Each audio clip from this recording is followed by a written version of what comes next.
Happy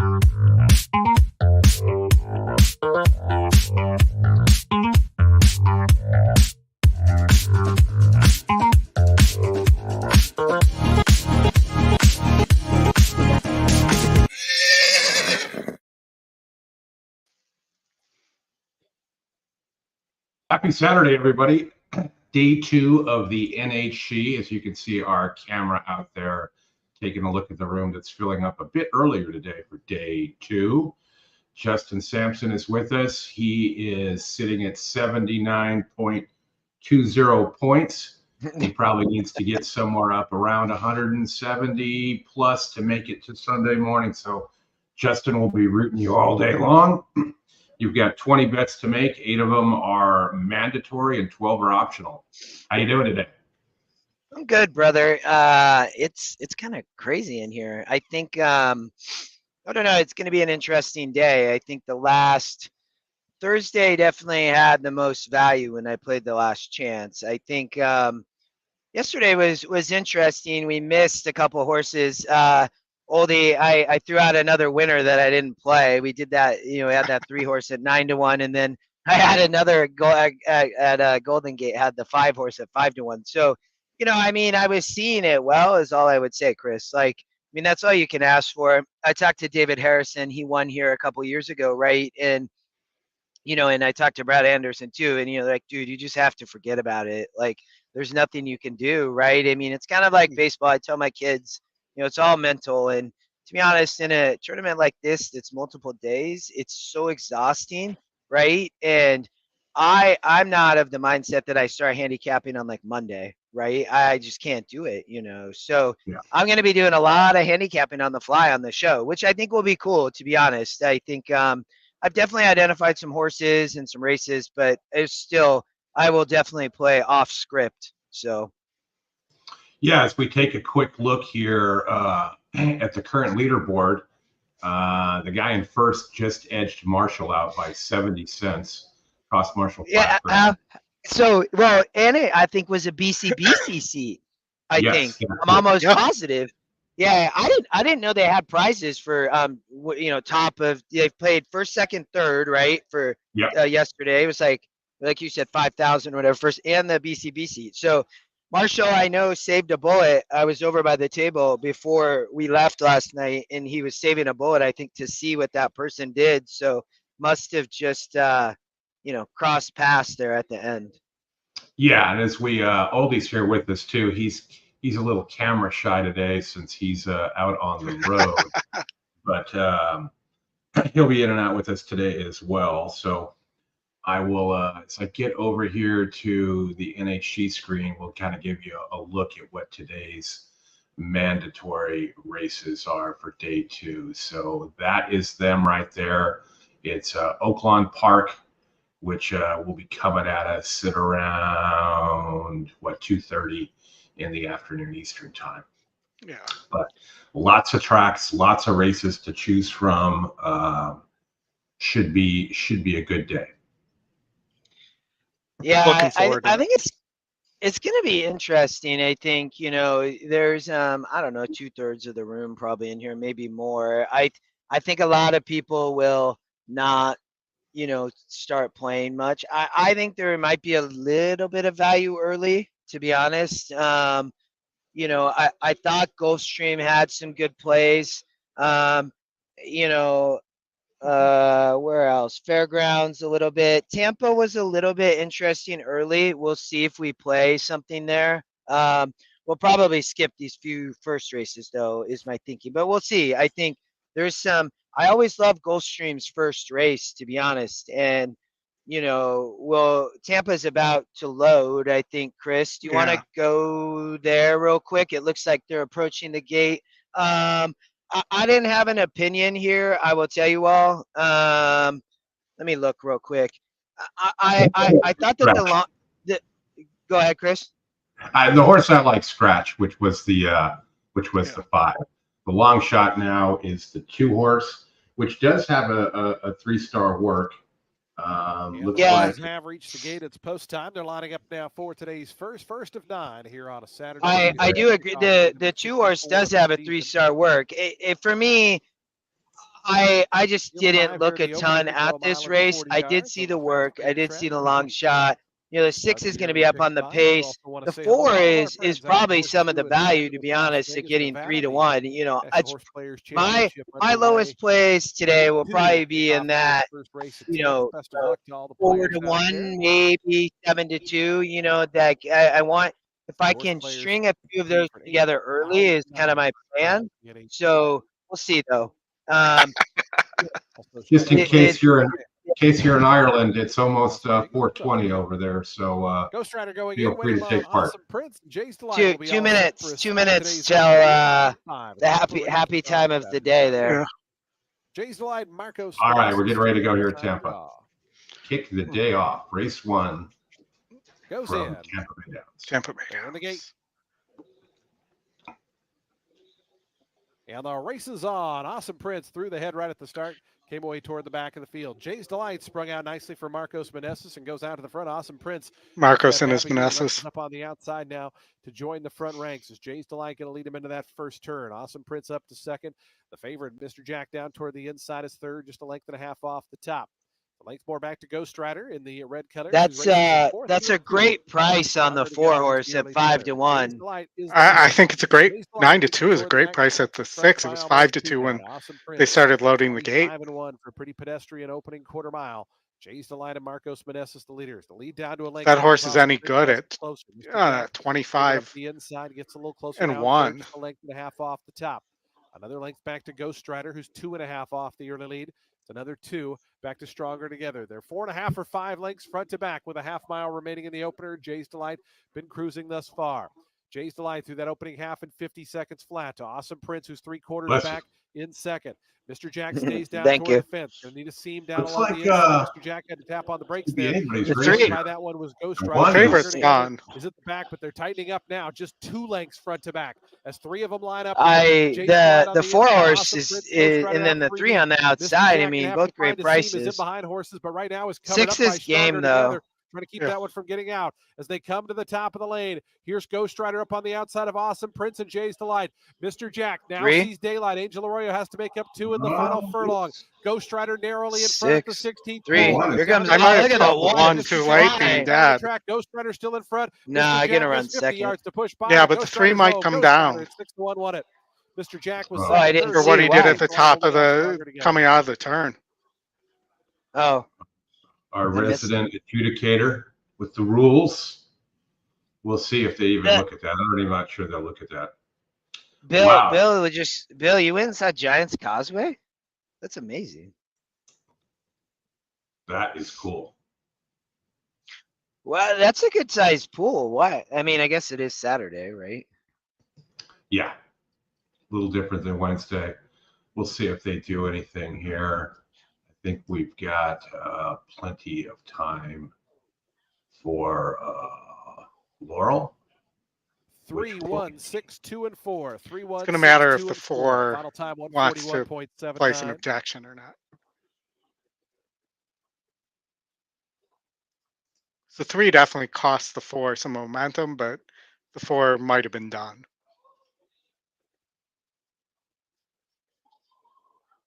That was CC Perkinson, the trainer, Justin. Los Alamitos. What? Really? Yeah, I think that's her first win this year. Is that a man or a woman? Woman. She used to be a female jock. Well, she's still a female, but she's one of the only female jocks out there at Los Al for a long time. And she has since taken up training and has been working at Los Alamitos. I mean, at Tampa Bay Downs. Well, I was going to say, is she jumping back and forth? No, I think she's going to Colorado after this. 3, 1, 6, 2, 4 still unofficial. Yeah, and unfortunately, I think on Twitch we can't moderate that. Off the claim winner. His results now official. 15. Yeah, I know. But I'm just going to say we're good. Yeah. 1540 to start.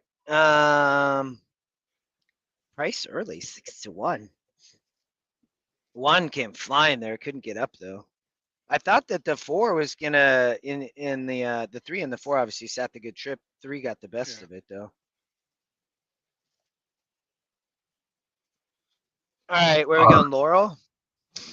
Yes. I mean, So you got a big pace advantage, Chris, on the 4 horse here at Laurel, but and I need to share.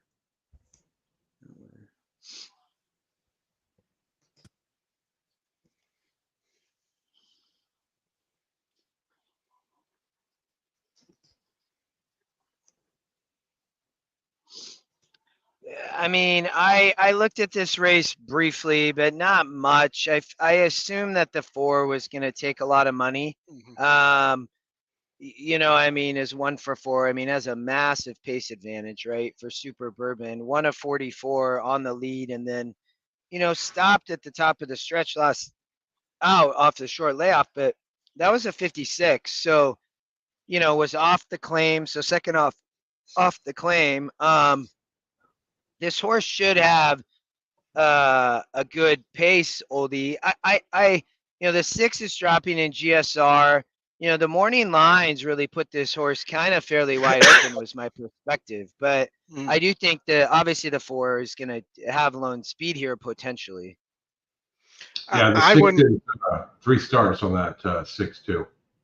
I wouldn't be able to take 2 to 1 on the 4 when you look at the second time with trainer and off the layoff numbers. Yeah, I think that a horse will run well. I think I could see a 4-6 here. I know the 5 is taking some money. You know, the 6 is dropping in GSR is the only kind of concern, but it's still a sprinter, I would say. So it doesn't necessarily prefer 5.5 on the GSR, but the horse does want to sprint, it looks like. So, and as you mentioned, Chris, I did see that horse was working well. So, you know, I thought that the 6 had a good shot here. You're getting a good price at 7-2. I don't think I'm going to. I wondered about this horse as a play. I did write it down. But I don't know on the 6. I thought, you know, I think the biggest concern is just the 4. I mean, it may just be too fast. You don't really know. I mean, it did wire on a 44, so, but it nearly stopped if you look at this race, right? I mean, at 6, and it barely holds on by a half length. So, you know, I think there is potential that this horse could stop, would be my perspective. Yeah. I kind of like the 3 a little bit at 12 to 1. It's a good price. I mean, Boyce is riding, right? The horse is taking no money, but again, if it stops, right? I mean, if you know, this horse has run in 48s and 46s, Oldie, right? I mean, shown speed. Yeah, I mean, they obviously took a different plan last out, but I could see this horse. I mean, you go back to here, Oldie, in 2022. You know, the horse had good form. It's coming off what, a year-ish layoff is probably the biggest concern. All right, I've got the video up, and we're going to the gate. See, I probably wouldn't even play the 6 here just because I'm only getting about 3 to 1, and you know, this because the pools, that horse may get late money and go off at 2 to 1, you know, and just I didn't have enough confidence here that the 4 was going to stop. I'm definitely not taking 8 to 5 on the 4, so yeah, I'm passing. I like the 4-6, Oldie. You like the 3 some. I could see the 3 getting up, maybe for second, but it's just not, I guess I would say, a tournament race for me. No, I hear you. It's only 6-horse race too. Yeah, there's a lot of short fields today. You know, obviously at Golden Gate, Santa Anita has some short fields, like, but I think the racing will get a little bit better as we go on. I am going to try to look a little bit more probably at Gulfstream, I would say, out of more so than the last 2 days. Load without the rider. Well, at 3 there, well, he was acting up. Of course it is.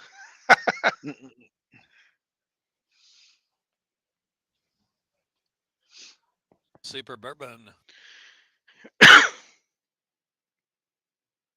holding it 8-5 now with Super Bourbon. So I ended up dragging like a big chair into this walk-in closet I'm sitting in right now to do the show.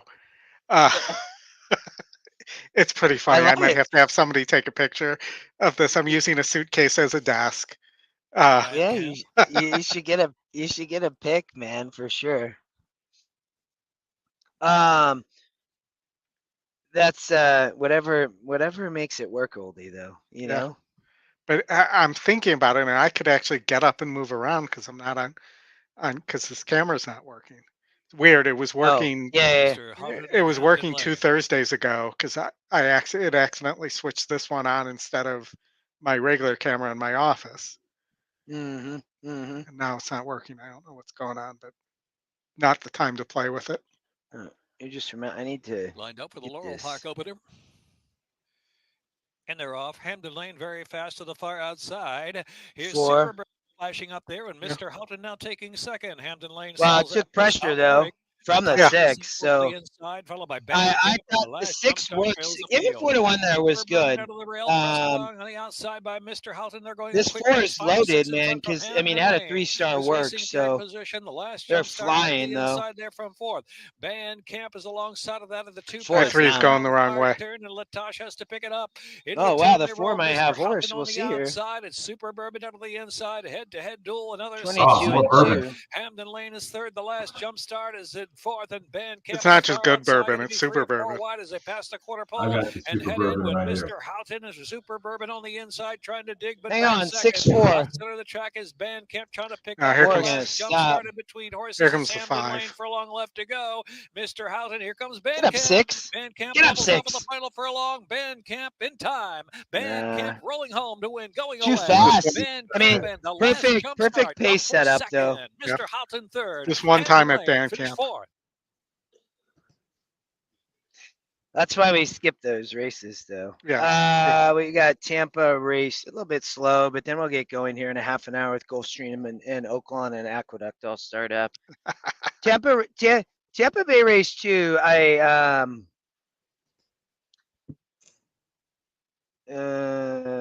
Chris, I can share. That way, I'll make it easy on you a little bit. Yeah, I'm gonna probably do more I'll probably do more handicapping today live than I did yesterday. I mean, the 3 is going to be on the lead. I will tell you the 2 is a new horse to watch, Algorithm Silver, meaning I missed jotting down the ROI, but should have a fairly healthy, like it would still be a negative ROI. If you see any gold ones, means that they would have a positive. But the 1%'s high here. You know, I don't know if you all have thoughts. I mean, my perspective here is I thought this horse might be able to rate, or stock off the speed. I just wasn't sure. And you know, 3rd off the claim. Yeah, I'm not getting anywhere a price on it, but you know, I just wasn't positive that this 3 horse would come back. You know, it ran in a 50 and then ran in a 48, so it should be able to run well here on the front end. Obviously, taking money, sprinting. You know, I didn't necessarily love anything here, though. I mean, again, I didn't have a strong opinion.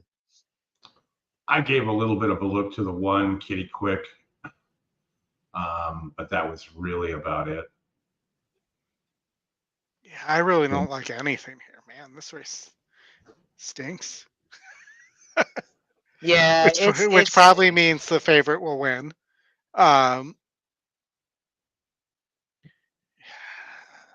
don't know. I mean, I couldn't take 5-2 on that 6 horse. 2 for 19 lifetime. You know, just didn't beat 50s last time it was on, or 2 times back on dirt. Didn't beat 56s last time it was on dirt.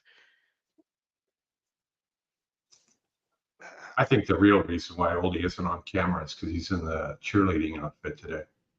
Totally. Just get that image in your head, and hopefully it won't get out of your head then, Chris. Tony, welcome. And Deb's here. Bluegrass Stan. Deb, good to see you.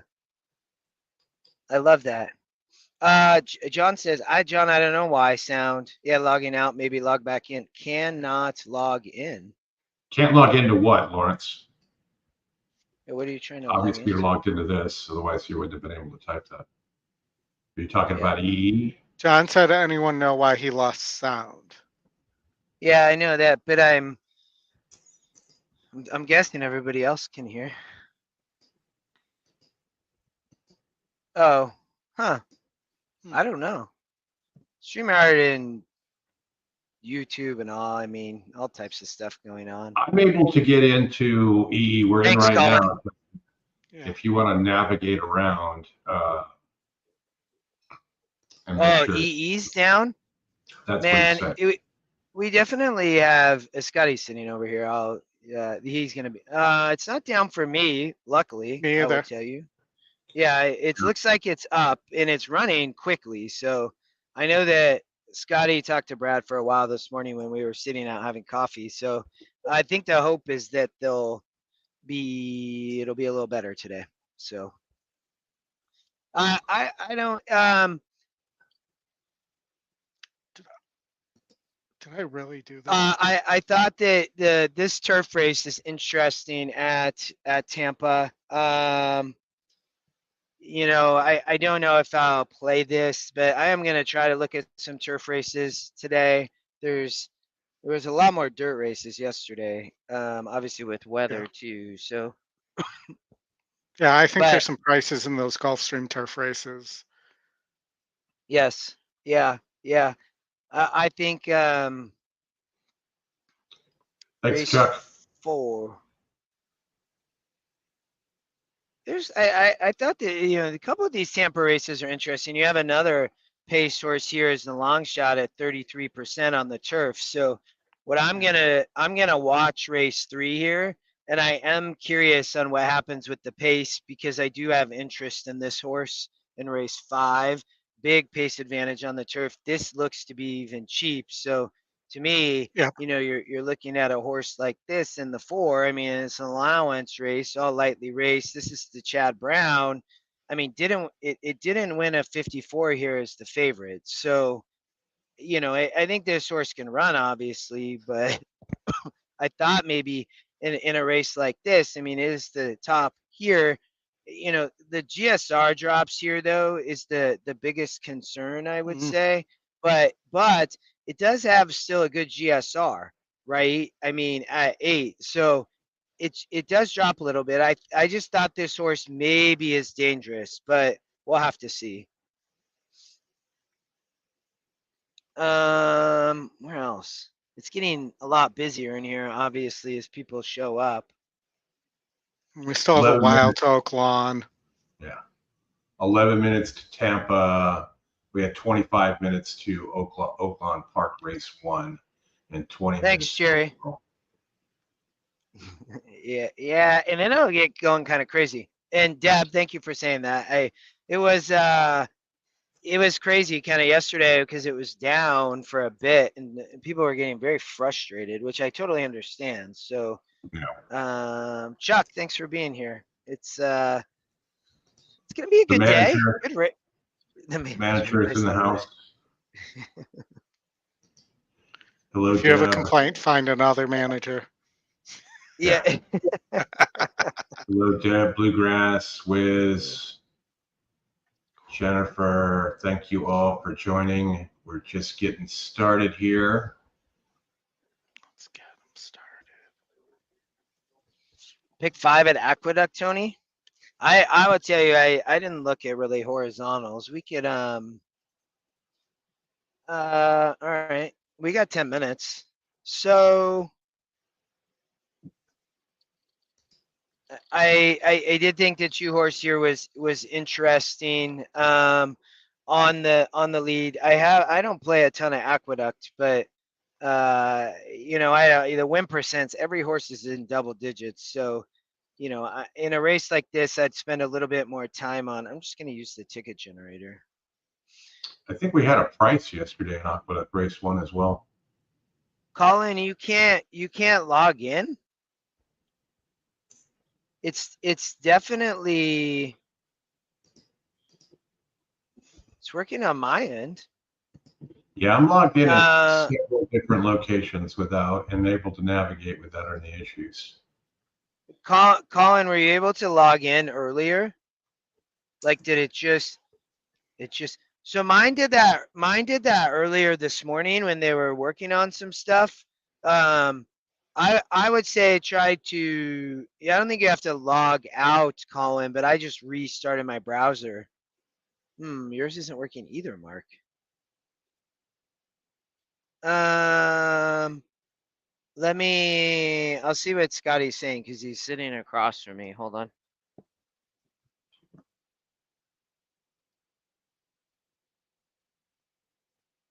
Let's just translate what Justin's saying. Scotty, please make it work.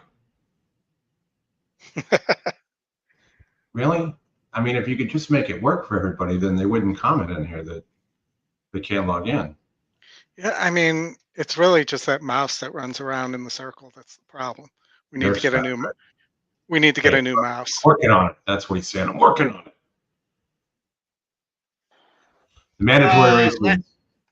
Yeah, Leonard, Chris, right? What, Chris? Let's look at him. We're gonna, because I appreciate you all joining early. It's like the beginning here. We probably could have started a little bit later, but that's okay. I think you all get to hear the action. But Chris, let's look at the mandatories again, because Leonard, they don't start for a little bit. The first one's not until 11:30. Yeah, there you go. There are the mandatory races. Take a screenshot. Oaklawn race 4. It comes up about 2:30 in the afternoon Eastern time. Tampa, right after Laurel, Aqueduct, another Oaklawn, Gulfstream, Turfway, and Santa Anita. So Oaklawn gets 2 today. Yeah. Jeff, the bar is literally like right next to me though. So I was going to say, Jeff, you should ask the manager where the cocktail waitress is. And Colin, try to I would say restart, or others if you're having, yeah, like if you could clear your cache or restart. I know we haven't had anybody on the room come up and say anything, and it's working on my end, so that's strange. We'll have to see. Chris, is there let's go back to the leaderboard real quick. Not that I expected it's probably really changed, but I think the leader yesterday ended up at 164. Marshall Graham just right behind 70 cents. So you can see, and then, but if you go down, then you start seeing a lot of people in the like 120s, 115s, 110s. I mean, I was at 79 in 120 seconds. So we talked about it, Chris, right? Trying to shoot for like $180 probably. Yeah. And Justin, I mean, interesting thing about that is you've got 20 races today. If you played all 20 races and you went after 4 to 5 shots and you hit all 20 of them, you would probably make it. I don't know anybody that would tell you that's a good strategy to do, but that's kind of the mindset, right? Is you got to figure out how you're going to get to that $100. And if you hit something good earlier in between, then it does give you a little bit of chance to get some more separation and not be near the bubble. Yeah, MK, that's exactly. He's at 179.20 and $100.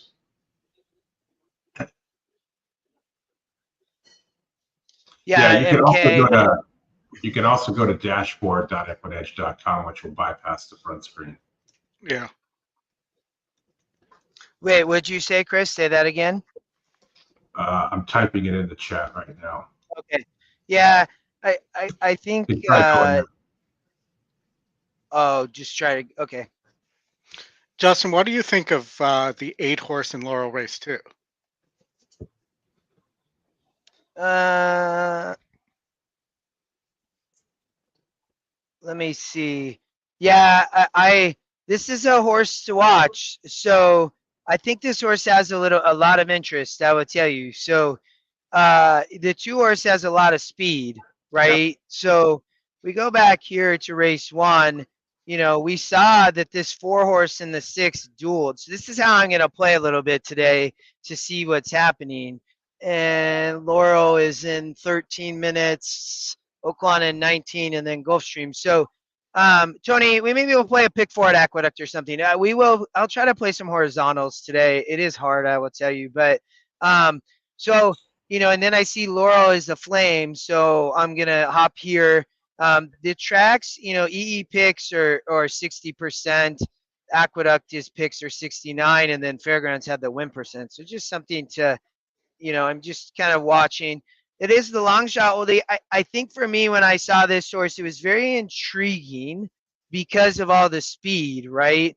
And I think, Big Daddy's boy, you have 17% for Rob. Crispin's riding here, so he has both of these horses. It's funny, they're both 10-1, right? And he has the 6 as well. So I noted this horse, Oldie.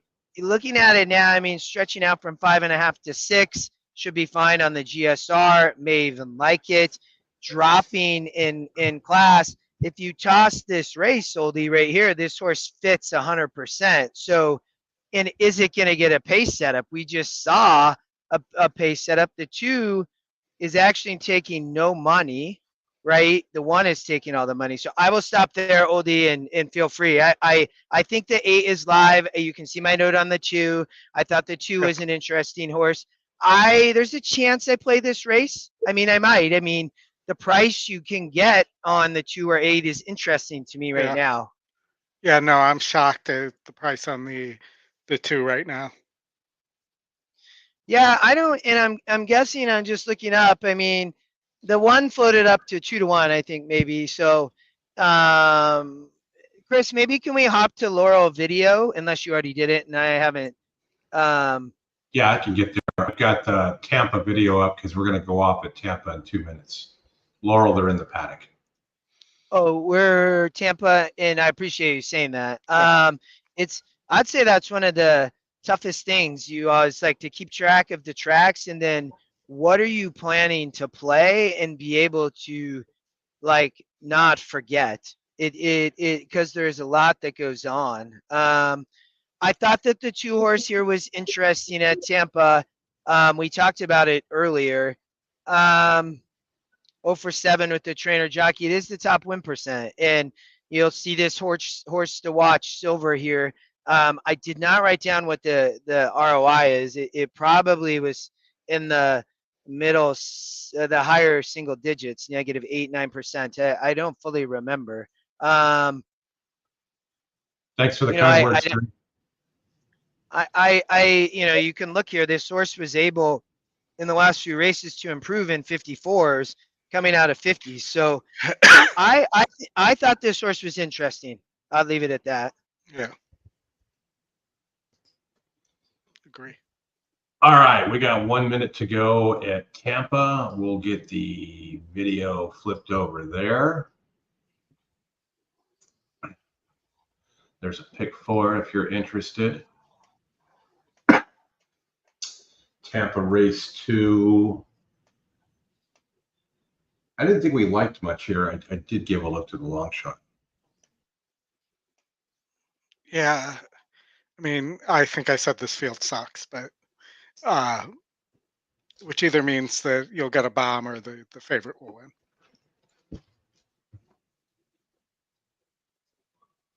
And then, Justin, right after that, we will get into Laurel. Yeah, I have a little more interest there than this Tampa race. I don't play a ton of Tampa. So I probably Hey, I don't also I play. Go ahead. They're letting us show the race. We're going to show it, right? Yeah. Yeah, I agree with that 100%. And I think what I'm going to do.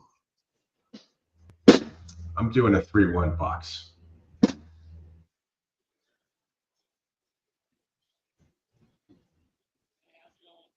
Oldie, how's the hair and makeup coming this morning? I hasn't started yet, but I hear arguing going on right now, so it must have started. Oh yeah, it's a brawl Arguing? every Oh, yeah. time. Do they break into tears? Sometimes. Oh, brother. All right, Oldie, just continue to the gate. How much time we got? Oh, Oh, you they're got just about. Yeah, they're just approaching the gate. I can see. The horses are approaching the starting gate. Just 1 minute What was post that time, 1 minute. sound? I heard He's that. cracking open the bourbon. Oh, all right. Somebody's got a drink for you. Yeah, I might. I didn't have anything yesterday. I had some soda. We are the 2 horse again, 7-2. You like the 1 and the 3, Chris, if I remember. Yeah, 1 of the 3. Yeah, I mean, there's there it is, Jennifer. Yeah, I mean, you can get the 3 out of there. That would pay well, and even if the 1 or 2 come in, you're gonna get your money back. So, that's a good play. And if you have confidence in one, play one over the other. The 2 taking a little bit of late money, you can see you got bet down to 3-1. Laurel still interesting. I mean, 7 minutes, I would say the 1 is still the favorite. The 2 at 7-2.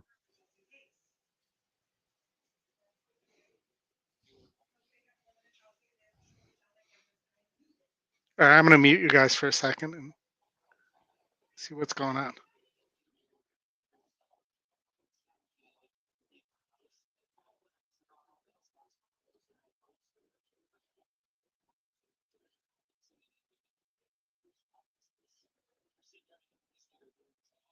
And the horses have reached the gate. It's post time. They're lining up now for today's second race, start of the early pick 4. Field of 6 at that 7 furlong starting point at the top of the backstretch. Kitty Quick has gone in. Here's Zip Code Envy. Charlie Marquez for Joel Campbell right now at 3-1. Chris, I thought the 2 had interest there. 3 number 6 Alexis Bluegrass. That I love hearing that. She is an amazing handicapper. I have not seen her. I did see her all over the leaderboard though. I would love to see somebody like that win it. I mean, just awaiting Moon Rose and Alexis Dream will be all incredible. Set for a start. Early pick 4 here on a Saturday. Alexis Dream and Sammy Camacho. Alan, welcome. Yeah, it's early, brother.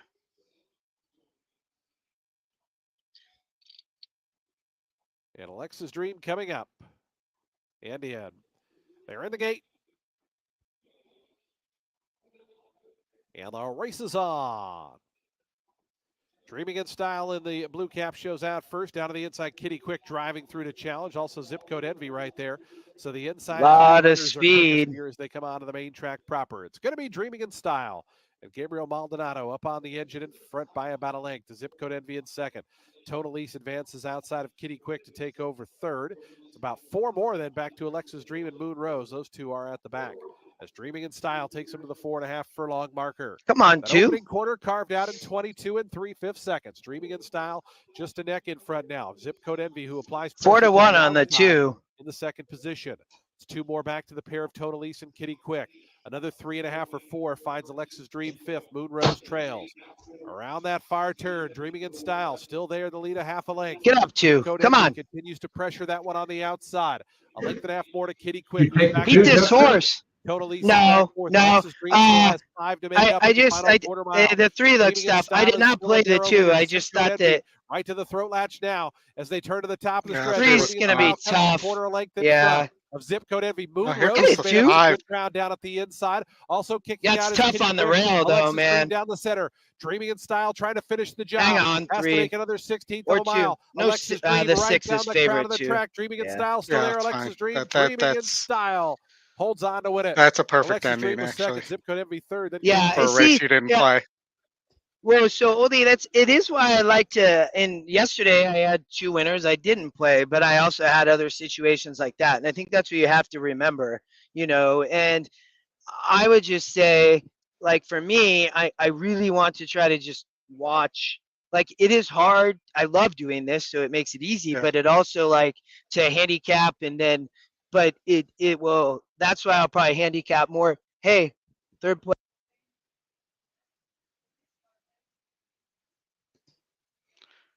I think Justin had to mute for a second there. Yeah, Alan, it's always nice. We got a couple more tracks this weekend. Tampa and Aqueduct. No, I was talking to his name is Ramon Casadias. He's in third place, but he's an EquinEdge user. He just walked by, so we'll see if we can get him on. He was here on Thursday. Scotty and I talked to him. Very very nice guy. So he's one to watch. Third place, Ramon. We'll see if we can get him on here in a little bit. Good job, Alan. So I think, at Laurel, the 8-horse bet down to 6-1. The one is taking, or no, the two. So we talked about this, right? So late money has, Chris, I'm gonna just grab it real quick, and then you grab video back in a second. But I thought that the 8 really did have a look here. Is getting bet down to the EquinEdge morning line, which is fine. I think you're getting a good price at 8-1. I thought the 2 could be tough here. There is a lot of speed. So with the 8, like we talked about, is still dropping in SOR. The 1 was taking a lot of money early and is now floating up. From a work reports perspective, I'm a big Bruno fan. I mean, he has the 2 working well, and then everybody else is working well, I would say. So lightly raced horses. A lot of these are probably fit to race, I would say. I mean, the 1 horse is won a 52 and couldn't win a 58. Like I can't play this horse, in my opinion. I mean, not at a price like this. So the 6. Floating around here. It's Rob has 3 horses here, right? We've only really talked about the 8. So, I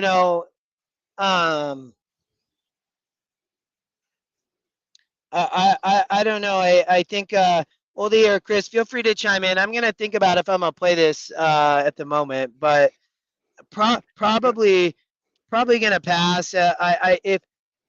I talked about a couple horses, so I do think that even a horse like the 3, we didn't look at, and then Oldie, you can chime in. I mean, this horse has been racing at this level and been running well, and improved here last out. But to me, there might be an option here. But go ahead, Oldie. Yeah, so I'm just going to play maybe a 2-8 exacta box there. But on the 8, if you look at the jockey trainer combo, that is Rob's first call on the 8. Yeah, I know. I mean, and it's floating up right now. So I think that, yeah.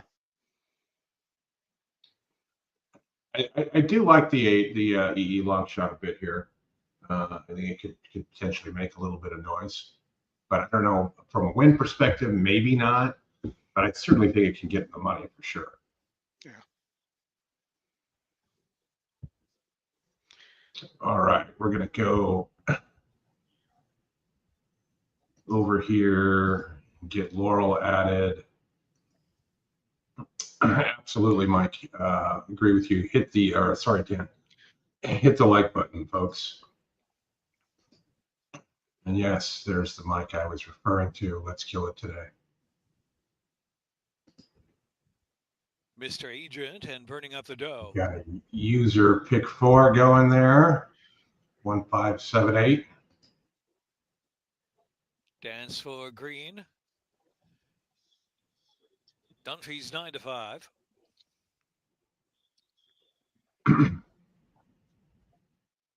Kings River.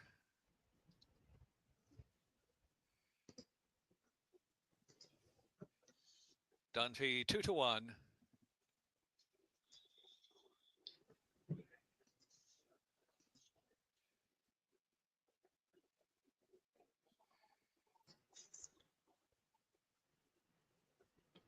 Wesley Thomas.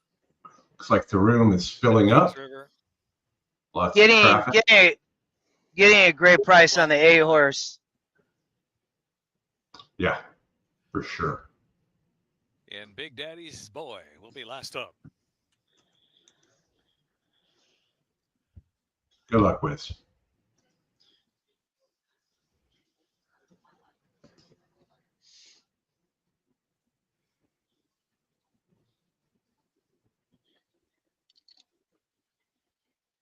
And they're I play the 8 horse. Country to the front. Didn't break well. Didn't break well and got Mr. bumped Agent at the Rail start. fourth. Wesley Thomas in between horses in 5th, and Kings River and Get There Like is a Mike lot of goes to the back of the speed. pack, and Big Daddy's Boy is dropped You know, over I the got rail. over to Nobody save speed as fast as ground. Big Daddy's Boy. Dunphy leads the way. Dunphy from Burning Up the Dough, 3/4 of a length, and Dancer Green on the outside. Mr. Agent trying to get closer from the inside. 22 and 2. I mean, it's quick, but but far turn run. Kings River, Get Like Mike, and Big Daddy's Boy trailing the field. Burning Up the 8's Dough. on the not going to outside, run. Challenge Dunphy for the lead. Burning Up the Dough gets the head in front from Dunphy at the 5/16 pole. Dancer Green right off them in Need 3rd sprout to wings. kick on, and then Wesley Thomas 5. is in 4th. Mr. Agent back in 5th. Measure the Kings 2 River also. 6th, the far outside, and Get Like Mike. yeah, I mean, there is a lot of speed. It's that great trip, man. Burning Up the Dough leads the way inside an immediate challenge for Dance. Look at the horse on the outside. On the inside, Dance for Green right up to Burning Up the Dough. Kings 7. River. Here comes the 7. Nice straight bid. Here comes Kings River. See, Kings that's the River over trip top we of should have got from the Carrasco. 8. Kings Yep. River to take it. Kings River But Dance the for Green horse and Burning got Up the Dough. bumped at And the Wesley start, Thomas. and like, nothing you can do. But that was the trip the 8 you hoped would have gotten. That's a bummer. That's okay. It was worth a play. What did it even go off at? It was at least 9 or 10 to 1. That's a bummer. If you if you go back to before so Kings River here, 13% coming from behind, right? Had a 66 SOR as well and had a win at the distance. I mean, was dropping in class as well and got the pace set up. So I got 12 to 1. So, yes, I would rather have the 7, but nothing. I move on from that. Like, there's nothing you can do. No, we are getting close to Oaklawn Race 1. We can't show that, but I can definitely get the audio up here.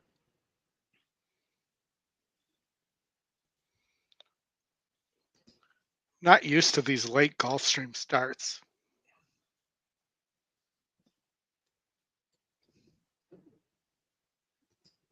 Hey, will you guys give me a second, and because I'm gonna try to get Ramona in here real quick. So, you guys, where are we at? Oaklawn Race 3. Oaklawn Race. Yes, and then Gulfstream Race 1. Okay, I'm just looking to make sure, kind of monitoring time. Give me a minute or two, and then I'll get him in here. Okay, you guys carry it for a second. All right. Oaklawn Park Race 1. Looks like the track's in much better condition today than it was yesterday. I would imagine we'd probably be fast at some point in time today. I like the 6 here. The 5 here is working the best with a 3-star work and is your 3 to 1 favorite. The long shot being bet down from 8 to 1 to 7-2. Tiger Dad. First Steven is Keith. Anything you liked here? Big Swede. I like Creme de la Chrome. The 6. Yep. And I like the price on Creme de la Chrome. Yeah, 5 to 1. It's not bad at all.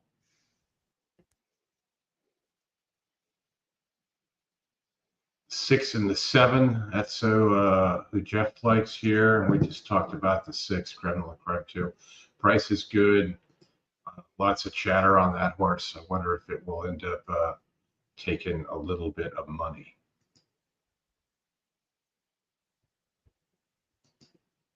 Hey, Ray, I'll try and get the volume up on the race calls.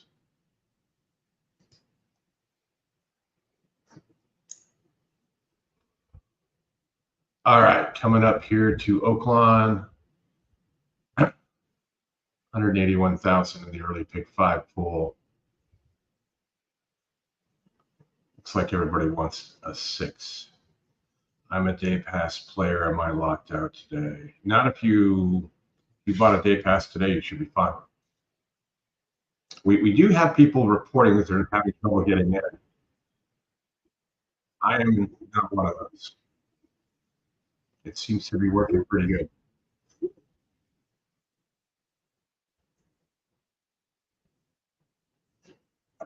Can you hear Matt, Oldie? I do not hear Matt right now. How about now? Still no.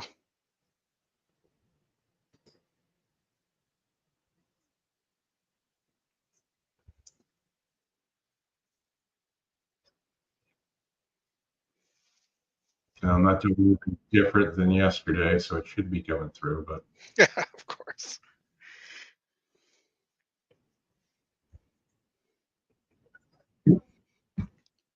Yeah, I'm not getting anything. got to do it.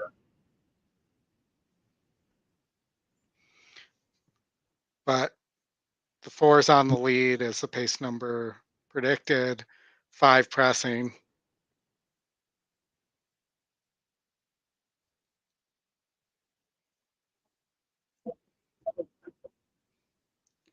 One is looking like he's got horse. I'm not sure the 6 is gonna run, but maybe I'm just not being patient enough. No, they're going pretty quick, so 6 should be coming here soon. And here he comes right on cue.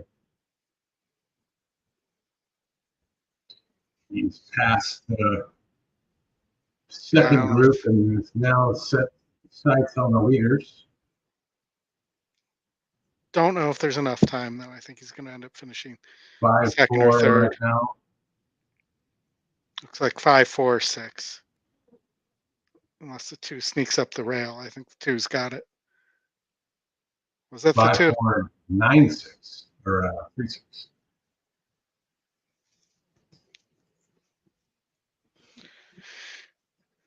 Okay, Oldie, I think what's next is Gulfstream Park Race 6.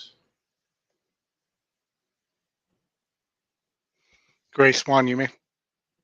Yeah, sorry, race 1, 6 minutes. Thought this race was more wide open than the betting had it. Maybe 3 profiles. right here, Oldie, with 5 horses with 3-star works. The 2, 3, 4, and 6 and 7. 2 for Bill and his Mott. Yeah. 2 for Sappy and his Joseph, and 2 for Todd and his Pleasure. Well, Bill and his Mott's got a second-time starter who didn't run a single lick and is losing GSR. He's your upset jockey there. 8 Yankee Drummer. Staying at the same level. Tyler and his Gaff is on the E long shot top SOR horse. So you're getting 12-1 on. I mean, here's a horse that's 61-1 top GSR. Didn't really run a whole lot out last time, but it's a second-time starter. Same story on the 7. I think you'll see a few of these improve. Yeah. Obviously, the 7 is taking some money. Come to Papa, the first-time starter. If we look at Sappy, he's 22% first time out, and he's got Zayas running. Secret Crush, the top pick. Fairly obvious. It was even money last time. Kind of 2 wide past tired horses. Second time, Irad stays aboard. Talked about the 8 Yankee Drummer, the 6 Bandula, another one for Mott, bigger odds. All right, looks like we have got a guest on here. Justin getting ready. I'll get the multiplayer ready over here. We'll flip over to Gulfstream in a moment.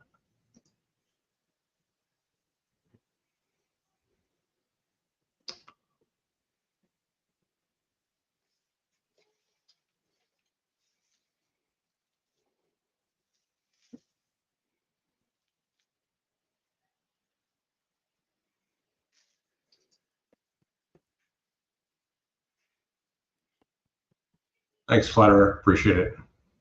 Thank you. I appreciate that. Appreciate everybody tuning in and listening. The number of people on Twitter the last couple of weeks have been insane too. The opener Thank here you, on everybody. Saturday racing at Gulfstream Park, 1 mile on this fast main track for 3-year-old maidens, and the board just really being bottomed out by the number 4 Secret Crush here. But this is a time to beat a horse like this, and I'm going to try to do it with the number 7 Reynolds Channel for trainer Hey, Chris, Bill you got Mott me? here. This is a 3-year-old. We can hear you. I do, Justin. Should we bring Ramon in? Yeah, let's bring him in. I know we have Gulfstream race 1 here, but I wanted to bring in Ramon Caladias. I met Ramon on Thursday. Just a wonderful individual. Scotty and I were sitting here playing the last chance, and he is in 3rd place right now, you all. And he's right up there with the 2 leaders. He's sitting right behind him. Ramon, welcome, brother. Well, thank you, Justin. Pleasure to be here, and I'm proud to be an EquinEdge user and brother. So for all of you, it's a great product to use, and definitely using it this weekend. So and we've crossed paths a few times already. I would love to hear, for you, how'd you prepare this morning? Like, is it breakfast? Is it you get in here early? Did you prepare 3 days ago? What works for you in a tournament like this? Right.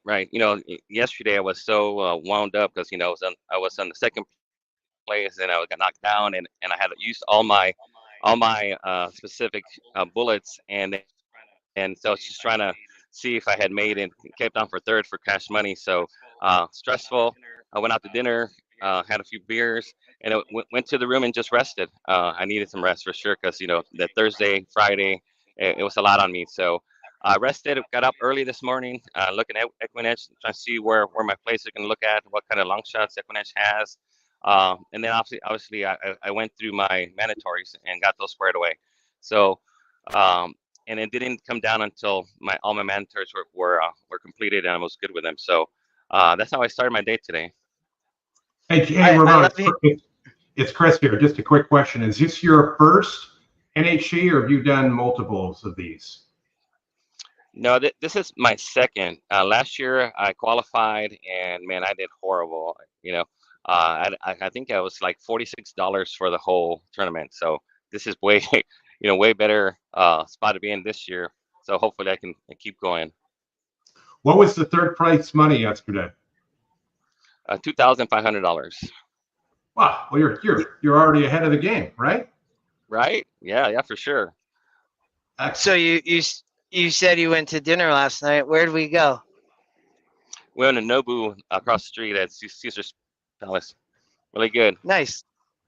Yeah, I love it. So I talked to Ramon right before he came on, and I wanted him to share this. And I loved hearing it, man. I mean, I really did. Which we've talked about this, to be honest, Scotty and I this weekend. Is you explained to me that you came up through kind of an NHC mentorship type program. So I would love for you just to share that with users. I think we have a lot of people that are new to the game. It's very hard. It's such a tough game, right? And so I would love to just for you to share. You're sitting here in 3rd place, and share a little bit about that.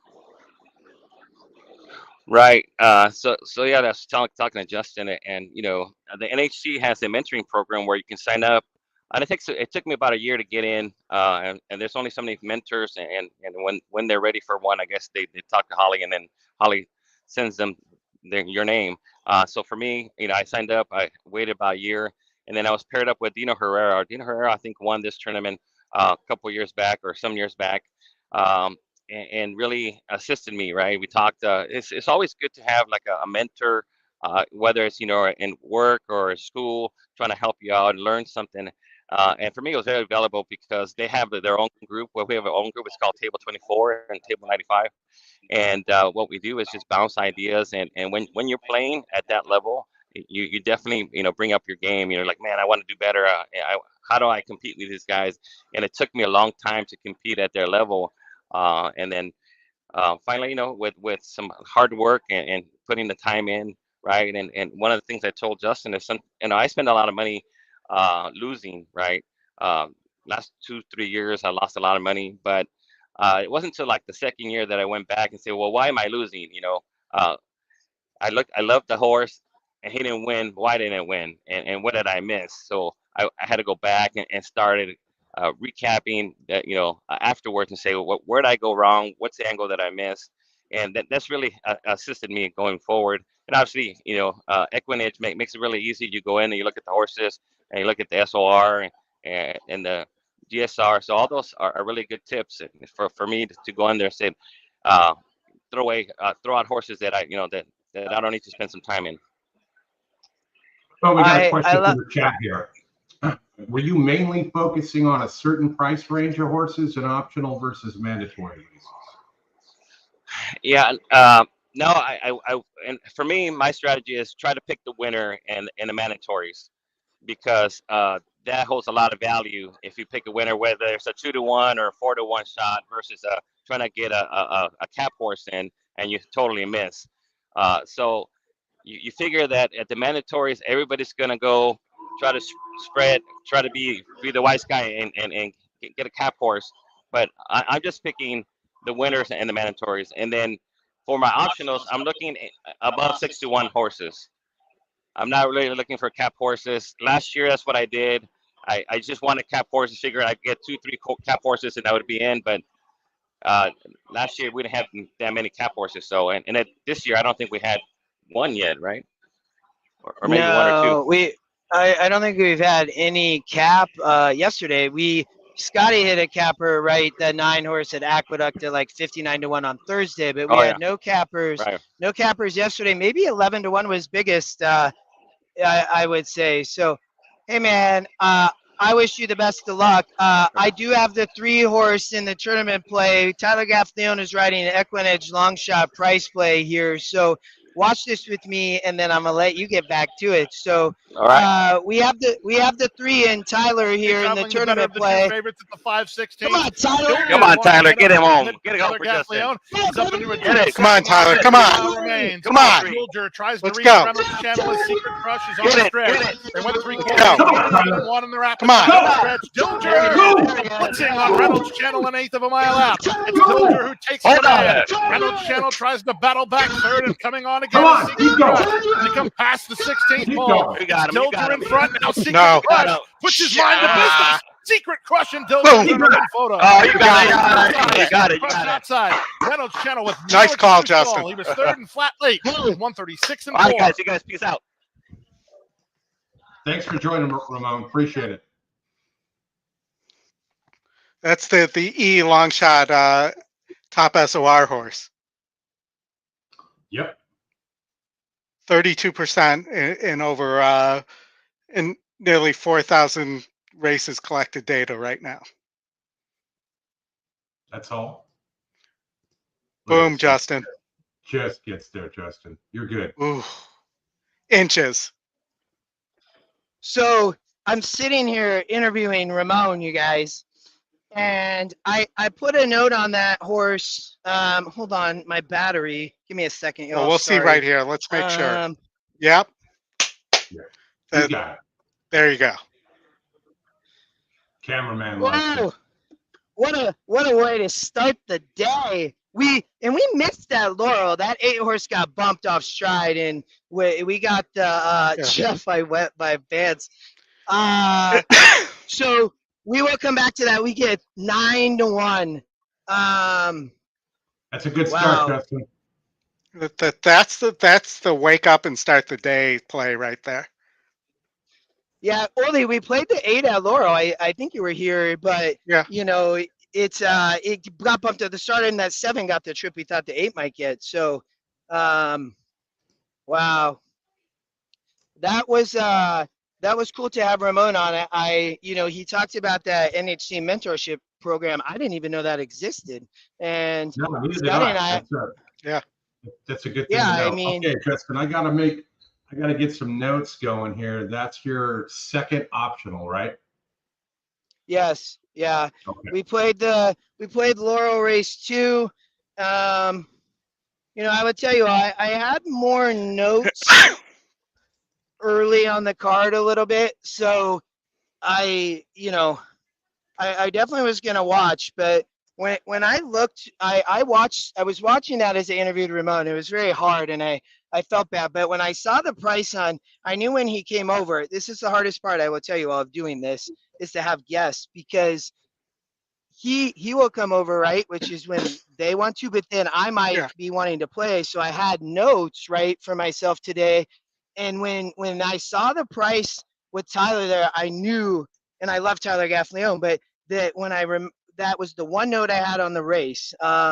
And we have 3 minutes till Aqueduct. So Chris, I'm going to jump back over. Okay. So it was my one note, and it was top SOR, and it was EquinEdge long shot, and you had a massive morning line angle. It was a price play and a long shot. Like it was Tyler riding for Safi, and I didn't even have to look much further than that.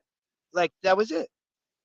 No, if you look at what Ramon said yesterday, that GSR made the difference. GSR and SOAR made the difference for him yesterday. Hey, and for users, I mean, that is huge.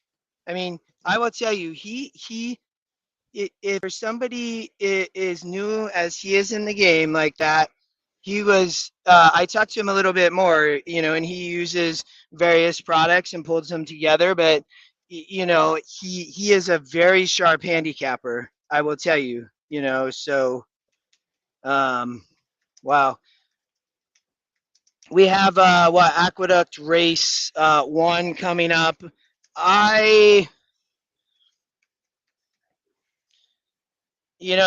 2 horse is it's a new horse to watch algorithm. It it's from an ROI kind of value perspective. I'm not going to get it here on a horse like this. I'm not taking this horse at 5-2. It's just not happening. I would tell you all, I can't handicap every race. So a lot of these, I'm maybe going to play it, I'm maybe not. It's so hard, Oldie, I would say, and Chris, and for viewers to look at all those races. It's impossible, and you just have to not play certain races and hope it's the right ones. So, Justin, you collected $28.40 there for your win in place. So if we add your $79.20 to that, you're now at $107.60. We'll look for a leaderboard update here shortly. Yep, that's all right. So we had the 3 there. 28.40. That was amazing. Holds on. We even got the right trip on that again on that Laurel race, just not the right horse. Laurel race. Chris, let's we have Aqueduct video. Kudos to Naira, man. This is amazing. I love that we get to show more tracks. Like, this has been awesome for NHC. Yeah, Justin, that'll move you to the second side of the leaderboard once this updates. I like it.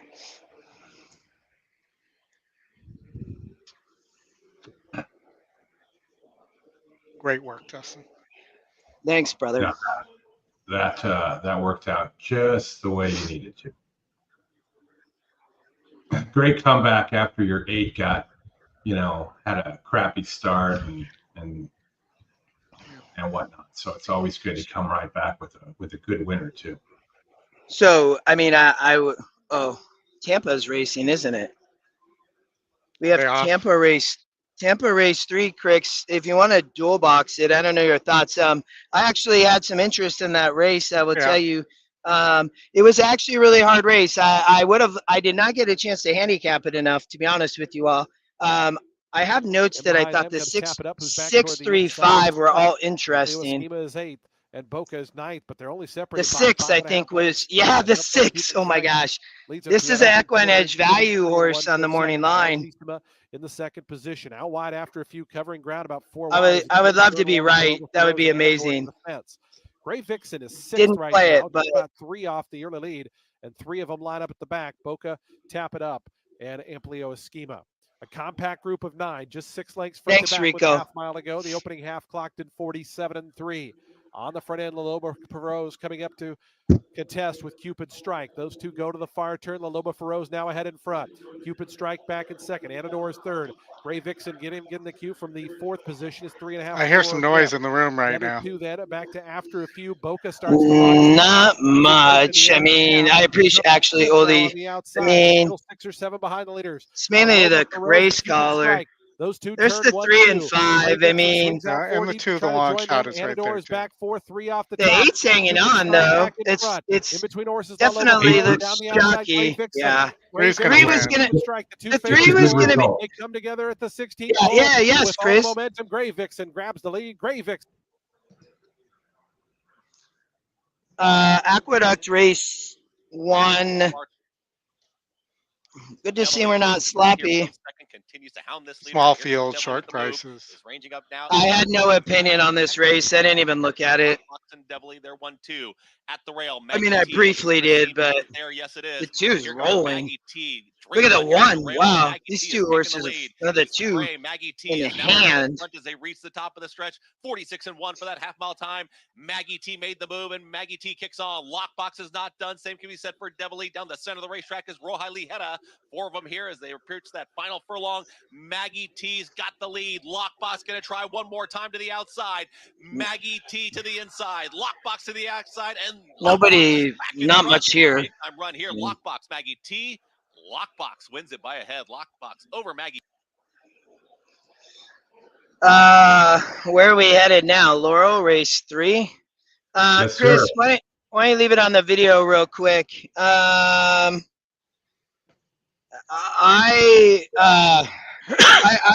actually thought about playing this race, so I'm happy to talk about it. I think I probably will pass. I thought the 7 was really interesting. Maybe would have been my top pick here. You know, it was 3-1 on the morning line. You know, you're only getting 5-2. I'm definitely not playing that at the moment. I'm not opposed to playing like a 3.5, you know, 7-2, 4-1 horse. I want some of those now. I don't know. I'm not confident enough to take it like right here.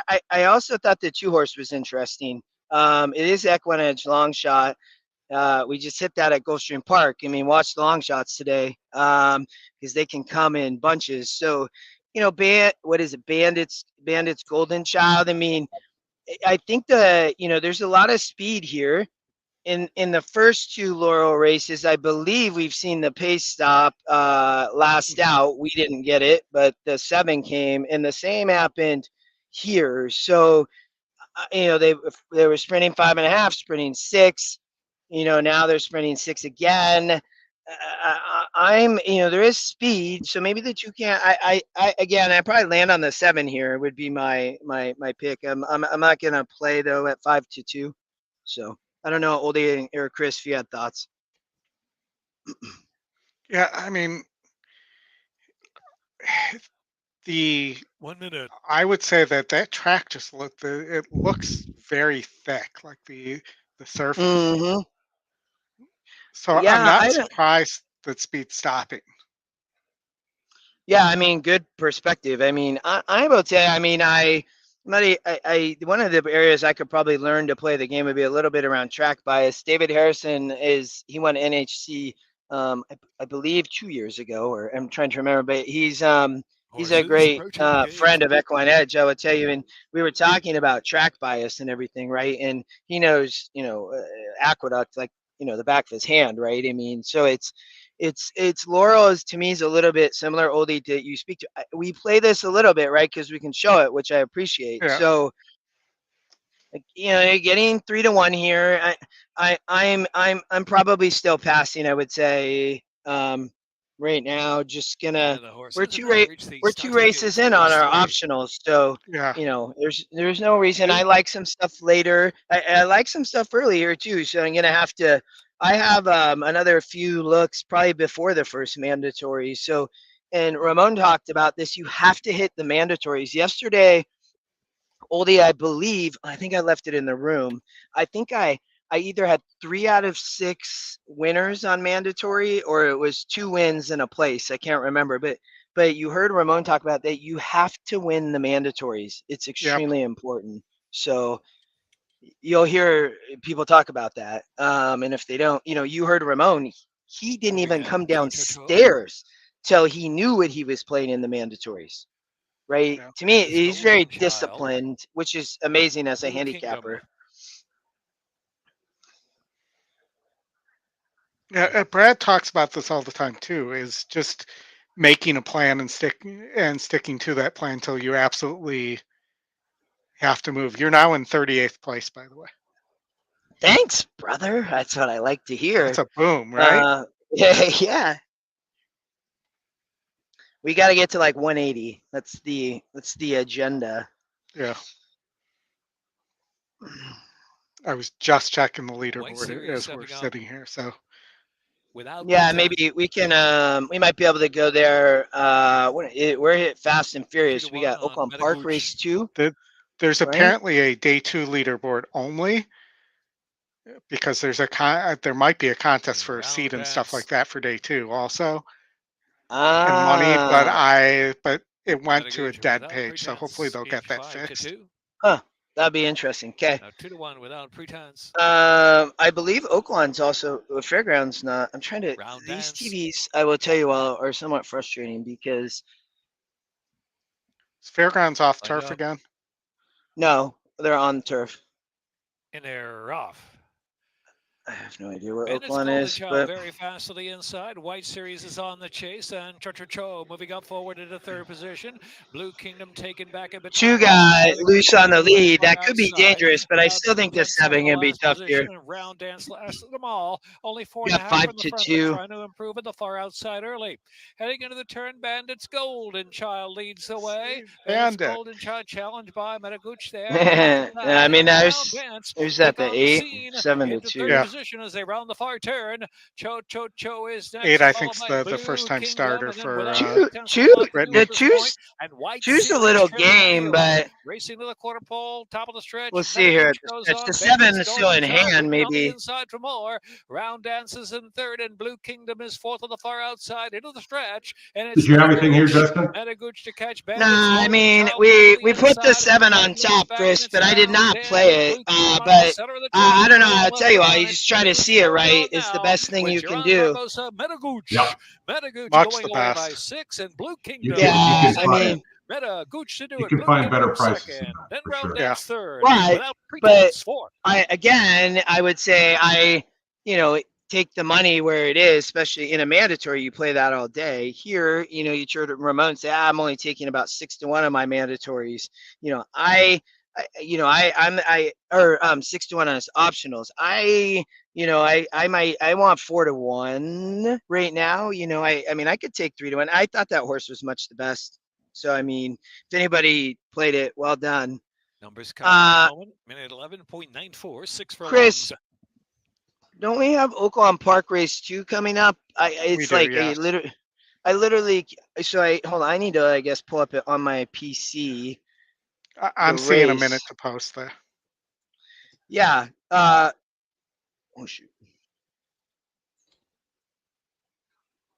All right. I know I missed race 1 there. Which I don't think I was planning on playing. I have 0 notes on race 2, y'all. So, the 5-1. Yeah, I didn't really. I did not even look at race 2. So you can see. I'm happy to talk. Well, I'm seeing some video at Oaklawn. Are you all seeing the same thing? I'm trying to pull. I'm not even getting the video loading right now. I'm just getting a. It's like in it. I don't even see it on it. Oh, there it is. It is here in the room. It's like on They're not at post time. I'm not sure if that's the EquinEdge or no, because it's saying they're post time on ExpressBet too. What oh, they're doing a Hall of Fame. Yeah, it's Hall of Fame day. Steve, they're doing a Hall of Fame thing for Steve right there. Okay, sorry, y'all. It's Hall of Fame day at Oaklawn. No, There's Steve. they should I'm like, where's the race, right? It's Yeah. like, oh man.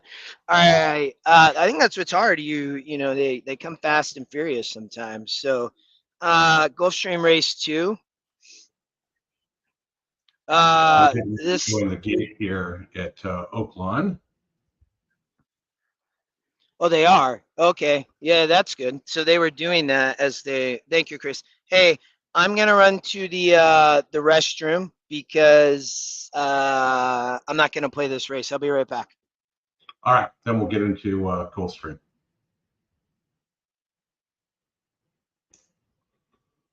All right, loading up here at Oaklawn.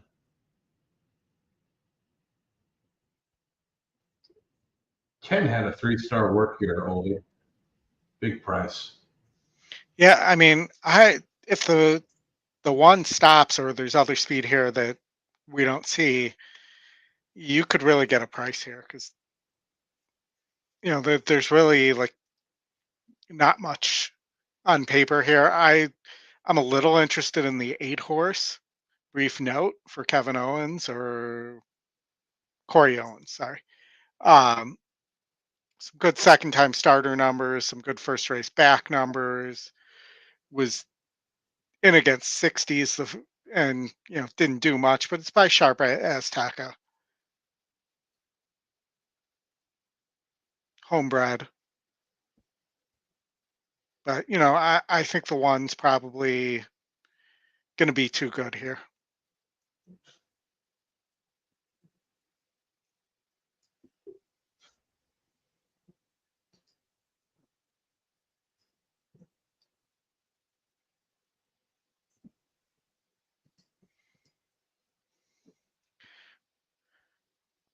Willie, I'm guessing that means you now have your E access back.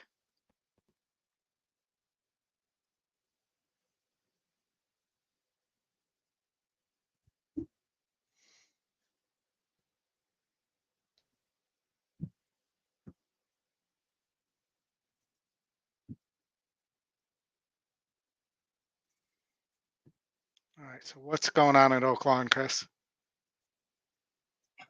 Oaklawn.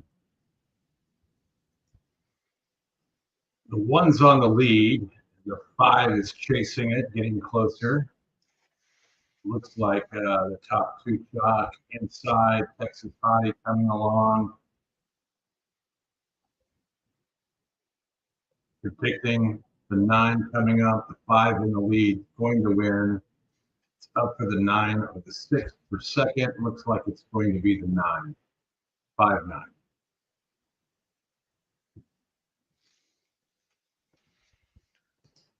Five was a money bag. Yes. All right, let me get something up on the screen here.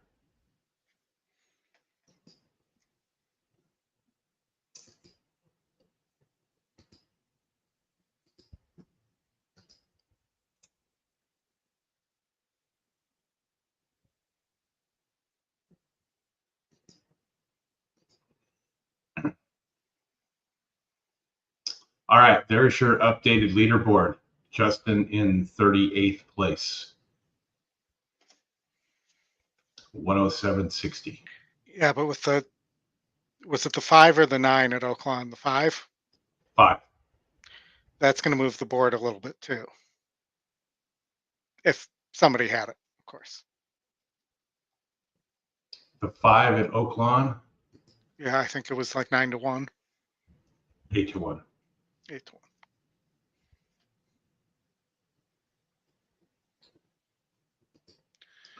All right. Well, Justin will be happy to know when he gets back that he is in 38th place. Let's go back here, and I think we've got Gulfstream coming up in 3 minutes. I thought this race was wide open.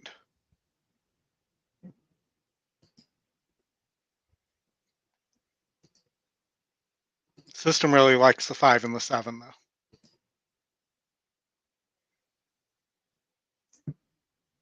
All right. If you want to talk this one through, I got to get a tweet out. Yeah, I mean, this for me was a really tough race. The system really likes the 5 and the 7, but the GSRs are not great there. The morning line um, favorite was the 11, who also is your second best GSR here. Um, it's going to have to get a trip from that outside post. There's a bunch of speed here. This is George Weaver with Gaff. We just saw Gaff with a great ride in race 1. I was also a little interested in the 4 horse, who has a couple second places and now is getting the GSR bump moving to turf. So maybe turf is where this horse wants to be, and it will get the perfect setup here. Um, the 5 also is going to sit a similar trip, and it's just a question of whether the 5 wants the turf or not. But the works are pretty solid on the 5.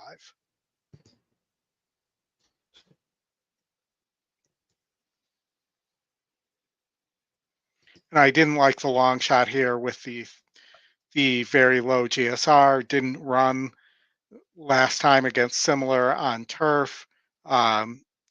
Also got the lead one time on turf, and I'm not sure which strategy they're going to take, but not the best breaker and tends to rush up.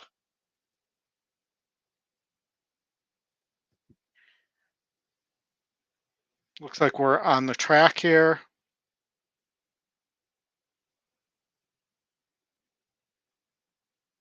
Yeah, bluegrass stand. The GSR move on the 4 is very interesting.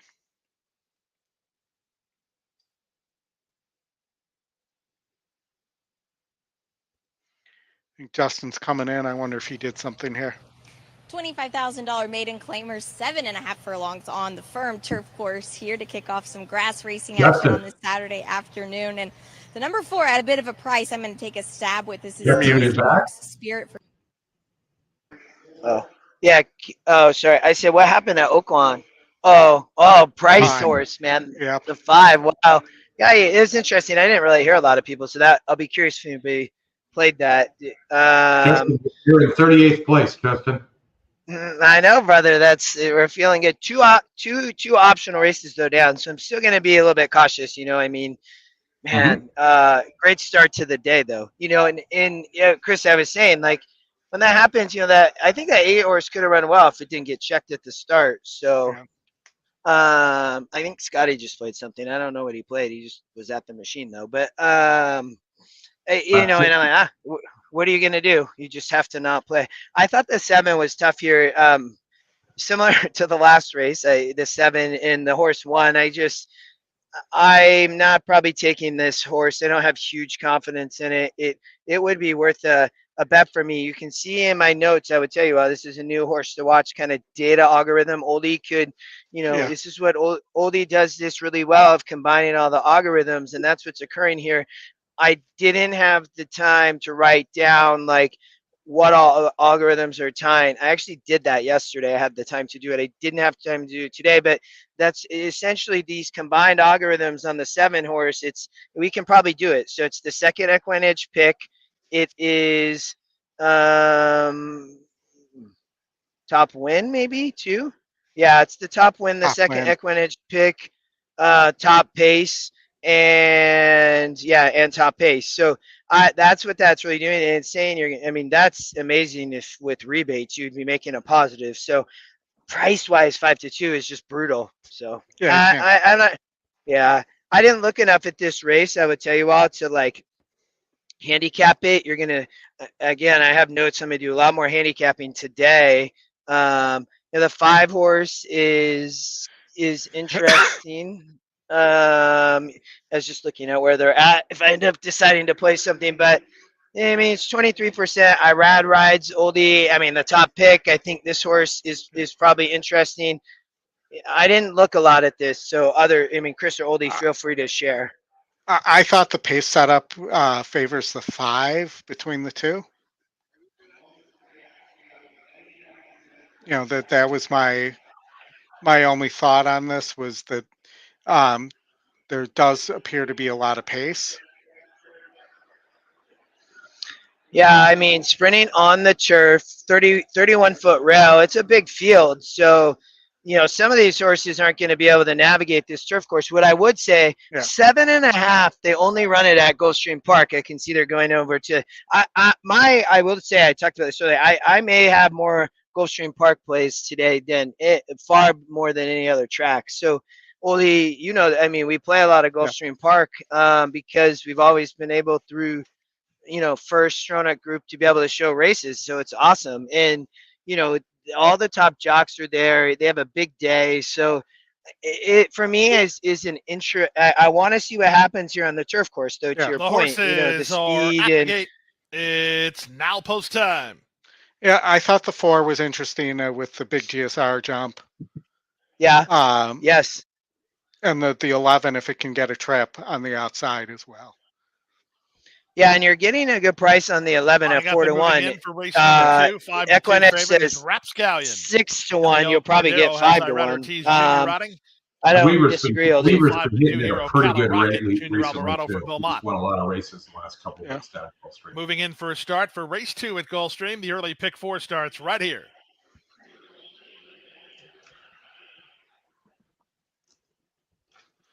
Now, last post, Rapscallion. Black and white. 3 more waiting for Live High, Live Low, and Adolu. And Giro. Yeah, Mike, I think that 5 horse at Oaklawn knocked us back a little bit. That's okay, though. Yeah. Prices just Giro and Adolu to the outside gate. The key is your next mandatory or your next optional before we get to Anadolu, Luca Panici. 2:30, I think, is the first mandatory. Ready for a start. Oaklawn. Got Luca and his Panici. Yeah, 2:30 Eastern. From the middle, Giro gets the first call and looks for the early lead. Speed There's out all wide the speed I was Live talking High, about. Live Low, and Anadolu. They're into the top flight. Sent between horses to go with them as last post, 4 in line in the run to the first turn. Saving ground down inside is Haberdashery to race about 4 lengths behind. Ocala Rocket for company on his outside. Then it's back to Jake's Affection ahead of the race favorite Rapscallion. He's settled down about 7 lengths off the speed. He actually ended up getting a square price on the 7, I think. It's 7. Then back to the outside, Rag Special together with Sugar. Yeah, for sure, man. Yeah, at 5 lengths to Tiz Mark Spirit, who's last of all after an opening quarter that was quick, 23-1. They have less than 5 furlongs to run on the race, and from the outside draw, Anadolu is up to challenge Giro for the lead. Their heads apart. Up to third goes Ocala Rocket racing together with last post. Then from between horses, Live High, Live Low, Jake's Affection, 3 wide, Rapscallion toward the rail. 2.5 more to Mission Mike ahead of Rag Special, then Haberdashery. He's dropped back with Sugar and Eli, and still at the back is Tiz Mark Spirit. They move to the top of the stretch, and they stack and pack. Rapscallion, the favorite, has a lot of horse, but no place to prove it. Winding up from the back, Sugar and Eli. Who do you like here? The leader is Giro, off cover, Ocala Rocket, down the center, and a run from Live High, Live Low. Rapscallion finds room toward the rail and running right 11. There's the 11. Outside, Live High, 11 over Live the Low. top. Rallies forward for Gaffleon to take the lead. Only could call it, brother. Double. Live High. Tyler. In front. Ocala Rocket second, Two Rapscallion Tylers. third, then Sugar at Eli and Tyler with the double. 128 Very, 3. very underrated jockey, I would tell you. A lot of people, I think, Love him on the turf. so good, Oldie. I mean, he's such a great jock. I love seeing the double there. You talked about the 11, man. I mean, great call, Oldie. Yeah, it was just a matter of whether he could negotiate a trip. He went for the lead and then backed off and knew he had horse and was able to settle nicely there and get the horse to relax. Very, very impressive ride. All right, we're welcoming Fairgrounds to the mix. Race 1.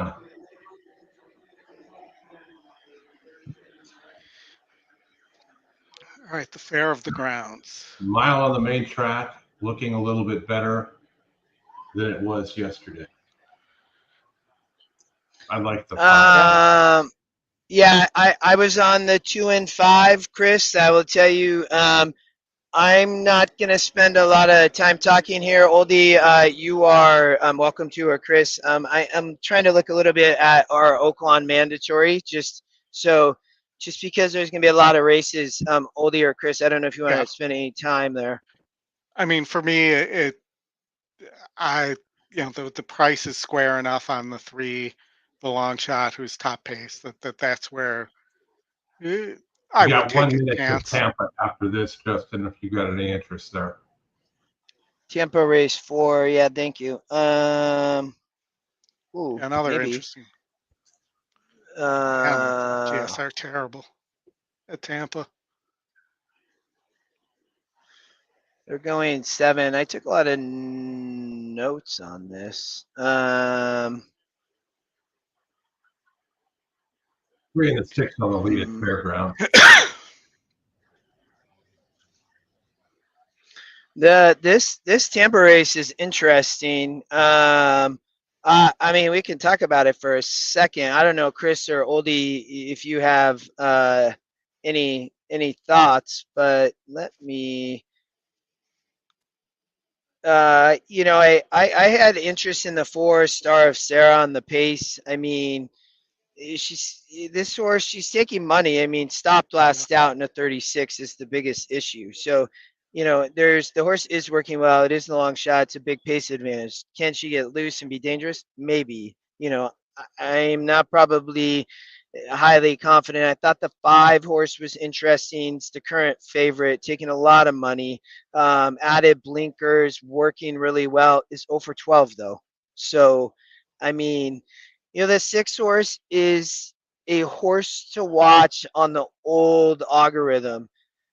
I have interest here because you're getting a great price at 12-1. It's a little risky probably for me right now, unless I was really confident. When I look at her, I mean, a 3-year-old filly, the win percent goes from 3 to 12, which is huge. So immediately I have interest. She's dropping in class. This is a bad field. So, Yeah. I think she's interesting. The trainer jockey Rojas and Avila hit at 15% together. That's better. There's no real any stats. I thought that horse was interesting at a win place. Yeah, it's can this horse sit the trip? I don't know, man. It hasn't shown the ability, but I would say this horse could improve. And then the 10 was working well. This horse in an outside post, big price, but not that. That'd be my opinion. I don't have a win bet, so I'm not going to play it. But Oldie, feel free to chime in. No, I mean, I really thought that, this is not a great field. I'm concerned about the low GSR on the 4.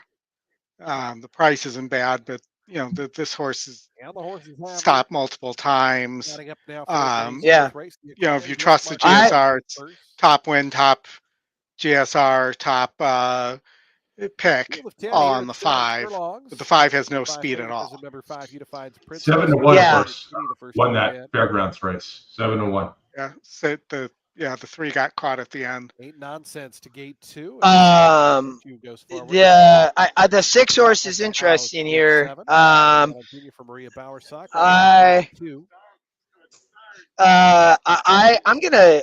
just gonna play if I can get a live money bet here. I'm gonna take a little money slot coming forward.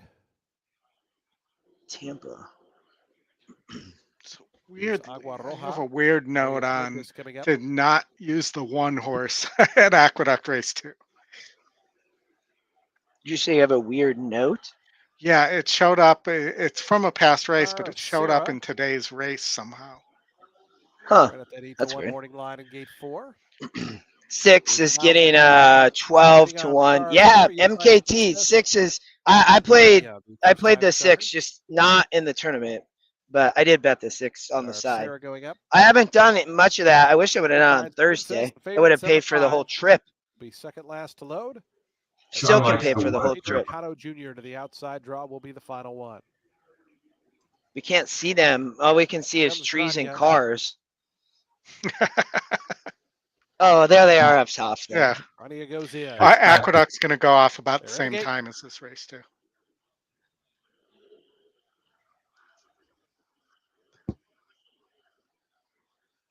I didn't have a lot of interest at Aqueduct other than I thought the 1 at Aqueduct was interesting. But that 10 is that 10. I told you that horse was going to fly out of there. Away in that 3rd position. It's Star of Sarah just in front as they meet up with the main course proper. Grania to the outside, away in second. A lot of speed here. Down along the inside of Poker. And the five's got to be loving this.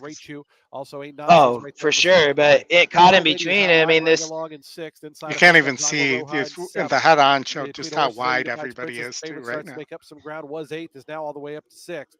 The two at the back early on is Bet the House and Money Slot is the trailer. 23 seconds for the opening quarter mile. Comes at just in front. Nah, I told you this horse was going to be dangerous.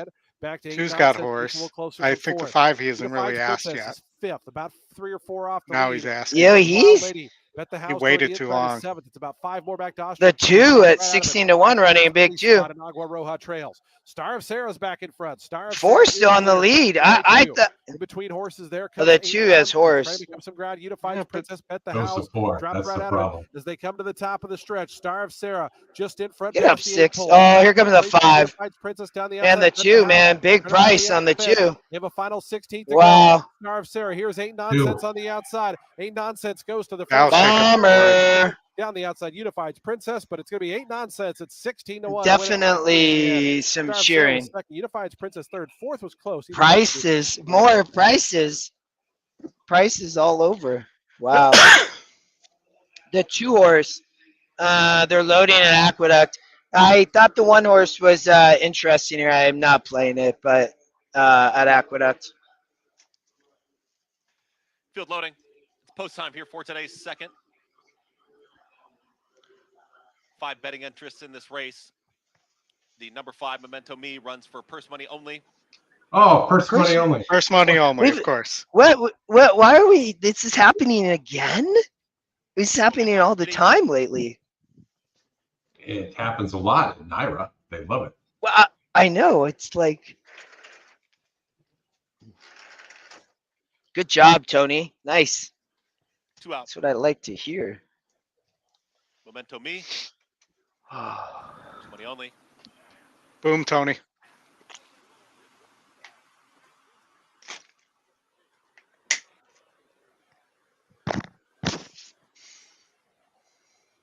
Shoot, there it is.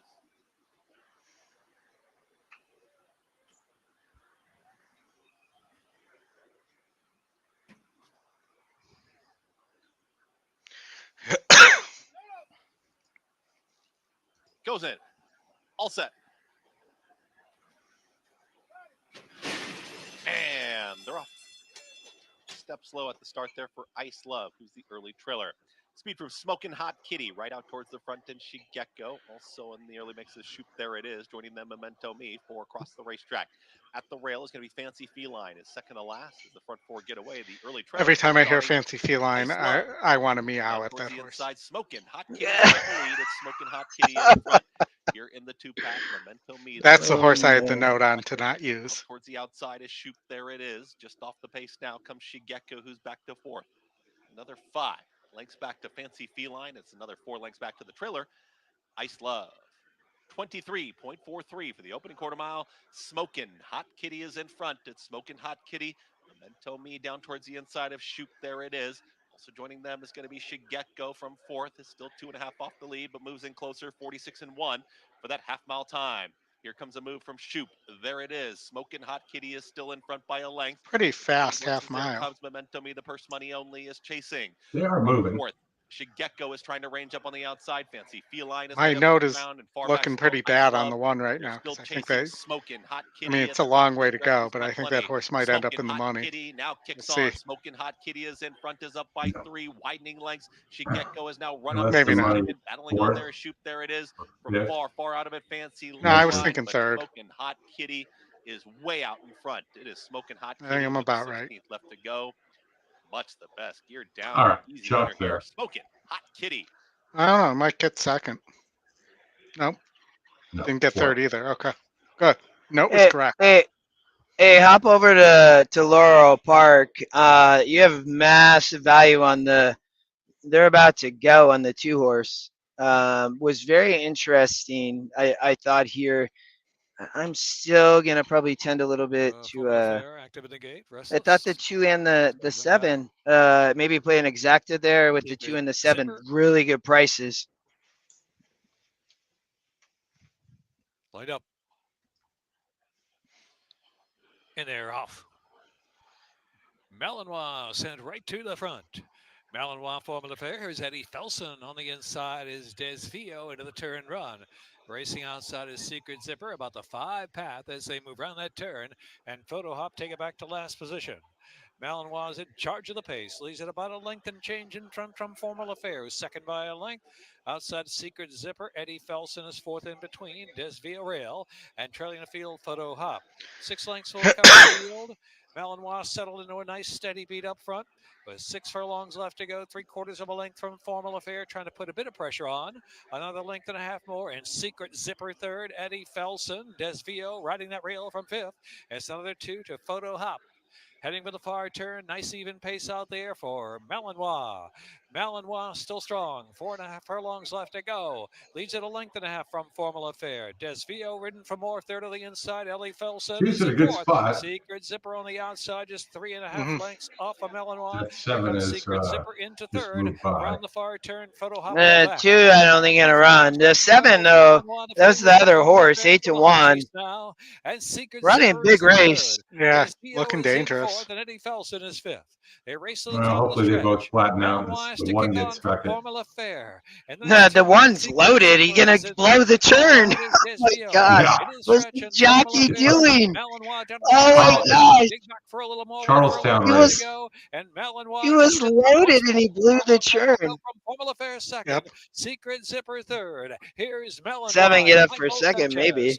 Malinois. Yeah, I Yeah. think so. By 3. Almost 4 at the end. Second I will be cannot. Secret What's that Zipper. guy Here's doing? Malinois reporting. Oaklawn. What's up next? Fast races. Oaklawn, My 4 gosh.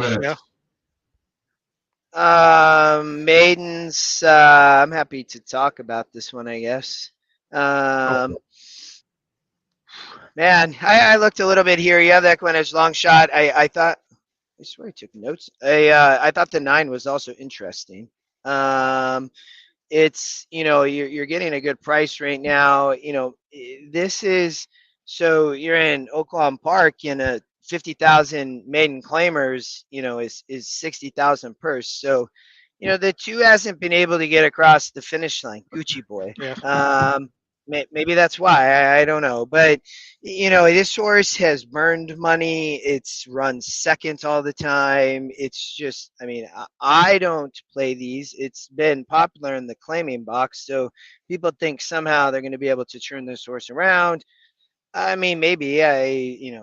The horse doesn't like to win. I'm not betting there. You have the the first time starters in the 6 and the 8. The 8 is working well. Bejarano rides. It's 3%. That horse wins. Maybe. Maybe it's ready to go. If we look here on the work side, I'm using Bruno behind the scenes. We are going to integrate that on EquinEdge though at some point, but you can see the horse is working traditionally on a weekly basis. It looks to be working good. What I would say, it's, it's definitely fit. So it's like in a race like this, it's like, can you beat a favorite with the first time starter? Maybe. Then you have the lightly racehorses, 3, 9, 4, and 7. For me, the 3's EquinEdge long shot oldie does have a second place. This is going to be probably too much of a reach for me on an EquinEdge long shot oldie. I think I could see it. Don't get me wrong, but I could see many horses here. So I'm skipping Oaklawn. I need to play Oaklawn race 4. So my interest here a little bit. So for race 4, they're going to be sprinting so we'll get to this race. I've taken some notes already, but I have they're sprinting going 6 in race 4. So they're also sprinting going 6 here in race 3, and if we go back, they sprinted 6 going here in race 2. You guys watched this race, so I'd be curious to hear. And then they were sprinting in the first. So it looks like speed might be holding a little bit to me, Oldie. I don't know your thoughts. Yeah. No, I agree. What I'm looking at here is there's a decided pace advantage for the 3 and the 4. So if one of those two horses doesn't break well or doesn't run, the other one, could just romp here, get an easy Yeah. lead. You know, of those two horses, I think the 4 is a slightly better breaker. You're getting 3-1, which is a square price there. You're getting 9-1 on the long shot. You could take a chance either way, and you hope that one of them, that the 2 breaks into the 3, or the 7 breaks into the 4 there, or something like that, or you get a slow break. You could find yourself with a price, because if the 3 runs to that first time out race in a maiden special weight against similar, it probably wins here. Yeah, it's a great oldie. I mean, it's great handicapping. I mean, it really is. It's just a tough race. I think the 3 and 9. I don't trust the 2. If you want, something that's where I'm looking. I think the 9 is still. Looks like they're I have Oaklawn above me today, so that's good. It was like all the way across the room yesterday. So, I mean, it's packed there today. So we have they have big racing. I wish that was the one track I know we all wanted to show, and we asked y'all, but we got most of the rest. So, no Fairgrounds, no Oaklawn, but it's they have a big day. You can see the crowd there is just packed. And kudos to Matt Dinnerman, one of the best race callers in my opinion. He's an amazing guy and does a great job. So. Let's see if that day 2 leaderboard still isn't fixed. Well, we've had some prices, oldie, so it's these leaders probably came in a little bit late, and then they're like, "Whoa, what happened?" Well, looks like Scotty's powder's still pretty dry. He has one ticket that he played 1 optional on, the other one he hasn't played anything. There's your current leaderboard. Brad hasn't played anything yet. Yeah, he came in. He stopped by. We played craps a little bit last night. It was fun. I got a chance to hang out with Brad, and that was a good time. So it wasn't very long, but we still got a lot more time. But they came in maybe 15 minutes ago. Yeah. They're off. 3 won the break. Yeah, 3 took the lead. 4 sitting right there. I mean, the 9 looks like it's going to get a good trip from there.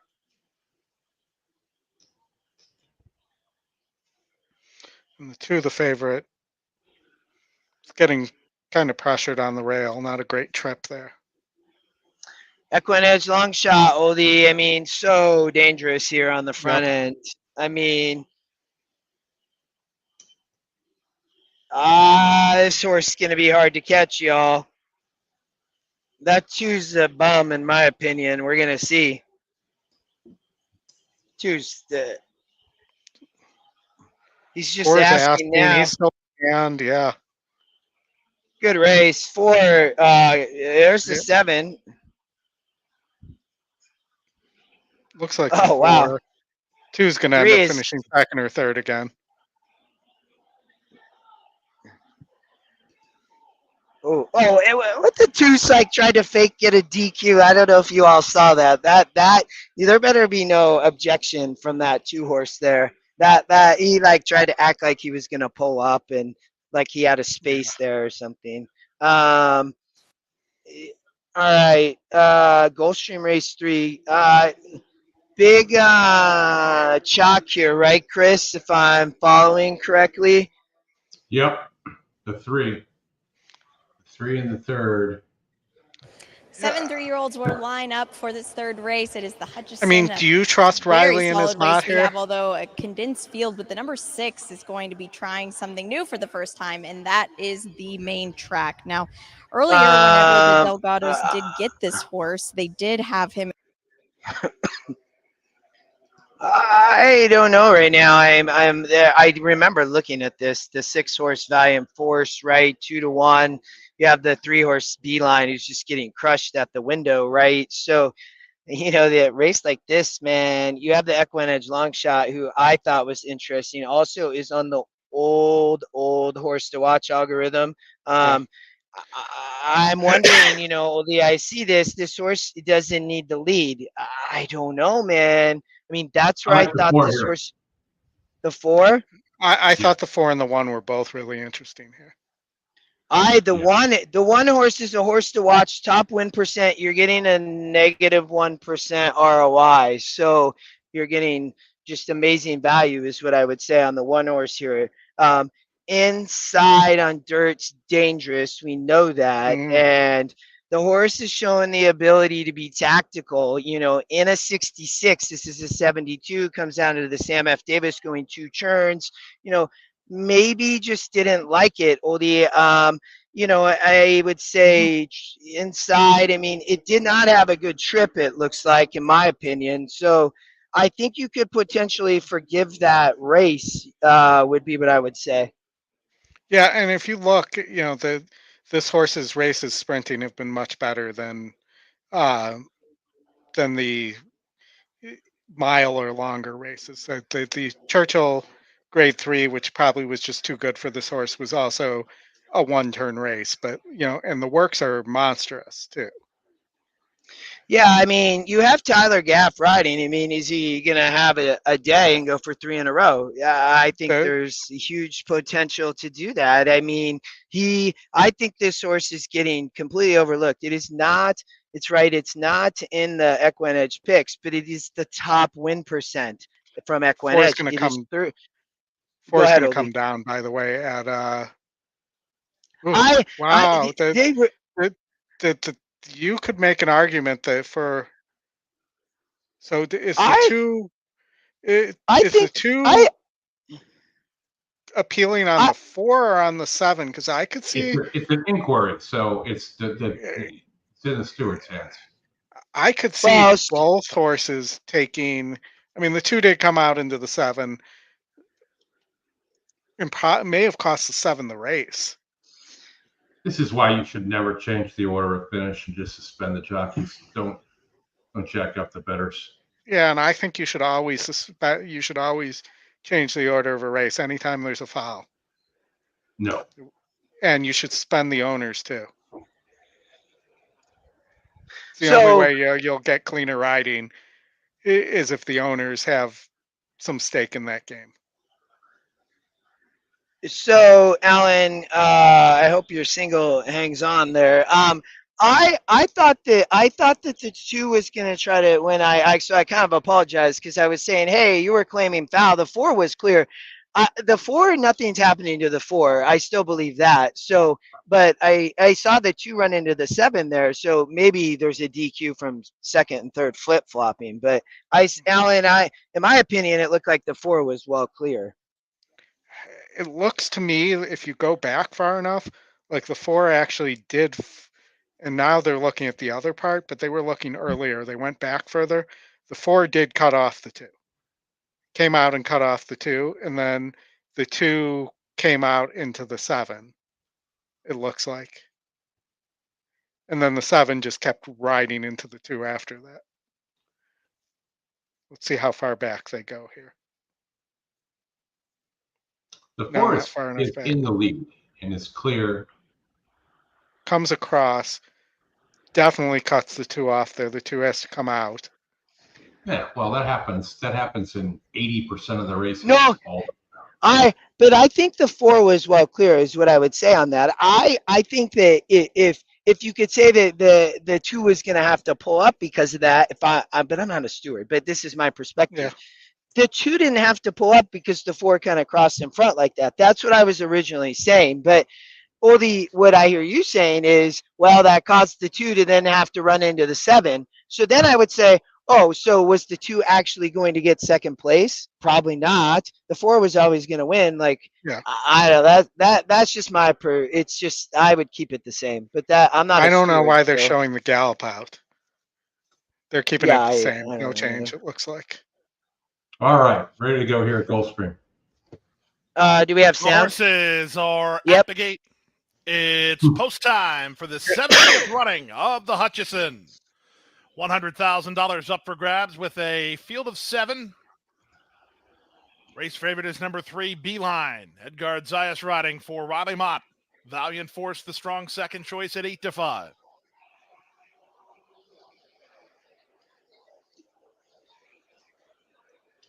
Ship to Shore getting ready next. Then Starship Mocha. They put the 2 in front of the 7 at Waiting for Oaklawn. Valiant Force, and from the outside, Okay. Sir Flash. If that towards the winner. that seems odd. That's terrible. No, I mean, I agree with you on that front, Oldie, but I mean, I guess the 4 was clear at least. That was Flash to take the outside. But I agree with you, Oldie. I'm not really sure why that happened, but Sir Yeah, Flash, and this, Louis this Saez. 3-man steward booth, Justin, Oldie, and I, Oldie's going to lose like 80% of the time. There, Renegade. Being right's tough sometimes. Racing and the 70th running of the Hutchison. We do Beeline, one. Butterflyer reaches out to the early lead from ship to shore, who moves to a flanking Tyler. position. You play the one? Second, Sir Flash Yes. sprinted early. He's a headstrong third.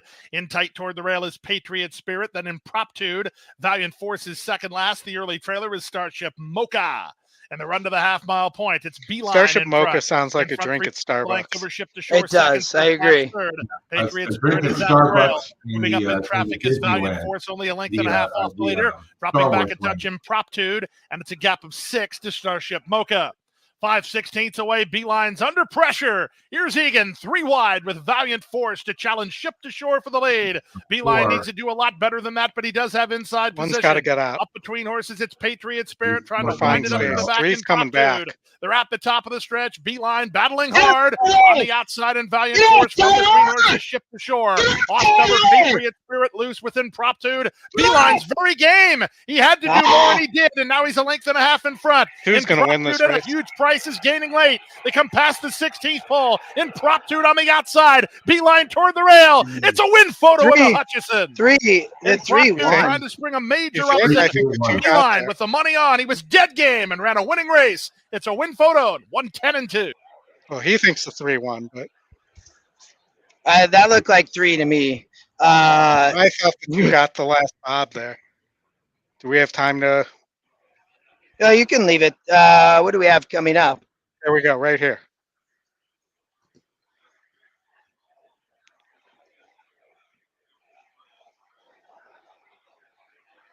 Look, 3. yeah, that is insanely close. 3. Wow. You could have a flipping wheelie bus in between there. 2 would shake up the contest. It's 3 all day, all night. Is it? 3. 3. Looks like Is 3. Yeah, 3. The 3 looks. It looks like the 2 to me. Dude. No, no. So the 3, I think, never lost the lead, and the 3's head was about to go back down if they let that go. So Right, but that was right at the wire. I think the 2's nose was down. No. I'm wrong. Okay, I'm glad to be wrong. there's a lot of oohing and eyeing. I like the play on the one there still. Tyler didn't have the best trip. He broke kind of slow, and Yeah. you know, I mean, and then he had to get out right, Oldie, and he tried, but you know, just not the best trip that he got. But tried to get 3 in a row. That was All right. That was an optional, right, Justin? yeah, that's 3 down then. What race was that at All Gulfstream? right. I may have one more race in me here before. Well, let me check with the folks boss. here. Luckily, we don't have to leave and go outside, where there's a walkway right to the convention center. But let me check with the Brain Trust here. In I'll be other right words, back. the boss. We cannot show Fairgrounds, but Chris, do you want to? I don't even I got see. Tampa up right now, Justin. Yeah, they're sprinting on the turf at Fairgrounds.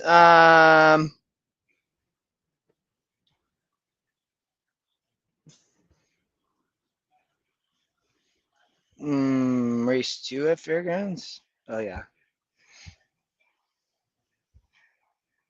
Yeah, let's. I'm gonna not really. We can skip Fairgrounds. We'll just stick here with Tampa, like you said.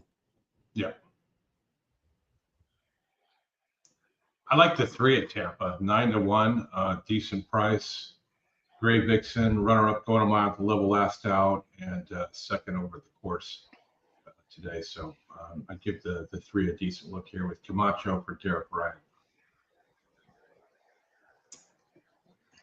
Small field at Tampa.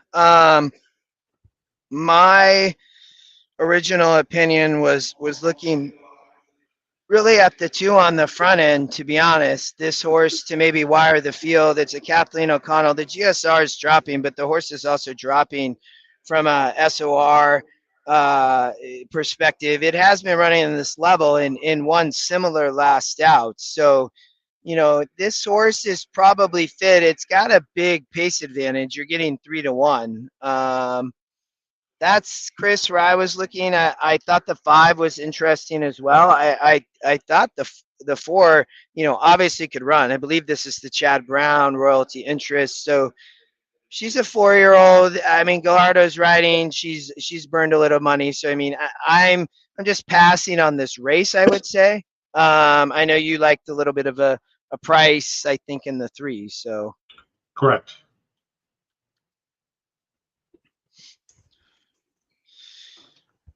well, 25% through on the mandatories, not bad. No. I was always going to play that one horse. That was one of my, I would say, plays of the day. So that's kind of a bummer. But I think just bad trip. That horse, he ran a good race. I mean, Well, you're 1 for 3, and if you go for those prices on 1 for 3 and you hit it to 30, 25, 30%, that'll get you there, man. You got to just stick to your plan, get your $100, and get down there to the end to where you've got some bullets at the end where you can navigate.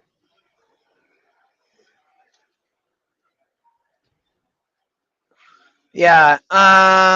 We're gonna watch Tampa here, Chris. I'm gonna take if you want to just turn the race on. I'm gonna just hop on mute for a second and grab some water. Sounds good.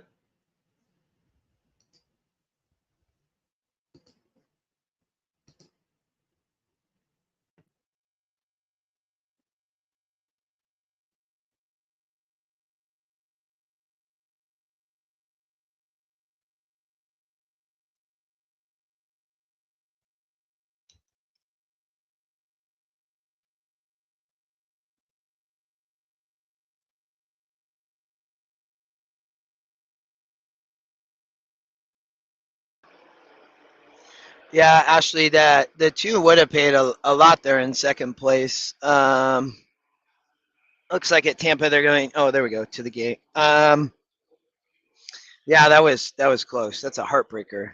You still get a good price in second, but the win there was, and they would have capped out. I think right. It was over. You can only cap out the max is 20 to 1 on the win. $44. That is correct.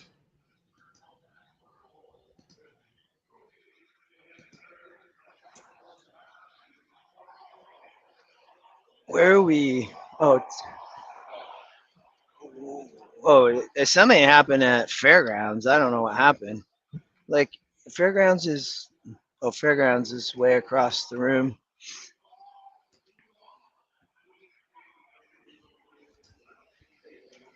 Did anybody see what happened there at Fairgrounds? I didn't see it.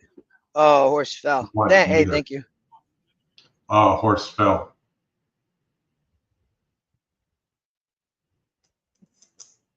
And the horses have reached the gate. It's post time. They're lining up. Looks like there was a horse went down, Justin. Yeah, the guy when he walked by, that's what he said. Field the 6 here with it's the farthest away, so it's hard to see. For Chad Brown and the Klarovich colors. The 4 taking all the money is not surprising. Is at 16 to 1. Willie, the 4 is awful. I'm with you, man. We talked about the 2 or the 5 trying to beat this horse, man. I think the 2 is very interesting for Kathleen O'Connell. You're getting 4 to 1. So Forever Rose, Pablo Morales coming up. 3 to 1 now. Waiting on Lady Thor. Jesus Castanon for Mike Deeney.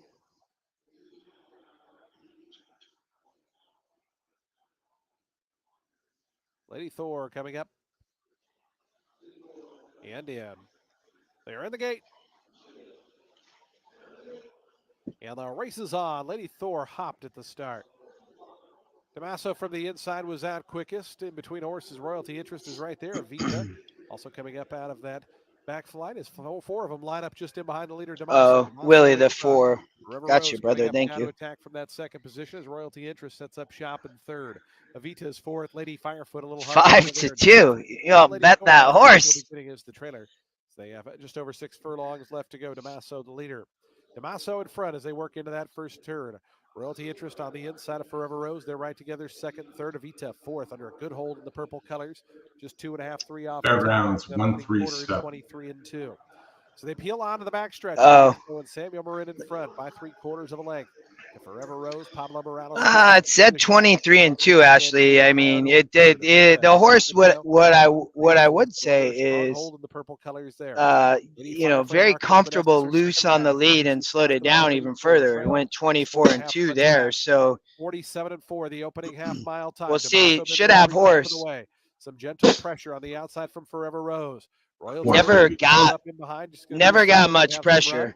Then comes Avita, who's pushed. Yeah, I like this too here too. Sorry, guys. Around that far turn, Damaso still the leader.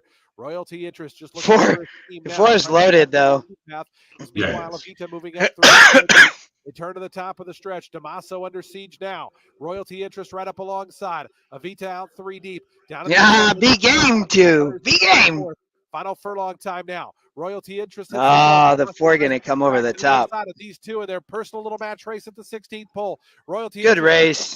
Damaso now a half length back. Royalty Interest. Chalk those. So those are, you like to see those happen when 4th and 5th, Lady Thor. Laurel race 5, I think, is next, Chris, if I'm tracking. I'm not playing there. I need to still handicap Oaklawn race 4. I don't know. Let's just watch Laurel, Chris. Yeah. Okay. Thanks, brother. And also, Aqueduct is at 0 minutes to post.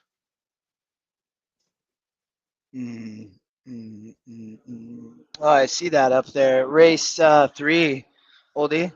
Yep. Let's. I don't know, Chris. You can.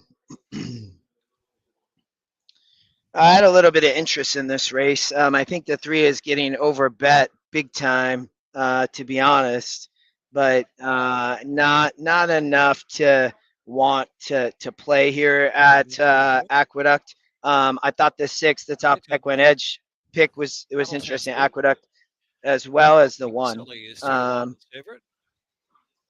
Big GSR on the 5 there at Aqueduct. Yeah, it's a 1%er. Oh, Doesn't run a wreck, but something silly.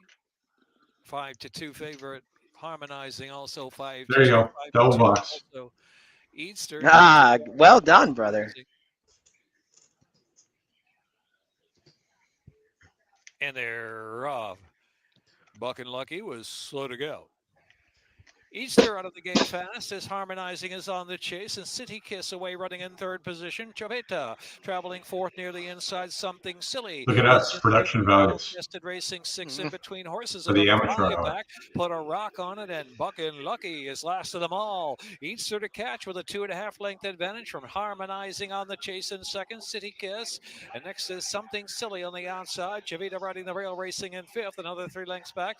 Battle Tested is next. Try to get going there. It's put a rock on it, and trailing the field is Buck and Lucky. So midway on the turn, Easter up top from Harmonizing, a length and a quarter. Something Silly stokes up a rally under a drive on the outside. City Kiss is in 4th, another 4 back, and it's Chavita in the blue color shifting off the inside. They're into the stretch now. Easter and Harmonizing there on the outside is Something Silly in 3rd, and City Kiss, followed by Chavita down to the final furlong. And here's Harmonizing and Easter and Harmonizing deep on the outside. Easter's digging down to the rail. Easter and Jerry on Toledo. Easter, she's going to do it. Easter for Harmonizing.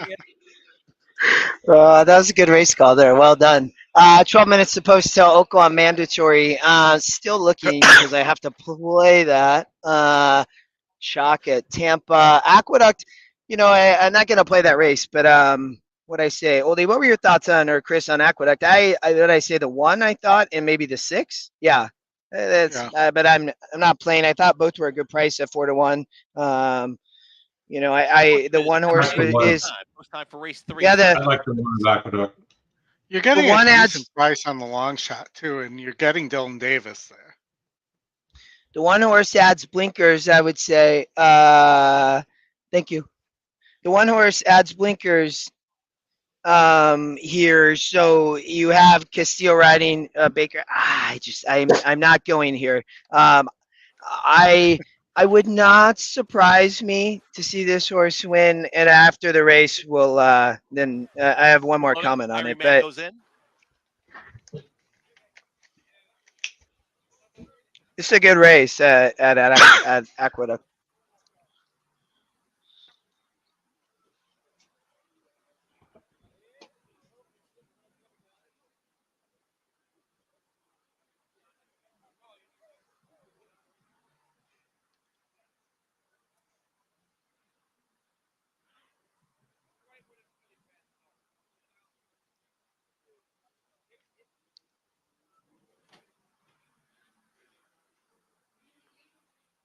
Arco Augusta,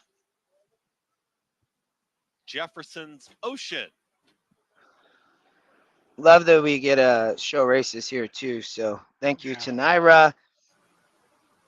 Oldie, how much time you got left in you? Got about a half hour. Sweet. All right. We'll watch this and then Manny Penny. Yeah, I'm looking at that mandatory race right now as this is loading. Yeah, it's a good race. I just Oaklawn is a tough track for me. And they're off. Good speed here from Savage Spirit. Arco Augusta in the mix. Jefferson's Ocean right there, and Jefferson's Ocean with a head in front.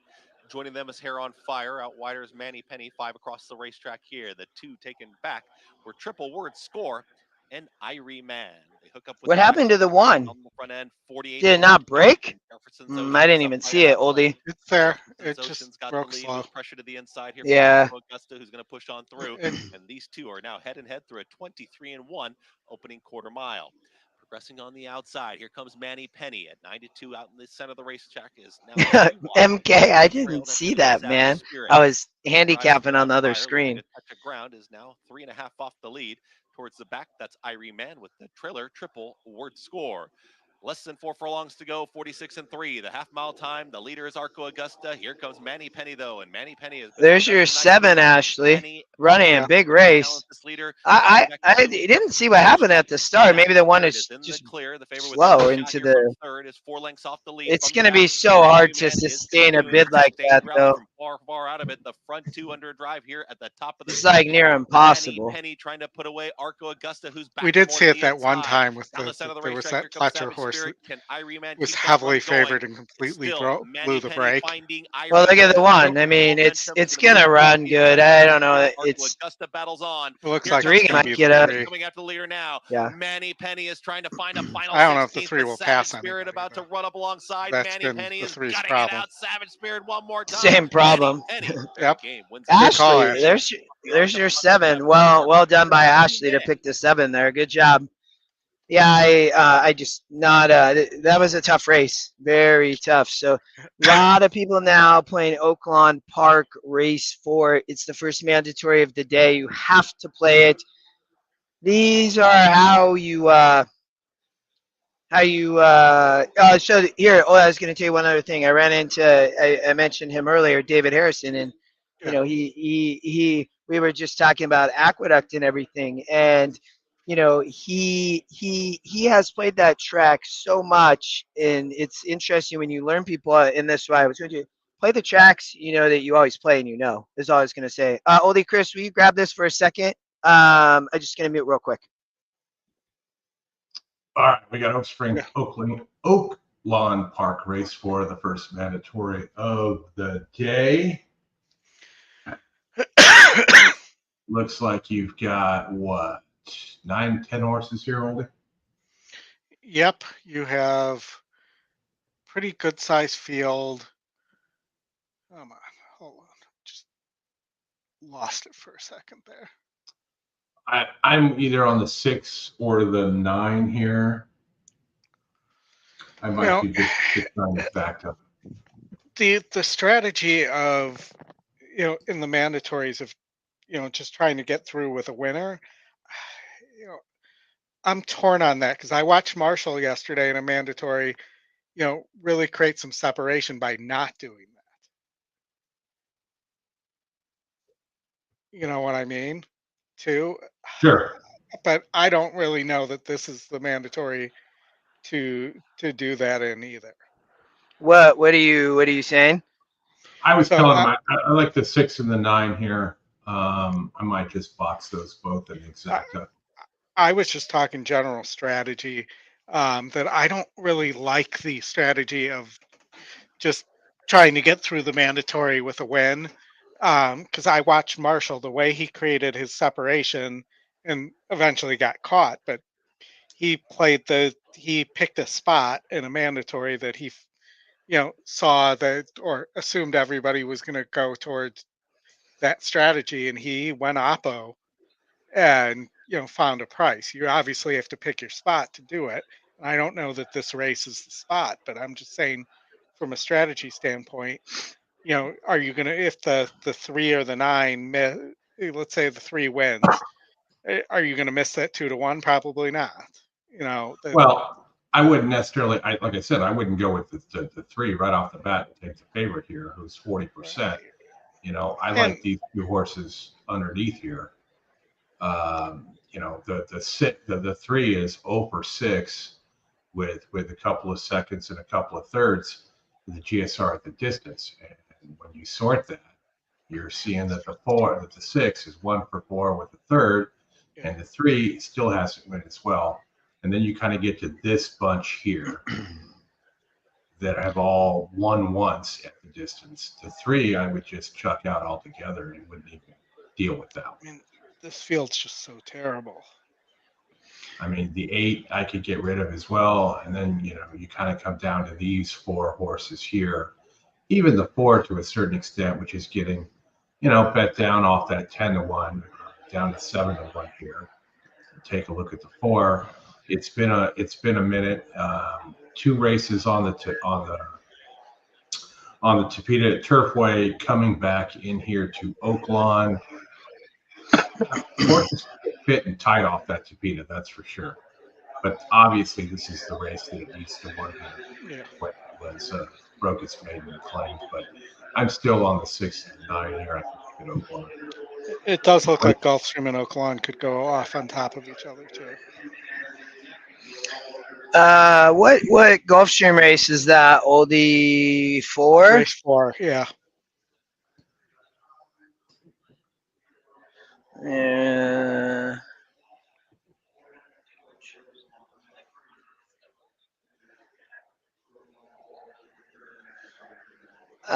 Thank you for saying that. I appreciate it. I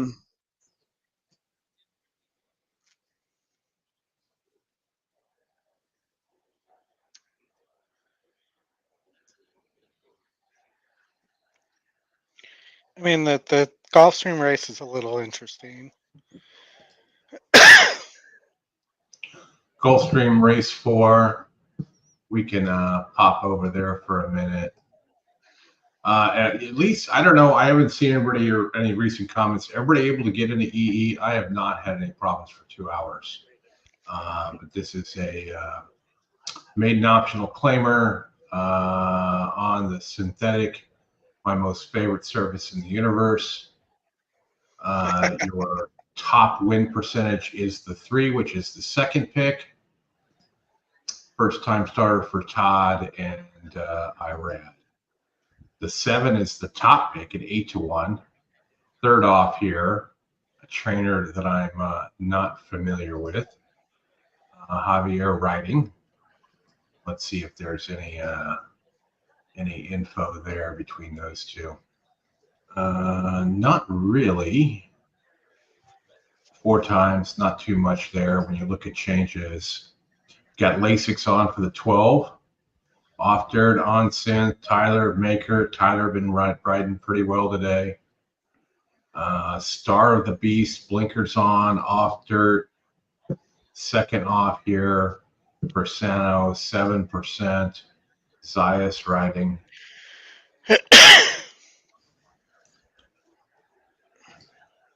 This is probably a race that if I was playing, I would avoid. I wouldn't play this in the tournament or real money as well. But this one is interesting.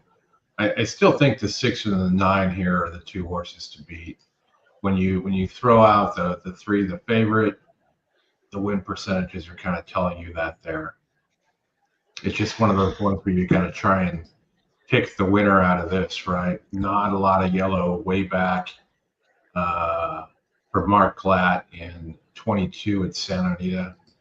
6, a little bit more current, lightly raced. Ron Moquette, Rafael Bejarano, they make a decent team if I do. Yeah, 14%. So, I mean, I think the 6 is the 6 is going to have to get a trip. There's 1, 2, 3, 4, 5, 7 horses within 16 pace points of each other, and really, 3 horses that are all going to be up or on the lead here.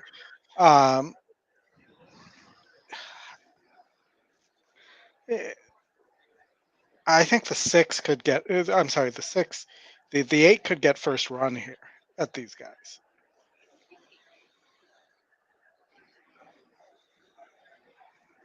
If the 8 can rate, which is the question. The 1A, I've struggled with that one too. I think the 1A could get a trip too.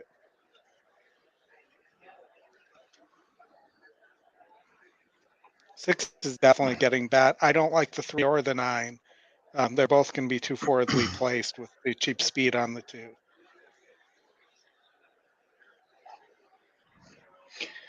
We got Oaklawn. I appreciate you guys kind of taking over there. I'm trying to. This is a tough race, man. It's tough.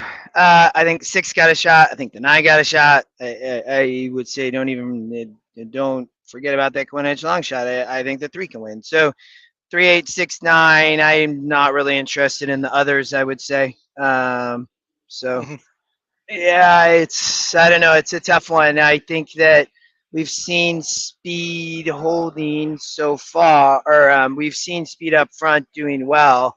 I'm curious a little bit what this 2 is going to do with the pace. I think a lot of these horses have some interest. It's a tough race. Again, I could see the long shot winning. I could see a favorite winning. So they're loading. Do you want to put the Gulfstream race on in the meantime, since we can't show Oaklawn? What? Leonard, our thoughts and prayers are with you.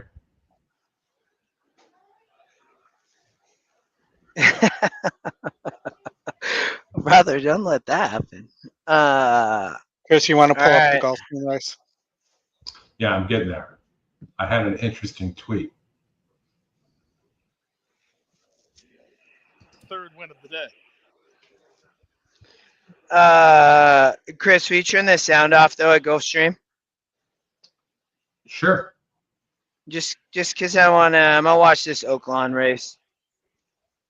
You can. Maybe they won't. Oaklawn's about to go. Yeah. Oaklawn As went I said, first. they were going to go off on top of each other. If you had Oaklawn, you were a winner.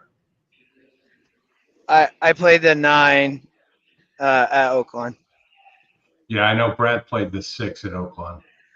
Yeah, the 6 was to play the 9. I talked about the 8. I thought that the 9 would get a good trip off the speed here. We're gonna see though. The 3 is just loaded and just settled. Yeah, had a steady.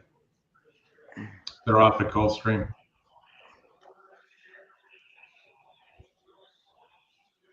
Your 9's looking good, Justin. that long shot out there too, though, man. Come on, Come on, Asmussen, on Hall of Fame Day. Hall of Fame Day for Steve. He pushed the 8 out. Come on, 9. 9 much the best, man. 8 just hammered the 9. Come on, 9. Come on. Get up. Get Come on, up. 9. Get up, 9. Get up. Get up. What did I tell you there? 6-9 exacta box. Well, I hope, my gosh, I hope we hold. I hope we hold. I hope we hold. I hope we hold, man. Well, we're gonna hold on. 1 second.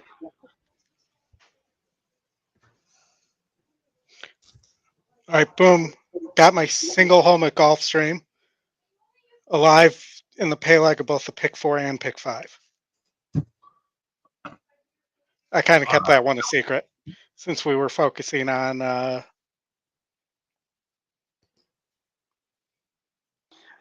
So my biggest concern is when the 9 came out on the 8 on the churn. The 8 caused something there, but I don't know how they'll deal with all of that. I don't know. This is scary. It feels good to pick the winner. That horse was much the best. Much the best. I'll take that 17-1 exacta for sure at Oaklawn. Thank you very much. I mean, it was the right play to remove the 3 for sure. yeah. I mean, we talked about that. It was the 6 or the 9. The 9 was more forwardly placed than the 6. The 6 came running. I don't think there'll be any change there. You don't have anything to worry about there, Justin, at all. And the 9. I would assume we're going to see some review, to be honest. The 9 one over at Gulfstream, is that what's happening too? Yeah. Or no? Oh, okay. And The what was the odds on the 9 there? At Gulfstream,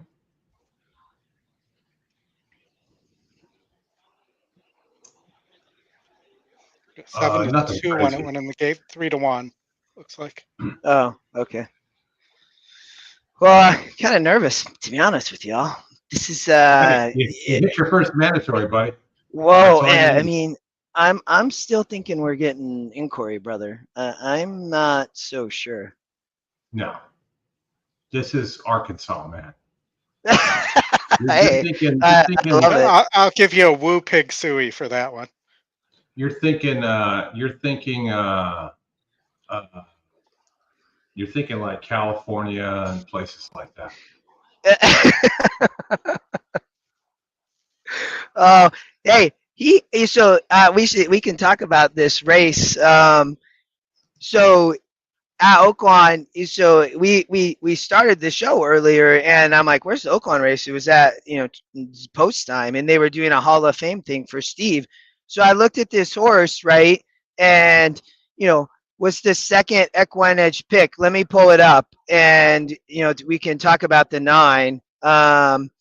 So this is where I landed originally. And I was handicapping it kind of in between those other races. So anytime you see stars for me, it's usually a play. They can be singles. Like this horse was working a 3-star work.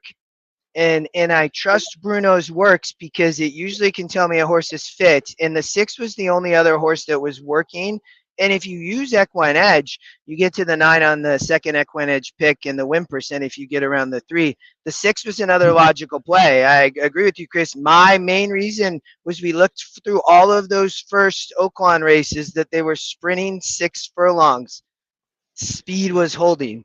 And so I highly working well, sit off the pace. Keith Edmonds, he did a good job of getting the horse out. It looks like maybe I have no worry. I would assume they're in the winner's circle. It's official. Right. You're good. Brother, that's amazing. So yeah, that's good. You have to hit the mandatories. Yeah, thank you, Marco. But it was. I would tell you, these are the plays. If anybody hasn't heard, we're going to integrate Bruno's works in. It's probably why Chris played the 6-9. To be honest, they called out that, and then you have it with EquinEdge, and we're going to integrate that in. These were the horses that were fit, ready to run here, in my opinion. So, it was where I originally looked, and then it's kind of I stayed with my original thought. There's all my notes. I did think, and not a lot of notes, but I thought the 6 was interesting. Was the top GSR as well, and then but the pace, I thought you could get somebody off pace. So, way to go, Rico. Way to tail along. that's awesome, Rico. Good job, man. And I know, go ahead, Oldie. Go ahead. No, go. I didn't think that 9 could rate. I was glad to be wrong since you played it, but Well, so my opinion, right? Because I guess we didn't talk about this. I think that maybe you saw some of that. And are we still on my screen? Yeah. So the win percent went from 11 to 23, and Oldie, my perspective of it was there was a big Steve angle there. I would tell you. I mean, it was a little bit, but it was all EquinEdge here. My thought, Oldie, was you could see back here, right, way back. I mean, the horse was facing tougher, and for me, I just thought it was kind of a brutal race, right? And the horse was going to be fit, loaded. I thought that horse was loaded based on the Bruno work. I will tell you, that was my combined play, second EquinEdge pick with the Bruno work. That was it. So very nice. All right. Oldie, you're not gonna be here. We have Tampa Bay Race 6. Here we go. Or is it 5? 5 or 6? Who won race 5 at Tampa Bay? Race 6 at Tampa Bay. Fairgrounds race 3. The 2-horse did run a big race. Oh yeah, that's right. We talked about Tampa, the 4-1. That's right. Race 6. 8-horse taking a little bit of money was Sammy Camacho riding. It is the old EquinEdge horse to watch algorithm. You got to be careful on these, which is why Scotty's got a few different ones he's working on. But there's a lot of speed here, but they're going 5.5. So I'm not playing this race. I didn't handicap it enough, but I'm gonna run to the restroom if that's okay, Chris. No, go for it, Justin. I will tell you before you go. Yeah. Next race at Tampa Bay, you will be playing because that's your next mandatory race. Oh yeah. Okay. No, I appreciate that. All right. Perfect. Go drain the main vein. We'll talk to you soon. All right. Oldie, race 6, Tampa. What do you got? A lot of old notes on these horses. I agree with Justin. There's a lot of speed here. I like the 8 a little bit to get first run at that speed. It's shown it can be tactical. The 4 High School Crush as well, possibly. But there's not a lot of horses who have 1 rating here either. You could get something like the 11, who has just been missing at this level here with all the speed.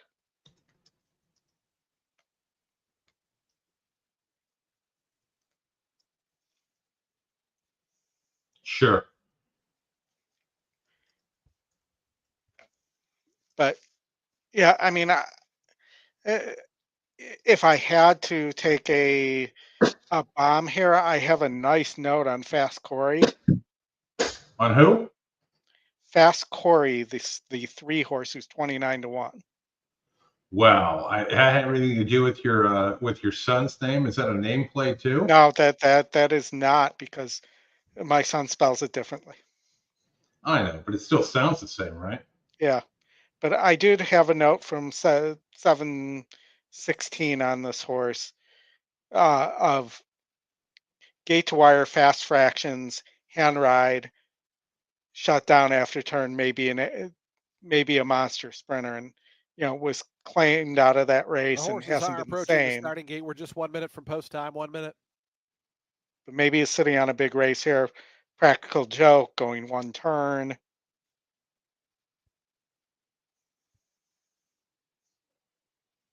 All right. But again, there's a lot of speed here, so I got a little bit on that 3 for you. All right. And did you see my note about Gulfstream? Race 9 at Tampa, race 6 at Tampa. They're all sort of evenly rated in terms of works wise. No big 3 or 4 star standouts. Did you see my note on Gulfstream? No. Look in the chat, Look the at the chat. WhatsApp chat between the three of us. Oh yeah, there you go. You know, this show wasn't about that, so I haven't really been talking that up, but it's a good The horses opportunity. have reached the gate. It's post time. They're lining All up right, now. here we go. 6th as we start the late pick 4.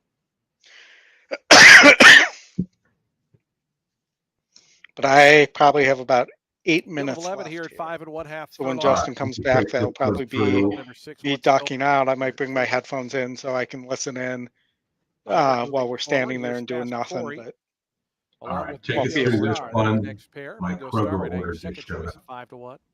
Justin up to 36th place. We'll leave that up there for a little bit. Winn-Dixie Ronnie is going to be next. Let's go. Here's High School Crush, Pablo Morales at 6 to 1. Even money now on the number 6, What's Going On. Mudshaft going forward. Here's Whatchamacall, Marinelise Almadina on board. And Dance Step, Samuel Marin, the final one to join. Dance Step goes in. They're in the gate. And the race is on. Dance Step out wide, got away in good order. Between horses, Whatchamacall is up close. And also right there is Lovey Lee. Lovey Lee and Whatchamacall, those two 1-2. What's Going On? The favorites up with the front flight, as is Fast Corey in the blue colors. Dance Step out wide, broke sharpest, but settles 5th, only 2 off the top. Then comes Lady Lancer, who's 6th. Island makes some ground in 7th. 2 more back to Winn-Dixie Ronnie, who is 8th. Bingo Star, that one's inside his 9th. It's 2 more back to High School Crush, and Mudshaft is the trailer. Whatchamacall is the leader, 21-4 for the opening quarter mile, and Whatchamacall a length in front. What's Going On in the second position? Length and a half more then. Back to Lovey Lee, who's down on the inside. A Fast Corey. Dance Step continues a wide journey on the outside. Whatchamacall is still the leader. It's Whatchamacall to the top of the stretch, about a length in front of What's Going On, who has the length of the stretch to try to push on by. Whatchamacall kicks a length and a half to the good. What's Going On? Dance Step starting to level out of touch. Down the far outside, High School Crush and Mudshaft both putting in late rallies. 16 pole. Whatchamacall still in front by 2. Dance Step up to second.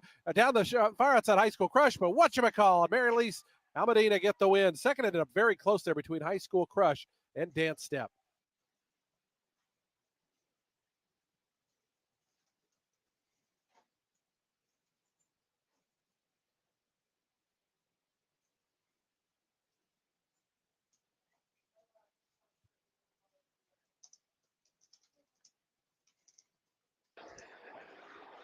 MK, thanks, brother. I can see that on there. I appreciate that. We need to get top 77. 77. Oldie, how we doing? We're doing good. I mean, you're in the top, in 36th place from what I understand. I see that. This thing is like about endurance. I feel like I'm playing a basketball again. This is like playing a 5-6 day poker tournament. Crazy. Oh yeah, seriously. Yeah, I 100% agree with you. Yeah, and It's Justin. I mean, I think you're sitting in. I think you've played really smartly today, and it's amazing to be in 36th place at this point in this competition. Is freaking amazing. Yeah, I appreciate that. It's so hard, man. I mean, this thing is no joke, I mean, you got like the best handicappers here, and it's at some point I'm sure you'll really see a big competitive side come out. So, you're starting to see it. There's a lot more vocal people. I'm always vocal, so you don't have to worry about that. I love the game. I think it's a lot of fun. No, I mean, Ashley, I understand how how Scratch. difficult this is, and as well the fact that Justin didn't get to prepare like he knew he would be in this Check either, wagers, because number 1 he Star had to Street. win his way in on Swing Thursday. play show, exacta So, Yeah.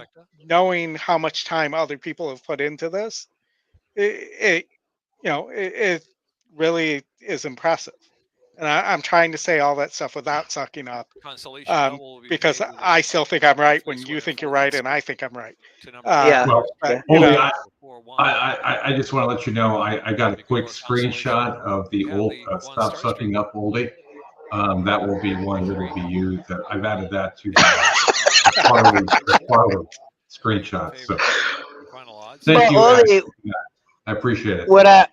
what I would say is, Oli, I respect you a lot because we've done this show a long time, and you and Chris put a lot of effort in for us to do this, right? And I think, I appreciate that. I think from the stretch run group in our show, everybody we run that usually every weekend on Saturdays. The time can vary just because we always have commitments, as you heard from Oldie. He's got his daughter and a lot of competitions, and I coach both my kids in basketball and baseball. So we love that you all are here. But Oldie, I love you, brother. Like it's been playing, I think there's a group of us, right, that have played with EquinEdge for a long time, and you really start to see it in a tournament like this.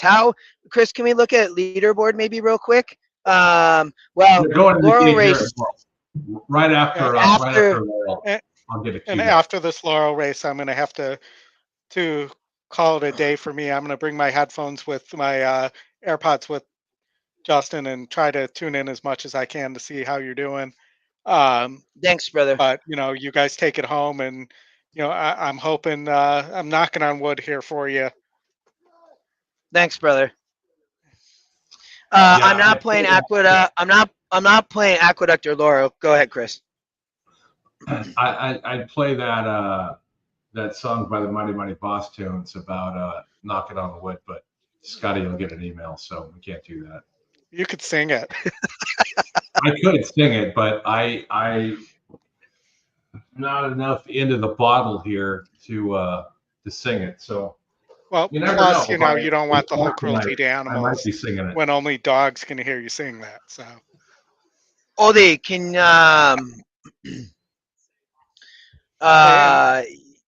go ahead. And root on my Gulfstream ticket. Justin, look in the stretch in our three-way chat there. I'm alive to everything but the 4. Do you have? I still wanted to. We didn't hit 50 tweets, but that's okay because we were really close. Do you have a? I just give your ticket away maybe at somewhere late if you drop it in the chat with Chris, and we can do that. Yeah, I haven't even. Oh, did you? You didn't look? That's fine. Don't worry about it. Yeah, I had 2 things I really liked in that sequence. Shoot the messenger, and Raumer. Got both of them home already. So they're up against it, 4 to 5. Loading. I honestly I hadn't even charted the rest of the day. I knew kind of when I was going to be here for it. So no, you're good, man. Yeah, no, I was, and I'll figure out one. I think maybe we'll try golden hour today or something. I'm gonna try just so everybody here. But It's the first call on the outside from Raumer in between horses. I don't know this race. Looking up early speed too as they race down the back stretch. I'll hang out for this race, and then I gotta put the shoes on and be ready for the girls here. 8's flying. The 3 was just smoked. Aqueduct about to go as well. Half-mile pole. Raumer is and in then Tampa Race 7 need a hand. Racing in 4th, up against it with a wide journey, and then shoot the messenger on the inside. Round the far turn, and Masai Man to catch. Masai Man by 3 from Raumer. Crown Count Cristo up against it, trying to work forward, but still wide. In the meantime, shoot the messenger second to last position, and dropping back to last is Claw. They turn for home. Masai Man to beat. Masai Man by 3. Crown Count Christo second. Raumers on the inside third. Up against it, trying to reach to the center of the track for the final furlong. As they move past the furlong marker now, Messiah Man here comes up against it. Up against it, levels off to the center of the track. Up against it, just in front, Crown Count Christo to try to run with up against it. In between horses, Shoot the Messenger. Yep. Up against it, gets it done. Outside Journey up against. All right, gentlemen. I will check in with you. I might send you a text or two. But good luck, Justin. Good luck to Scotty as well. And talk to you guys soon. Everybody, thank you. Thank you for tuning in. Good luck to your daughter, Oldie. Yeah, good luck. Thank you, Oldie. Ouster and Life Changer is the Triller. Mid laner's got the lead, but alternate reality right to the outside is ready to challenge. It's mid laner still with a head in front. Beachwalker at the rail, looking for that seam, is going to burst on through. Just waiting for room now as mid laner is kicked on. Mid laner, alternate reality. Here comes a run from Ouster. Is coming 3 wide, is coming out the leader, joking way. It's bottled up in behind rivals, nowhere to go. Life Changer is out wider. Beachwalker still waiting for that rail spot as they reach the top of the stretch. Mid laner trying to gut it out with a host of pursuers in behind. It's mid laner who's still a nose in front. Alternate reality continues to chase, and Ouster down the center of the racetrack gets rolling now, and Ouster's taking the lead. It's Ouster in front. Mid laners battling on there with alternate reality. Life Changer's got a late run too. It's Ouster. Yeah, it's sevens. We're gonna run a big race. Ouster trying Comes to to get up 5, even beat the 7. Yeah, that would take that too, man. Yeah, that's good. Finish 4th in 1 minute 22. We have Tampa in 17 minutes. It's a mandatory. Chris, I know we what else we got running? Oh, Gulfstream in race 5. Okay. Yeah, we're gonna why don't you leave it on the Gulfstream? Oh, and we have Oaklawn race 5. My gosh, we are flying. We are probably about I don't know, 30% through the day. Chris, what do you think? Maybe? Yeah, but you know, Karan, I hope I'm saying that right. He has literally been spitting fire today.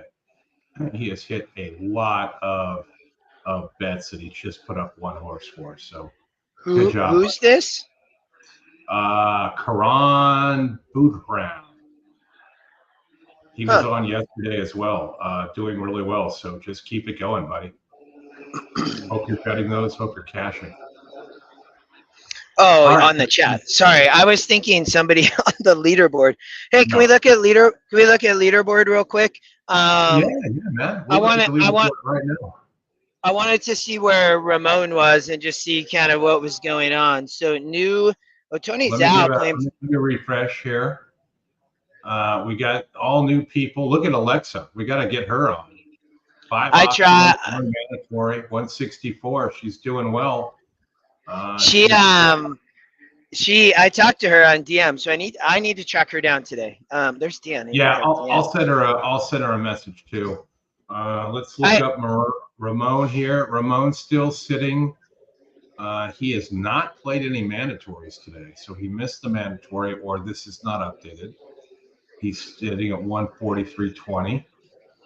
That's weird. I wonder what happened there. Oh, mine doesn't have it either. They haven't updated you either here when you do the searchable leaderboard. Yeah. No, that's okay. Let's still look at it, Chris. That's okay. I more was just, can you refresh? I'm kind of just curious to see who's up yours. Marshall Graham has played. It looks like it updated now, right? Just let it keep going. Anybody else we see? We're gonna see you when the right page flips over. Yeah. You should be right down there at the bottom at 36. Yeah, once we get over here. There's Alexa 21st. She's an amazing handicapper. She's done. I've seen her name. Steven Simonovich. I've seen his name. Alexa has a 5th place and 20 something. Christy Moore, 29th. There's Steve again, 35th. You should probably be on the next page here. Yeah, it looks like 44th. There you are, 120, 44th. Just keep pounding, buddy. we were last night, Rico. We were at the Cosmo with Scotty, and he was playing blackjack, and the blackjack dealer was saying he got on like a little bit of a hot streak, but the blackjack was like, "You're steaming," and it was just funny. But we were explaining to Anna, Scotty's fiance, of like, no, she should have been saying he was on fire, not steaming, because he wasn't angry, he was happy. But Rico, that reminded me of it. Did you just drop a little bombshell there? You said Anna and fiance the same sentence. Maybe that's not known. I think it is. So we will keep moving on. So yep. That maybe maybe I'm wrong. I don't know, but let's keep going. So Gulfstream Race 5. I thought about playing Oaklawn Park Race 5. I am probably not going to. We have Chris, Gulfstream Race 5. Gulfstream Race 5. We're coming up to the gate here. I did think the EquinEdge long shot was interesting. The 7 horse is obviously going to be tough up on the lead on the turf. Castellano here on the front end, I think it's going to be tough. Tyler Gaff is not taking money on the Marty Drexler horse, the 2 horse. I thought there was some interest a little bit there. The horses to watch on the new algorithm are the 3 and the 5, both not really taking money. I thought this was a wide open turf race, really. If you get around the 7, I still thought the 7 was tough. I am not going to play Gulfstream Race 5. We need 9 more mandatories, so we're sitting good, or 9 more optionals. So we have to play Tampa. I like the 3 here a bit at Gulfstream. Ipanema Princess, Junior Alvarado, Patrick Biancone. I haven't seen Andy to see if she's hyping this horse or not, but I like it. If you had an opinion on this, the Gulfstream race, kudos, I would say. So Oaklawn race 5 is about to go as well. Then we have Fairgrounds. There, Oaklawn that you liked? I thought the 1 horse, but it was 3 to 1, so I didn't play it. I thought the 1 horse would be tough. Sorry, I think I didn't say that. Yeah, the 1 was a potential play. He ended up going off at 3 to 1, which wasn't awful. 9's on the lead at Oaklawn. 4's in second on the outside. The 1 coming up on the inside.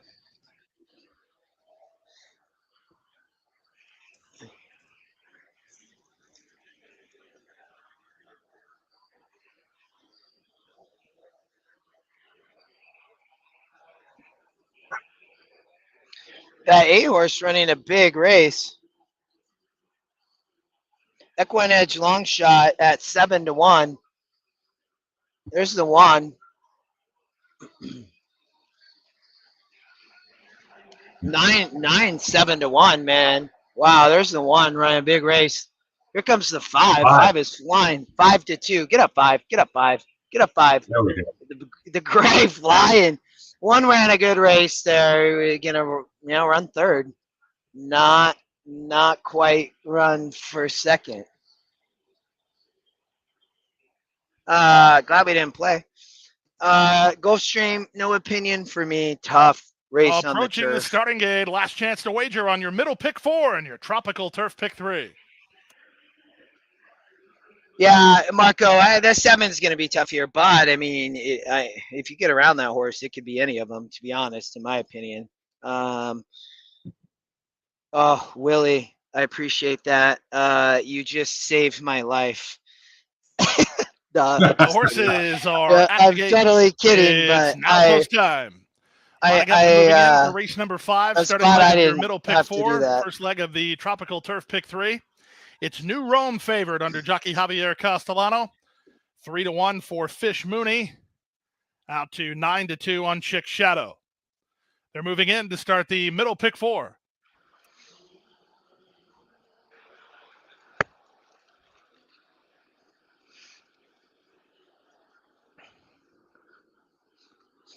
Ipanema Princess 7-3 walking forward. box here. Apparently, Scotty long said shot, Beyonce Kizzy. on the last screen. Then the Festival, gray so you're Chick off the Shadow. hook. That's good. I didn't tweet it out.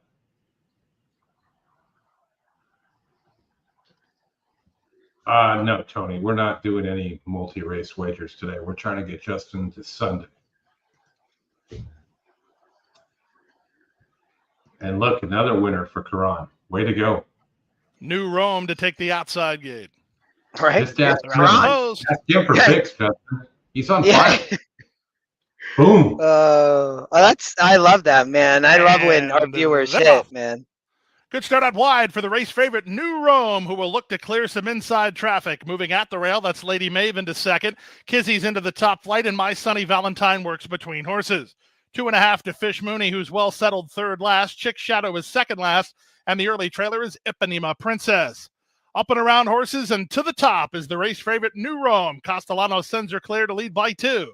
Kizzy is second from Lady Maeve in third.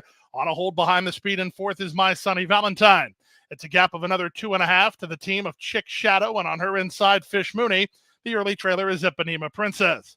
The opening quarter was 23-3. They're 5 furlongs from the wire. They have the favorite to run down. New Rome, clear and comfortable, on top by 2.5. Racing in second, it's a team of Kizzy and Lady Maeve. They're about 4 lengths off the loose leader.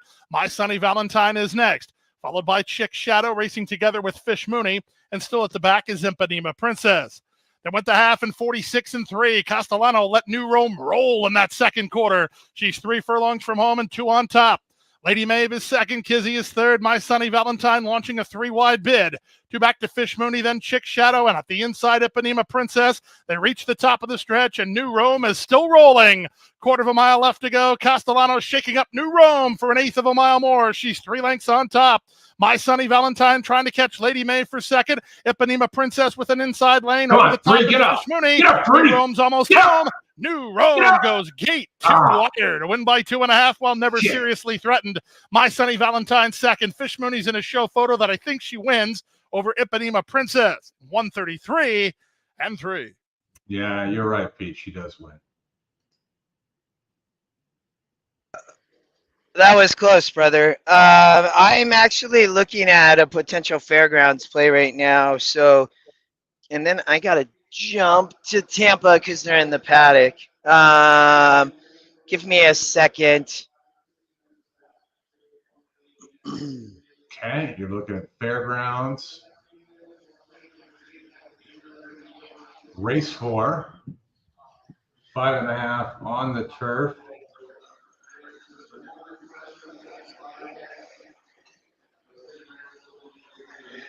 Yeah, I thought this was a tough allowance optional claim, but it's a nice little race. I mean, on the turf, you have the 2 at the top. GSR has actually won going 5.5 on the turf to break its maiden. And the GSR says turf. It's been on the dirt. So can this horse improve here and win? 100% on the 2 horse. I also thought the 4 horse Mr. Was interesting. 2-1. I hate the price, to be honest with you. You know, it's not probably going to work for a tournament play for me at that price. I would watch it. I also thought that the sorry y'all, I could have put on my Chris, leave that there. We have Tampa coming, so we're going to go to Tampa after this. You know, the 3 is there's a lot of speed here. The 4 is going to sit the trip. You're getting 5-2.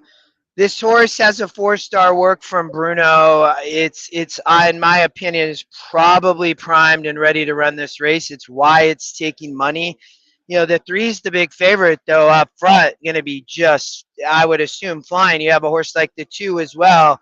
I'm looking 2, 3, 4. You could add the 6 into the mix, who has 3 wins and 4 tries. It's a tough sprint on the turf. I don't know. I mean, that's where I'm looking, just so everybody knows. I'm looking at the 2, the 4. and maybe not probably the 3, you know, the 6. So if I get the right price here, I might play, but I'm not sure. I'm okay to play at like 7-2, 4-1 right now if I can, you know, get the right price. So Well, that 4 reminds me of that song by the Crash Test Dummies. I don't even remember that, but There was yeah, I this mean, kid who. you know, one last out on the turf going 5.5 and a 62 and romped right up there. I mean, so this Well, if you can avoid the speed here, I think you could do real nice with a 1-4 exacta box to just run them down. they're approaching the gate, still watching here, and then we have Tampa in 3 minutes. I guess I need to actually go there, to be honest, Chris. All right. This is a mandatory, man. I've been looking here. I don't have a strong opinion at the moment. There's a lot of speed on the turf. We just saw in the last race, 2 back, maybe in race 5. The 2 was up on the lead, tried to wire. The 4 was just much the best. I think we have a bit of a different situation, I would say, here going 8.5. It is starter allowance. So there's a lot of speed here, though. So I thought the 3 had some interest at 6-1. You know, doesn't have a win here. It's just a tough race. It is the top GSR. So the son of a gun, you go here on these turf races and has been racing in 50s and 48s. So I think that this horse could with the bug be dangerous. I mean, the bug boy does ride here, does hit at 10%. I thought at, you know, getting 6-1 is fine. You have to win these races, though, is the key. I'm not going to play Fairgrounds, Chris. They are loading right now at the Fairgrounds. So it's the 4 horse is just an amazing price for EquinEdge. It's the top EE pick. It's 5-2 on EquinEdge morning line. It's the top win. The jockey trainer Santino hits at 21% for Silliman. It's up here on the lead. There's a lot of speed up here. So can this horse rate off the pace? It has not won, right, in nearly 2 years? No, won a little bit over 1. I mean, that's a concern for me. I mean, it looks like a play. I feel like it's a little bit of a bait play. But you are getting a good price at 5-1. Kathleen O'Connell had the 10. You know, can this horse sit an outside trip over at Tampa? They're going on the turf course, Chris, right? Mm-hmm. We pull up the. Oh, I got it. We got the video there.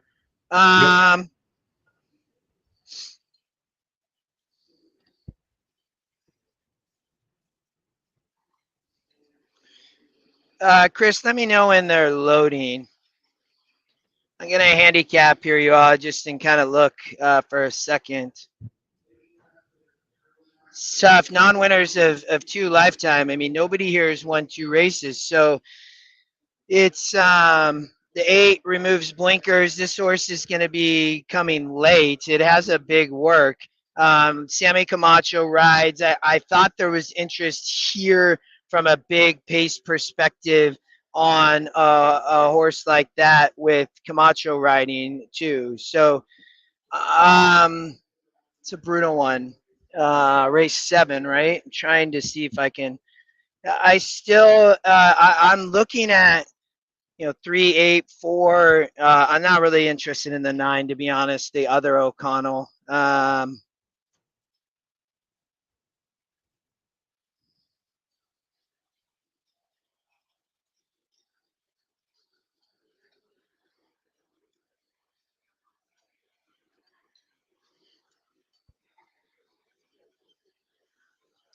They are getting ready to load at Fairgrounds.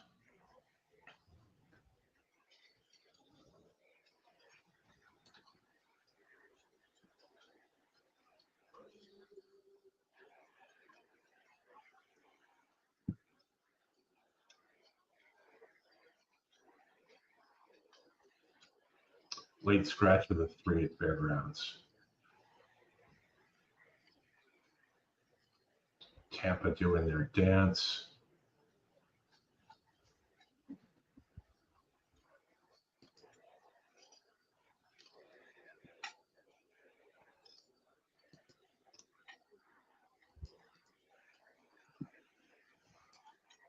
All right, we'll let this thing go, and we'll find out who Justin likes here in the mandatory at Tampa Race 7.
Tough race, y'all.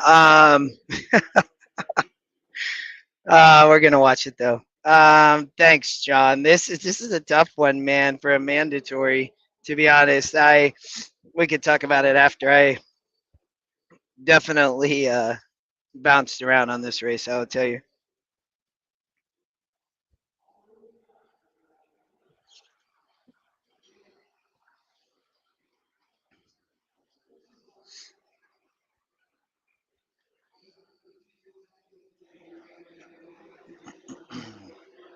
I played the 3 horse. I couldn't play the 8 with no speed. I went with the 3.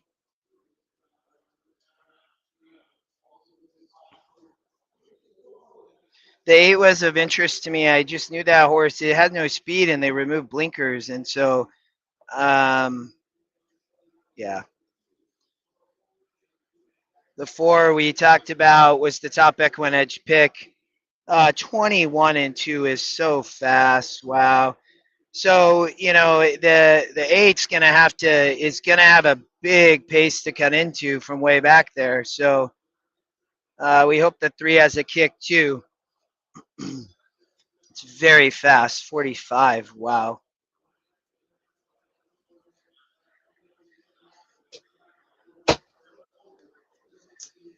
Who'd you go with? I played the 3. I was between the 3 and the 8. So from back and forth. Here's Camino de Santiago starting to move up on the outside of Shorts in the winter, who's in between horses there. Saving ground. Lipinski Union starting to run on. The picture changing as these ones up front have done battle. Here's Camino de Santiago circling up on the outside to grab the lead. Lipinski Union, Toro forward, trying to follow that move from the far outside. Also Humble Warriors making up some ground. They have just over a furlong left to go. Camino de Santiago in front by 2.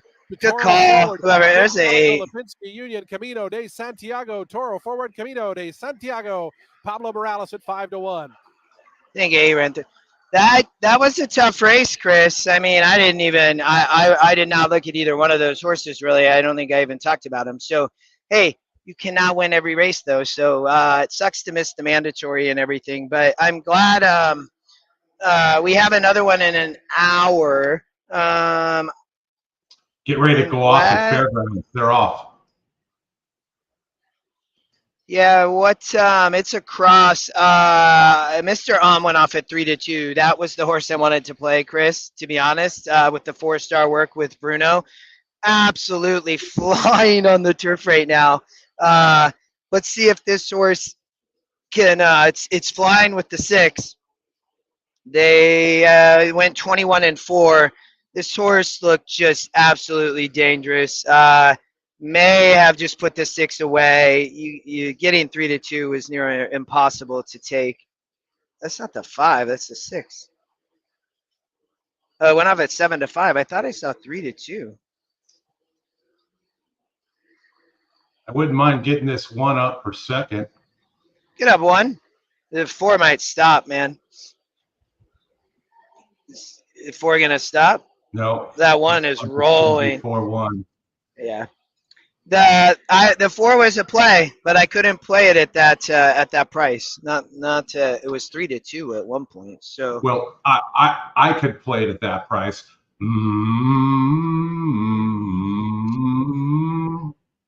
I love it, brother. What was that exacta paying here? 4-1, 9-1. Nice. Longest shot on the board for the exacta other than the 5. But yeah, I had that a number of times. All right, I am playing Aqueduct Race 5, Chris. I am playing Aqueduct Race 5. So, let me, and I might run to the restroom as we do that. You want to pull that up? I am going to play it.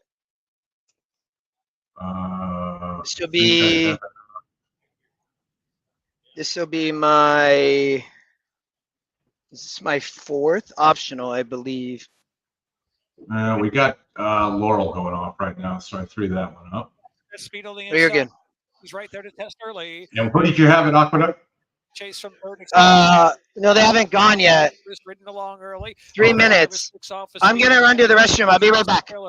Arden's lucky to be leads away Run. at the rail by 3 parts of a length, and the favorite Rominski take a hint. Right off them in third position, 3 from the front, Exculpatory at the rail in fourth. Another 2 to Coffee with Chris, and Kenny had an ocean trailing the field. Arden's lucky to be round that far turn, and 3 furlongs left to go. Bending off Rominski for the moment. Another 2 take a hint, Willing from third position, then Coffee with Chris in fourth. Exculpatory not firing back second to last position, and Kenny had a notion is the trailer. They reach the top of the stretch. Arden's lucky to be still no one to beat as Take a Hint steams up on the outside into second. Rominski, no fire, is back in third. His Coffee with Chris is picked up third and shifting in just a little bit with a furlong left to go. Take a Hint from Arden's lucky to be, who's giving all down to the inside. Take a Hint gets away late under Jamie Rodriguez. Take a Hint close to home. Take a Hint in the Not for Love Stakes. Arden's lucky to be.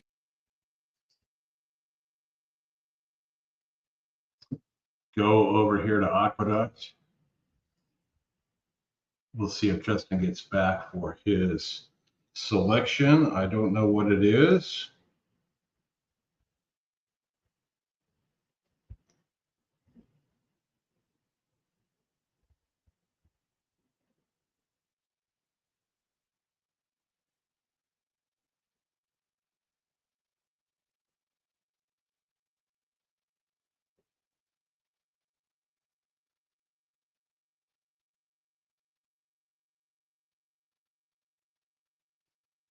They're getting ready to go here. Aqueduct Race 5, 1 minute to post. I'm assuming he's not on the 3, so we'll see which one he's at once he gets back here. But we're rolling right along.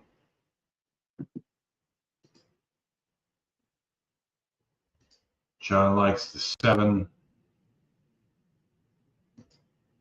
Justin needs some Flomax. We're working on that.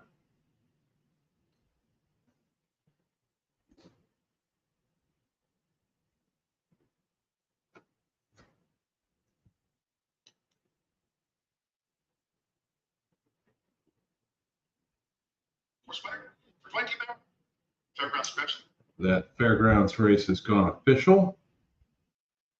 That exacta paid $10.70. I will take that all day long.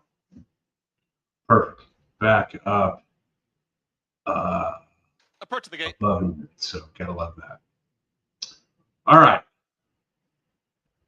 Lots of people in the room here as we get ready to get to Aqueduct. Justin's getting back. We'll take a quick look at the next mandatory that's coming up. We've had, looks like the next mandatory, Justin, is race 9 at Laurel.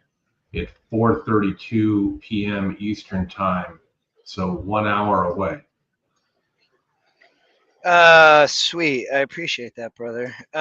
Just making sure I'm tracking here, right? We won that Gulfstream race, 1, missed 3, Laurel. Then we hit the first mandatory, and then we missed the second. Okay. I was jumping around between the 3 and the 8 there, and I just couldn't get to the 8 because it has no speed, and that was my concern. And the horse ran third. The 3 didn't run, but we are playing this. 66 right now, Justin. So if you've got to play here, if you've got to play here at Aqueduct, we want to hear it once they break from the gates. I'm guessing it's not the 3. Next to move forward. No, we're going to try to beat this 3 horse. Even if we can run second, I like this play. I would love for us to win here. It is. Let me see if I can. This is a little bit of a wide open race if you get around the 3, but there was one horse that I thought had a big shot here. We played the one horse. Speed for barnstorming from in between horses. All right. There is What a Blast in the early mix, and What a Blast now asserts. Had to be asked, but What a Blast has got the lead. Arabato towards the outside, and now barnstorming is going to. I know John with Gilly is on the 6 on the 7 here. Barnstorming is now taken third as they come out of the chute. It's another 3.5 They're legs looking back. all right now. Gets past to the inside by South Street. Some fractions. I Love Kara, 23.36 for the opening quarter mile. It is Arabato who takes it right to. Source out of 3-star work by Bruno is the EquinEdge long shot. Barnstorming is right to the inside here. It also was the horse to watch on the new algorithm. The challenge for that third spot. But you're not moving too fast, so that's good. Doro is out in the center of the racetrack, still second to last in the trailer. I Love Kara, 46.39 for the half-mile time. What a Blast has got the lead. Come on, Juan, put this 7 away. Independent put them all away. Put them away. Barnstorming is now encouraged to move forward. Here comes the 3. Not cutting the margin. Come on, Juan. Half horse, Rivera. Just behind. Little 28%. Doro starts a rally from the back. I Love Kara has trailed throughout. Come on, Juan. Chasing What a Blast at the top of the stretch. Go away. What a Blast has got the lead. 3 got in the inside. Come on, Juan. Half horse, baby. Half horse, Juan. Juan. Go. Go. It is still What a Blast. In the late stages. What a Blast is still clear. What a Blast. Barnstorming going to try one final time. It's What a Blast. Barnstorming. What a Blast wins it. What a Blast over Barnstorming, Independent Ball, and South Street. We take them, brother. Nice. Another EE long shot for you. So, I mean, I'm not sure if I ever showed my notes. I might have. And if you all saw it, good for you to catch it. I told you I'll jump back here, and I want to watch we're going to jump back to the video too. But EquinEdge long shot, I will tell you though, the new horse to watch algorithms has different color levels from bronze, silver, and gold. And this was a silver. It was generating a negative 2% ROI on a win bet. And the win bet was not massive, but it was the long shot. And it did hit the expectation to be in the money 42%. So it was a risk, but was working well from Bruno. It's the second time I've talked about it, Chris. Get the lead. Jockey was 38% with the trainer. Get the lead here. And Luis Rivera, he ran a great race and just hung on. And as simple as that. Was that Bear? Fourth optional? Fourth. Yeah. Fourth. Yeah. All right. You're going to get 6-1 on your money there. 3 coming in second. Great. Beat the favorite. You're going to get advanced up. We're 3 hours and 23 minutes. We're not stopping until Justin has made all of his plays. So continuing to go through the day here. All right. We're a quarter of the way through our No, we are a third of the way. I like that. We're 2 out of 4 on the 1 out of 2 and 2 out of 4 on the optionals. Thanks, John. Tony, I don't think I can, brother. I just it's near impossible for me to do this like this. I'm gonna. Where we're at here, Tony. This is next week. We'll do multis. That's just. I mean, a bet like that, I would tell you all. I mean, this new horse to watch algorithm has been a little bit spotty. They all have been. I think Scotty keeps trying to rein it in. This one is based on data though, so let's talk about it, right? So top pace number, EquinEdge long shot, 19% to win, but it's probably just pulling this, but this top pace number and long shot and top GSR. Yeah, well, I guess it was in my notes right there. And the horse was working amazing,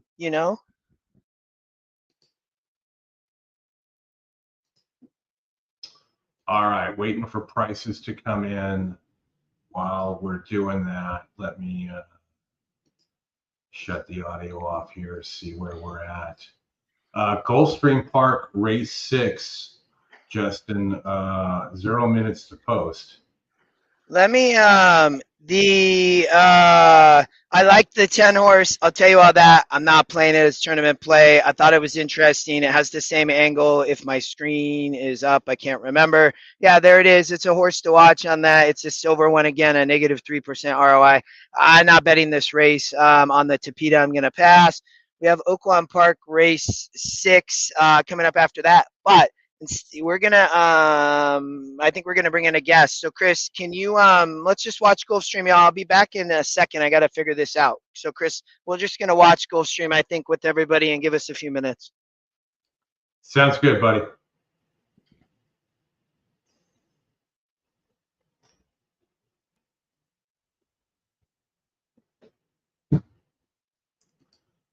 So by my count, Justin is at $127.10.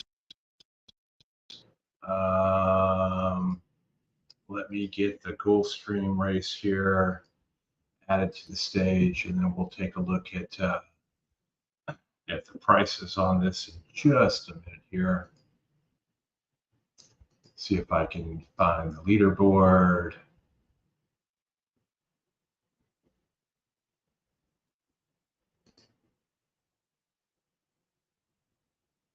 Approaching the starting gate. 1 minute now.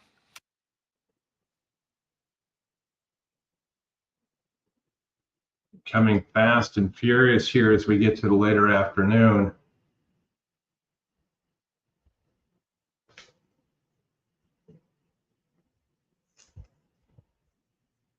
Hasn't updated quite yet.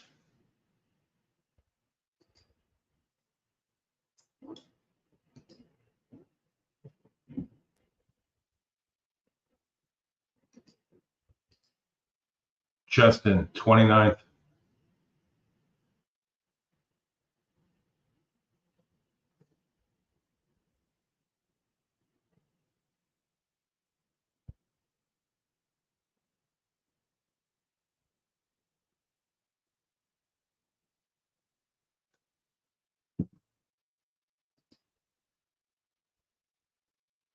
Make sure I have the horses are at the gate. It's now post time.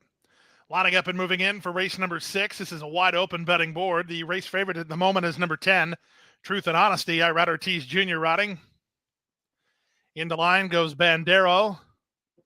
Now Samaritano. Yellow colors on 45 to 1. Last 2 up the gray, Break the Ice and Bold Advance.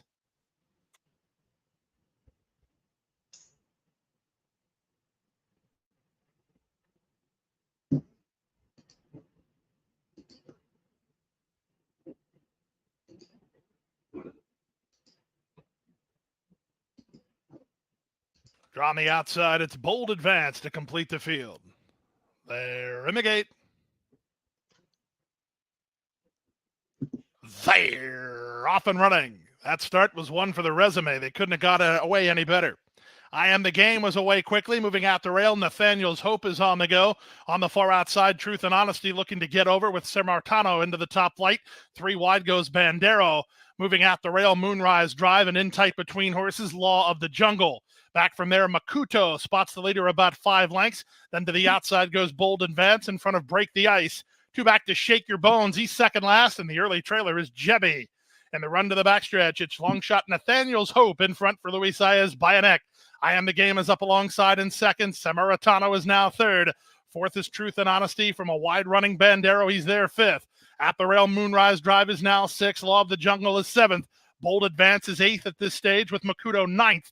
Racing 10th is Break the Ice. 11th is Shake Your Bones. That means Jebby's 12th and last is the half complete and 49-1. Into the forward turn they go with Nathaniel's Hope still the leader. On the outside, I Am the Game is second. Sarah Matano is at the rail in third from Truth and Honesty, who gets started 3 wide. On the far outside, it's Bandero. Moonrise Drive moving with pretty well. He's in the red colors, about 4 lengths off the lead. Law of the Jungle has called it an afternoon. Then Bold Advance. In between, it's Break the Ice. They reach the top of the stretch. Plenty of hopes here, and a couple of them are big prices. I Am the Game has the lead. Nathaniel's Hope fighting back toward the inside. Off cover, Samaritano is 50-1, and he's loose for the drive. Now there's an eighth of a mile to go, and Samaritano, he's hit the frontier for Leonel Reyes. Samaritano is now 16 from home and 2 on top. Here's Moonrise Drive at 30-1. He's charging hard. Moonrise Drive surging late. Here's the wire photo finish. I think it's the 50-1 shot, Samaritano, over the 30-1 shot, Moonrise Drive. It's bombs away in race 6 at Gulfstream, and 142 flat.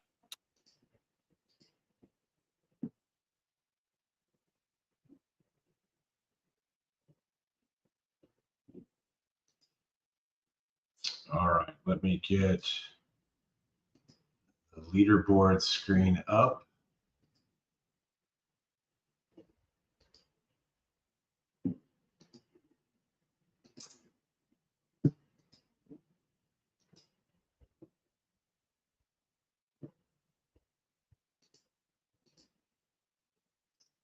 So before that Gulfstream race, that's where you're at right now. Justin is in 29th with 140.30.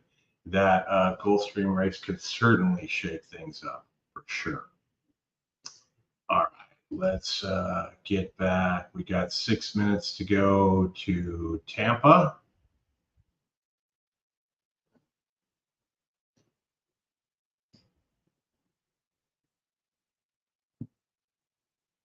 Let me get that screen rolling here. Wow. What just happened? That was wild. It was wild.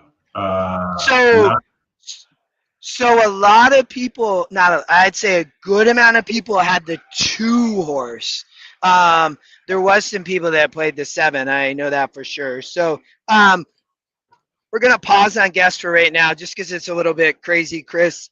And people are trying to be a little bit respectful of the position I'm in, which is totally, I'm good for it. And I talked to Scotty. So we might bring some on. We are definitely going to figure out how to bring a few people on, though, before we close this down this weekend. Maybe in a bit, maybe tomorrow. We're going to see. But 29th, buddy. You're in 29th place, pending that Gulfstream.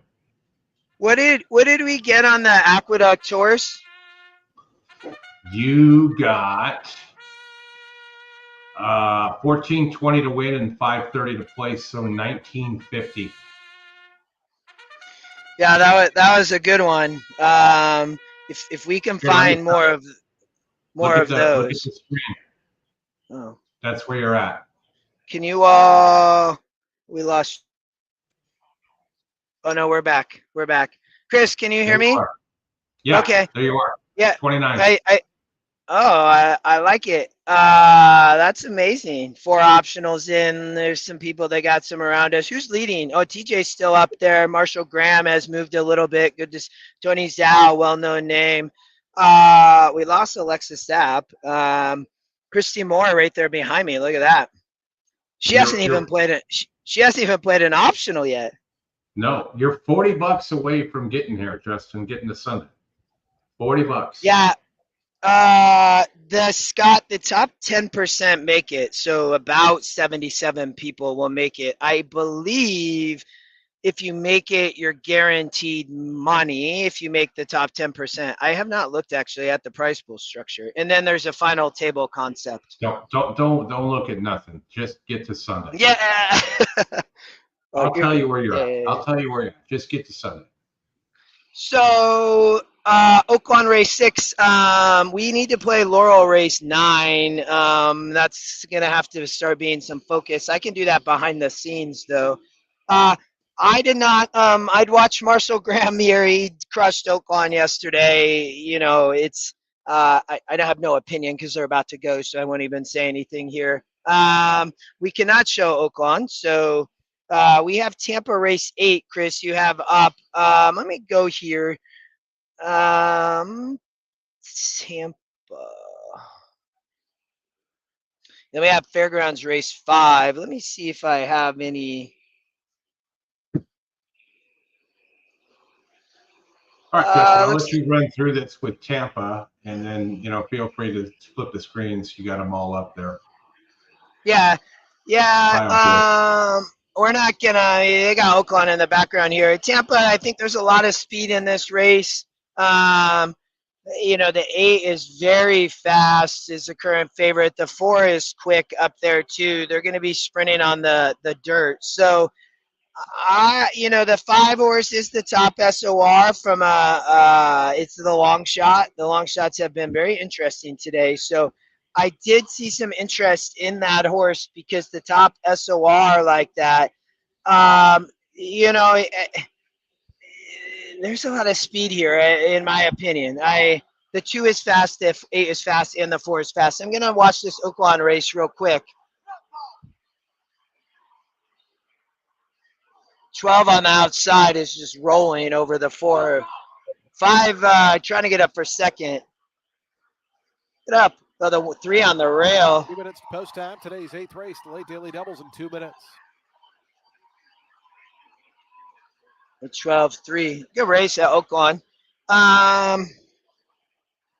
Tampa in 1 minute, it looks like.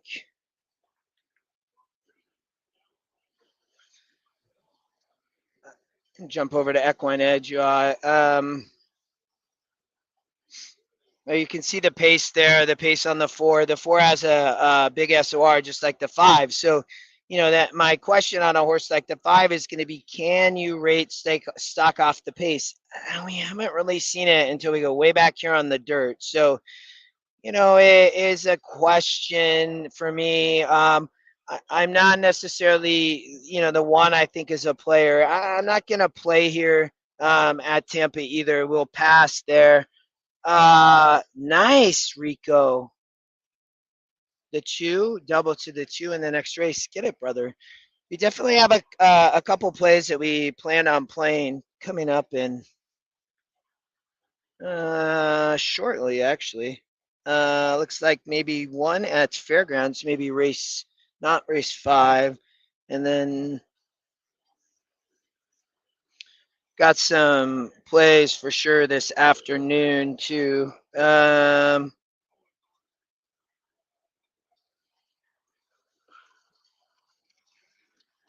me see. We'll pull it back to video here.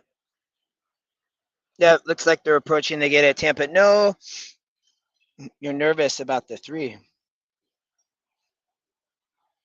No preference for me here in Tampa race 8. You know, the 1's got a shot, the 8's got a shot, the 4, the 5. You know, you have probably not the 9, or, you know, the 2 is working well. I think will inject some speed. So I'd be looking at the 1 for me, probably. You know, I think the 4 has some interest. I'm assuming. I think the 8 might stop. You know, the public money is saying no, but you know, somebody that can sit the trip. The 4, you know, is been running well, 1 off the pace here, but you know, can it kind of rate off the pace? I think they're going to go fast. 4 going to take some pressure. The 1 is the horse that sits the trip to me. You know, the 5 even. So.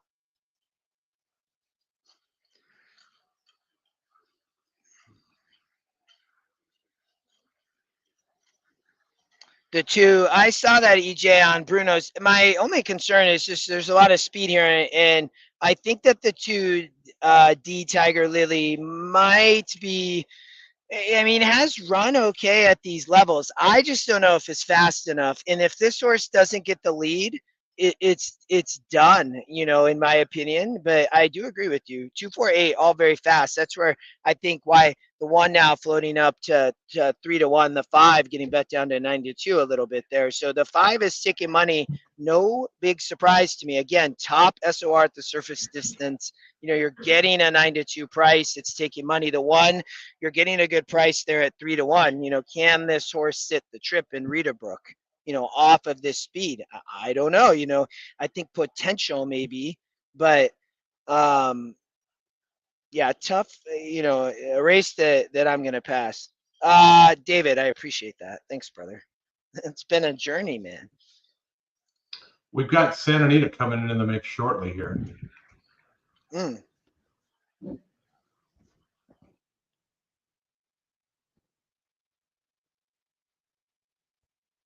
You playing anything in Tampa, Justin?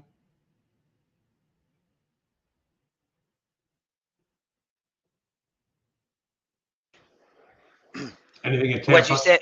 No, passing here. The horse's hammer. I don't really. I do think the 1 is at 3-1 is an okay price. I would say. The 5 is taking money, and I think there's interest there. I'm playing against all this speed in the 2, 4, and 8. So here's pretty awesome coming. We have Laurel race 8 and Fairgrounds race 5. C Art. Pablo Morales looking for a race-to-race double. Pablo took the 7th today. Big favorite at Fairgrounds, race 5.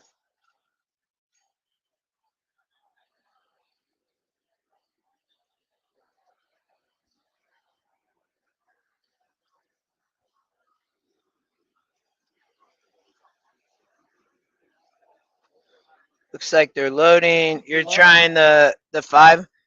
It's not a bad play, Alan. Marina Dancer will be all set for his start today's 8th race. You have a SOR EquinEdge long shot, close little play there. It's at the distance. It's face toughest. If the pace backs up here, that's the horse that I think could sit the trip. And the race is on. Marina Dancer got away a few steps slow. The rest of them broke quite in a line. Up on the outside, Spiteful Sis is forwardly placed, driving through to Tiger Lily. Coming up to alongside that one, Rita Book toward the inside is a halfway. They're flying here. Off the top embattled pair. Yeah, they are. Another 2 then. Back to C Art, who settles down 5th. Kiki Love is back 6th. And after that slow beginning, it's a long last to Marina Dancer is up front. Spiteful Sis and to Tiger Lily. These 2 go at it. Opening quarter, 21-3. They're really doing battle. In behind them, Pretty and Awesome Rita Book. These 2 done. Behind the top couple. As now up front, Spiteful Sis has put away. Come on, 5. Run a big race for Alan. It's all starting to close in. Spiteful Sis around to the quarter pole length. Come on, 5. Pretty and Awesome. 3 deep here for C Art. 4 running big race too. Rita Book in behind horses. Also Kiki Love starting to run out of touch. Spiteful Sis had to do all that heavy lifting early on. He's joined on the outside by Pretty and Awesome. C Art just 4. behind that one trying to follow. Yeah. Kiki Love is also big race. Run on Rita Book 5 running big. I don't know if it's gonna get up. Yeah, 5. Down the outside up into second. 5. Up the fence. Rita Book. Final get up! To go. Gonna just miss. Pretty and Awesome. Oh no! Oh, you got there! Whoa. Get up and get the win. Second after that was seeing it clearly, brother. What are you gonna? That's not a bad thing. Alan, well done. Anybody else that played that, well done. What are you gonna do? Rico, yeah, good man. I only do this with EquinEdge. Too much speed, Anthony. I agree. Sat the perfect trip. Literally, Rico, it visualized just like we talked about it, didn't it? Laurel race 8, Justin. Yeah, leave the video there. This is a stakes race. The 6 horse was a horse to watch on the new or on the old EquinEdge algorithm. Race 8. 7 probably going to be tough here up on the lead, but there's a horse. I don't think the 8 probably has a shot. 5 don't have a shot. Did not love the EquinEdge long shot, but is here. Somebody like the one horse I thought was interesting. I did not look a lot at this, so tread lightly. Looks like they're approaching. Yeah, Rico, that's the way we try to do it, man. Sometimes I just, whether I give the actual horse, but you were listening spot on, brother. I love that. We talk about that a lot in the coaching class. I like the 1-4 here Ready, with starting game. Laurel. It's a tough stakes race. I think the 4 has the top GSR. It's definitely of interest, Chris. I don't disagree with you. I'm probably, looks like we're approaching, I don't know, maybe halfway through-ish today. This Laurel, what Laurel is this? 7?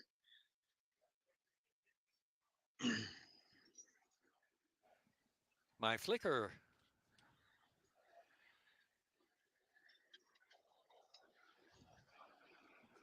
Oh, 8.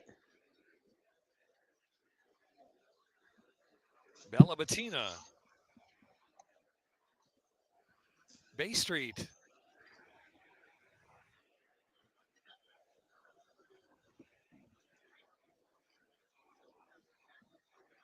Fast tracked.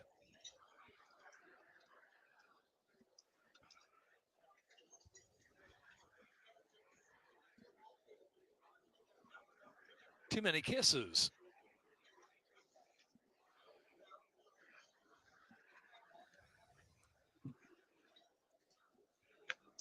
All right, there we go.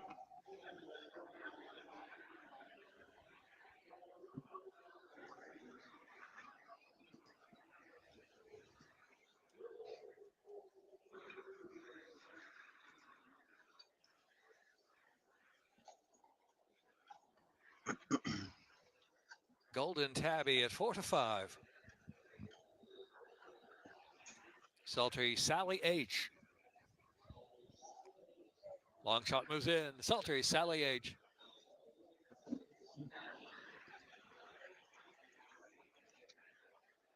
And they're off into Cadaver. Very sharp beginning there for Golden Tabby, the favorite. Bay Street picks up on the The inside. IRAD discount. I like it, Out of Anthony. the outside, trying to get over from third position up close. Fast tracked races fourth, and Royal Whisper on the outside, improving a spot or two for the backstretch run. Here comes Royal Whisper. Royal Whisper, eager to go, moves up third. Wow, that 6 is just absolutely keen to go. Now in front. From Gonna really cause a fast pace here. And Sultry Sally H in fourth. Fast Tracked is in fifth. Another 2, My Flicker riding the rail. Bella Bettina and Too Many Kisses is last of them all. Too Many Kisses now 10 lengths off the speed. That 7's in serious trouble. Run. Royal Whisper at a good clip, leads it by 2.5 from Bay Street second. And Golden Tabby ridden for more from third. Bella Bettina. My Flicker's trying to get underway. And the inside run there, My Flicker, about 7 from the front. As Royal Whisper turns in. Royal Whisper, quarter of a mile left to go by 3 from Bay Street. Bella Bettina, My Flicker on the inside. Back to Sultry Sally H and Too Many Kisses. Nothing from Golden Tabby. Has dropped the last position. Something amiss there. She's being eased up. 1 gonna run second, maybe. Fast tracked into the stretch for long left to go. Comes a 4, gets second. Looks like Too Many Kisses. Bella Bettina, who's closing the gap now. Oh, 6 might stop, man. 4 gonna win. Too Many Kisses. Too Many Kisses gets up to win. Wow. Boys in the conniver. From Royal Whisper second, then it was Bay Street. And Pat Bruno picked there. Oh, nice. We got Santa Anita race 1, Chris. We're going to hop over there. I did not have interest in this race. I will tell you all. I passed here at Santa Anita in race 1. We then have Aqueduct, race 6.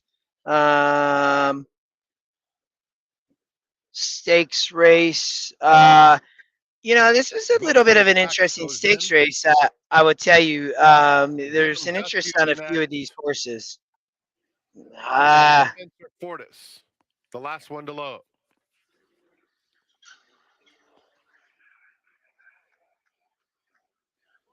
They're in the gate. I did like the 3 here, Santa Anita. And they're off. Very even start. Ghostly Act and Defensor Fortis are both out very alertly. They're joined and passed by 49er Gold, who sprints clear to take over. Bilber and Joe Jonick now moves up to take second. Then it's Ghostly Act and Defensor Fortis. Antibes is toward the back of the field, 5 lengths off the pace, a length and a half in front of Get 'Em Dusty. They come to the half-mile pole behind 49er Gold. Bilber and Joe Jonick a length back second, then Ghostly Act in third, followed by Defensor Fortis. Antibes is asked on the inside, moves up to claim the fourth spot, just 4 lengths off the lead, and 3 back to Get 'Em Dusty. Around the far turn, 49er Gold on the inside, Bilber and Joe Jonick. These two arrive at the top of the stretch together. 3 lengths back, Ghostly Act and Antibes. They're at the top of the stretch. And at the rail, 49er Gold digging in, trying to turn away Bilber Get and up. Joe Jonick. There's your 3, Chris. Ghostly Act on the outside, Yeah, 16th to it's gonna go. be It's too late. 49er Gold.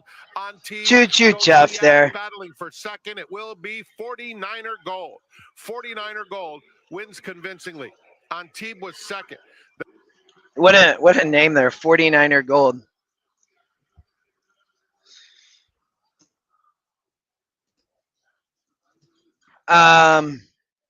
We are not playing this race. It's a 4-horse stakes race. I thought the 1 would be tough, but I will tell you, Chris, sometimes I don't mind a 4-horse race. And what I would say for everybody here, the 1 is the top GSR, but the 5 has a 65. These are all fairly bred, nicely bred horses competing here. The 4 is you're getting an amazing price as the top EquinEdge pick. You know, my concern with this race is I have no idea who's going to get the lead.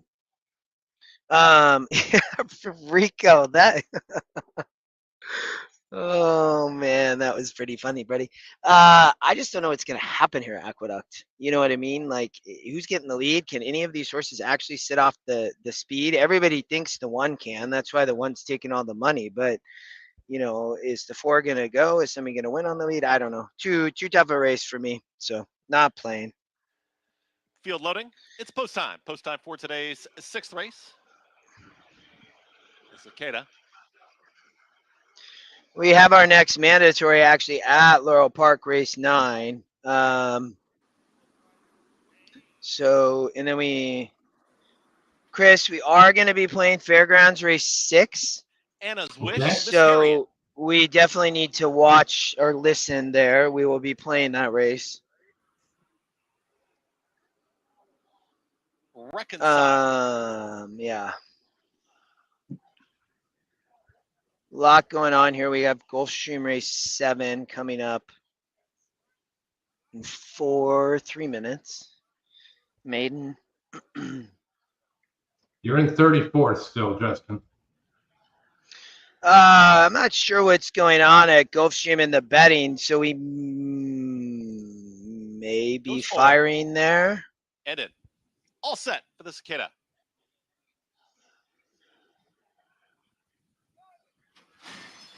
And they're off.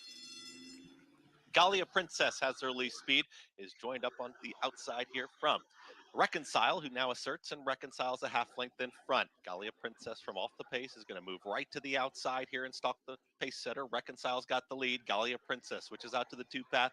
Just behind them, that's Miss Harriet alone in third. At the back, Anna's Wish is the trailer as they work up the back stretch. Less than 4 furlongs to go. Reconcile's got the lead. 22 seconds flat for the opening quarter mile. Galia Princess, the big favorite here, just ranging up on the outside, is within a half length of the leader.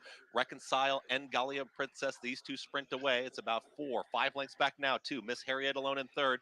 From the back, Anna's Wish is trying to rally on, but we'll have to pass the top 2. It's Reconcile in front. 5 going to be dangerous here. The 1's just sat a good stocking trip, but Princess straightens up. Reconcile is not giving up the lead easily, though. Galia Princess now asserts, and here comes we take Galia those, Princess. though. Yeah, it wasn't too On the tough, outside, man. And the favorite is going to draw away in the late stages. Reconcile was game, but Galia Princess, very classy here. Galia Princess wins the Cicada impressively. Reconcile second, then came Anna's Wish and Miss Harriet. Running time 1:52. 1:09 and full.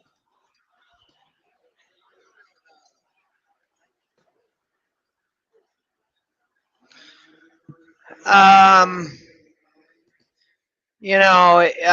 Gulfstream Park, Chris, this is a tough maiden special. For 3-year-olds, you have some nicely bred horses here. It's a very competitive race. The first-time starter, Marsh, as I'm assuming how you pronounce that, is the current co-favorite. So this horse is obviously live. All these horses look to be working well, I would tell you. I had some interest in this race, but it is a very tough race. And, I don't trust the 2. I would tell you that. It is 30% to win, but there's some interesting. I'm going to pass. I think I'm gonna play Fairgrounds race 6 in 15 minutes, and we also have to play Laurel Park race 9. So I think that's probably what we'll do. We can watch this Gulfstream race. My interest, I would say, to try to get around the 2 is obviously with the 5 for Bill Mott and Junior Alvarado rides. This horse is cutting back to 6. They're trying to figure it out. I would say they have not given up, and this horse jumps from 15 to 23%. It is very interesting to me because of that, because of the 23% figure. It's currently up to 20 to 1. That's a capper horse here. So my other interest a little bit here obviously was in the 3. We're not getting anywhere right the right price. I was trying to get around the 2 here.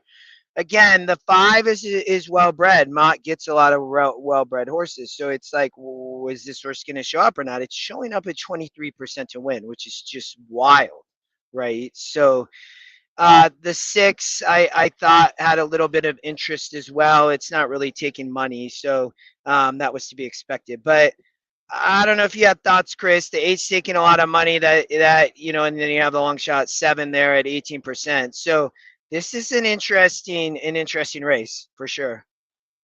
7. I'm on the 7.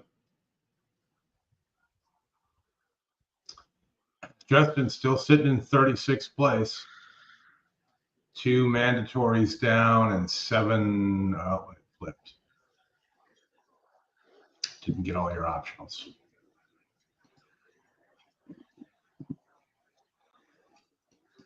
Yeah, I like this. I like this 7 horse at 8 to 1 here.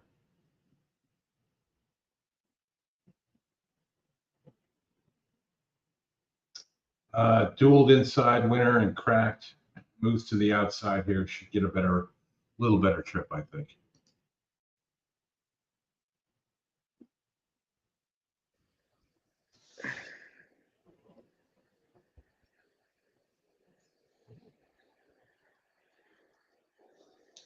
What do we have coming up next? Fairgrounds race 5 and then Laurel is where we're gonna yeah.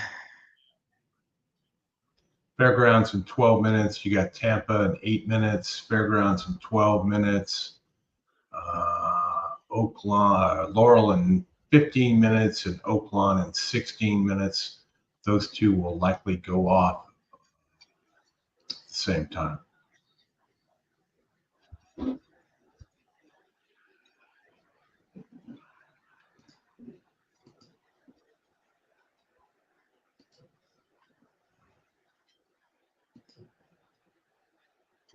Hit the like button, subscribe. We'll be around tomorrow to finish this thing up. Appreciate everybody joining.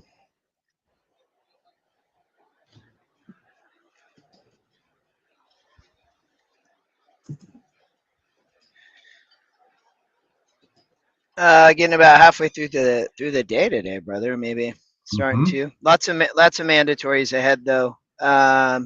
Definitely some plays later in the card. Still looking at this Gulfstream race. To be honest, it's an interesting one. I think you get around. You can get around that 3 horse. You have some race number 7 interest in a race like this. Over $500,000 in the Rainbow 6 pool today.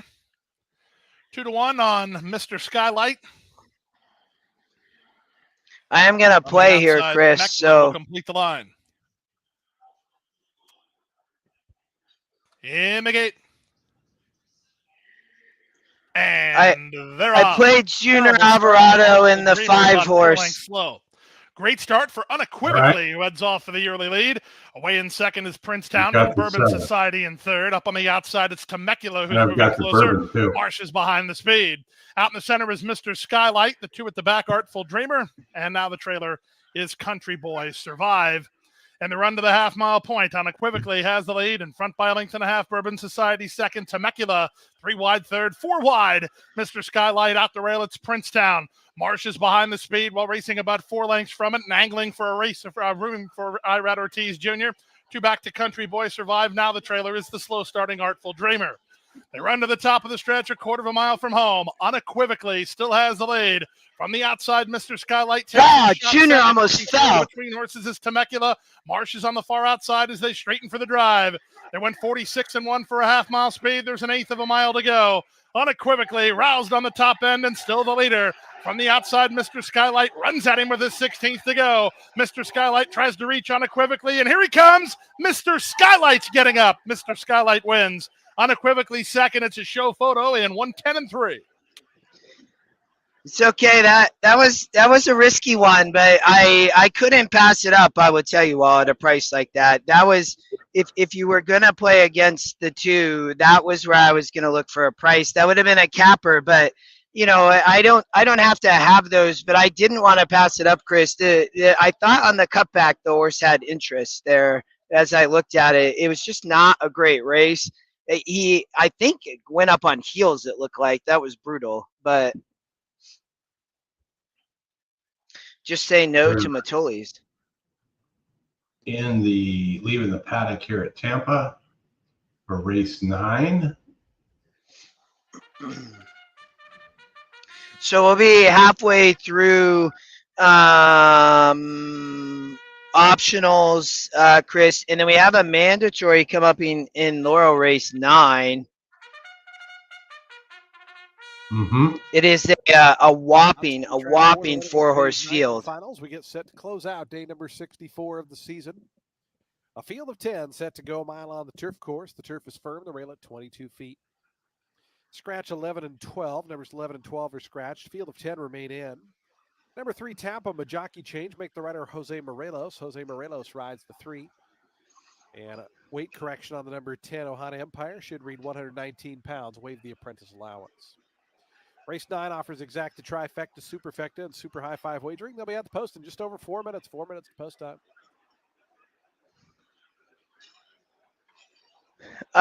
Chris, we got Tampa in 4. Yeah, Kevin, it's not great, man. Tampa, race 9.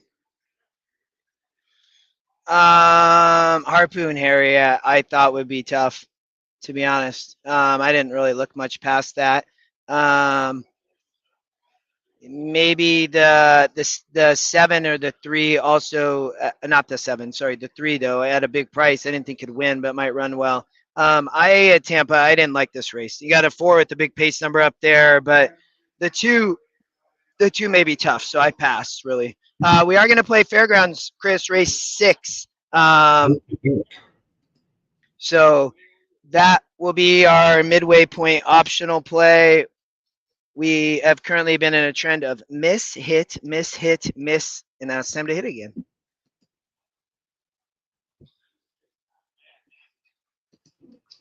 We can't show Fairgrounds, but we will for sure. Race 9. This is the get out race at Tampa. I like the 7 here a little bit, Justin. Big price. 3-star work on that 7. Yeah, I saw that.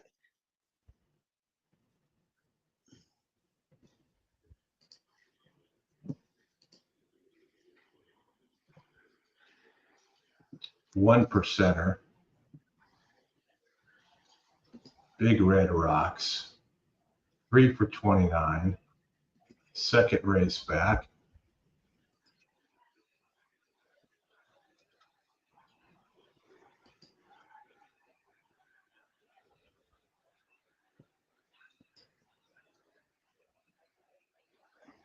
Interesting race here at the Tampa Get Out race. GSR wise, it looks like the 9's top GSR, the 4 should be the pace horse.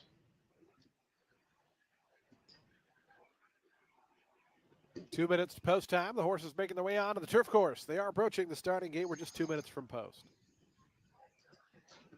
Tony Wilson with 2 in here.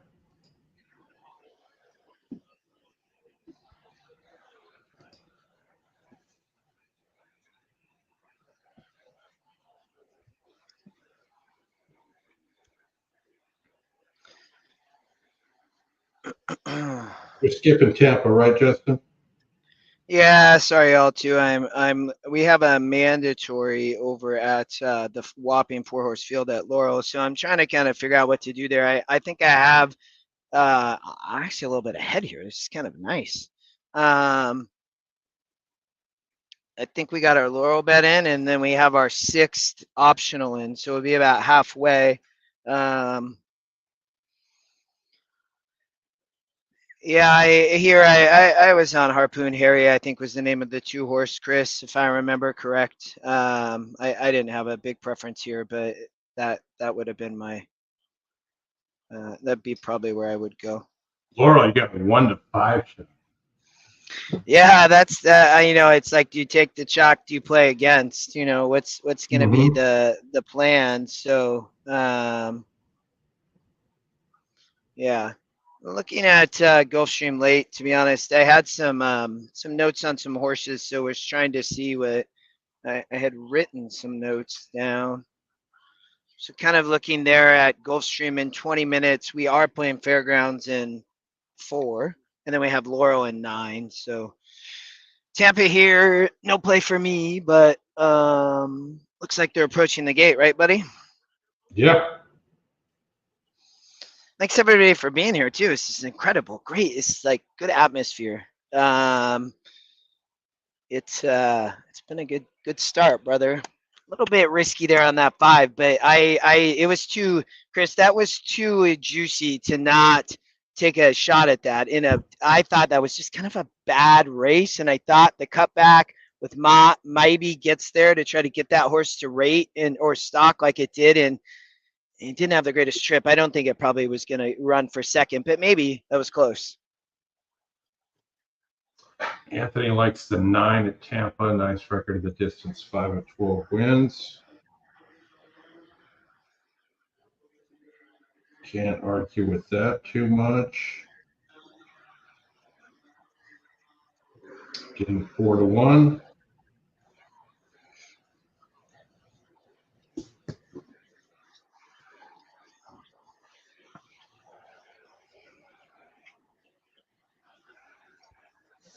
Got one of the fastest closing figs too on that 9. Tampa? Yeah.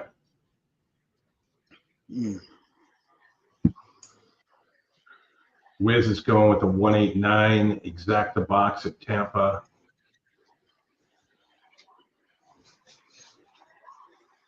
Four hours in, Justin. 4 hours, 7 minutes. I appreciate you being here with me. This is good. And everybody else too. Let's keep it rolling. We got to get you to Sunday. You're still live. Your will pay is still 800 grand. You realize that, right? I know, right? 800 grand, man. I'm going to tax you for that. Yeah. Favoritism toward the inside. Harpoon Harry, number 2. My kids asked me, they're like, what can you win? And I think it kind of blew their mind, to be honest. Well, I told them to get on they're with their mom this weekend, but to get on the stream, we'll see if they show up. Cool. Love it when they show up. Here's Tapham. Jose All right. Morelos on board. Look at the horse that scratched there just in time for wine. That's a bummer. I've seen that horse a handful of times. There's a lot of people at the window because we have a Laurel mandatory coming up. So everybody, I mean, they're packed, stacked in. Scotty making a play, it looks like. Yeah, and MKT is right. You get to Sunday, you never know. Ohana Empire. Yeah. McIntosh to the outside gate. goes in. They're in the gate. And the race is on. Tampa, the gray was out well toward the outside. Gunslinger is set hard for early speed, and Gunslinger, John Geraldo wanted the lead. He's got it, and he's in front now by 2 to Tampa. Harpoon Harry, they're up the inside, 2nd and 3rd. Right to their outside, Recycle is 4th. A length and a half more back to Nautilus. Falls into a good spot, 5th. Down along the fence comes Bid Red Rocks and the teal colors, 6th. Smile Bryan's after that in 7th. After that, we come back to Ohana Empire, who's 8th. The 2 at the back on the engine, and Veloce is up front. Gunslinger tries to slow it down after working hard for that lead. 22 and 2/5 seconds for the opening quarter mile. They peel onto the back stretch. Recycle a half length back in 2nd. It's another length back to the team of Tapham and Harpoon Harry. They race 3rd and 4th. They're 2 clear of Nautilus, who races alone in 5th. Smile Bryan is after that alongside of Big Red Rocks. The 3 at the back, Ohana Empire, Veloce, and on the engine. They have 3.5 furlongs remaining in the finale. Gunslinger still the leader. It's Gunslinger through that opening half at 40. Some interest in this race in front of us, to be honest. So you can see a couple of people there. As they come around the far turn, Gunslinger still a narrow leader. Harpoon Harry coming between horses. Out wide, Tapham starts to loop up 4 wide. Ohana Empire is putting in a nice bid. Brian Troop sitting back there with the form in his hand. Former NHC winner, obviously has interest in the Tampa race. You can see there another one right in front of us. The 2 just look so tough. Harpoon Harry there. 8 running an okay race at 9 to 2. But yeah, chalk. We are going to go to Tampa or Fairgrounds. We cannot watch the race, but we played the 5-horse at Fairgrounds. Sorry, played the 5-horse at Fairgrounds. We cannot watch the race. It just went off. The 5-horse got to the lead. We'll see. I probably can't grab sound. I thought this horse would be really dangerous up here on the lead. Come on, 5.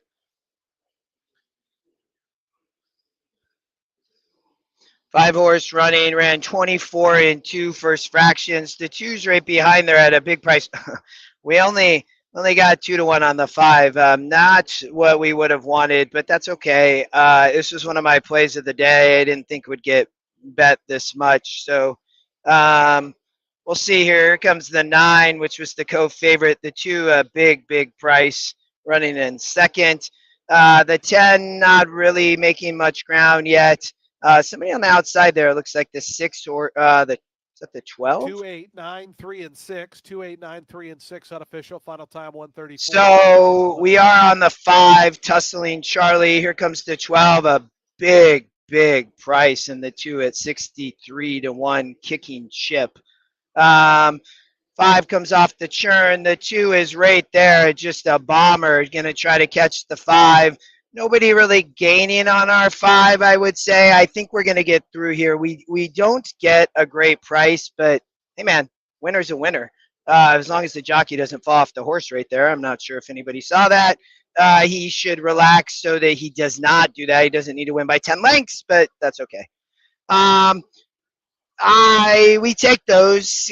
Chris, we get 2 to 1 on our winner. It got crushed. I was not going to cancel the bet. It was one of my best bets of the day at Fairgrounds there, that 5-horse on the front end.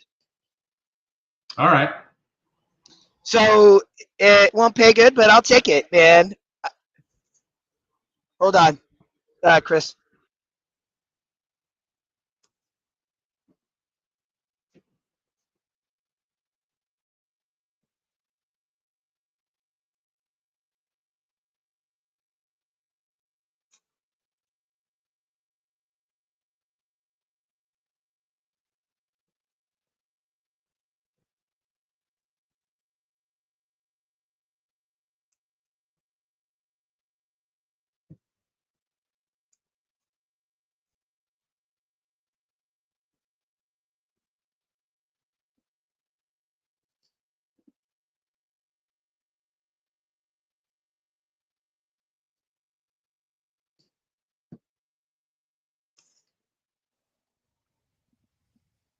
Getting ready to go here at Laurel Short Field.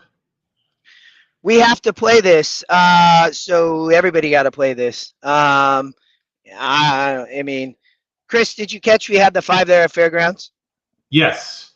Okay. Good call. Yeah, I mean, you. Thanks, Alan, too, and Chris. There was a lot going on. I would have not have canceled that bet. It was one of my best bets of the day. So, what are you gonna do? I mean, Now the horses. Take it, move starting on, gate add to your Padger on the lead, ninth keep race, the going. Harrison E. Johnson Memorial Stakes. Front is going behind the gate now. 2 is The just 1 a mile lead, massive favorite here. Sapphire 4-horse field for a mandatory, kind of a bummer, but This race is a mandatory race. that's okay. National I would assume a lot of people are taking the 2 and place this 6 would weekend. be my opinion. 2 in Las Vegas. You know, I do think this is a fairly wide open race. An $800,000 first prize. As they begin to load, we wish the best of luck to all the competitors out at the Horseshoe. Again, it's The shoe. We have the shoe. 1 turn mile. The shoe. Finish.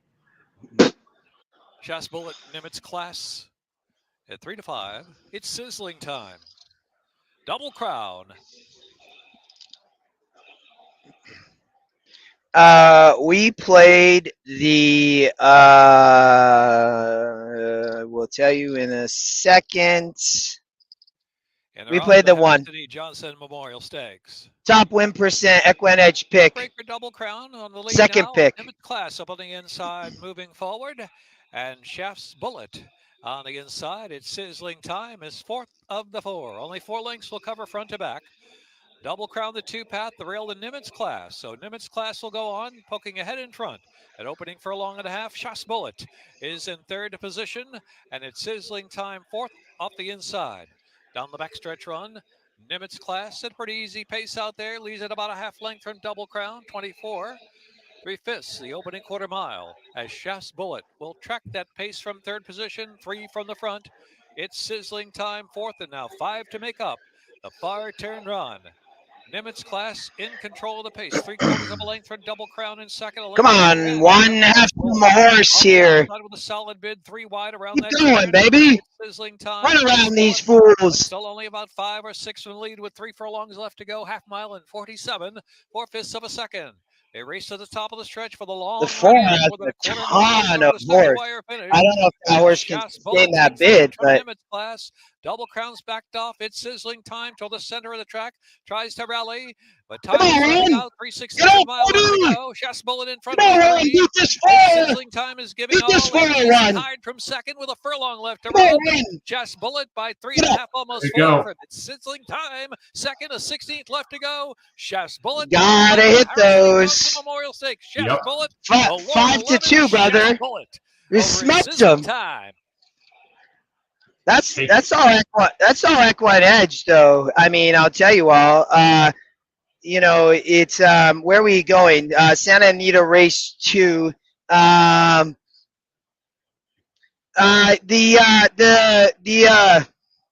thought the 1 horse here had interest. I am not playing this race. I'm not playing against Yo-Yo Mama. Great name for a horse, I must say. My mom's listening. Single mom raised me. She's awesome. But this 3 horse looks like could be tough here. Chris, I looked at these races and I was like, what's happening at, we got Oaklawn race 7, looks like. Sorry. Looks like the 5 won at Oaklawn race 7. But just a great name for a horse there. Yeah, it is. I'm getting an exacta here. It's post time. They're loading in for the 2nd.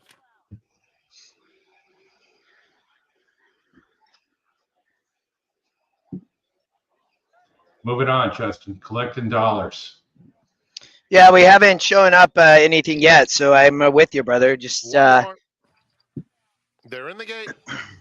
I probably play that, you know, in retrospect. If I was having to play Bombers, I don't play that 5 at Fairgrounds, but it was still my best bet, so got to stick with it. Collect a few bucks. Glorious Chrome.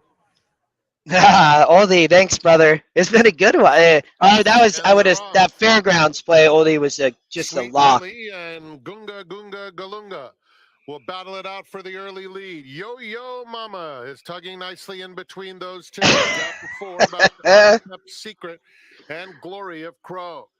Down the backstretch, Sweet Millie narrowly in front. Yo-Yo Mama moves up in between rivals, and Gunga Galunga on the outside third. A gap of 5 to Unkept Secret at the rail, and 4 more to Glory of Chrome. They have 3 furlongs to run, and Sweet Millie to catch. Has it by 2. This horse is going to be dangerous. Yo-Yo Mama backing up. Mama sharing second. Still 4 Yeah. to Unkept Secret. He looking over. This one going to be dangerous on the front end. Gunga Galunga moving in from second. An Unkept Secret, a threatening presence, trying to slip through along the rail, and has done so. See, I told you, man. Here's Unkept That one couldn't hold it, though. Look at the 2. And opening up from the back of the Wow. field, Glory of Chrome is starting to finish. 5 to 2. To get into second. It is Unkept Secret, clear by 5. Unkept Secret, and Jose Valdivia Jr. win it easily. Yeah, Jeff, though, Jeff, I was with you. I don't know what happened to the one there. I thought that horse was in hand, too. Jotham, thank you, brother. We're loading over at Aqueduct, race 7. I mean, I almost freaked myself out. We got Aqueduct race 8 as our mandatory. So, here's George's Vice. I'm not sure. Hold on. I can't get to, Isn't. All set.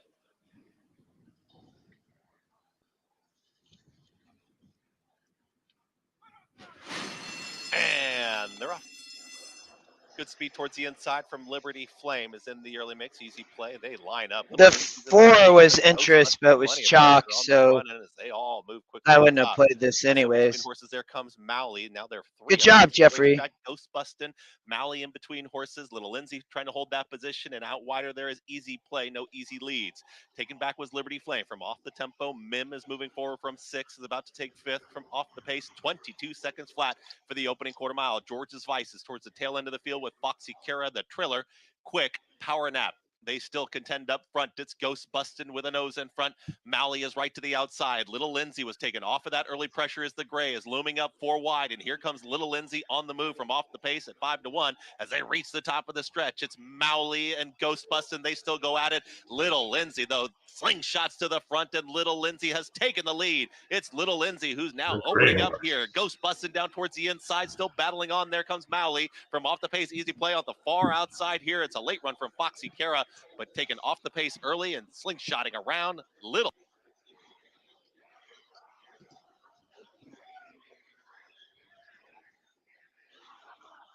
Where are we? Thanks, Jeffrey.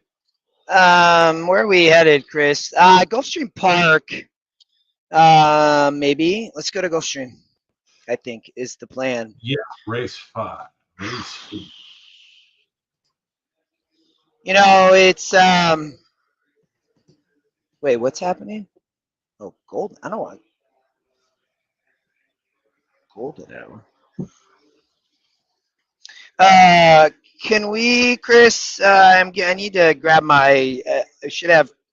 We are at 162.10. So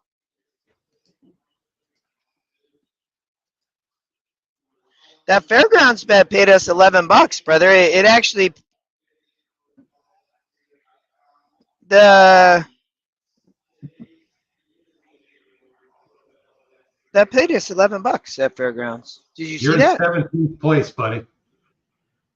Yeah, that Fairgrounds pay still paid us $11, so that was amazing. Thank you. We have 6 optionals left, so I had a player at Gulfstream.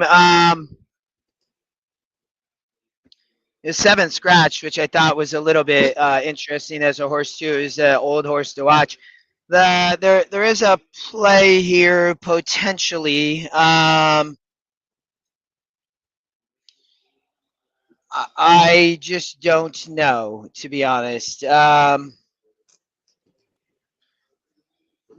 This is not necessarily, I would say, just this outstanding field. Looks like we got 2 minutes to post. They're going to be running 7.5 on the turf. So, you know, the current favorite is the 6 horse, 38% to win for EquinEdge. One last out in a 62 SOR. This horse is dropping. It had a big pace to cut into. So this rail is at 31 feet today. I don't know what it was then. It's a small field. It's going to have some pace, and you have Luis Saez riding, Gap riding the 3, and then we do not have any Irad in this race. Can you all correct me there or let me know? I don't think we do. Irad's on the 5. Sorry, Jose's on the 5. No Irad. Yeah, no Irad here. So yeah, no jockey changes. So I had some interest here. I will tell you, I'm looking at this again. What's the pace going to be like here? You have that EquinEdge long shot up on the lead, and you have a horse like the 4 or the 5 with Jose to sit off the pace, but Jose probably going to show speed here. So I wonder how much speed we're going to get from the 4 and 5. I mean, Jose. This horse is off the claim, and the 5, Mr. Crowley, and 9-2. You also have the 4 sitting up here at 10-1. Can the 1 looks like it's not going to run? Can the 2 or the 3 compete here and close?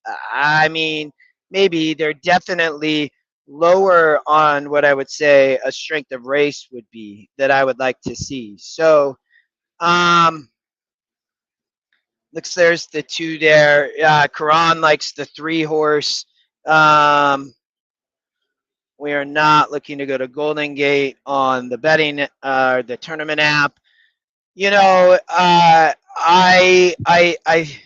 find some interest here still, Chris. I mean, I'm like, can we get around the 6 and Luis Saez sitting you have Paco on the 8. The source says 1. 2 out of the last 3, it did not run all that well in a 58. So, now getting back to 7.5 maybe is a little bit of interest. It's a tough one. If the 5 gets the lead, it could be gone. I think either one of these horses could be gone on the lead. You could see Doug. That's incredible. I've heard the weather is good. I think you could see either one of these horses be dangerous on the lead. To be honest with you, are they going to duel? What's going to happen? Right. I think is the what I'm looking at. I do think that I'm looking at 6, 8, 4, 5. Just so everybody knows. I definitely. I have another Gulfstream play in the next race that we will be playing. Let me make sure it didn't scratch. I believe race 9. Yeah, I think they're going on the turf. I thought. Yeah. Yeah, on the turf. 7.5. Your favorite distance. Yeah, this is it's a good race. I do think the 6 could be tough sitting off the speed. I do wonder about a little bit the pace here though. The horses are approaching the starting gate. Last chance to wager.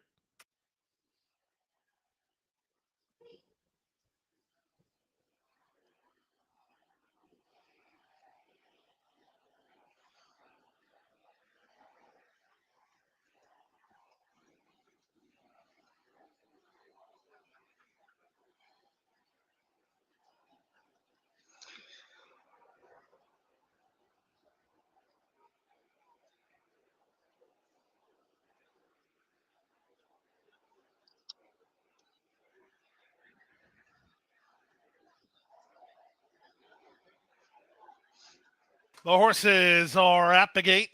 It's now post time. Lining up, moving in. Race number 8, 8-5 on Citizen K.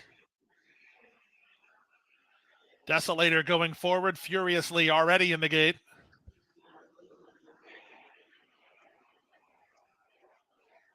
Now Swashbuckle. Then Mr. Crowley. Citizen K and the Thrill of Victory. I think we're gonna pass, y'all. My most interest is in the, as I said, the 4, 5, The 6. Thrill of Victory brought to the outside gate.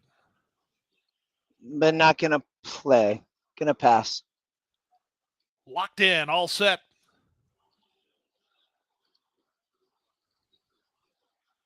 Off and running in the 8th. Another great start.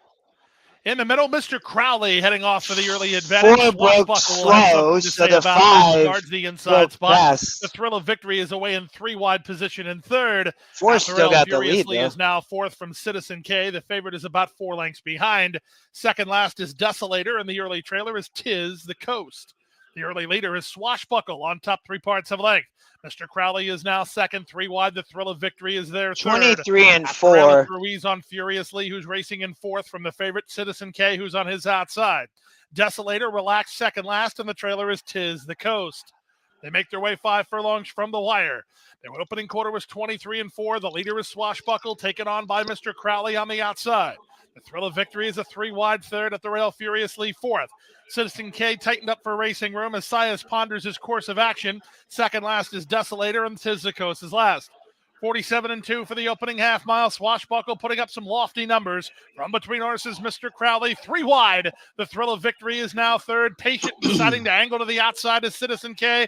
At the rail, it's Furiously. Desolator picking through horses. They're at the top of the stretch. Swashbuckle, he's fighting back. He's very game. From the outside, Mr. Crowley is trying to get by. The Thrill of Victory is next. Wow, Citizen 4 K round, hurry big up. race. Final 16th of a mile. Mr. Crowley driven out. Mr. Crowley and Jose Ortiz doing it at 7 to 2. You're right back. The Thrill of Victory is going to gain the place late. It's very close for 3rd between Swashbuckle and Citizen K in 1:28 flat.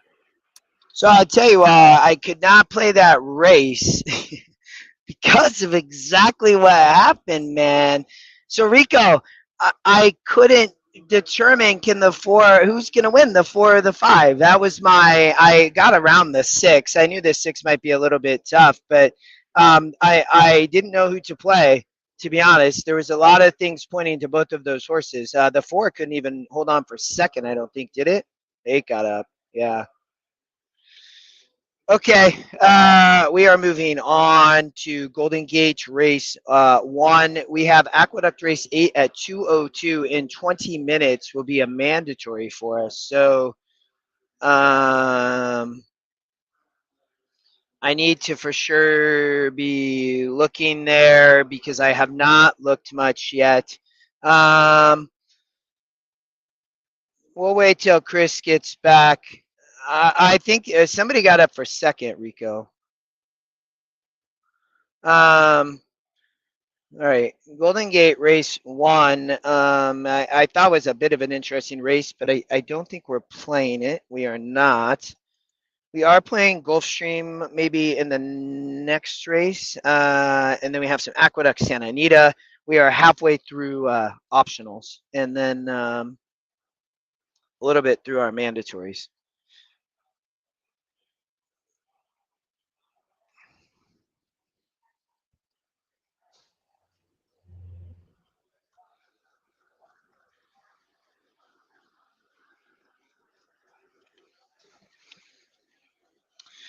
All right, let's see.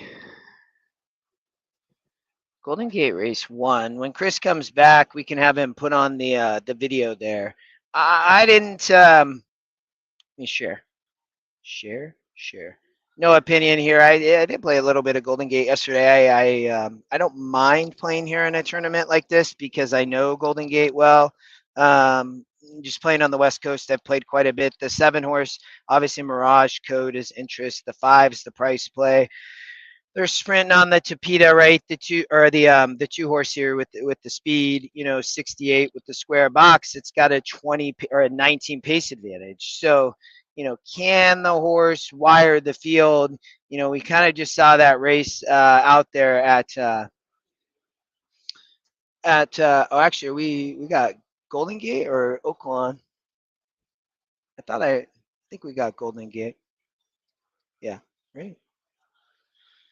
I believe we have Golden Gate coming, but Golden Gate and then going to be Fast and Furious. Fairgrounds, Laurel, Oaklawn, they all just kind of come over the top. Hey, Chris, will you put on Golden Gate? I needed to run to the restroom because then I got to get ready for this Aqueduct in 20 minutes, this mandatory. But I'm going to run the restroom and then I'll be right back. Chris, you can see my notes there. I didn't have a big opinion here, to be honest, as I go. You have this pace horse up on the front end. I don't trust it, but the 7's a good price, but I didn't like this race. So I will be right back. Ran 5th. Mr. Crowley. He's in the winner's circle now. And All the right, 5-year-old fillies Dark Bear have Brown reached the gelding starting by gate for the first Giant race Gizmo from out of Golden Gate Winderella Fields. by Vindication. First of 8 Owned by races Kickstart Farm, trained by on another glorious weather afternoon here in Northern California. Sunny skies, a little bit of wind. All right. Temperatures Golden Gate Race 1. just like Justin yesterday, did around not 7 have degrees. a play here. Loading up for race number 1. Leads the Sky. Leads the loading process for the opener. 7-5 on the 6. Oops.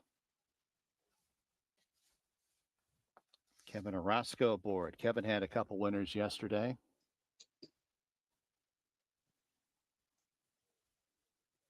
Riders off Happy Chappy, as well as Leads the Sky.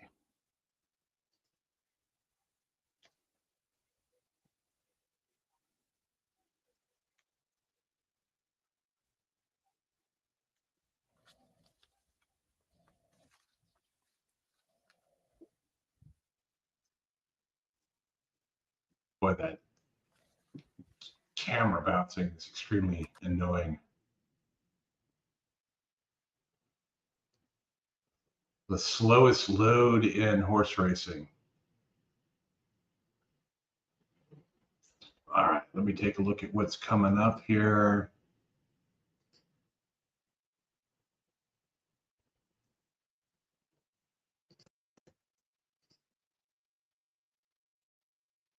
Looks like Fairgrounds race 7 in 6 minutes. Laurel Park race 10. Let me just check Laurel and see. Yeah, that's the get out race at Laurel. The 1 Lady Proud is loose. Oaklawn 9 minutes. Santa Anita 11.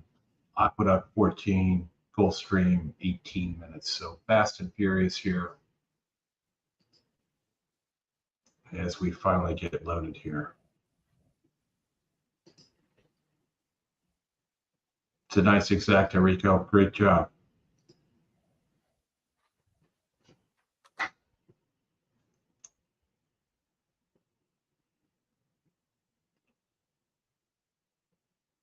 Well, that was Lady quick, Proud buddy. has been caught. Hey, man, I'm just, I've been drinking a lot of water. Go ahead, brother. Must be close by. You were quick there. It's actually, it's not actually that bad. We're at the right, I was going to say the right side of the room, but just in the right spot by the bathrooms. It's a little ways, like, we're in a corner, but we're the closest corner, which is nice. So,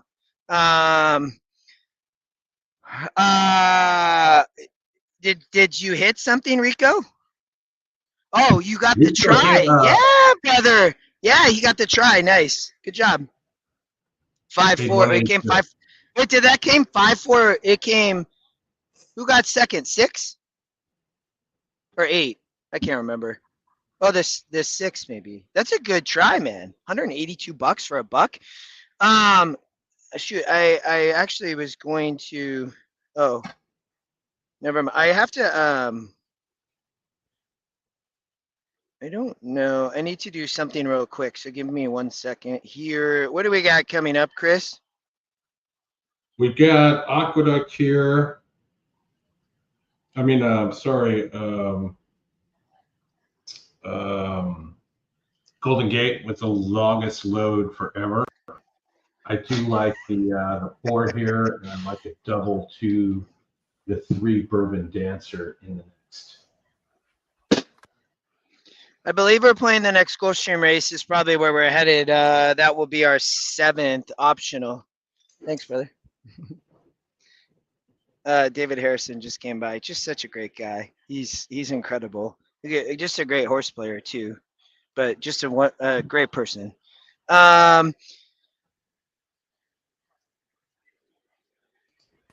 Jockeys getting back aboard their respective fillies.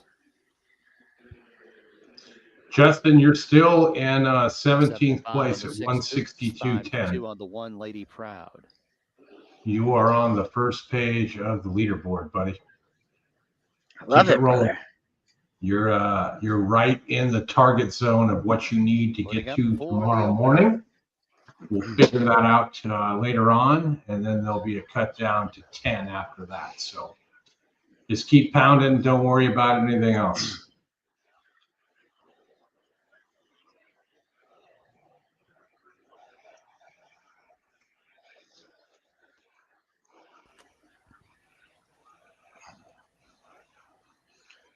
All right. Good luck at Golden Gate. Looks like I heard it's somebody said here 70 degrees up in Seattle. It's nicer in Seattle, Chris, today than it is here in Vegas. Here in Tampa, I will tell you, it feels good. I think we're in the low 80s. Yep, 82. I saw Oli hit his early pick 5. Good for him. Yeah, he did. Happy Chappy. Paid $1,300. Oops. And Mirage Code. 6 to 5 on Oops. There's Anthony with his fairground firster in the top EE picks. Vino Rosso. Haven't talked to Brad, but Brad Anderson is a big Vino Rosso fan because that's one of the Breeders' Cup Classics. So I'm sure he's got an eye on that. And River of Ambition. A little rambunctious in the gate. Rider had to step off.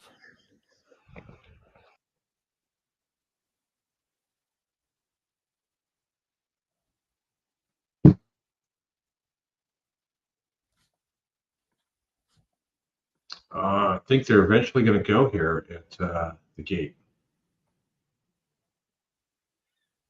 Climbing back aboard. What's happening? We're ready.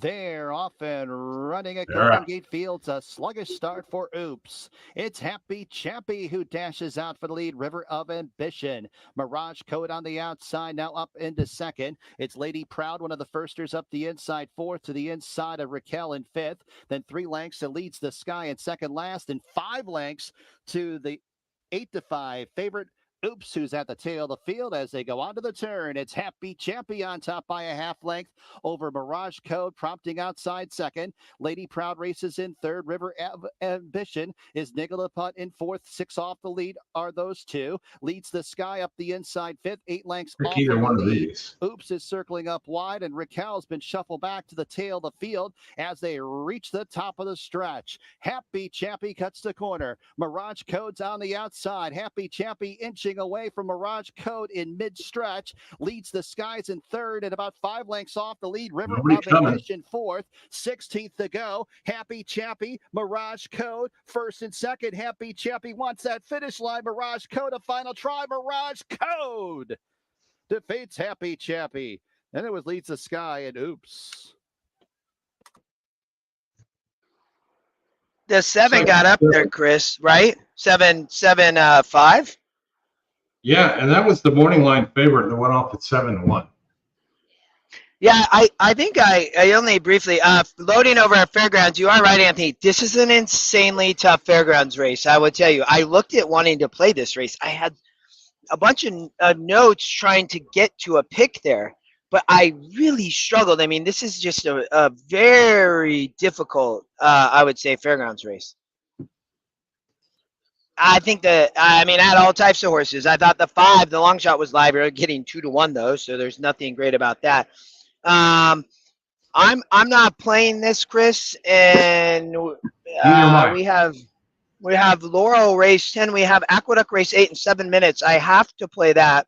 I'm not playing the Laurel race. We have Oaklawn race 8. I'm probably.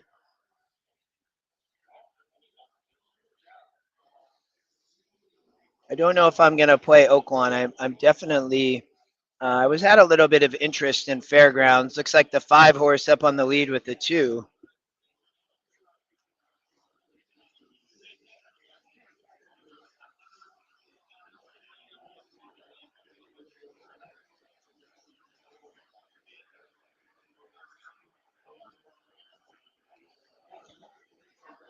The 8 is running a monster race at Fairgrounds. This horse could blow up the board. It's on the outside there at 27-1. The 5 still running big at 3-1. Looks like the 8's going to stop. There's the 2, Sally O'Malley, trying to get up on the 5. The 5 might be tough here. We'll see. Is that the 2? Yeah, 2 going to get up over the. Oh, that's the 10. Yeah, the 10 was 5-10, 10-5. Oh, wow, the 10 got up. Big run. Wow. We have Oaklawn race 8. I'm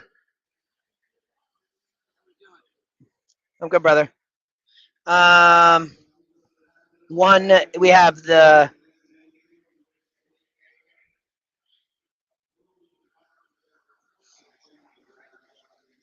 I think we're probably skipping Oaklawn. I did have some interest maybe in a horse there.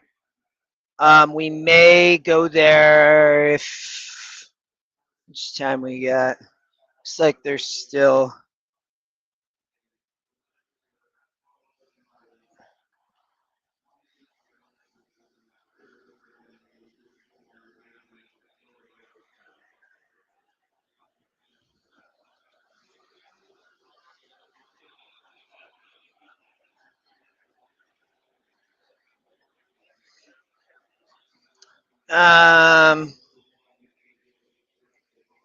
Oaklawn race 8 is coming up next. Tough, Rico. Yeah. Sorry, brother. Let's see. Chris left it up on Fairgrounds. I'm going to jump us over to Oaklawn because they're going to be approaching the gate there at race 8. The 11 was a horse to watch on the new algorithm. I thought had some interest. I thought Ramon Vasquez on the 6 horse here had some interest. There's a lot of speed here.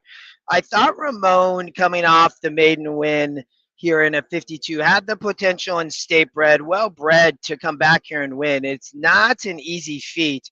The 1 horse is a big GSR was my big concern. You can see that there. So I was looking at 1, 6, and 11 to be honest, but I think it's a tough race. Probably I am gonna play a potential optional at Gulfstream. I've talked about that. So I'm thinking we may still play that Gulfstream bet. I think we're gonna pass here at Oaklawn Park. But we do have to go to Aqueduct race number 8 after this. So we'll get Chris to jump over there. I mean, it's we compare to the mandatory we had there at Laurel. This Aqueduct one, another tough one. The one at Laurel and the last was just a 4-horse field. So here a much bigger field. I am, I looked a lot at, I would say the horse is working well. I've talked about that. There's, Chris, let's hop over to Aqueduct because that's the next mandatory. Let's skip Laurel. We're going to skip Oaklawn. If you want, you can go to Santa Anita, but I want to make sure you can, if you want to go to, why don't you go to Santa Anita for everybody and we'll show that race. And then Chris, we got to get to Aqueduct after that. So just watch those. Yep.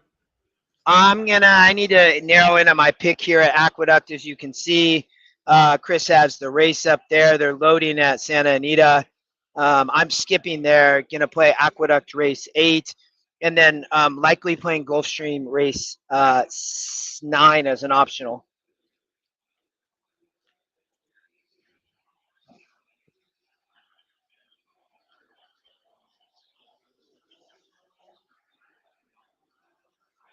And they're off in the Pasadena. There we go. Stay Hot is out alertly. Island Cruiser sent up on the outside. Lord Bullingdon came away in 3rd. And Guy Named Joe is down at the rail. Island Cruiser is the clear-cut leader into the first turn. Freysu Engels Stay Hot to his outside, and Lord Bullingdon will be wide around the clubhouse turn. Guy Named Joe is just inside of him. 3.5 lengths, covers them all with 5.5 furlongs to run. And it is Island Cruiser, the controlling speed. Has it by 2. Stay Hot, very comfortable in 2nd. At the rail, Guy Named Joe. And Lord Bullingdon's a bit of a handful back there. He's tugging on Umberto Rispoli. Has 3 to make up. while 3 deep. Down the backstretch, Island Cruiser is the boss. Has it a length and a half to stay hot in second. Then Lord Bullingdon continuing to be aggressive in third, and guy named Joe down on the inside of him.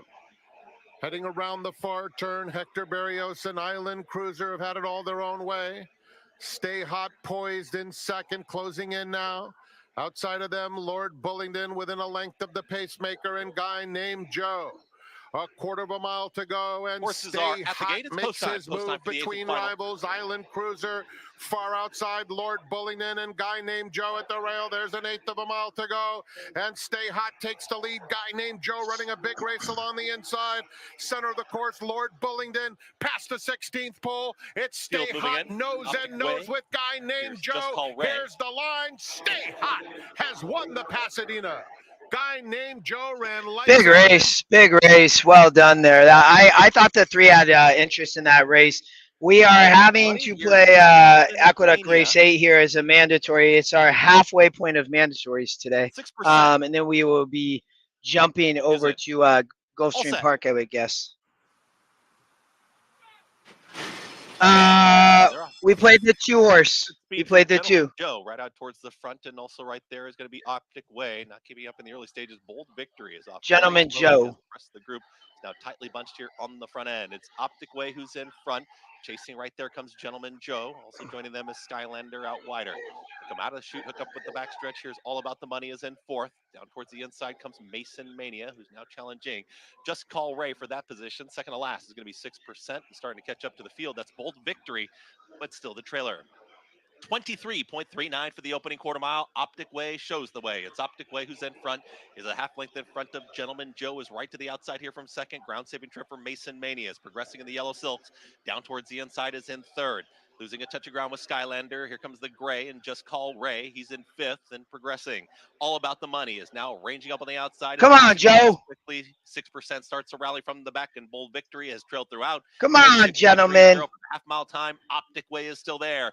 Gentleman Joe is ready to challenge, and here comes Gentleman Joe right to the outside of Optic Come on, Way. Joe. Mason Mania. Jose Lescano. Come on, Joe. With that runner is battling on as they reach the top of the stretch.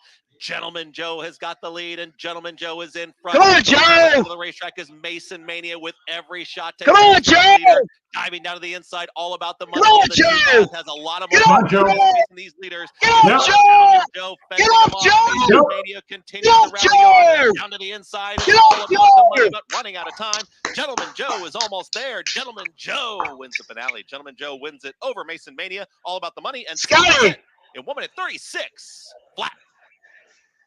Joe, buddy. I almost played the 8 there. I was between the 2 and 8, just so everybody knows. Not that you all probably care at this point, but we could get. We need to, Chris. We need to watch Gulfstream. I'm at the point that was a mandatory, so that's good. Joe gets us home there. I had a lot of interest in the 7-horse at Gulfstream Park. We're only getting 9 to 5, Chris. Thank you, Jotham, Wiz, Alan, Rico. I appreciate all of you guys. This is incredible. Hanging out with me, my girlfriend, Chris. I just text Steph, and she's like, "I think I'm sick. I'm stuck in bed." I was like, "That's no bueno."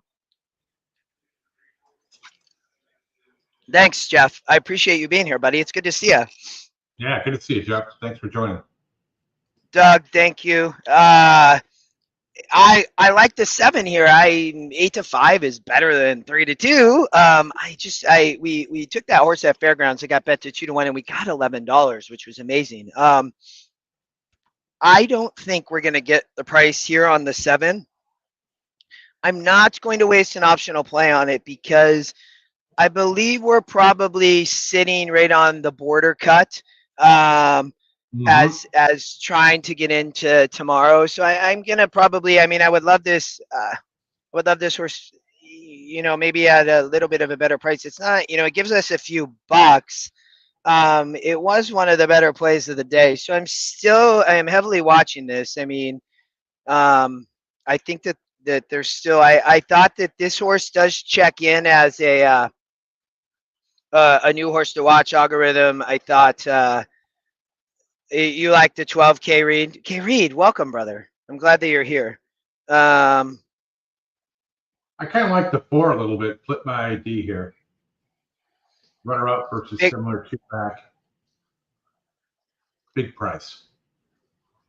I thought the 12 had interest. I think K. Reed said that. I thought the 1 and the 5 also had the 1 scratched. I just seen that. The 5, there's a lot of speed here on the Tapeta, and speed on the Tapeta can be dangerous. You have Rivera, the bug boy, going to ride this 4 and literally be booking it. The 7, I don't think you have Jaramillo who's going to be aggressive. The thing is that this horse is romped over at Los Al, just a kind of an interesting horse to show up here for Debona. We played Debona yesterday with Paco.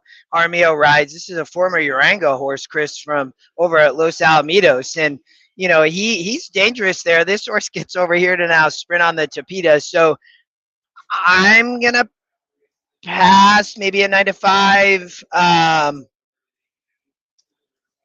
I think I'm gonna save the bullet based on how we're doing. Probably is the Not a bad idea. plan. Not a bad idea at all. Just keep It doing is what you're doing. It is floating up, so I see a little bit of interest there further. But with money coming late and all of those things, it's a sprint here on the Tapeta. I think we'll probably pass, Chris, but. You're at 18th now at 162.10. That does not include the Aqueduct money.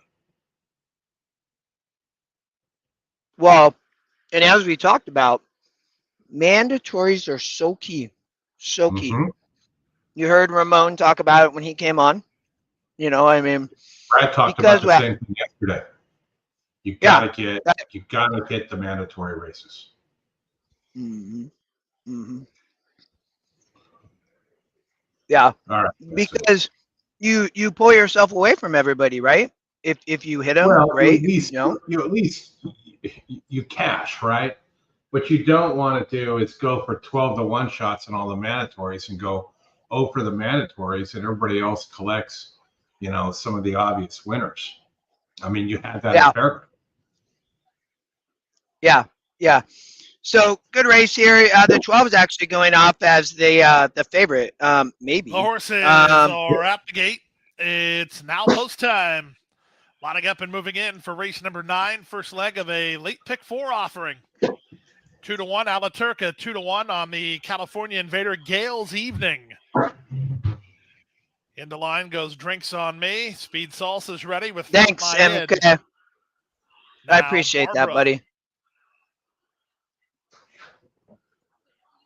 Look in the video there, NHC Live. There's Blazingly. jockeys here, or RTN brought in some Kitten. jockeys or something. Oh, they're handing stuff out. Demurely and Alaturka.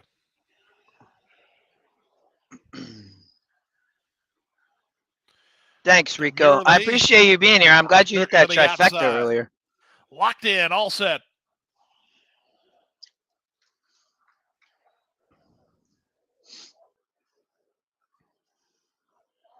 And they're off. Barbara was off slowly.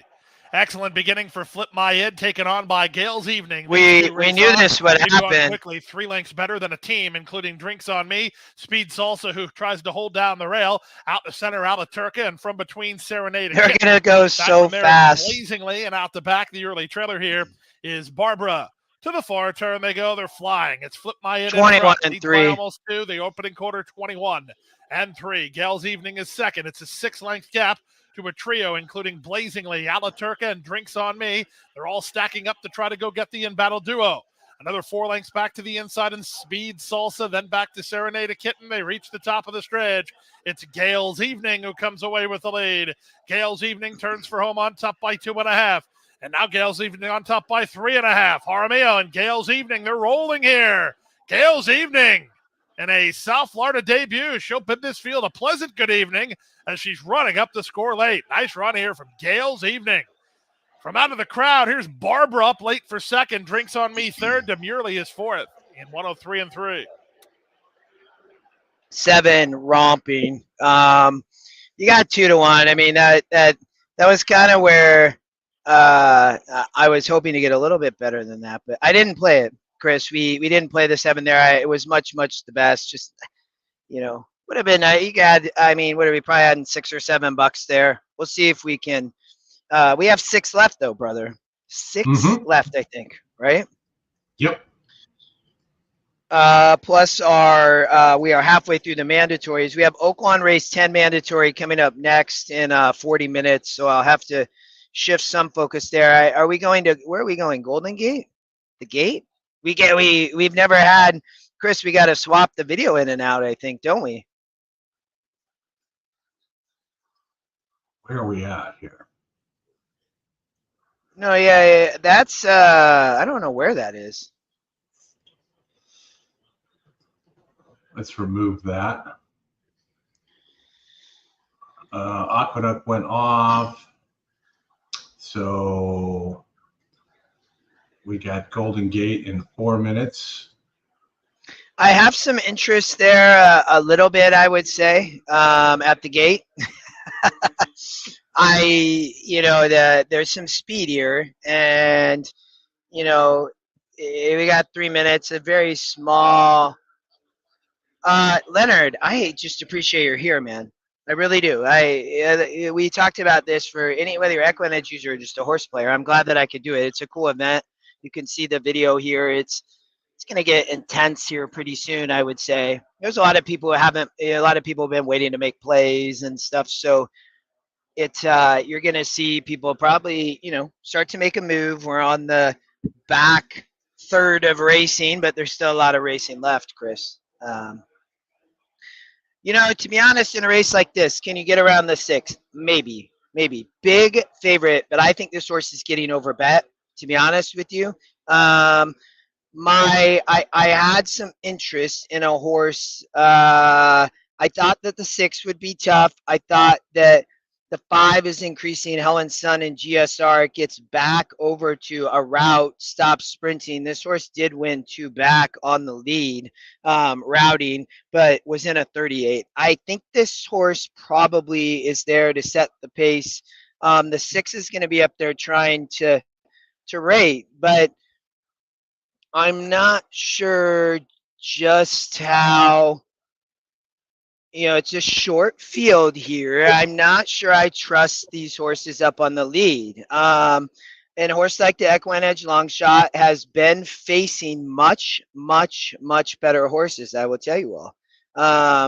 Chavez rides, hits for this barn at looks like about 27% and 51 mounts. So this horse is only 6%, but it is the EquinEdge long shot. I think has some interest there. So I think the 6 taking a little bit too much money. You can see it just a massive morning line angle on the 2 horse at 5-2.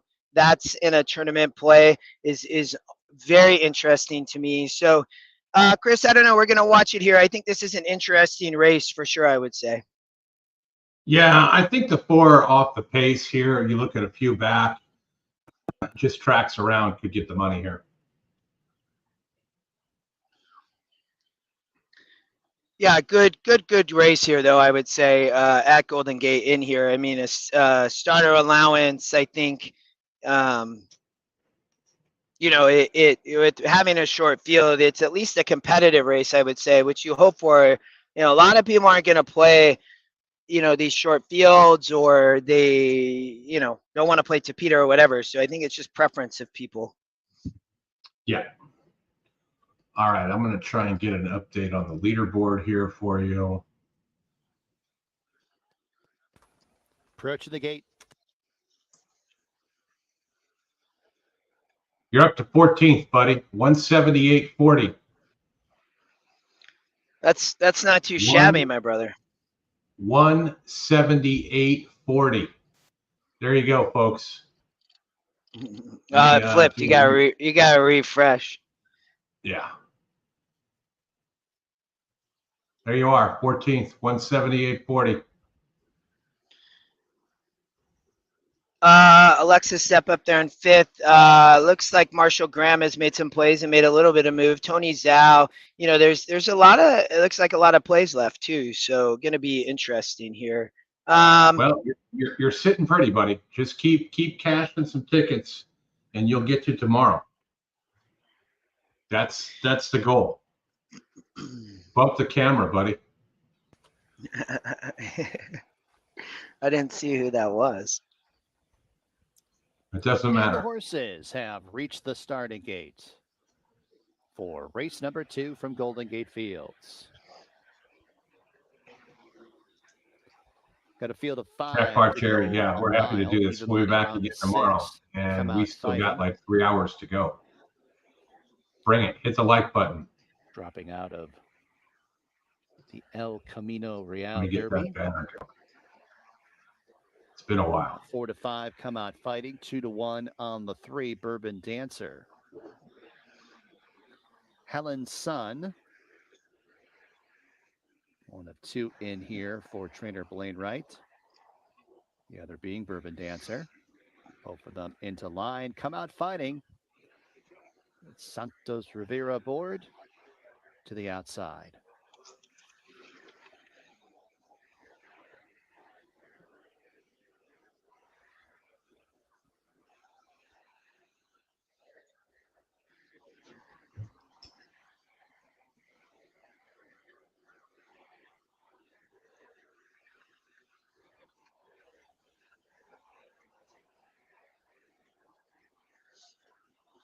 Thank you, Bob. I appreciate And that. they're all in the gate.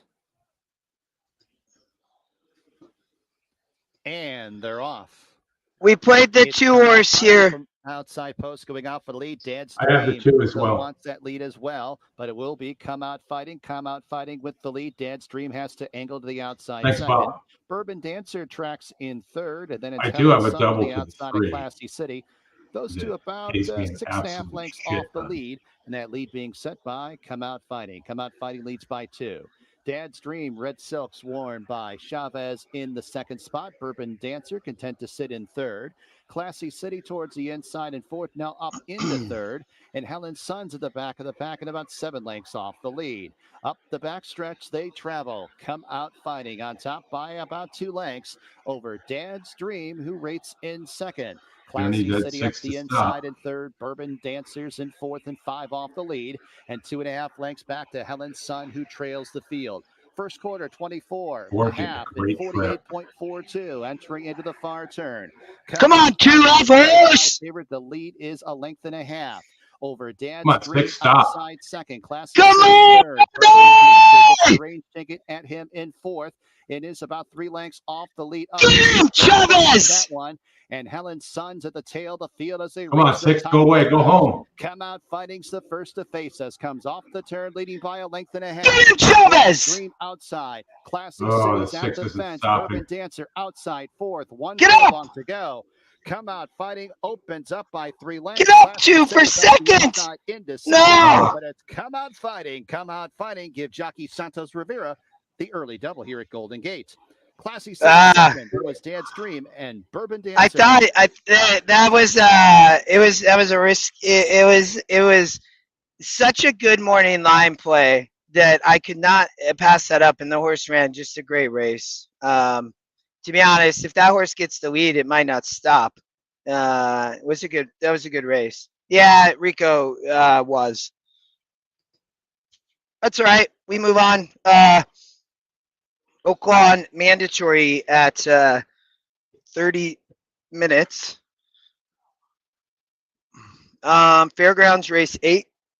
Chris, looks like what's up next. Is that what I'm seeing? Yes.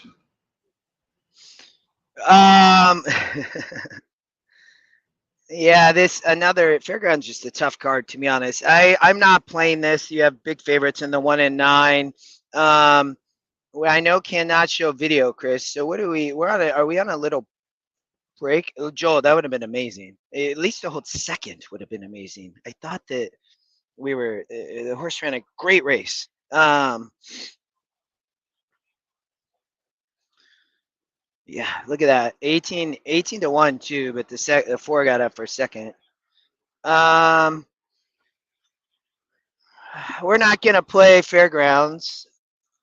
Maybe Chris, maybe we can what are your thoughts here? I was gonna try to.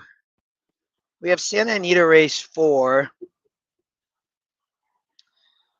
I'm not sure if I'm.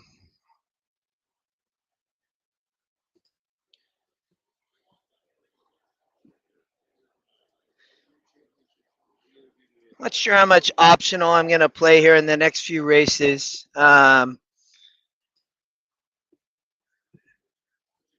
Yeah, jackpot. That was close, Jerry. They ran just a monster race. That 6 was just too tough. Yeah, too tough on that 6. 11 minutes to Santa Anita race 4, I think, is your next one, Justin. Yeah, I'm not playing that, Chris. Show card, a big favorite. The 4 horse is the second win percent, so a little bit of interest there. My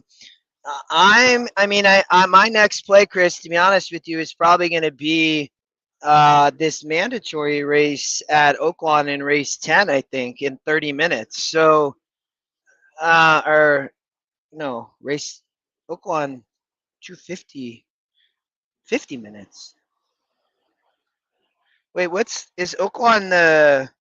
Oh yeah, race 10. Must be running a little bit behind, or the post times are They're off at Fairgrounds. Fairgrounds, yeah.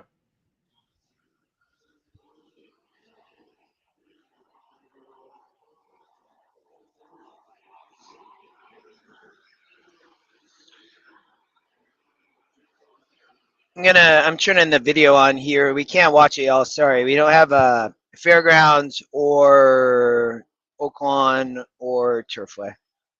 Correct. Two up on the lead. Big price at 30-1 would blow up the board. The 9, big favorite, running in second at 6-5. The 1 is the second choice. Trying to come up on the field from here. On the inside, on the rail.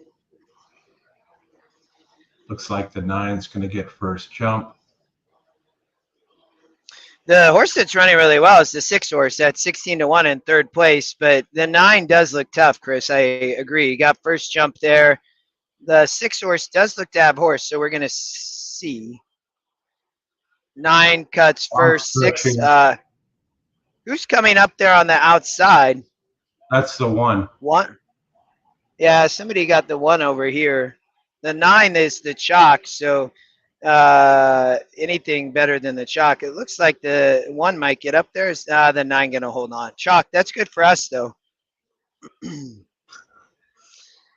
We have not spent much time at Fairgrounds other than the turf, which is probably a smart move by me. Yeah, Ashley, we've had a couple of those. We played Junior Alvarado too earlier on that Gulfstream play. And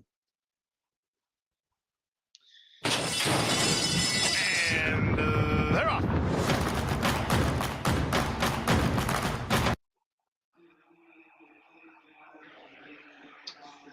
All right, what do we got coming up next? Aqueduct is done. Santa Anita race 9. No, race 4. Race 4. Oaklawn, Oaklawn race 9. Santa Anita race 4. I'm not playing this one. I'm probably gonna, as we watch this race, I might take a quick break. We have it looks like Gulfstream race 10 as well, Chris, in 12 minutes. No notes from me there. I have to play Gulfstream race race 12 is the maiden at the end. Is a mandatory. Tough race, to be honest.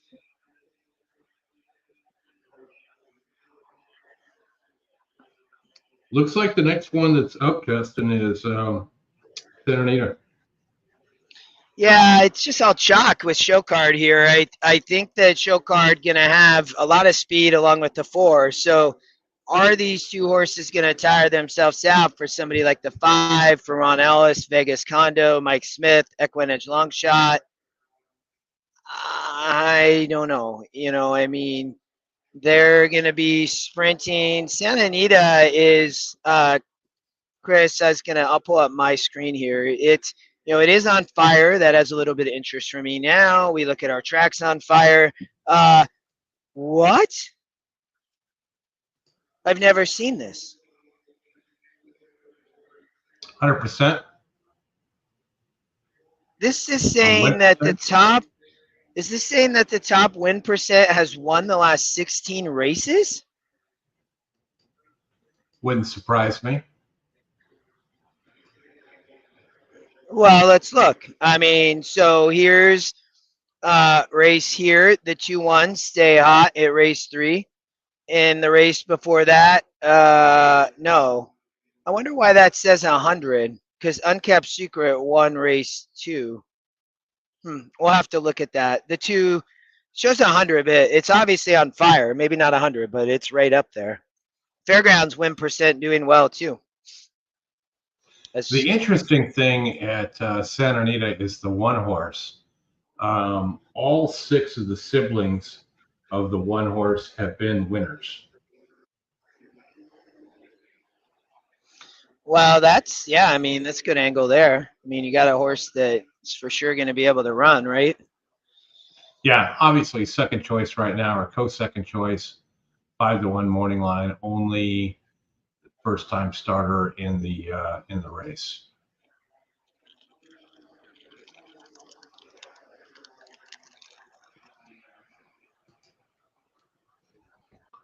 Other than that, you got Santa Anita in 5 minutes, Gulfstream Park in 9 minutes. Show card, 0 for 2 for Bob. Back in Maiden Special Weight Company, pace faltered. It had, this seems like one that should move forward here. The 4, 0 for 3 for Peter Urton, gets Frazier. Again, hasn't had the best of trips. 5, Vegas Condo, the money bags for Ron Ellis, Mike Smith. It hasn't really run well, but third out here for Ellis. If the 2 doesn't fire, the 5 can certainly at 7-1, another Into Mischief horse. So GSR wise, it looks like it's 2-5 all day, with the 3 as well. Second time starter, gets Rispoli. George Papandreou, 7% on lifetime second starts.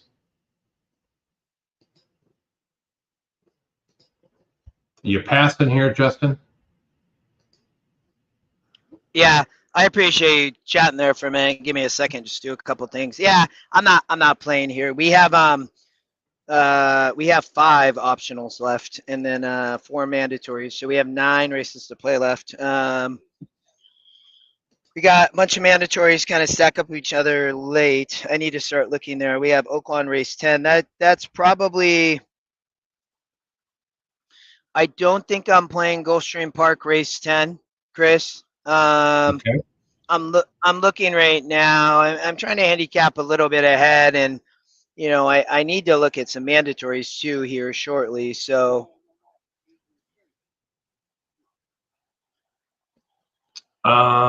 So what you got? You got Oaklawn race 10, right? Mandatory. Yeah, I think that's the next one up. Yeah, luckily we still have a little bit. Gulfstream race 12. Tough maiden on the turf, man. That's going to be an interesting race.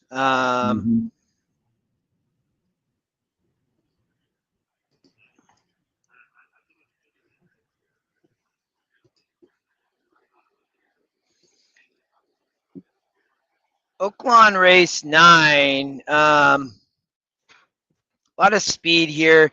I do think the 3, it's in 12 minutes. It's the Whitmore Stakes. I saw Whitmore was out on the track. Stephen Keith have the 3-horse Rivet.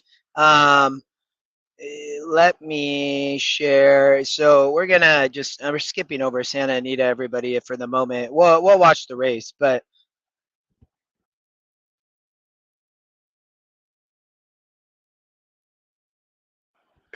so I mean the three. I think it's Keith is our Steve and Keith. We played them earlier. You have the 6 North with a big morning line angle. I found a little bit of interest with James Graham and the 4 in Surveillance.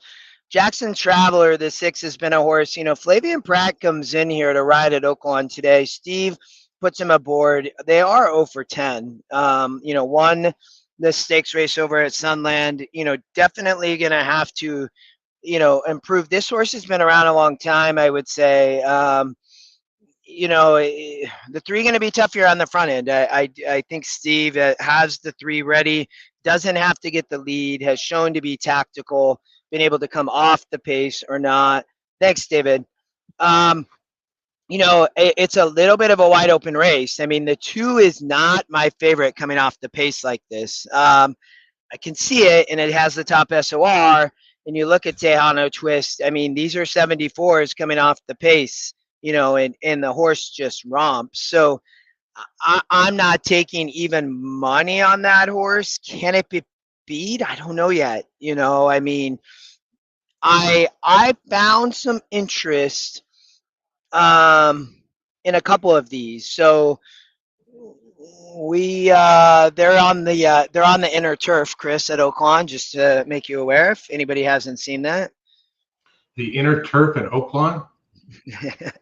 Yeah, they're like, you know, walking them in a circle for the Whitmore Stakes. Yeah, the lawn, they don't have any turf there. Well, there's grass. They're walking on the grass.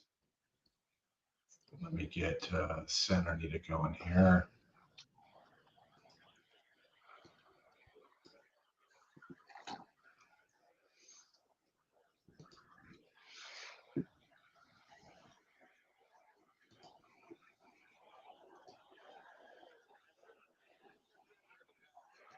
Yeah. No, of course. Going Did to the Santa gate? Anita? Oh, yeah. Thank you, Chris, for bringing it up.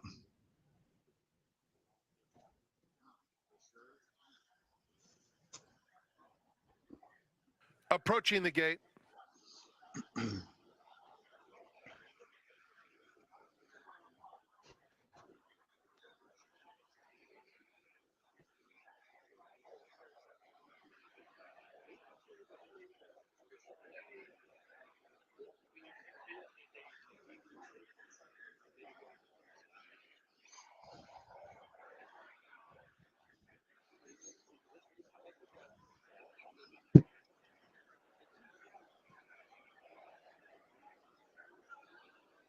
Justin, moving up the leaderboard, getting the tweets.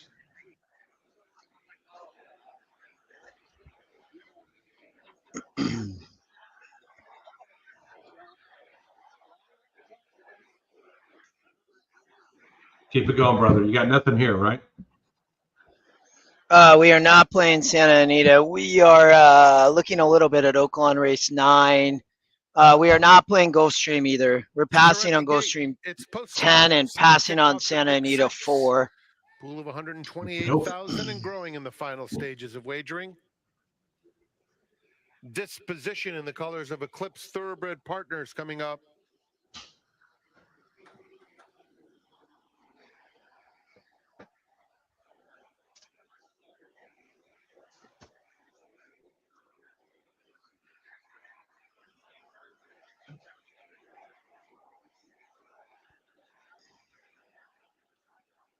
Show card.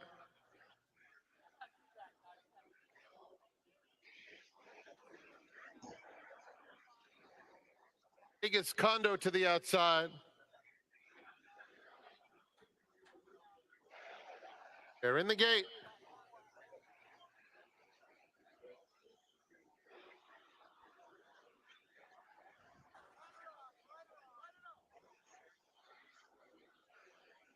The rider off of the heavy favorite show card. Thank you, good flop. Actually, there's like they run good and then they don't, right? You have Frankie, Ashley.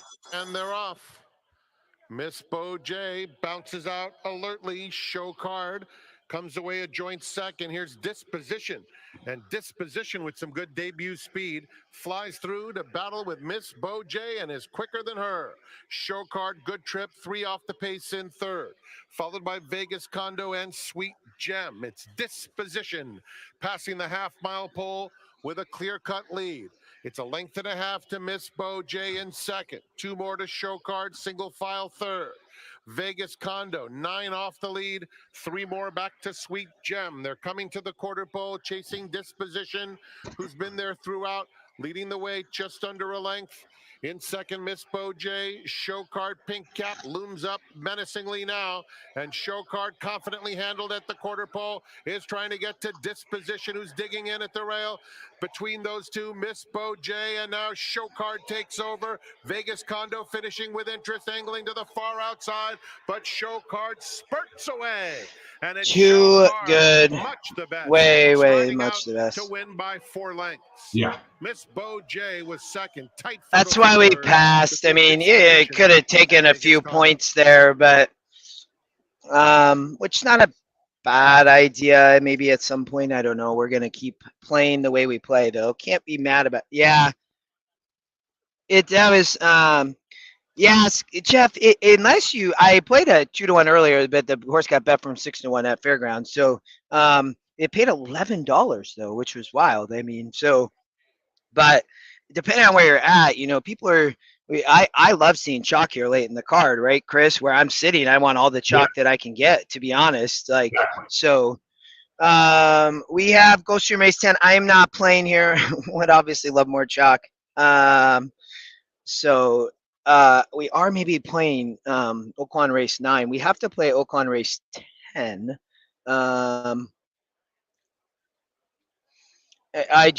We have a couple scratches over there at Oaklawn. There's some we will not be able to watch it, but I may be playing, so.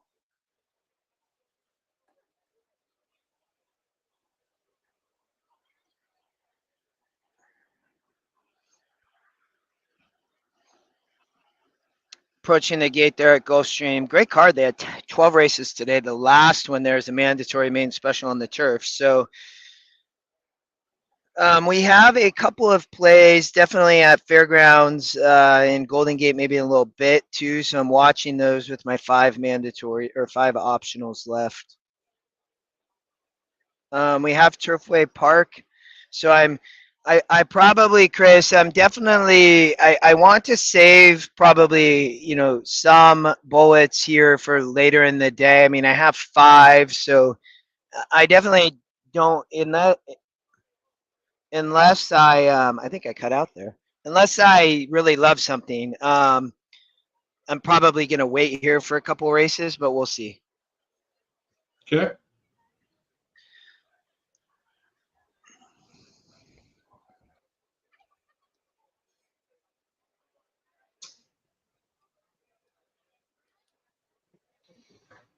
All right, let's see what we get here at Gulfstream. I kind of like this too to hit the board here. Maybe run second. Big number, 24-1.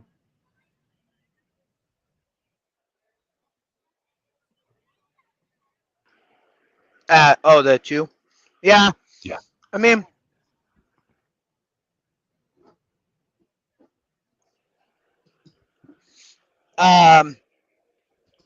Big Martini. I mean, great name for a horse. I love it for Vegas too. Not taking money.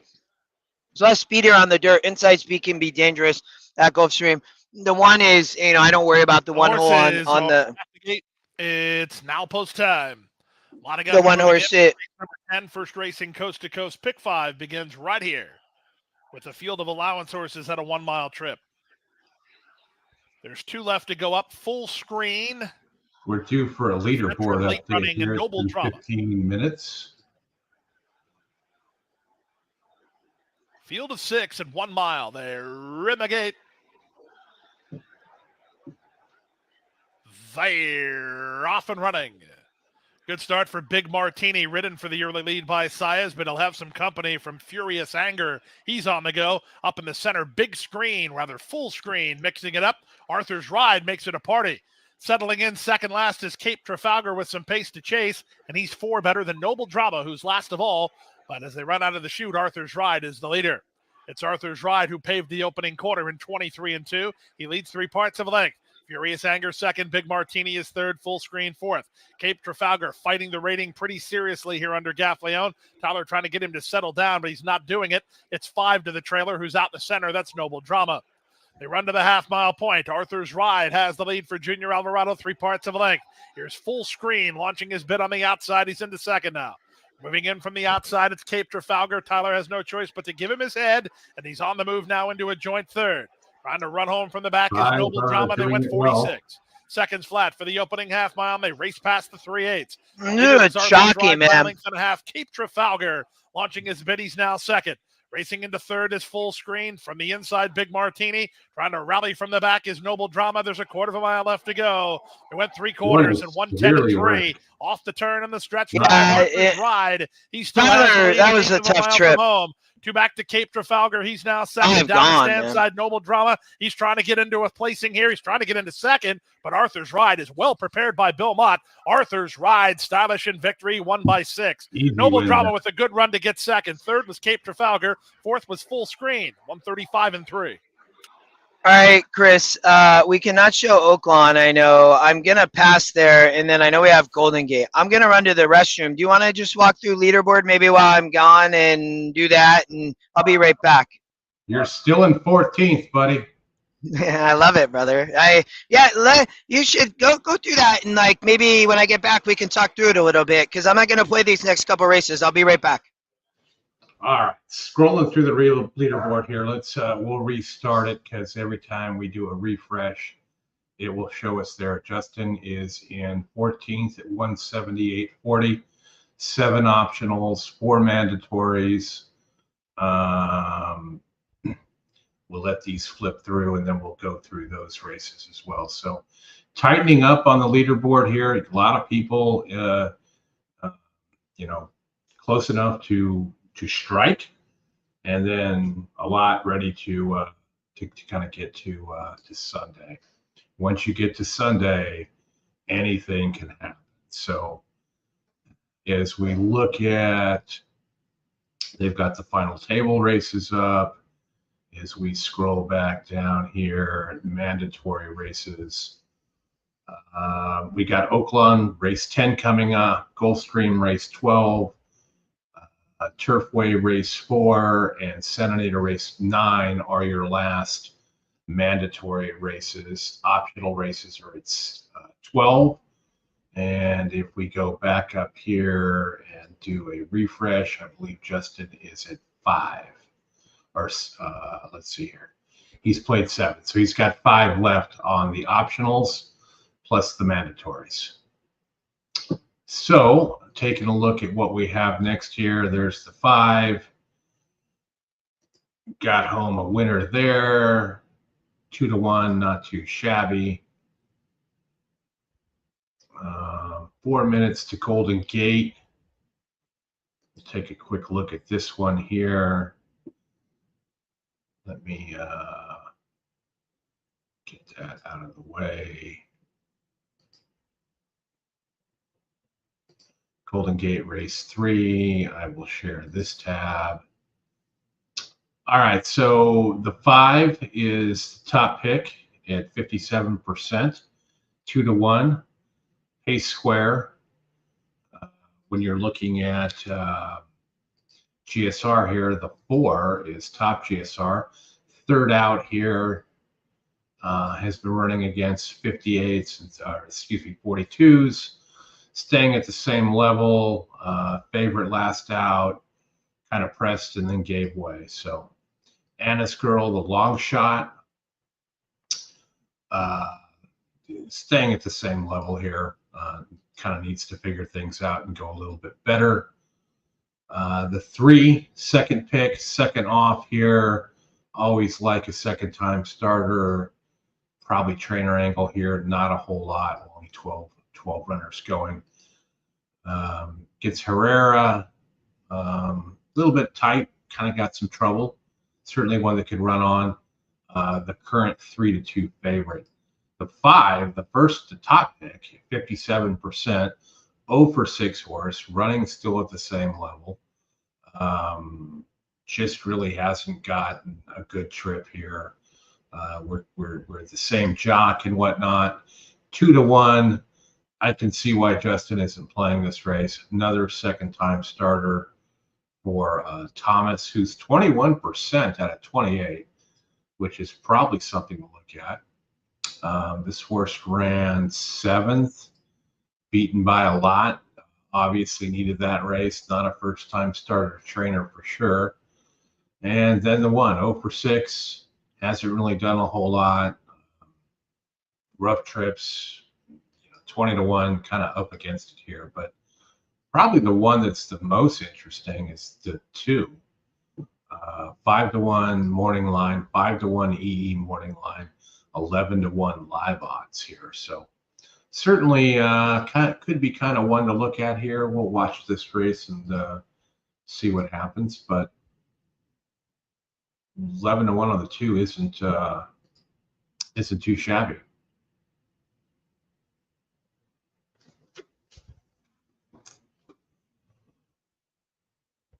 What do you guys like here? Anything?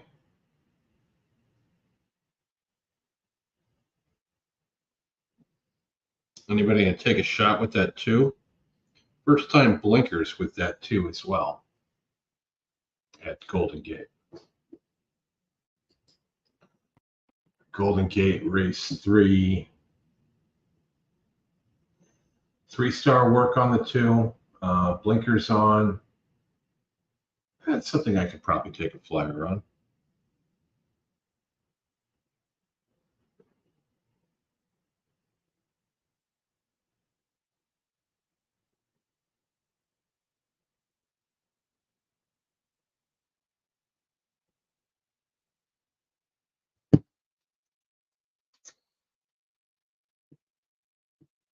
Marco's on the tee. I don't know what that means, but as they get around here closer to the gate after this, I believe we've got Oaklawn coming up with a mandatory. Race 10. Let me go back to the mandatory screens here and just take a look at what is cooking over there.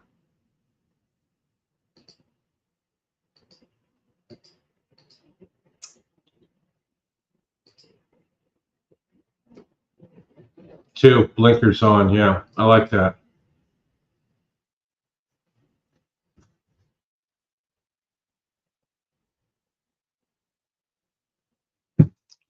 Could get that horse to settle just a bit. We will see here.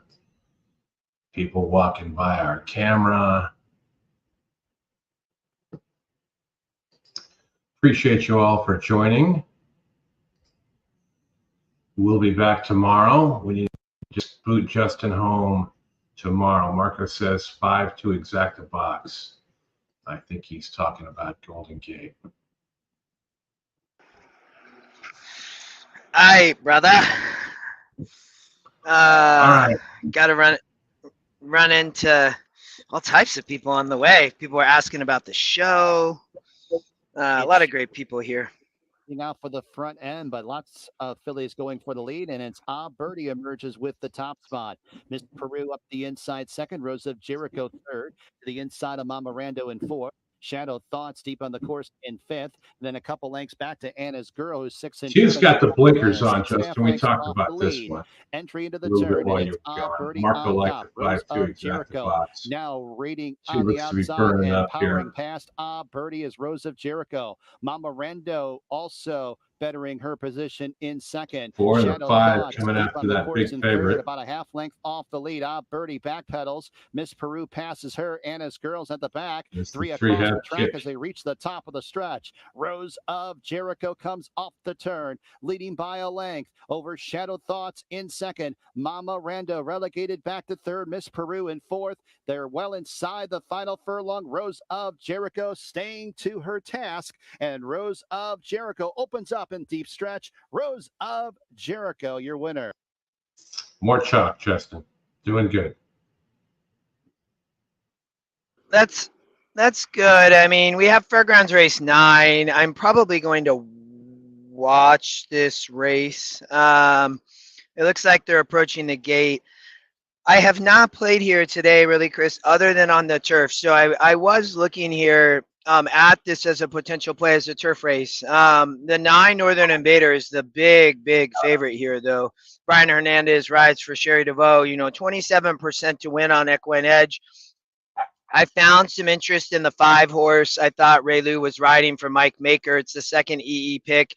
We have seen there's a lot of speed here. To me, Deacon Prince and Ardenwood look like cheap speed, in my opinion. They are stepping up big time here. This is a no joke turf race, I would say to you all. Morales rides the 1 for Brandon Walsh. This horse won last out in a 56 and had broke its maiden back at Aqueduct. So this horse has run on the Fairgrounds turf at 8.5 and 1. Big price at 16 to 1 is 24%. So that's a little bit interesting. It looks like they are approaching onto the turf course. It looks like Turfway Park coming up as well, Chris. It looks like on the Stronach tracks is what we have left. We got a little bit. So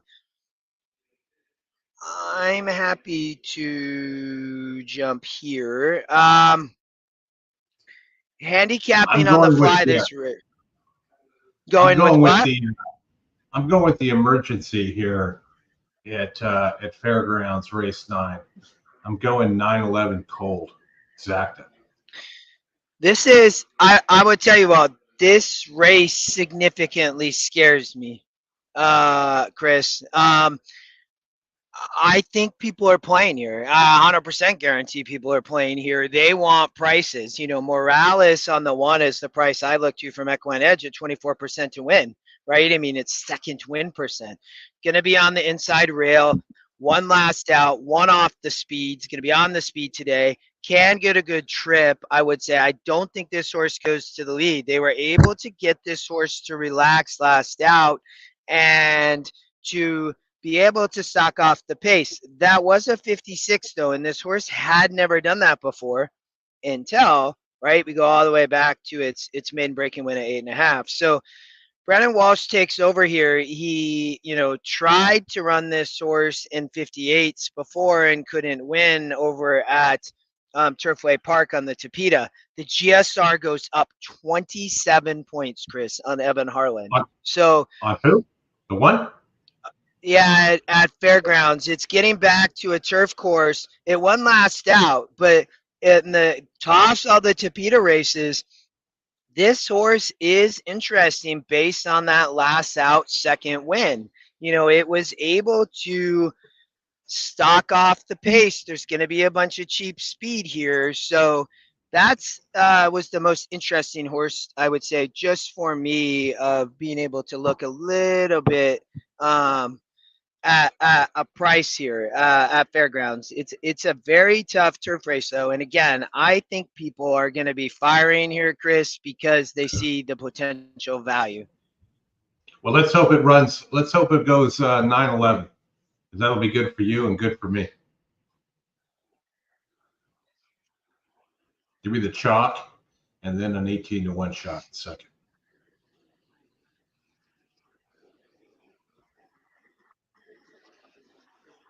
Getting down to it, Justin. About two hours or so to go.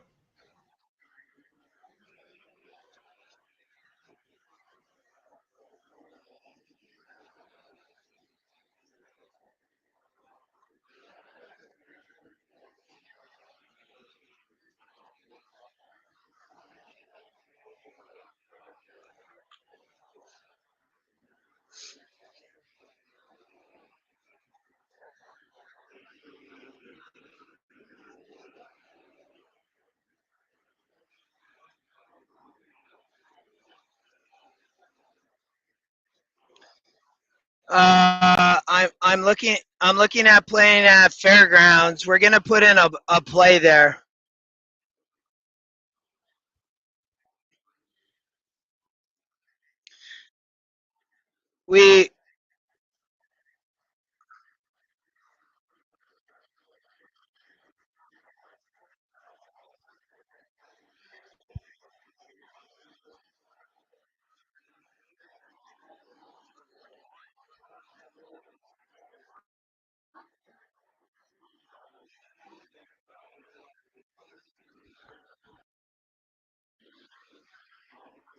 We did play the one horse at Fairgrounds. Sorry, y'all. So I'm gonna have to watch that on my computer though. It looks like we are on the one here. Admiral Morales riding on the rail. I thought could sit here off of the pace. I know Chris talked about the 11. Horse was able to do it last out.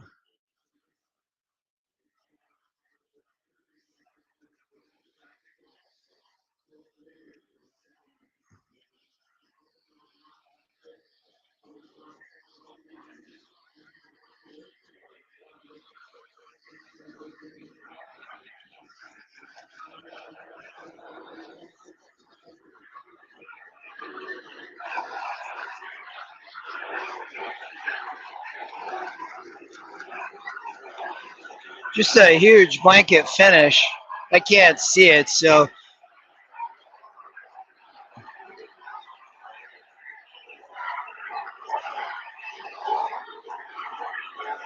it's like the 4-1.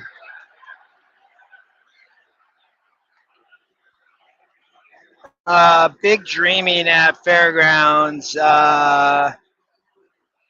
gets the win there at a big price at 12-1. So Mike Maker, Loveberry get the win. I did not, Chris. I couldn't. It was near impossible for me to try to watch that that race. I played the one there, but I don't think it didn't run. I don't know what happened. 4, 10, 10, 11. 11, 9. Well, there's the one there. It just stopped. All right. Back at it. We got 4 left. Oaklawn race 10 mandatory is where we are. So we have Santa Anita race 5, Chris, and then Gulfstream race 10, Fairgrounds.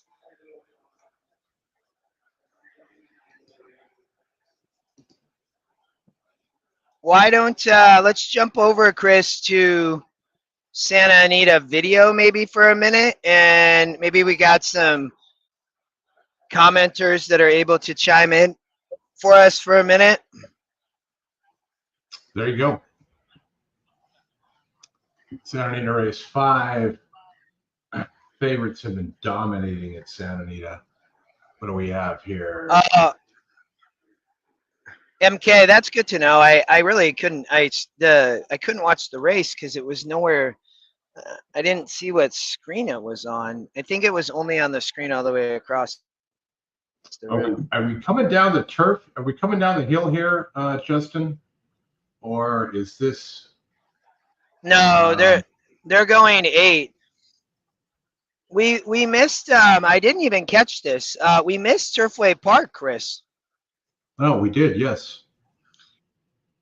I didn't even. The A horse Chalk won the first race, so that's. There looks like there's some DQ action or something going on there, but that's okay. Santa Anita race 5 is 6.5 furlongs on the turf. Are they going down the hill, or are they going on the regular course? Anybody know? No, they're going 8 furlongs. That's Santa Anita. No, they're not. They're going 6.5. Oh, you're right. I apologize. Yeah. No, you are right. Sorry. I don't know where I saw 8. I must have been looking at a different race. Oh, I was looking at Fairgrounds still. That horse paid $37 to win place. So Big Dreaming, big price. The 10 was the price too.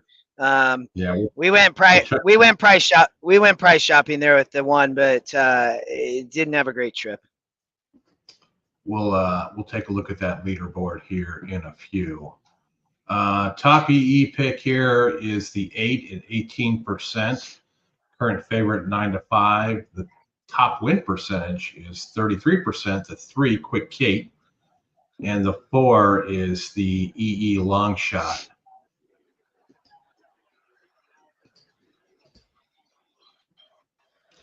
Not a lot of changes going on. The 5 coming up, I think, from the gate, making its first attempt here at Santa Anita in a starter optional claimer.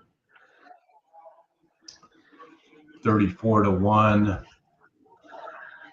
You give a look to the 2 here, the money bags. 3rd off for Paul Giovanni Franco rides. Ran last out with Ayuso. Miles Rally finished 4th, 2.5 behind. 68. Probably fits here. Might be in kind of tough. 9-1. But that's kind of a horse up your alley as well, right? Where were we talking? Santa Anita? The 2, yeah. Let me go back there. Shamrock and yeah, I mean, they're I think that horse is gonna probably get a good trip with Giovanni Franco riding. I just thought this was kind of a tough race, Chris, to be honest. You know, it's state bred allowance optional coming down the hill we talked about, right? You were definitely I don't think it's down the hill because they're on the dirt course right now, which tells me they're going to go to the back. Yeah, this is not down the hill, as you can see. It's on the inside turf course, which does make a bit of a difference. I'll place a small wager on the 2.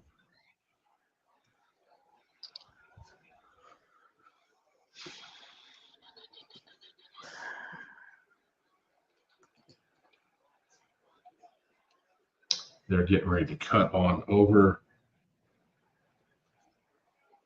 Shamrockin', well, I mean, it's almost St. Patrick's Day, so why not give this one a shot, right? Yeah, right? St. Patty's Day tomorrow. This place is going to be wild, brother. I'll tell you a story. Many years ago, they used to do a promotion where they would people would put their names in the hat and they'd pick a bunch of people. And right out in front on the dirt course there by the finish line, they would hammer a stake in the ground and there'd be so many yards back and you would throw a horseshoe to try and win $1 million. And I was there one day on St. Patrick's Day, and the last guy to throw the horseshoe, who was hammered off of his ass, threw it, hit it, and won $1 million. And he picked up a $27,000 bar tab for everybody because he said, "Drinks are on me." What? That's wild, bro. Yeah, it was crazy. That's if you go over by the promotion center, they still have that horseshoe in a frame there, and they haven't done that promotion since because I'm sure they got burned on insurance. So.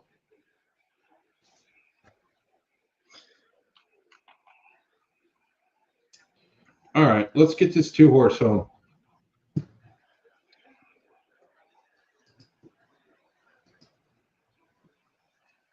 Crown of Hope coming up. Can't Sleep goes in. And Dory Miller. They're in the gate. And they're off. Clubhouse Bride is the early leader. On the outside, Can't Sleep is flashing good speed, and the Shashala is in between them, moving up to take second. Panda Peak is fourth, now third, moving through along the inside. Then it's a gap of 3. Crown of Hope is racing between horses. Quick Kate at the rail, recalcitrant between those two. Dory Miller is 5 lengths off the lead, and Shamrockin' is at the back. It's Clubhouse Bride, who has gone past the half-mile pole. Here comes the Shashala to engage in second. The Shashala very keen, pressing Clubhouse Bride around the far turn. Can't Sleep 3 off the pace at the rail. Panda Peak is next. Then comes Dory Miller, widest of all. Here's Quick Kate, starting to pick up some momentum. Has 5 to make up at the quarter pole. Recalcitrant is awaiting some racing room. They're at the top of the stretch. And somebody called out the 6 there. Clubhouse Bride suddenly 21-1. Here's Can't Sleep starting Come on, to kick two. in now. And from the back, Shamrock and his Surface, and it's flying home late. Clubhouse Come on, Bride. two. Here Come on, comes two. Shamrock. Come on, two. It's going to get close. And Shamrock and from last Yes. under Giovanni Franco. Yeah, brother, Clubhouse Bride brother, was good second. call. Good, Behind them, a battle between great, Can't Sleep great call, and man. Quick Kate, That followed by that Recalcitrant. great call, brother. That was well done, man. That's a big exacta. Ashley, you or MKT, you called out that 6. MKT gave out the exacta. With that exacta pay, that's going to be gigantic. 8-1 over 25-1. Number 2, Shamrockin' was first. 6, Clubhouse Bride Excellent, second. excellent, 8, excellent Can't job, Sleep folks. third. 3, Quick Kate was fourth. And 4, Recalcitrant fifth. 2, 6, 8, 3, 4. Boom. Boom. Well done, man. That's a big boom, brother. Good job. We have Oaklawn Mandatory up, Chris. I'm not playing Gulfstream, but maybe you can show the race. I'm just sitting over here trying to handicap this Oaklawn race in 10 minutes.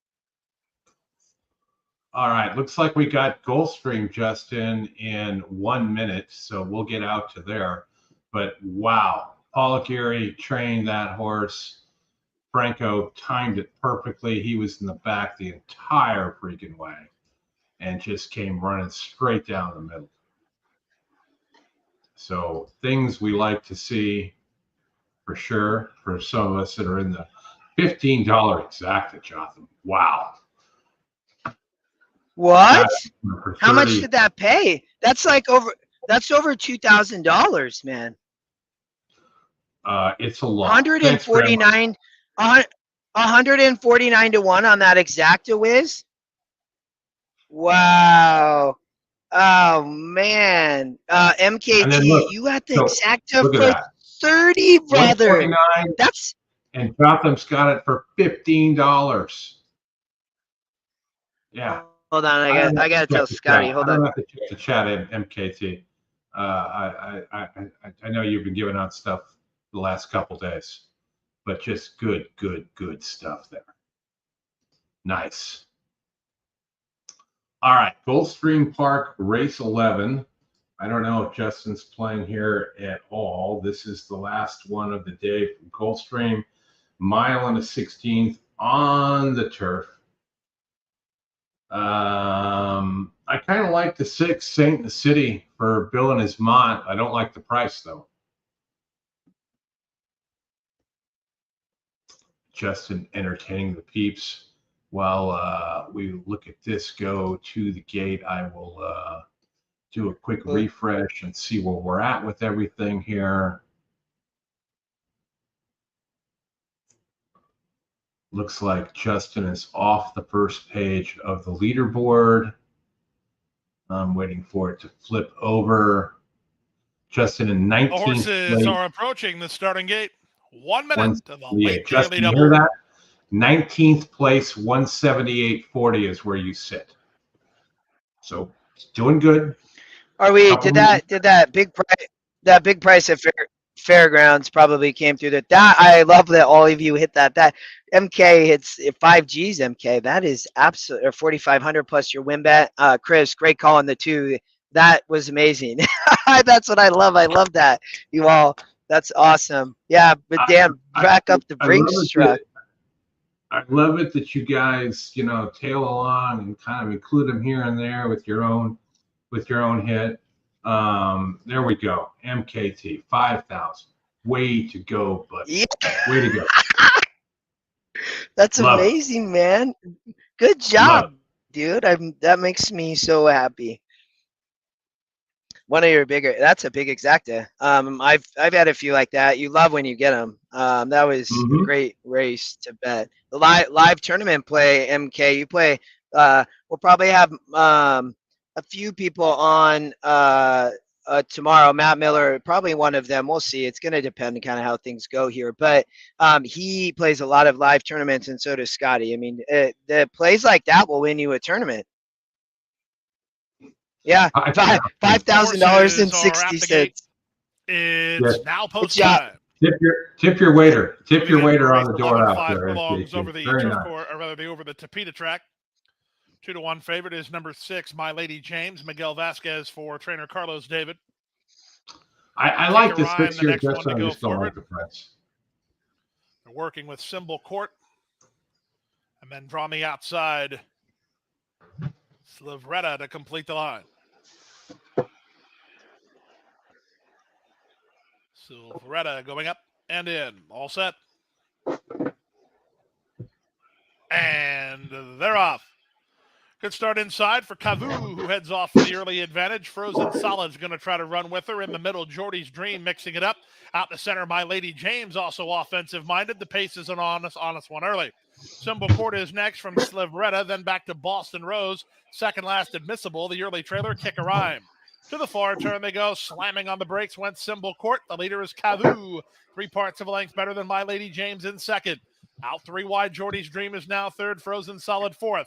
After some travel around the turn, now Symbol Court splits rivals into a contending spot. Slivretta has covered a lot of ground underway from the back admissible. They're at the top of the stretch. Still plenty of hopes here as they straighten for the drive. My Lady James after Cavu on the top end. Frozen Solid at the rail. Over the top in Symbol Court. They come past the 8th pole. My Lady James has it a length and a half. Admissible starts to roll home. Admissible charging hard. It's on the inside to My Lady James and on the outside Admissible surging photo finish.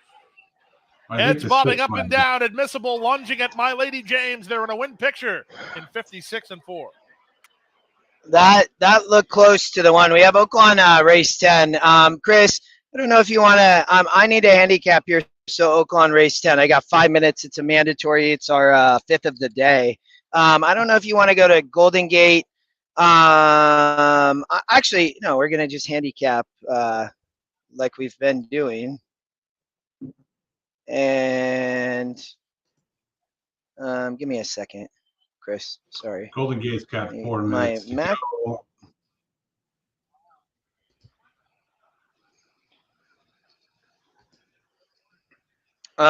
Let me. I think I can share my screen. My Mac is definitely running kind of slow. Has it been okay, Chris, on your end, just hearing me and everything? Yeah, no problems. Okay. It's not letting me add my screen, brother. I don't know. I actually have lost internet, maybe. No?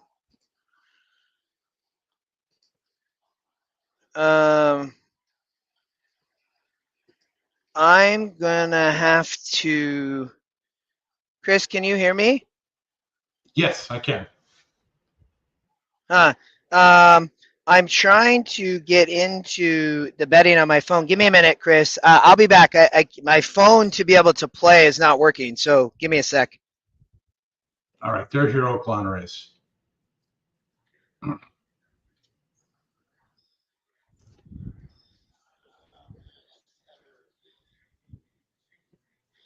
Says that. Oh my gosh, this is a pain, man.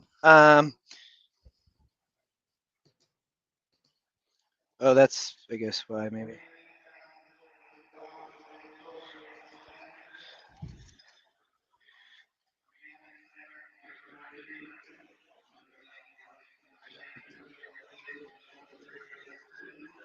Taking a look at the leaderboard here.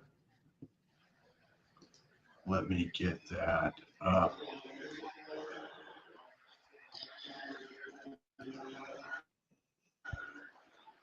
Justin still sitting in 19. I thought 2840.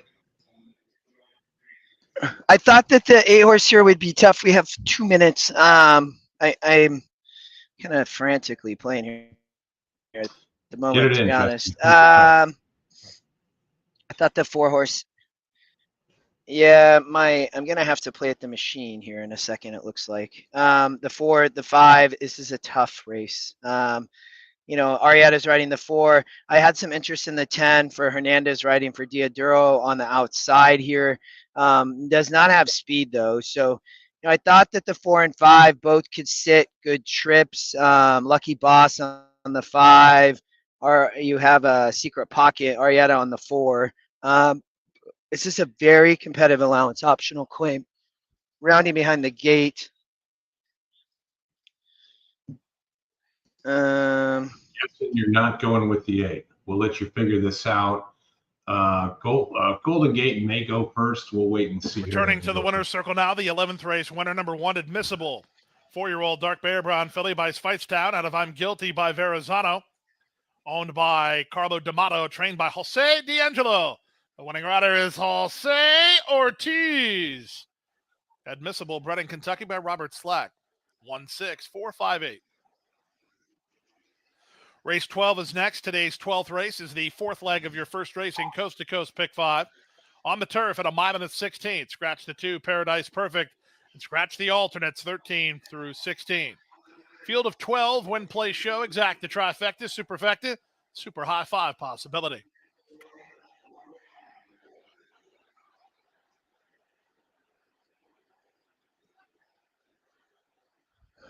Approach the gate.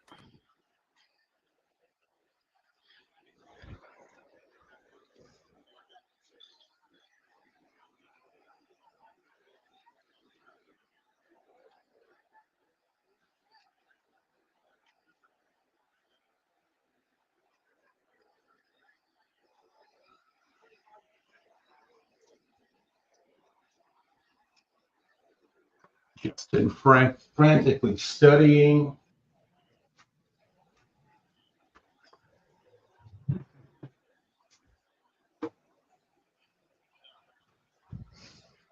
Still circling.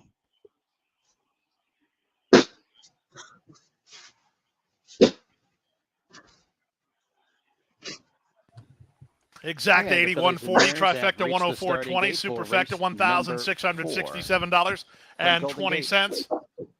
166.72 for a dime, daily double 69.80, the pick 3 76.65. 56-4 the final time for Admissible. Adaptive Memory. 3-2 on the 1, Sonoma Dreaming. Celsay, the first to go up into line. Miss Flashy Harbor. Adapted Memory.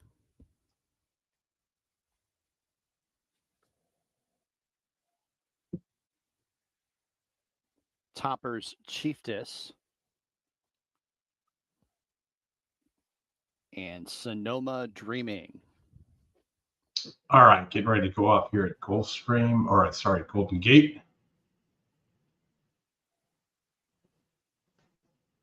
Hey, Chris, I'm going to watch this Oaklawn race, though, just because they're up and they're all in the gate. I'm going to stand in front of our other camera and watch this Oaklawn race just because it's mandatory. Start. Okay. Sonoma Dreaming rushing out for the front end, has a lead by a half length. Adaptive Memory prompting outside in second. Miss Flashy Harbor behind the speed in third. Topper's Chiefess deep on the course in fourth. And then a half length to Celsay, who trails the field. As they run to the half-mile pole, Sonoma Dreaming on top, the leads a length. Adapted Memory rates in second. Miss Flashy Harbor to the outside of Celsay for third. And Topper's Chiefess 3 wide into the far turn at the back and about 3.5 lengths off the lead. As they have less than 3 furlongs to go, Sonoma Dreaming on top by a length and a half. Hey, we played the 5 at Oaklawn. Still in the catbird seat in second. Topper's Chiefess circles up wide. Celsay's at the fence, and Miss Flashy Harbor has been shuffled back to the tail of the field as they reach the top of the stretch. Sonoma Dreaming cuts the corner, has a lead by 2.5. Celsay is in second. Adapted Memory races third. Miss Flashy Harbor is up the inside as they got a 16th to go. It's Sonoma Dreaming who's well clear by 5. Celsay and Miss Flashy Harbor go for the place, but Sonoma Dreaming a clear-cut winner. Celsay holds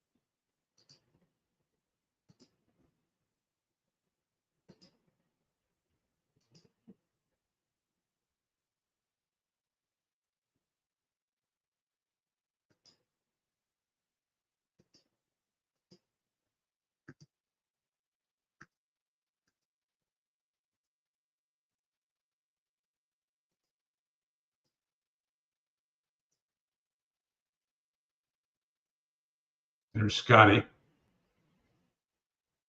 and Justin. Looks like the 8's going to get it here.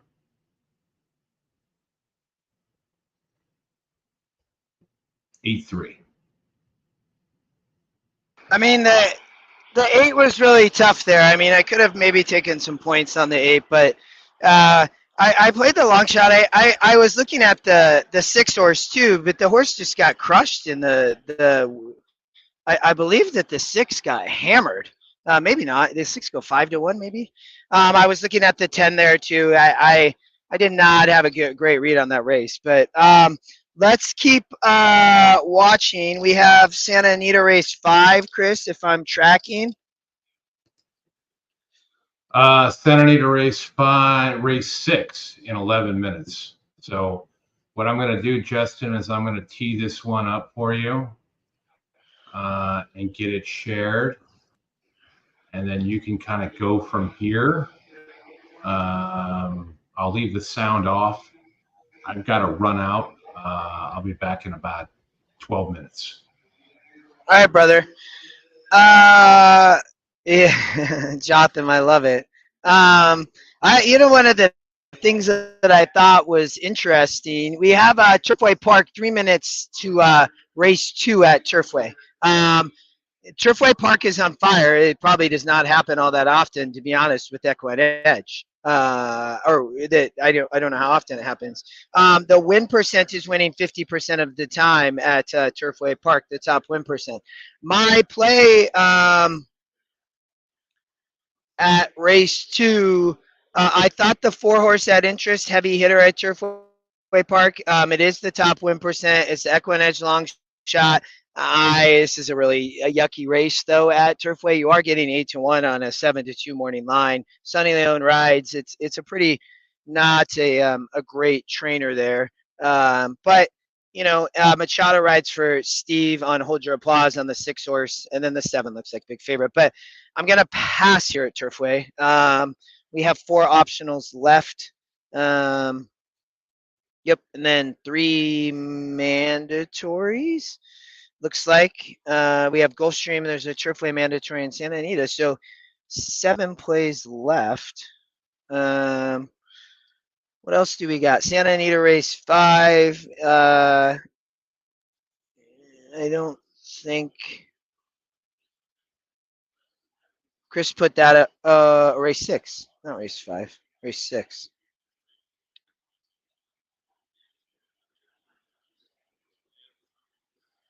Oh, good flop. I apologize. Yeah, it's gonna be hard, man. Trying to play this tournament. I can try to give a little bit of a call. 3 horse ended up running second there. Big price. There's that 4 horse at Turfway. If you're watching Turfway, they're approaching the gate. Looks like the next race that's up. We can't show, but we could probably talk about it a little bit as they go.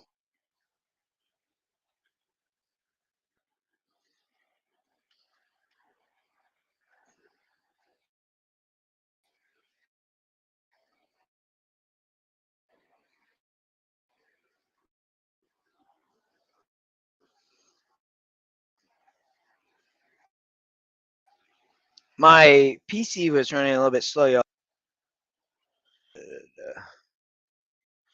Gulfstream race. That's a great exact, EJ. 368. Yeah, that 3 horse was like 50 something to 1. Get 69 to 1 on the exacta. That's great. Gulfstream race 12 is next mandatory in. Not sure. We'll see here in a minute. Looks like at 3:36 Pacific, so 11 minutes.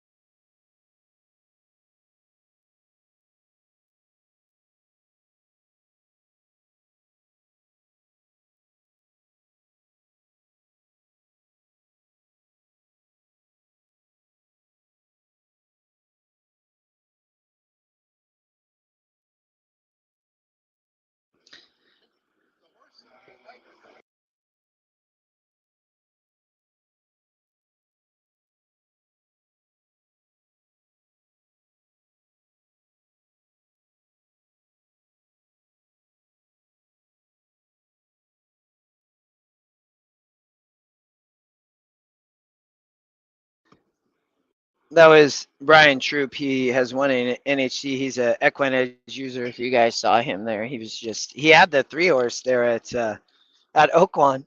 Paid $30.60 to place. My gosh, that would have been wild to see a horse like that get up.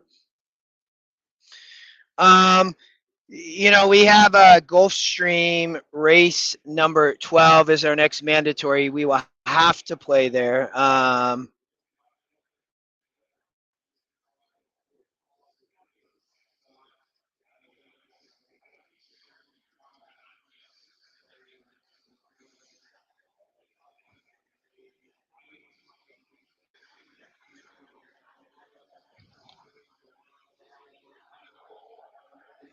Looks like we had Turfway. We talked about the 4-horse at Turfway Park. Heavy hitter is maybe interesting price. I think it was the long shot, if I remember right. Oh, the 4-horse gonna have to find somewhere to go though. The 4-horse is loaded.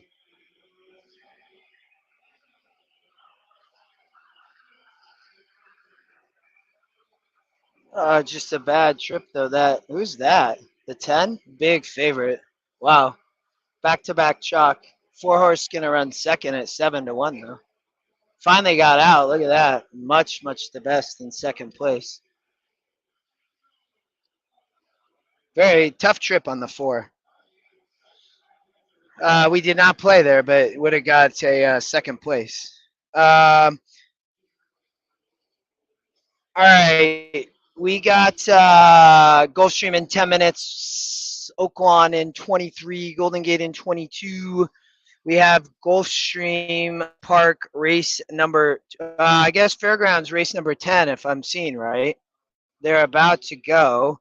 I thought that there was an interesting play here. Maybe it was the 2-horse, I believe, at Fairgrounds. Yes, the 2-horse, Gold Punch. It has a lot of speed here. I thought could be dangerous. There's a lot of speed in this race, though.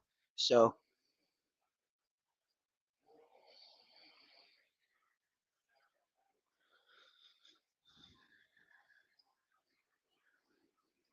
we can't.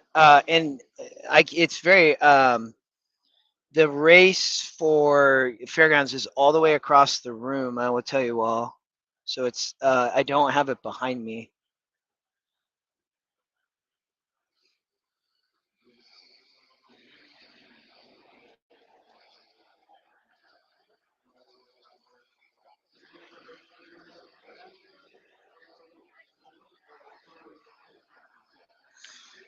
The 2, I can't see.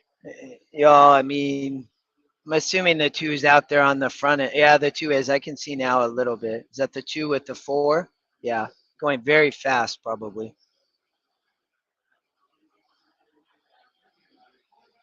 2 get loose might be dangerous. Oh, the 4 in the lead, right? 2 sitting off the pace.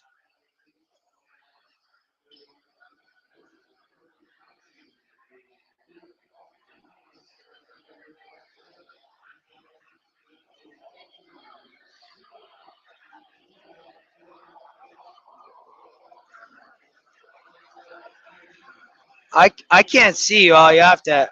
I mean, it's definitely a close race.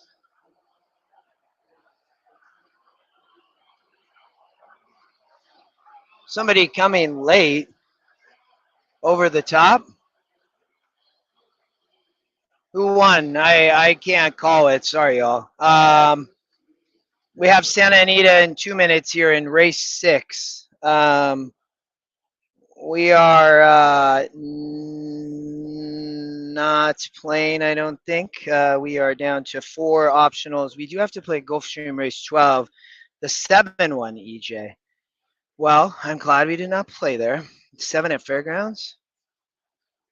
9-2. Oak Hill LG. All right. Let's go over to well, we got video here of Santa Anita. I'm gonna leave it, y'all. I'm gonna have Brian I'm gonna handicap Gulfstream race 12 here. So I will be here. Don't go anywhere. We are gonna keep doing live coverage, but we have Santa Anita here about to go in a minute, so I'm gonna let you all watch there. I'm not playing race 6 at Santa Anita. We have a mandatory there in race 9 at the end of the card. But my thoughts here, I thought the 6 would be tough, but I would say the Havildar, the EquinEdge long shot, a little bit of interest to me. I thought the 5 was tough as well. And the 4 also was a horse to watch that's just taking money, or not taking money, but that was to be expected. So kind of a tough race for me, so I'm passing. Looks like we got about a minute to post there. Sonata Dreamy won at Golden Gate in the last race, was the pace of the race.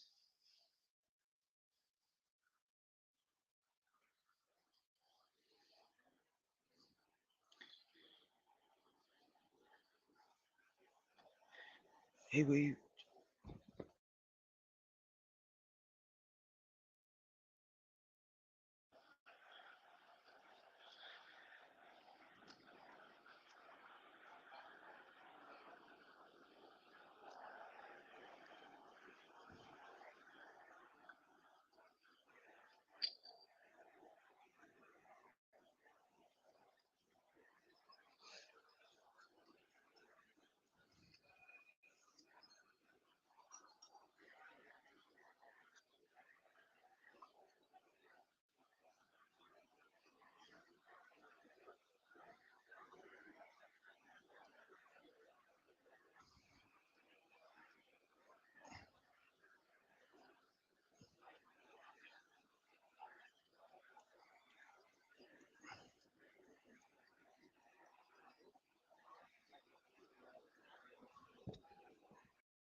Looks like approaching the gate here, race number 6 at Santa Anita. We got 2, 4, 6, 8. I don't know, about 16 races left. We have to play 7 of them. So, gonna hit the end here. We'll have some plays. Our next play will be at Gulfstream Park, race 12. It's a main special on the turf course.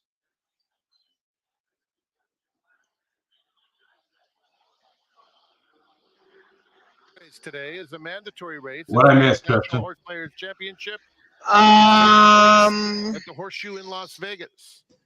That's our 9th race. Chalk, maybe? We had a 5-1 or something.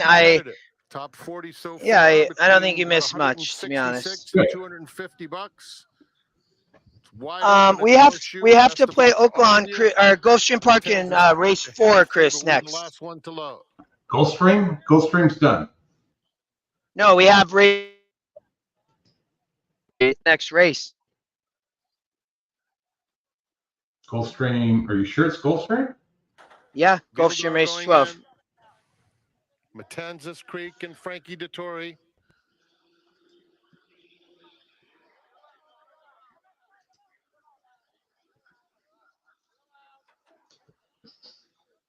Set. And they're off.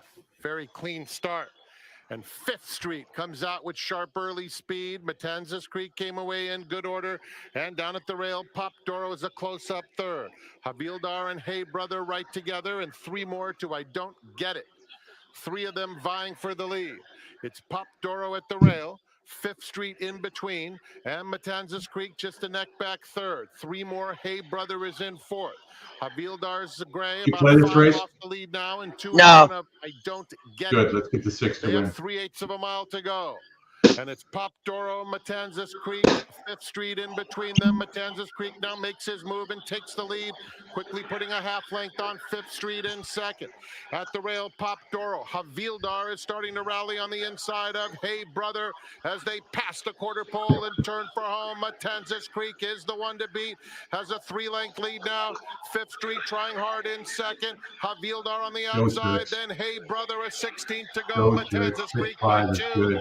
At the rail, 5th Street trying to hold 2nd. It will be Matanzas Creek and Frankie Dettori to score by 2. These are all working out in your favor, buddy. Hey Brother was 4th. Yeah, I'm. Oh, What happened? Man. Horse went Where down. was that? Where? After the wire. After the Saturday. race? Gosh No. darn it. Heart attack. I hate seeing that, brother.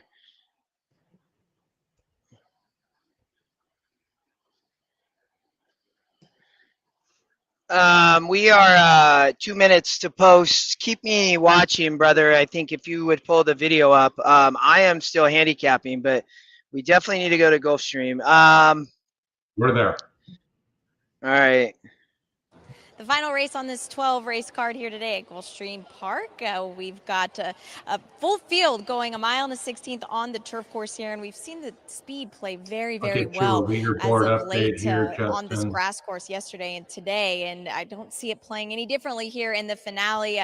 The 6 is getting a shoe repair, so we'll get to that horse in just a moment, but the 4 fly right. They put blinkers on this 4-year-old colt for the first time, and you know, this to me is a horse. He's a bigger horse, but I always felt like he would be a lot better sprinting. And last time at 7.5, I thought it was a little bit more encouraging on the cutback, but he just hung a bit. Now I really do think that the 6.5 is probably best suited for him, but maybe with the blinkers going on, Javier Castellano knows this horse well. He can just send the horse. I feel like if this horse can get loose on the lead, he's going to give the rest of this field some problems here, because he's got the stamina to come into this race and last this a mile and a 16th, but now it's just a matter of how quickly can he get away, and you would hope that the blinkers would put him in the race a little bit earlier. Now the 6 just now stepping onto the track here is coming off of a pretty lengthy layoff for the Bill Mott barn, and we saw this horse, we saw this barn strike earlier in the 10th race off of a layoff with Arthur's Ride. Now this is a different circumstance. Definitely of interest. I thought the 6 was interesting. The 4 was interesting. He was a horse that kind of carried a little bit of I weight. thought Louis on the 11 was interesting. I read XBTV of this horse. I still felt like maybe he was a race away, but now seeing him, and that was a few weeks back, now seeing him, I do think he's much more fit than I presumed, and he seems like he's handled himself well with getting the shoe repair here. There's a good warm-up from Junior Alvarado. Now it's just a matter of how is he going to fare back. His race 2 starts back that was over a year ago was a very good one in a race against a horse named Carl Spackler for Chad Brown, who kind of looked like he was going to be a killer, but just plateaued a bit.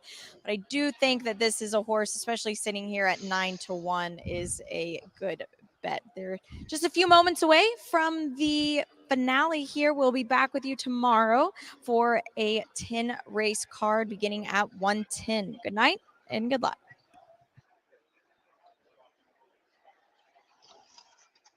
So this is we've got a mandatory here at race 12, Justin, and then we've got Turfway race 4 and Santa Anita race 9 at 8:08 p.m. So looks to be 6:30ish here, and then 7:25 Eastern, and then 8:08 p.m. Eastern for that last Santa Anita race. Still time for your wagers. Race 12, the finale at Gulfstream, as part of the National Handicapping Championships live from Las Vegas. Good luck to everybody taking part in the championships this year. It's been a long afternoon of racing. Good luck on this mandatory race for the NHC. Race number 12 with a full field of 12 to choose from over the turf course. 765 entries competing for $800,000 in a first prize. Hope everyone at the Horseshoe Las Vegas is enjoying their afternoon. Good luck on the finale here at Gulfstream. That's you, buddy. Playing for 800K. That's your low I'm gonna. What'd you say? I said you can't win it today. That is true. I agree with you, though.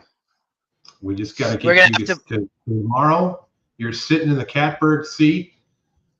What did I tell you your place was? 29th, I think. Yeah, I'm gone a little bit cold, which is okay. I mean, gonna happen.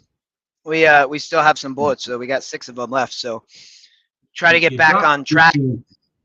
15th place, 15 places, and you know it's super tight right now. Yeah. you know, you get an $8 horse, you're right back up there. Yeah, you're in 29th place. The You're horses doing well. are at the gate. Keep it going. It's now post time. Obviously, 6 you to play 5 this here. Better race, bet. you'll give us your pick here in a minute. 4 to 1 on Fly Right. I hope Pete Aiello calls you a winner. And the line goes Be There. Now Mohegan. I read on the one going to be obviously Valdez. tough. I thought the 4 had interest, the 11, the 6, Right. in the 9. Paco riding the 9 I thought was a little bit interesting. EquinEdge price play. Copernicus. I'm going to watch over my shoulder, you all, Saint in just the because City. my video with you Union all is Trail and not. Stoke the Fire. It's definitely going slow.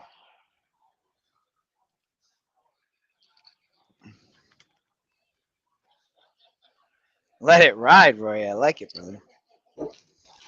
Stoke the Fire to take the outside gate. They're at the post.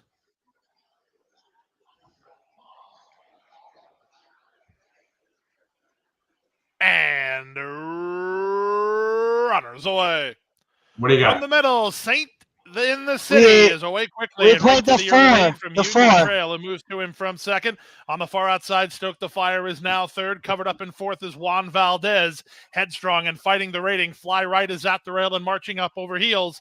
It's a length and a half to St. Neo with Wild Guess on his outside. Then the favorite Better Bet. On his outside is the gray Mohegan. He's situated about 6 or 7 lengths behind Copernicus and Be There toward the back of the field as they charge around the first turn with Saint in the City now headed by Fly Right. Jesus, the horse Fly went Right off at goes 2 the to front 1, in Chris. 3 parts of a length. No, Saint in I the know. City second. Union Trail now third. St. Neo is at the rail in fourth. Getting started on the outside, that's a mid-race move from Wild Guess. He's 3 wide for Bravo. Back there from there, it's Juan Valdez. Then Better Bet. He's in the pink cap at the rail through a 47 2/2 mile. Back to the outside goes Stoke the Fire, 3 better than Copernicus, and Be There is last. They run now to the final half mile of the contest, and Fly Right and Castellano went 47 2 for a half mile speed, and they have the lead. It's Fly Right to the far turn by 2, Saint in the City second. St. Neo is at the rail in third, Union Trail next, then Juan Valdez, Better Bet. He tries to get underway with about 3 lengths to raise and a quarter of a mile left to raise it, and they're at the top. 5 of the in hand, EquinEdge long shot, man. Off cover, St. Neo tries to go get him. Juan Valdez, he slid through at the inside, and he's fired through now. Juan Valdez up the fence, down the center, and then Union Trail coming on. Over the top, the favorite Better Bet underway. Juan Valdez almost home. Juan Valdez digs in. Better Bet on the outside. Here's the wire photo finish. Was it Juan Valdez, or did Better Bet get him? Win photo in the Gulfstream finale in 140 3. That was super tight. I read time that just perfect. I mean, a great ride. I talked about the 9 horse with Paco. That I looked there, man. I was looking at the 9, the 11. I was looking all over. They added 4 for Castellano, or the 4 out of blinkers. That horse got absolutely destroyed at the window. My gosh. We're looks like 1 to me. Yeah, that's one's good I think for you there. Yeah, it is. I think a lot of people play the 1 there, but you got people trying to catch up. Chris, we have Golden Gate Race 5. We have 6 plays left. Ooh, I'm gonna use the rest. Looks like it would have been the 9. Oh yeah, you can see that there by nose. Wow, that's a great ride by Paco. Wow, that was a price play by EquinEdge. Chris, I'm running the restroom real quick. I'll be right back. All right, we'll stick here at Golden Gate since we don't have anything else coming up here. I think you're right, Ashley. I think the 9 did get it.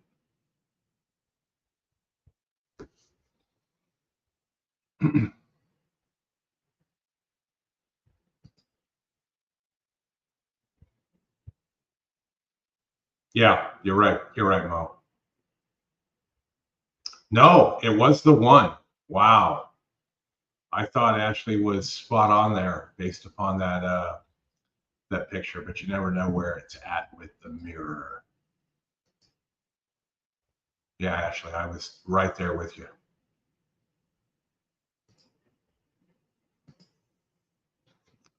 All right, Golden Gate Race 5, 3 minutes to go. Wrapping up the day here. We're 6 hours and 34 minutes into it here. This is Golden Gate Race 5. Gulfstream has ended. I can get rid of that one. These Golden Gate races are so difficult when you get to the short fields like this. The 3 Champagne Pegasus. I could make that my top pick here. Chief Jackson going to be tough as well as the favorite.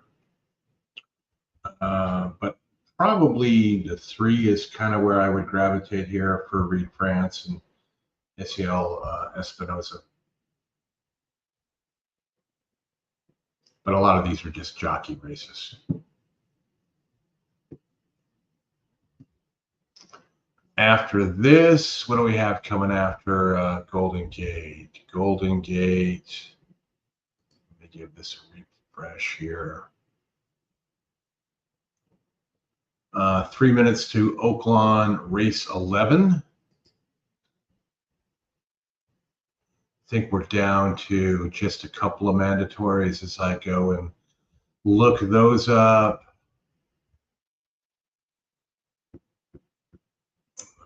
Let's see here. Approaching the gate. We'll find those 24, day 1, day 2. So yes, we're down to Turfway at 7:25 p.m. and Santa Anita at 8:08 p.m. are the 2 last mandatories here.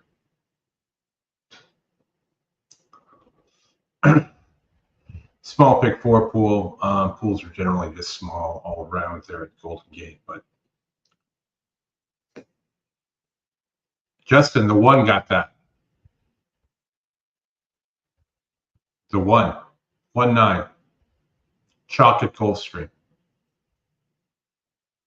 Good for you. Can't hear you. You need your headset.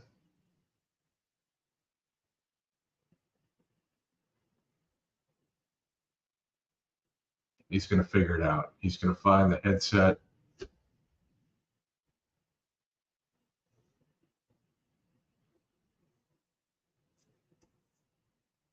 Headset. There's a waddler.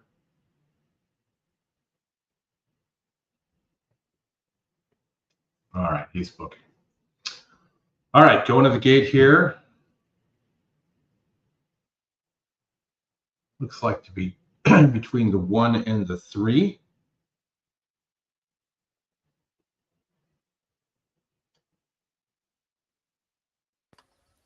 And the horses have arrived at the starting gate for race number 5 from Golden Gate Fields.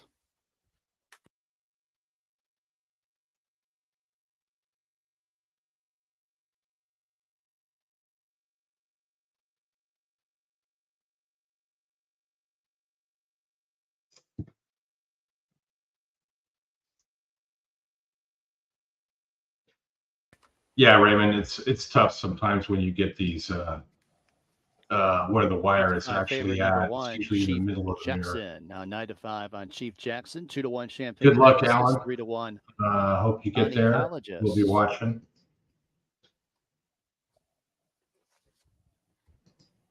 Rory, was Detroit on that that horse that went down?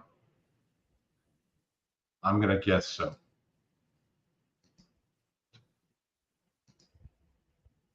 Line Ghost, Kosamui, and Lord Yeah, I'm not Winborn. surprised. He looked like he went down pretty hard.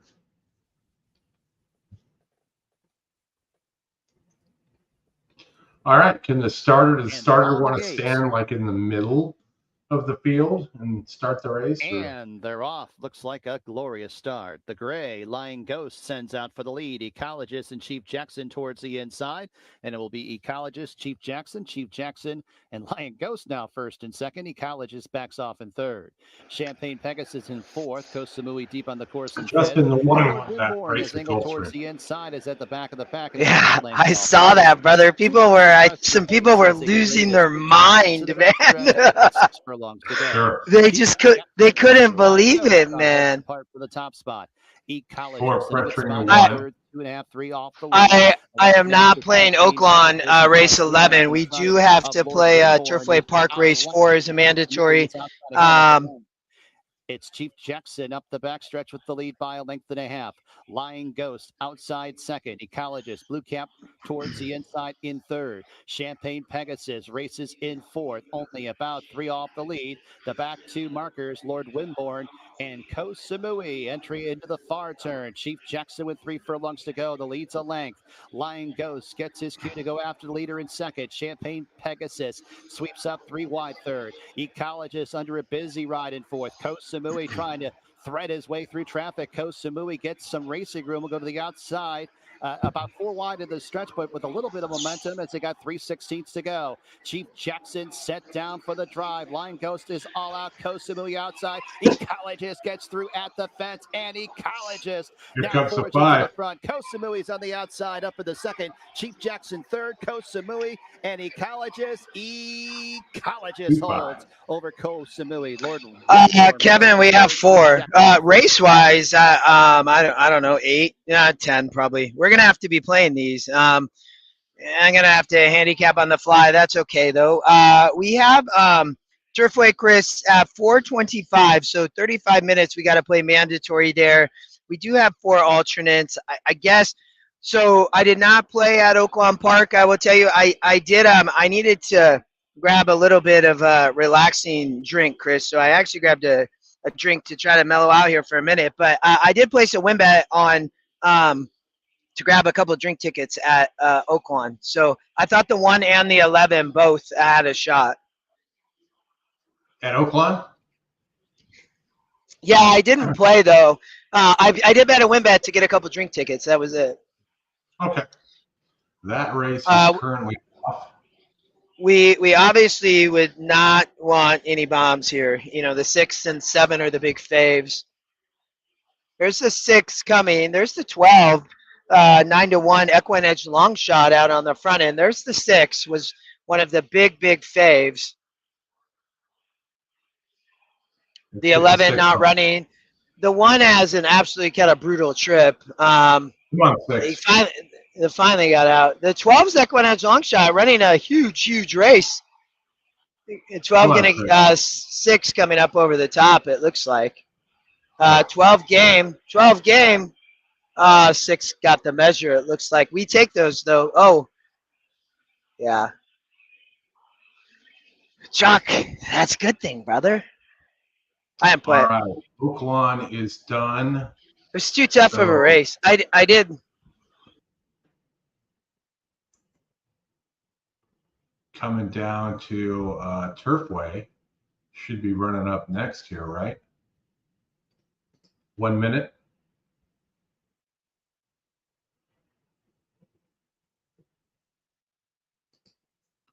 Turfway Park race 3. Big favorite with the 3.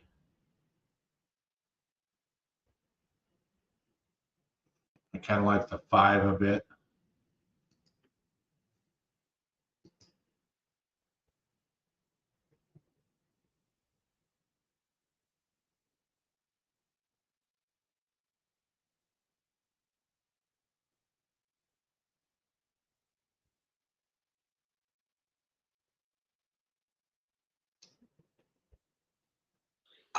I didn't have a huge preference here. I think I'm going to skip here. This is Turfway race 3, correct, Chris?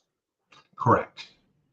1, 2, 3, 4, 5, 6, 7, 8. We have 9 races, and I have to play 6 of them. So we're gonna need to do some handicapping, which is all right. Need some winners.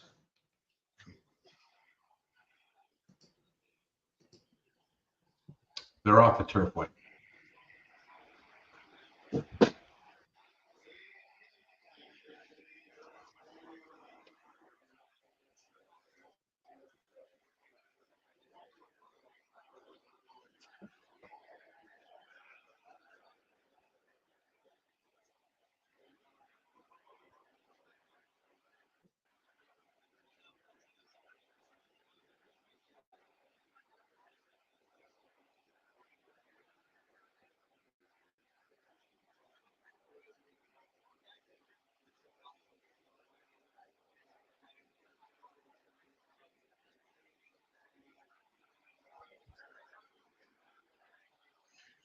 What's going on? The 4-horse over at Turfway, is that what I'm seeing?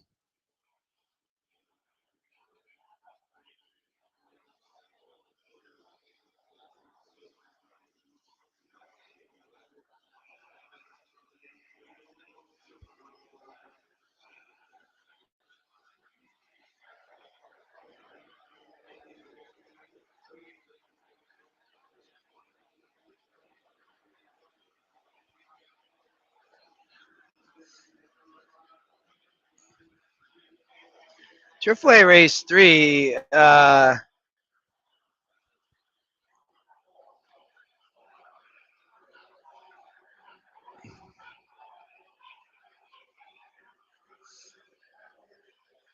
what's that, the 1?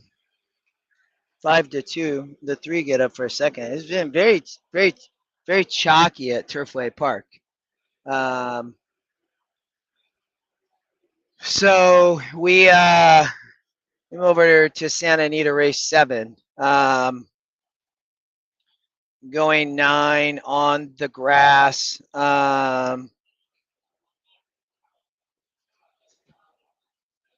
Good job, Rico. Proud of you, man. Thanks, Nate. You have to like play, Jeff, to like get like drink tickets. It's kind of weird. It's not hard to get them, and there's plenty of going around though. So Chuck. looking. Yeah, I mean we have to play. I mean here we have bullets to fire, which is good. We are going to be handicapping a lot on the fly, Chris. Maybe we can jump over to Santa Anita on the track.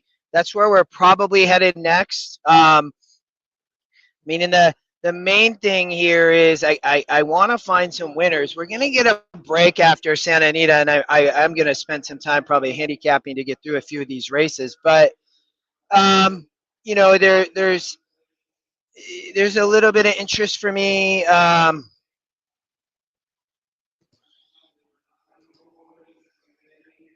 Before we get to Turfway, I'm trying to see if we're going to play here at Santa Anita right now. We got 5 minutes. They're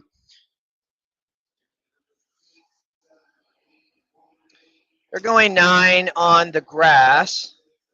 Hold on, Chris. I'll be right back as they go through the post parade. Sounds good. Santa Anita, the 4 I kind of like a little bit here. 15-1 down to 7-1. Leonard Powell, Frazier on the turf. Lost all chance out last time by missing the break. Second off here for Powell. He's 17% and 9% second race with the horse. So Frazier, good rider. That's probably why you're seeing the drop in odds there. The 6 is the morning line favorite. Brian Corner with Juan Hernandez keeps running second. GSR gets a pretty, about the same, 69-70. When you look at GSR with this race here, we're seeing the 6 at top. The 5, second GSR at 61. Kind of a close group here. Everybody within like 10 or 12 of the lead except for the 4. The 4 is the outlier here. But 5th race off for Powell, 2nd race in the U.S. He does do well with these. Where do you find the leader for the tournament? I will drop you that right now. You've got to go to NTRA. It's not giving me the full link. NTRA.com, and then do the 2024. I will let me get this refreshed. We'll share this tab here, and this will show you where we're at with the leaders. The right side will flip through here as we go through. We'll find out where Justin's at. He might have slipped a place or two. 29th. I would expect to see him on the next page here.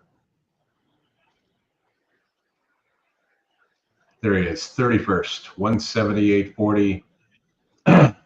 8 optionals played and 6 mandatories. So when you look at that, we'll go look at the mandatory races today. He was at 6 and 8. So he's got 2 mandatories to go and 4 optional races to play. So that's kind of where we're at. The last 2 mandatories are Turfway at 7:25 Eastern and Santa Anita at 8:08 p.m. We'll probably wrap it up right after that, or when the last one of his mandatories he plays. Justin's sucking down a beverage. We love it. This is a at Santa Anita. It's it's an interesting race, I would say, in that I don't see a lot of horses that have a shot more, is why I say it's interesting. I am needing to check. My phone was not working for me to play on. I'm going to see if we can do that. Gosh darn it. Come on, baby. I'll be right back. I'm going to, we got 2 minutes. So give me 1 sec. 1 minute.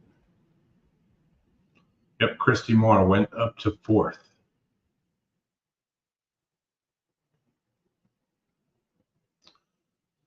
As they're making their way to the gate here at Santa Anita. Thanks again, everybody, for joining. We appreciate you hanging out with us today.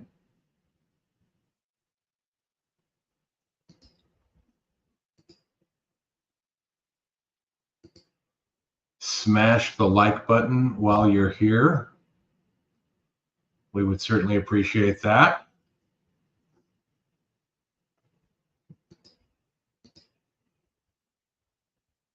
Thanks, Jeff. Appreciate you joining us today. Looks you probably got a long night at Shaw 10 or wherever else you're playing, while I am sleeping till we get to tomorrow. All right, we got 92 likes, man. Let's try and get that over 100. Over 100 would be great. Yeah, Jeff, this is the first year I've done this, so I was wondering how long I would be able to last, but it really isn't that hard. I mean, there's a compelling story here with Justin still being in it, which is very nice.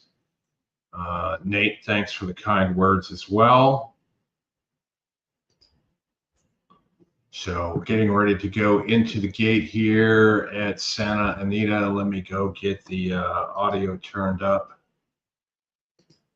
I myself am not playing this one. I do like the 4. The horses are at the gate for race 7. I'll probably put it in the winner's circle. This is leg 2 of the all-turf pick 3. You play here, Justin? Yeah, we did. I'll probably stand up in front and watch again, just because my video is not. It's so choppy, Chris. I'm glad to hear that things are okay, but it's like Shot of Courage will complete the lineup. You know what? My parents love me too, so that's great. There's at least 3 of you out there. And they're off. Oh, the 5 just went to his knees. Looked like it broke down, but Bartoldi is going Yeah, for the early we played lead. this. Let We played the Seamus go, 6. comes away in second. Well, good. I'm glad Here's you didn't Shot play of the 5. Courage on the outside, now taking the second spot. Sketchy and Chasing Rain are next, a couple of lengths in front of All right, American Fred, call him the Glory, winner. who's 6 lengths off the lead by the stands the first time. Niti is second to last, and Indispensable trails. Into the first turn, and Bartoldi is the leader, has it pretty comfortably by a length and a half. Shot of Courage on the outside, gets a little closer once again in second, and Let Seamus Go in hand, traveling smoothly in third. Sketchy is fourth at this stage, 3 lengths off the lead and tugging a bit. All right, Racing 2 thanks, in front guys. of We got Chasing to 100 Rain, likes. Appreciate American that. Glory, Don't forget Niti, to and subscribe, and Indispensable. Down the backstretch, you'll it's Bartoldi Bartoldi with a narrow when we do advantage. shows, Shot of whether you want to Courage watch about us a half length back in second. Then Sketchy third on the outside, and at the rail, Let Seamus Go. Let Seamus Go now takes third clearly as they move into the far turn. Chasing Rain and American Glory in the purple colors, 6 off the lead. 2 more back to Niti, and another couple to Indispensable. Bartoldi is now called on, trying to sprint. Shot of Courage right with him in second. Then comes Sketchy. Let Seamus Go. Has saved got a every lot of inch work of to ground. do. Chasing Rain, American Glory. Niti swings to the outside Getting with out. Indispensable. An 1/8 to Starting to go. run. Bartoldi just in front, a half length. Sketchy up Going alongside now. inside. Behind them, American Glory is starting to kick in. They're coming to the 16th pole, and Sketchy takes the lead from the back. Here's Niti, and Niti's coming after Sketchy. Sketchy held up narrowly. 7-4. Niti was flying, and Indispensable might have been EquinEdge long shot, man. in front of a battle between American Glory and Bartoldi. That could shake things up a bit.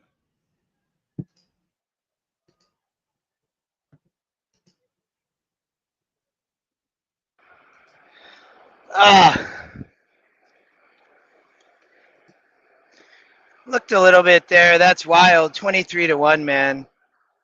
23-1. And the fourth, the other one that I liked that came flying at the last, at the end. It's 7-1. In the 7th at Santa Anita morning line. Wish I had that long shot there. That was a good one. Wow. That could certainly shake up the leaderboard.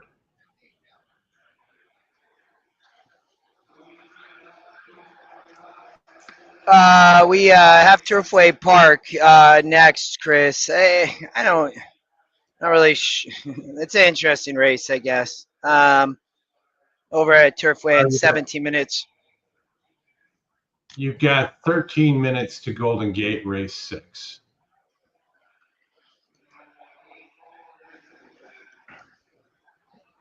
And then we get to Turfway, which will be the mandatory. So how many more optionals do you have? 3. I take a good look at the 6th at Golden Gate. You've got a couple 3 horses with 3-star works. That might be something that you could get interested in. Yeah, I had a little bit of interest in the 4 here off the pace. I wondered, but I also think that I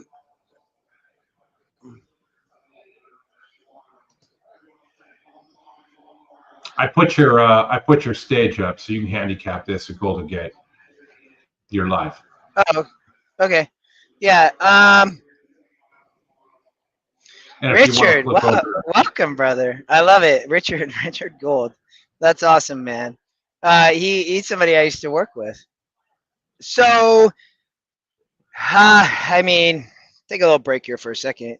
He definitely a little bit of a cold streak. We've missed our last 5 bets, which is no bueno, but we got 5 to go still. So, plenty of action still. Golden Gate race 4.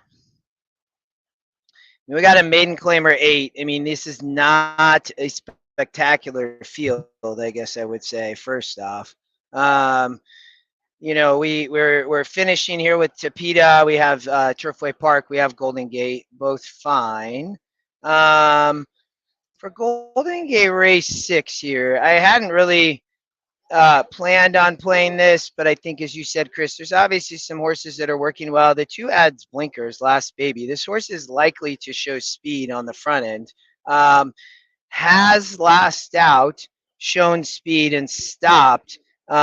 Did duel in a 46. So now taking the drop, was the favorite there and stopped at 6, cuts back to 5.5 for Lost Baby and adds blinkers. So I would expect that horse is going to show a lot of speed. You know, I think that it's, you know, can somebody come off the pace here? Is the 6 is likely to show speed as well? I think that horse probably needs the lead. So they're going to be sprinting. You know, the 3 horse, it interests me the most is the EquinEdge long shot because of the morning line perspective. This horse has run well in 2 straight races. So, well,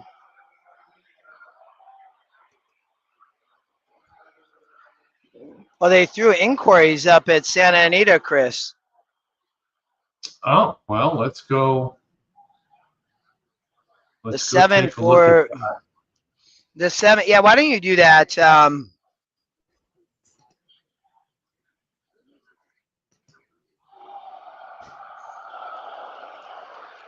What happened? People are freaking out here. I didn't see it.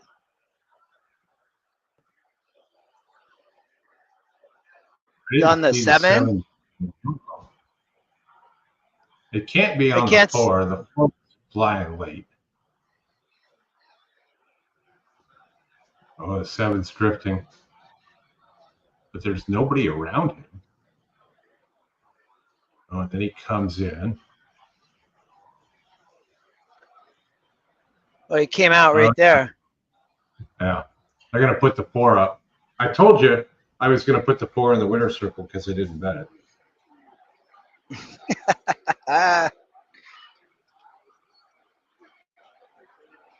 That 4 was Bruno top pick too, by the way. So watching the 7 of the black cap coming down the lane here. Running straight. Can't see what that digit is. It came over. Didn't really bump him or bothered him. And the 7 is lugging in. Cuts that horse off. The 4 did nothing wrong. It's a tight call, Santa Anita. Could go either way. But I would lean more towards a DQ here than not. Just because any little thing.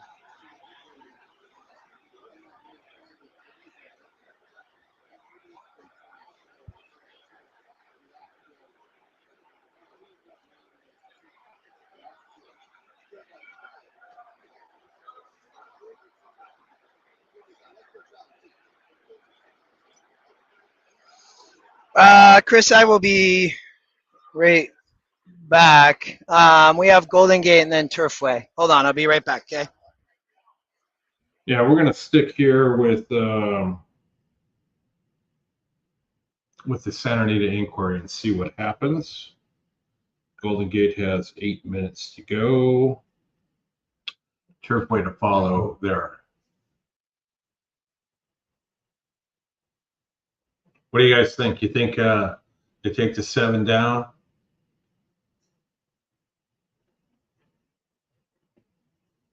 Sketchy. Yeah, I hear you, Bill. Bill, who's been with us since 4:20 p.m. Eastern time or Ireland time.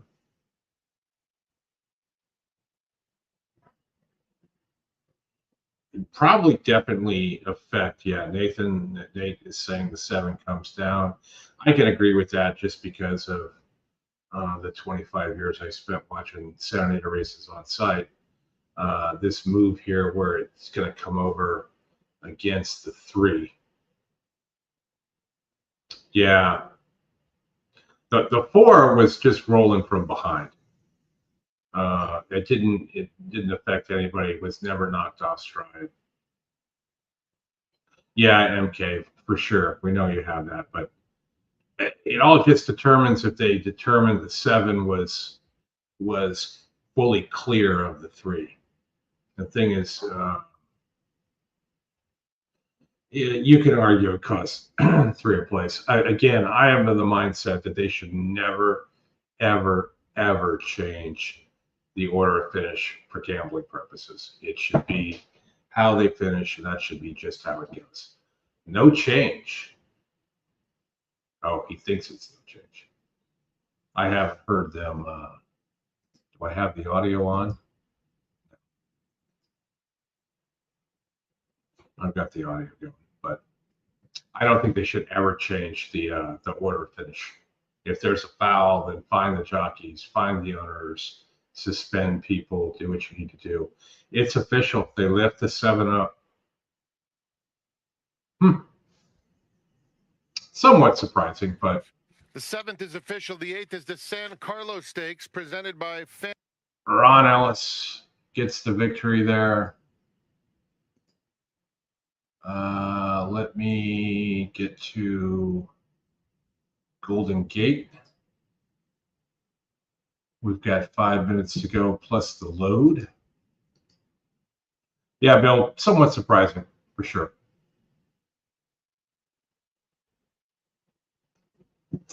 And then after this, I think we've got Turfway in 9 minutes. That's the mandatory. Justin's trying to figure out what to do. 24 minutes to the next mandatory at Santa Anita Race 8. Nice, Angel. That'll work. Rico is shocked. Yeah, we all are, because what I think is what they eventually would rule there is, if you read the stewards' minutes like I do, is that the 7 was probably, it looked to be a length enough clear of the 3. And if you're length enough clear, you know, maybe the guy in the 3 is acting a little bit, that also happens. But what you hate to see is when, you know, they don't bring the 7 down, but tomorrow we find out they're going to suspend the jockey on the 7, because then what are we actually doing, right? If you didn't get taken down, why would you get suspended? It's just annoying. That's why I'm just all for them never, ever changing the order of finish.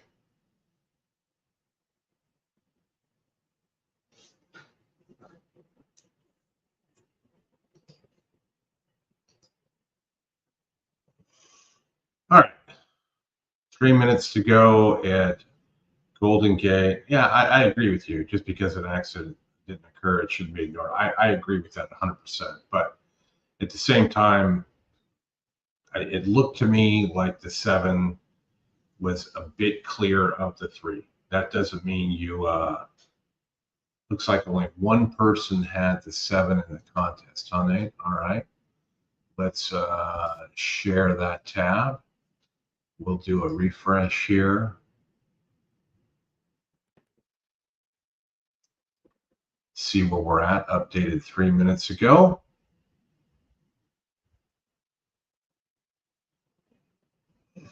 Last I saw, I believe Justin was in 31st, which is about the middle of the pack of where you need to be to finish day 2 and make it to day 3.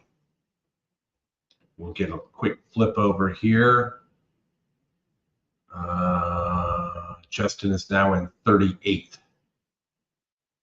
He's played 9 optionals, and he's got 1 mandatory to go. And just to refresh everybody on where he's at with the with those races, he's got 3 optional races left, and obviously the 1 mandatory, which is the Santa Anita Stakes race again, race 9.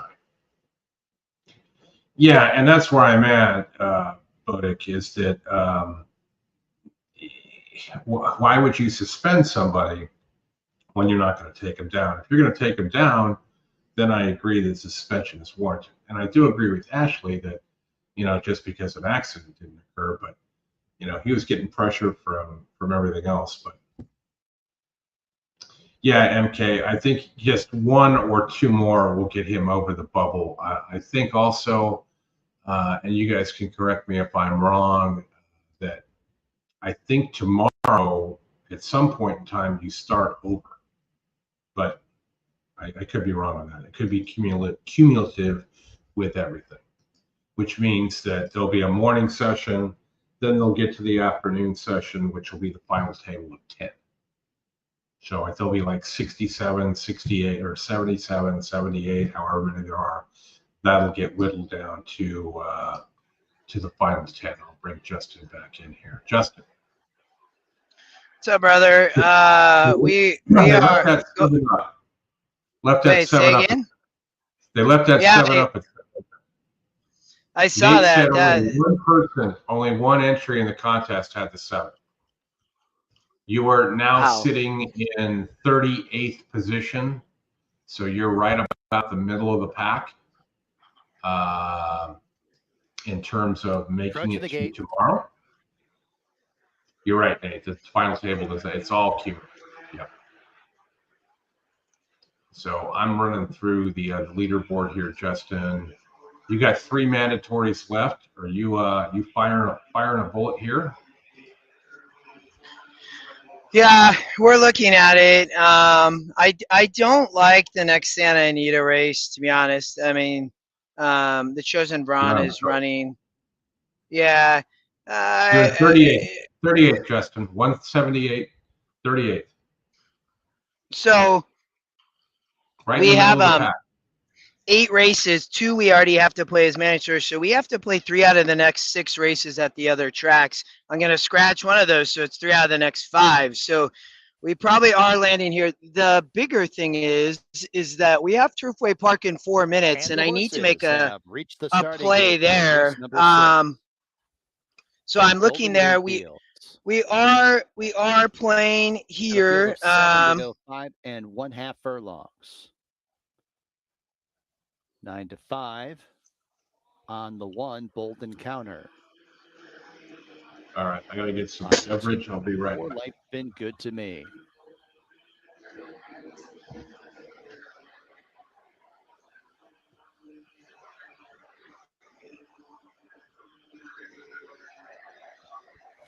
Galloping Major. Anton Georgi coming forward. Life's been good to me. Mischief's King.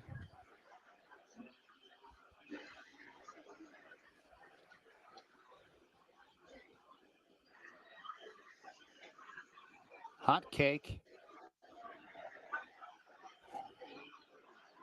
Rivermark. Rivermark going forward. Bold Encounter, the last to load up. Rivermark is in. You are right, on Ashley. Bold Encounter, and Life's been good to me. 3 to 1 on Hot Cake. The 3 or the 5?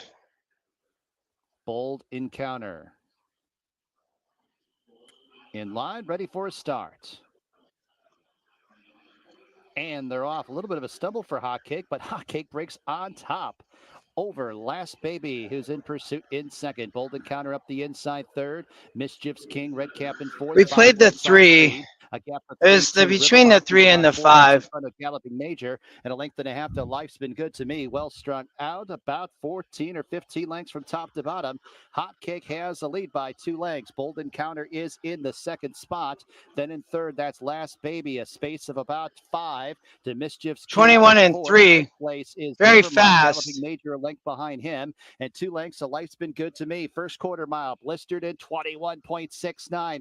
Big time pace in the front end being set by Hot Cake as it's Bold Encounter who ranges up to the outside. Last Baby's under a drive, and then it's Mischief's King who saves all the ground into the stretch. Up into third is Mischief's King, who's about 4 lengths off of the lead and closing in. 1 furlong to go. Bold Encounter, Hot Cake relegated back to second. Mischief's King is now up into second. 16th to go. Bold Encounter and Mischief's King. It's Bold Encounter who did enough to win.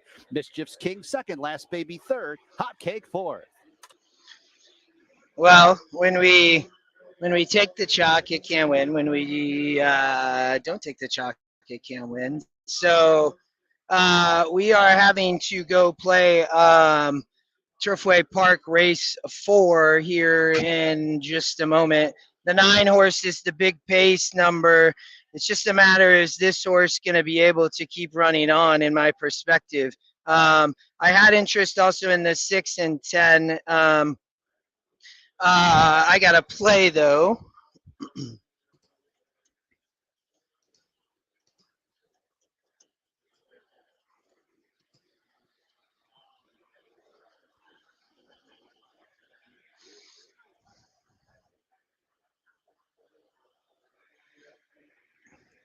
Working to get Turfway up here.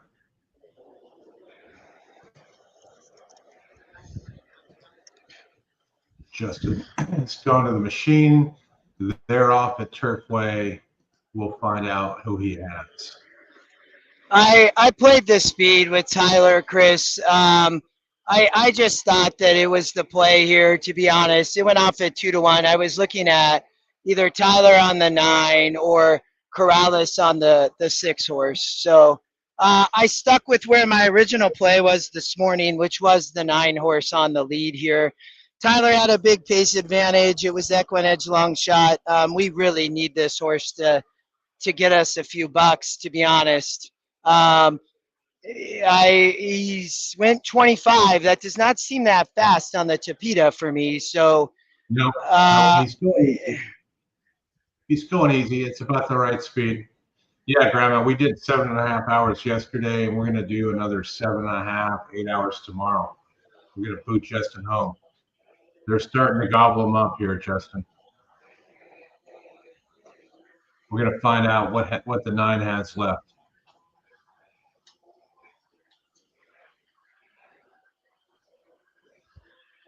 Still kicking. Come on, Tyler. Corrales on the crap. They're not making up a lot of room here. Keep going. Nah, he's in trouble, to be honest. The 10 is on the wrong lead, Chris. Come on, 9. Hang on. Gobbling him up. If that 10 get on the right lead, we're going to be in serious trouble. Yeah. Oh, my God. 4. 6-1. We can't hit anything, brother. No. We have lost 7 in a row. Yeah, it's okay. It's okay. 12 minutes, Santa Anita race 8, the chosen Braun race, right? Yeah. Tyler Connor sucks. Yeah, there's been a lot of that banner about him with his rides at Turfway, but in any event, maybe we needed Tyler Gaffleone to fly up there and ride that horse, Justin. Right? I know, man. So for me, Justin, this race is hard from a contest perspective on what you want to take here, right? You're getting 2-5 on the chosen Braun. Elwood Blues, 4-1 is not gonna pay you a lot per second if the Braun wins, but can you get the 3, the 6, or the 7 in per second? Because I will pay more than the Braun on top with win and place. Yeah, I was looking at 1, 2, and 4. I thought that the 6 McLaren Bell had a little bit of interest to me, but I mean, can you come up with a case that the 3, the 6, or the 7 can run second here, or just no? I mean, the 7's got the CSR bump. I mean, Elwood Blues on the 2 is going to be on the lead for Baffert with JJ, and JJ been riding here going 6. They stretch out to 7, so this horse maybe it does not need the lead, I would say, but could be dangerous for Bob. But go ahead, Chris. 15 for 20 with a second and 2/3 here. He's not running in the Breeders' Cup here. I don't know how you're going to how the Ron gets beat here unless there's something wrong with him. This horse has been carefully handled, and he loves Santa Anita. Whether it's the dirt, the turf, it just doesn't matter. I mean, I can see him running this race right here at 7 furlongs. He's running here again. Curiously, he has not won at 7 furlongs at Santa Anita. So there's that. In terms of trying to figure out who you're going to bet, he has never won at 7 furlongs at Santa Anita. He's 5-2-1-1 at distance. Lifetime, like I said, when you look at earnings, it just towers over the field here. I'm a gambler. I mean, runs second 4 times. We could check his 7 furlong.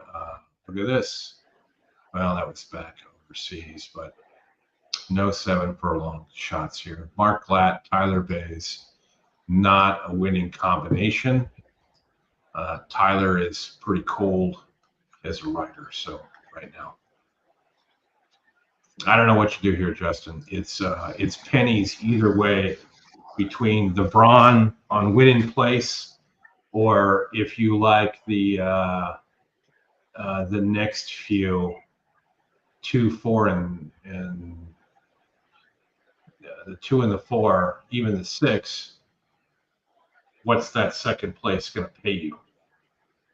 Yeah, I mean that's in it, and it's obviously, you know, I'm not sure. I'm looking at this in 1, 2, 4, to be honest, you know. So yeah, it's, you know, Ghost of Midnight has been just, or Chosen Braun has just been a great horse, and then you look at the 4 Ghost of Midnight, who's run 5 of 6 races, so no joke. Freysu rides, right? You know, but the Chosen Braun is the real deal. All of these are not really at that same type of level, right? I mean, not a grade 1 winner here in a 78. So Chosen Braun is going to be near impossible to beat here, in my opinion. I mean, Buddick's saying that if the 3 takes to the dirt, that it could be a game changer. But running off the turf here, the thing that I would tell you, Buddick, is when you see all these GSRs here on the turf, and you see that the dirt number goes to 50, you're taking a 14-point hit. Now, does this mean this perfect and knows all? No, but it's also telling you that the likelihood is not. So, Justin, all I can tell you is when you go to the machine, it'll let you do $170 cold try, 1, 2, 4, do that, because that puts you in the lead for sure. But they probably won't let you do that. Yeah. I don't personally think the 3 are gonna take to. We are definitely we got to get some winners here, though, Chris. People have gained on us, ice cold, but let's close it out here. 1 more mandatory, 2 more optionals. Well, while we got a little bit of time here, let's just go back to the leaderboard, Justin, and let's see where you are. I don't think so, Jeff. I don't see the Ron losing here. It's too many times that they got a little bit of a problem here. Let's see if we can get a current thing. So I just don't see him being able to win that. All right, Seth Moore still in the front. Christy Moore still in 4th. Justin will cycle through here. Christy Moore has a 2nd entry in 20th, so she'll be set up fairly well. If you remember last year, the final table where nobody wanted to win, there was one guy that had 2 entries and just cruised. Yeah, MK, for sure. We're all in a line there. Looks like, Justin, you slipped to in the 40s. I'm hoping. We get this page to flip over here. 46th.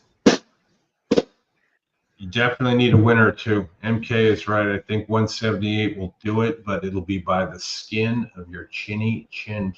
So let's get another winner here. We'll go back to Santa Anita. 5 minutes to go. Justin racking his brain. I mean, he's got the easy winner here, right? If he chooses to go that route. I think it would take a huge race by the rest of the field here and some level of regression from the Braun, but he's training well. He loves Santa Anita. I mean, loves Santa Anita. I'll read you the Bruno report. Consummate Pro just continues to roll along and absolutely adores this oval. No, I think I said that all the entire time. Excuse me.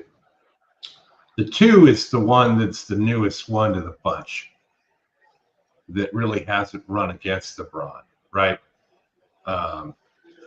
Broke its maiden third out at Los Al, couple of Santa Anita wins at 6 furlongs. Now stepping up to 7, slight GSR drop. You look at the 1 GSR increase, you know, and his danced every dance, done everything they wanted him to do. Didn't run well in the Breeders' Cup. Not a surprise. They did supplement there for $100 grand, got some money back for 5th. But after those 2, I mean, I know the 4 is 14% and has what I like, which is a lot of yellow. I definitely like horses that are cutting back from 8 going to 7. Once you get to the Malibu Stakes, which is the day after Christmas, that angle holds up a ton, and you can find lots of prices of horses coming back from 8 furlongs going to 7. So again, hasn't ran to this level of competition, 66, 78. When you look at Elwood, you're the same thing. It's a 10-point drop. Here, I don't think this matters too much that he's stepping up when he really isn't, based upon the field that he's going against here. That horse could be 1 to 5 or worse once they actually get into the gate. We'll go over here and get the multiplayer going. Justin, I have not stopped sharing on the multiplayer once today, which is an effort in itself. Fans, it's not too early to get your tickets for I love it, bro. Anita Derby Day. Brad Anderson is at 157.28. He's got 2 optionals, a mandatory left. Festival, and so much more.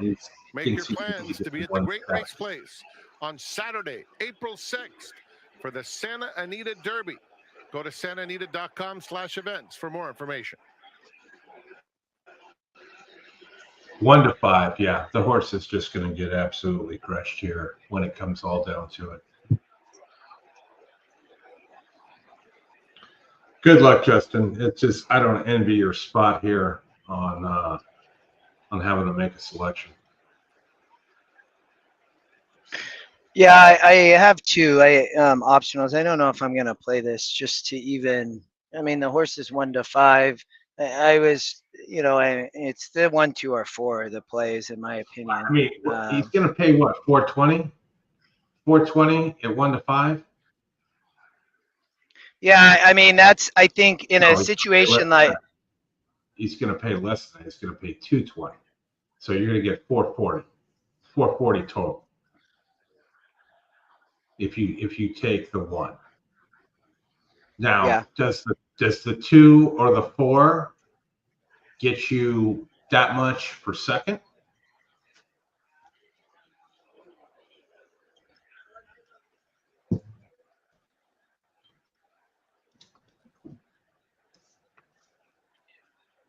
Reeves, I love it, brother.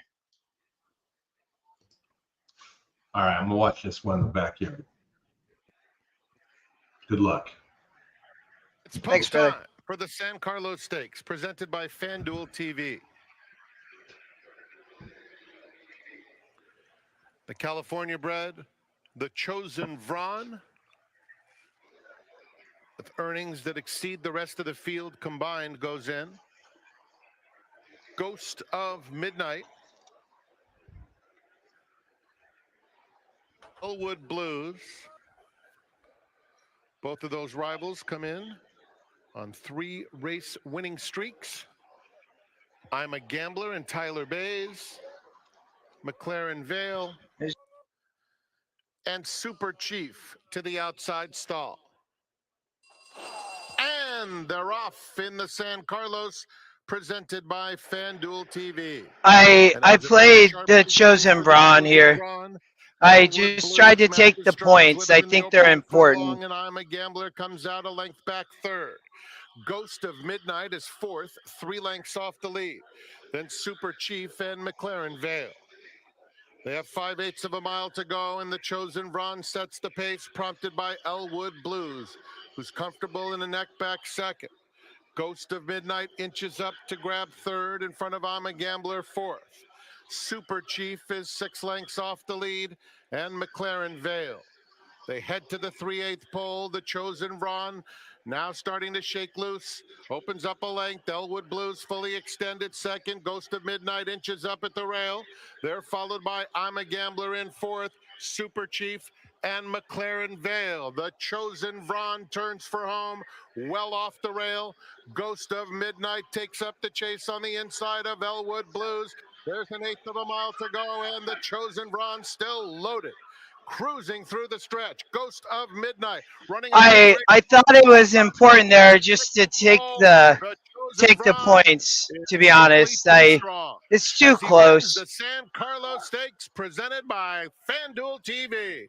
I also think some other people are going to play the 2 or 4 there, and I take the points, especially Cold Streak, man.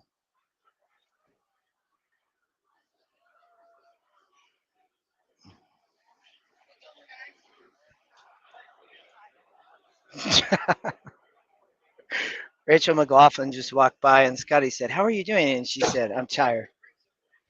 What'd you do there, Justin? Yeah, Chris, I took the points, brother. I just couldn't. I took Chosen Brawn. It's too close, man. With having only 3 bets left, I needed points, man. I mean, gets us off the cold streak too. So I didn't want to come out and say that before, but you did the right thing. 2 to 5. You're going to get 4 something there. You'll get some points. Everybody in the back, you're going to pick the other one. That horse went so wide. That was just a paid workout. They did not care how wide they went. He never uncocked the stick, hand rode the horse home. That horse will just continue to win and win and win as long as they want to keep him in this company. And it's easy money. So, all right, I guess we have one optional left, and so we're gonna watch. Chris, how much time do we have here? We have Golden Gate Race 7, Golden Gate Race 8. So we have 4 races left out of 1 pick. So let me. I'm gonna be right back. Okay, brother. Yeah, Bob, totally agree. Take the field goal, and Angel. Yes, the Vron is a beast, 100% beast. All right, let me just do a quick reset here and kind of see where we're at, what is left of the day. So Santa Anita has 1 race left. He can play that one. Golden Gate has 2 races left. He can play those 2. Turfway, what was Turfway capped at? Was it the first 6 races? Does anybody know?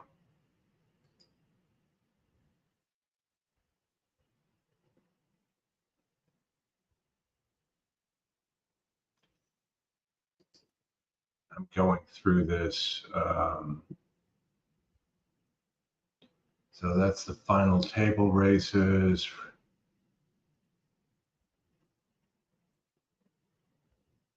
Those were the mandatories, so we're done there. 2024 eligible tracks, Turfway races 1 to 6. Okay, so back over to our dashboard, and I clicked the wrong thing, so let me get back over there. We've got 2 more races at Turfway, a maiden special with a huge field. 1, 2, 3, 4 first-time starters. You got some GSRs down. When you look at, you've got 3 horses that are making their second start. A couple of them running second. Like to see that. Golden Gate. You've got the 7 and the 8. And then you've also got the last. It's Santa Anita. Starter option claiming. Always a mile on the turf. Always a fun, crazy race. Race 9, Santa Anita is mandatory. Is that correct? I think you are right. Yes, you are right. At 8:30. So he's got to play that one, and he's got 1 optional.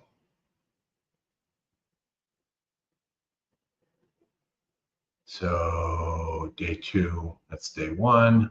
Day 2, yes. So 8 o'clock, or it'll be a little later because they're running a bit late here. 21 minutes, he'll have to play this race. And then his choices are, optional choices would be, I think we went over this, but I'll do it again. Golden Gate, he's got 2 picks, 2 races to choose from there. And then Turfway, 2 races to choose there. So there's 4 races where he can pick one race to make a selection on, and then he has to play that last race at Santa Anita. Thank you, Rory, for bringing that up. The Turfway we had seen shock until the last race. Brad Anderson, who we had on yesterday, had the 4 horse there at Turfway. Got back $22. So, Chris, can we look at leaderboard real quick just to maybe see kind of what's going on? Let's see if we got an update. We are sitting at like 180 something. I can't remember. I think we're gonna pass on this Golden Gate race. So you got, while you were away, we figured you got 2 Golden Gate and 2 Turfway races where you can make 1 selection, plus the last race at Santa Anita. All right, I think you were at 41 last time we looked. Probably need 2 more cycles here. Yeah, we jumped up to 39th. We took the points there. So we are looking for a top 77-ish. We have 1 more optional. So we're at 183.40. I'm curious where we're going to see on 77. These people have plays behind us, 1 or 2 plays. That's common. Chris, will you scroll back down a little bit? Just trying to see where's 77th at right now. All these people have plays, so they're all going to be moving and making moves. 2 or 3 plays behind us, 1 play. Larry David, the comedian, has played all of his optionals. So if you look at the people that have played all their optionals, they're locked in the last race. So you're at 167. What was your total, Justin? I think we're about 183.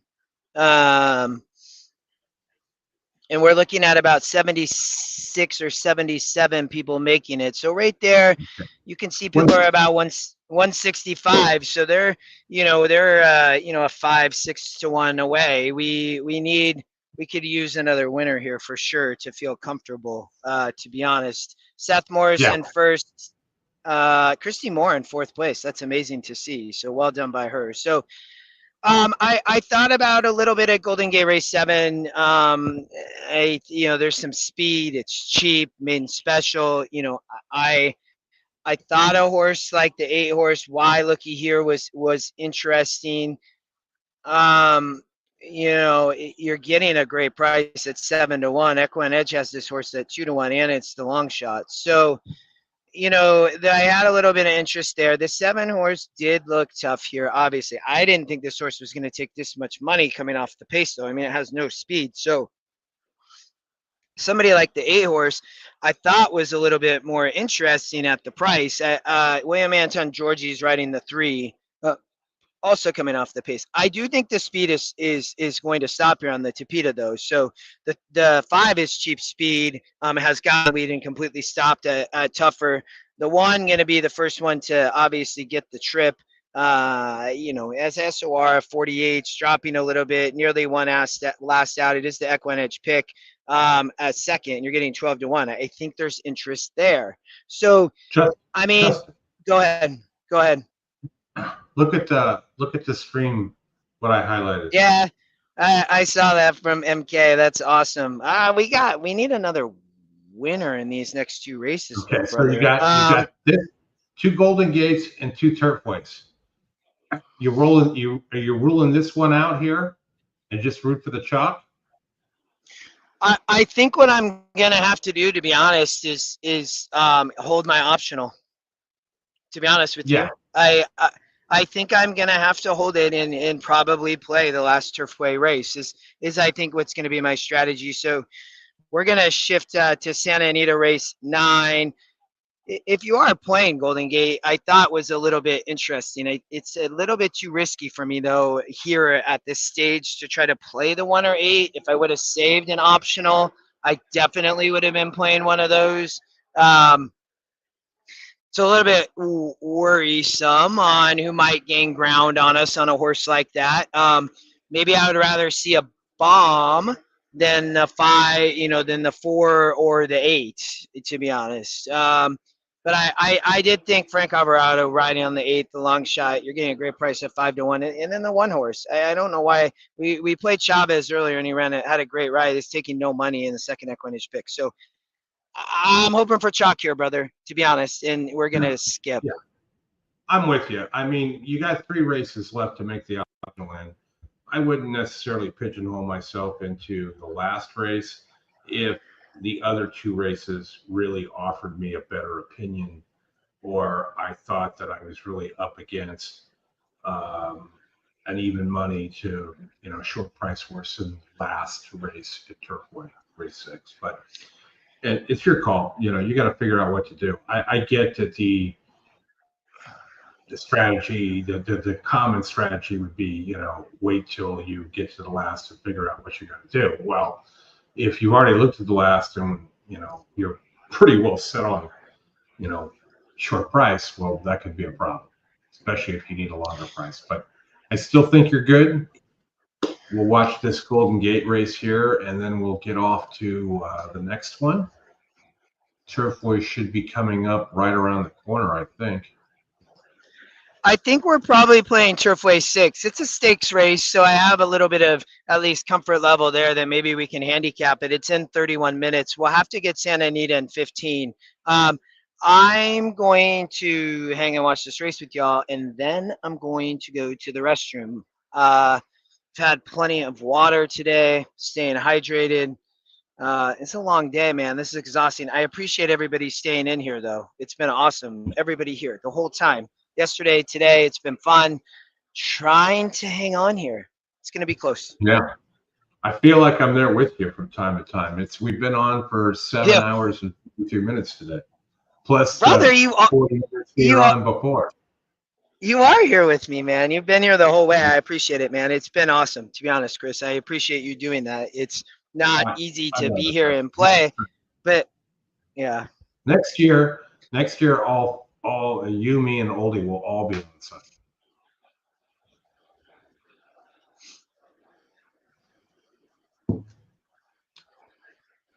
Hey, Scotty, let us do the show from the Crazy Horse.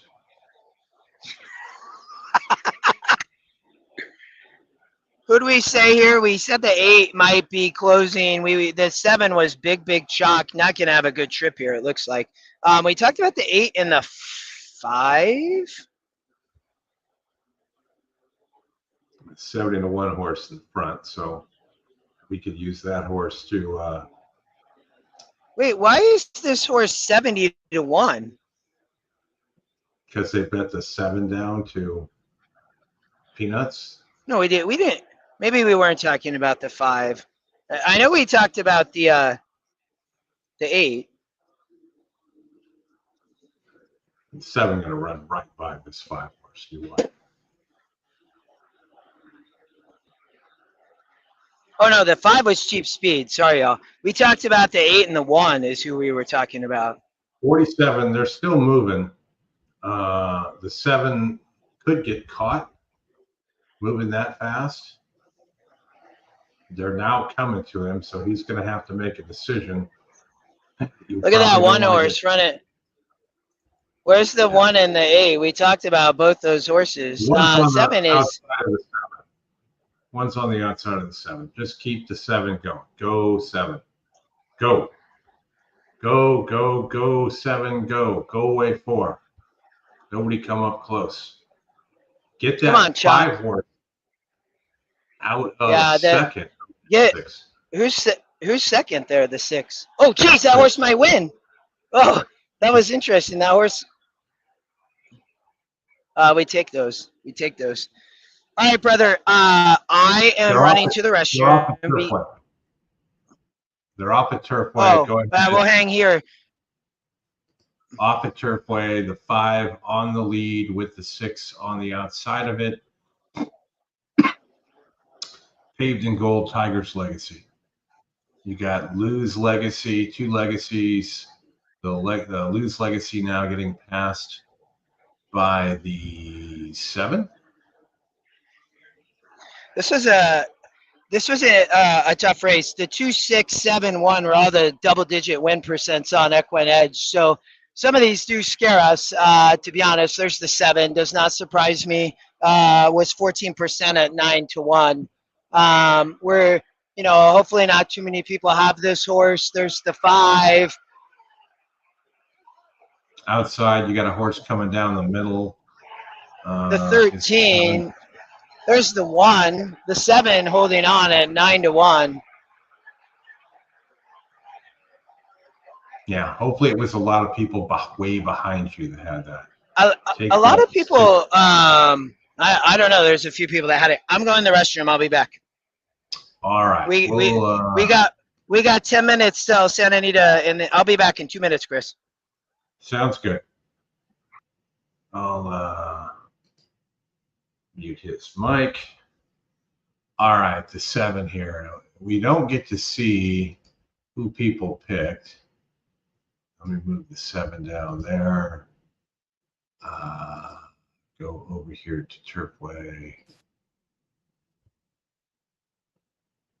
The first time starter, 14%. Colebrook, 9%. Nothing really to get excited here. This guy's a decent jock. I don't have the workout reports open for this to know if it was any good, but when you sort these, 14% on a first-time starter, regardless if it's up here or not, it's certainly something to look at. Right there at what his EE morning line should be. The 10 was running on as well. I believe the 6 was coming up for second, so updated 15 minutes ago. I don't think we have anything that's current here. 7:13:111 was the order of finish there at Turfway. Still 15 minutes out.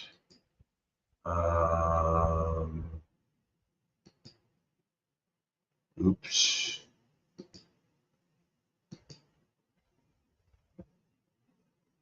Where do I need to go?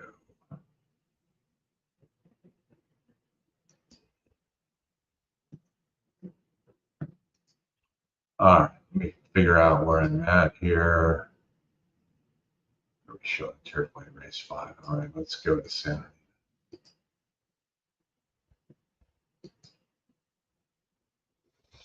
So this is the next mandatory. 8 furlongs on the turf course. Turf course isn't pretty darn good shape these days. They haven't got any recent rain. First thing that's interesting is check out the wheelbase. That's what your doubles were paying. So kind of crazy that why are we not showing all of them? All right, let me do a refresh.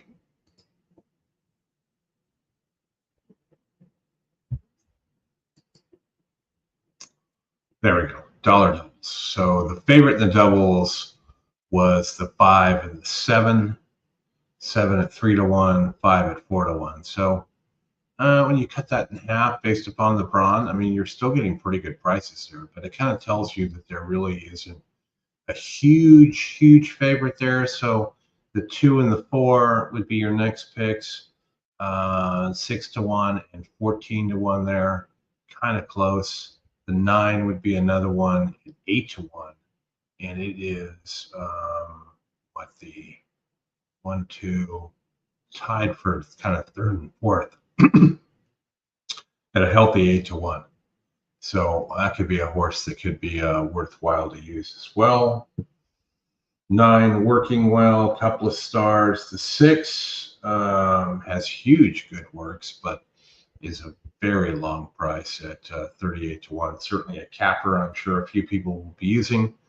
The 1 as well at 69.60, right behind those third and fourth horses we mentioned there, along with the 4. But at 1, you're getting 16 to 1. Comes in here fresh and could be kind of placed wherever you want with this 1. Adam Kitcheman, certainly a capable trainer on playoffs and whatnot. Doesn't start a lot of horses. Typically, with Valdivia up, I would expect this horse to be on or near the pace. $20.68 to win for that other horse at Turfway. We'll take a quick look at the leaderboard here as I keep an eye on Santa Anita. Looks like we are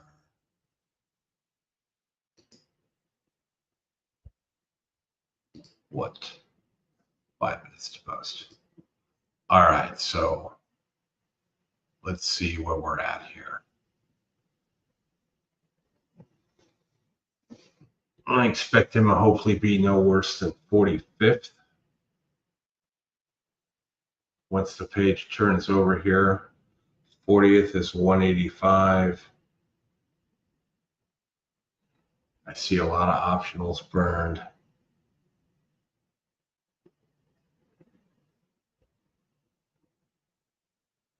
$44th. All right, 183.40. 183.40 is where he is at. So I think in a decent spot. Let me flip over here to the chat. 44th, Justin. Let me unmute you. 44th. We are hanging in there. Alexa Zepp actually just came by, Chris, and thank you, Brian, or somebody who did that. She has her plays in. I'm gonna try to get her on the show here. I gotta get these plays in though. So let me, Chris. We're playing Santa Anita. I'm gonna sit down and handicap here. If you'll just kind of talk to the show. Let me try to get through this real fast. Sure. Okay. So what do you guys think the cutoff number is to get to tomorrow, based upon needing to be, top 76? I think he is in a pretty decent spot here. I'm going to go back to the leaderboard and give this a refresh so we can kind of find out. Oh shit, I just killed everything.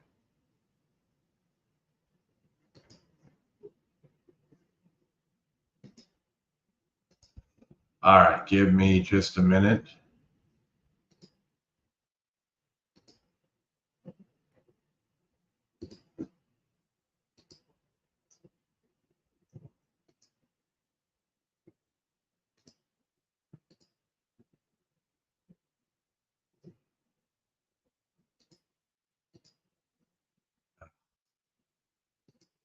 All right. Let's get over to here and see where we're at for 76. Okay. Top 20 is 199. Seth Morris going strong at 268. Top 10 looks strong. All right, 188 for top 30.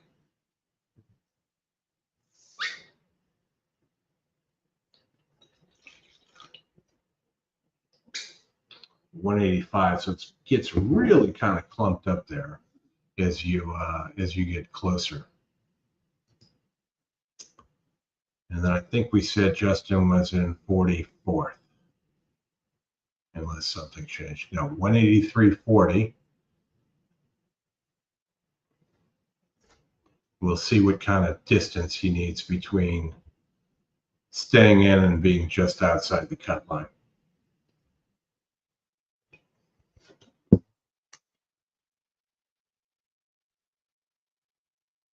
I think he's a good $9 right now.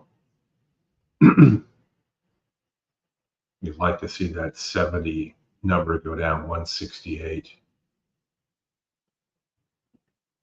I believe it was 183. So he might have about an $18 or $19 lead. 166. 183. So 17, maybe $18 total.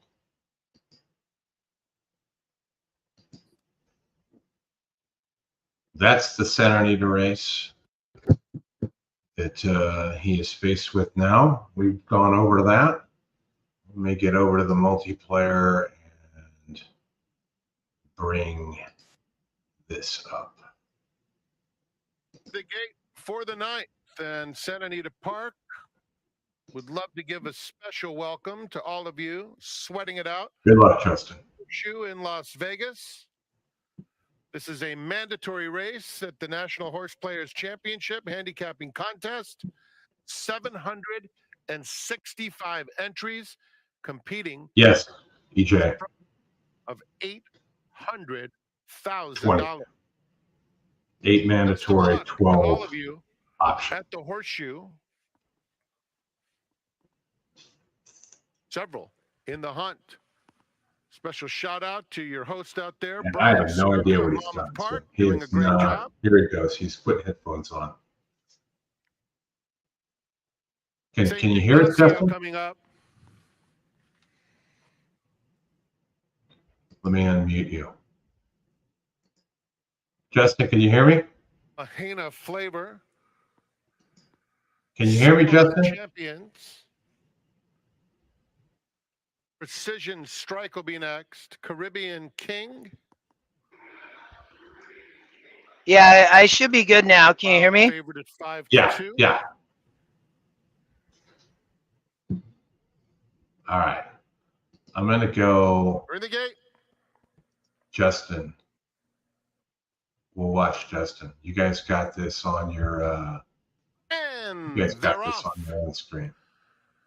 Gold Council is quick out of the gate. Caribbean King with solid natural speed. And Talos along the rail is up to take a narrow lead. Arrogate Spirit is the gray. Chris, can you hear me? They're followed. Yeah. All right, we played the 10 horse. We were looking at the 5, 7, or 10. We played the 10.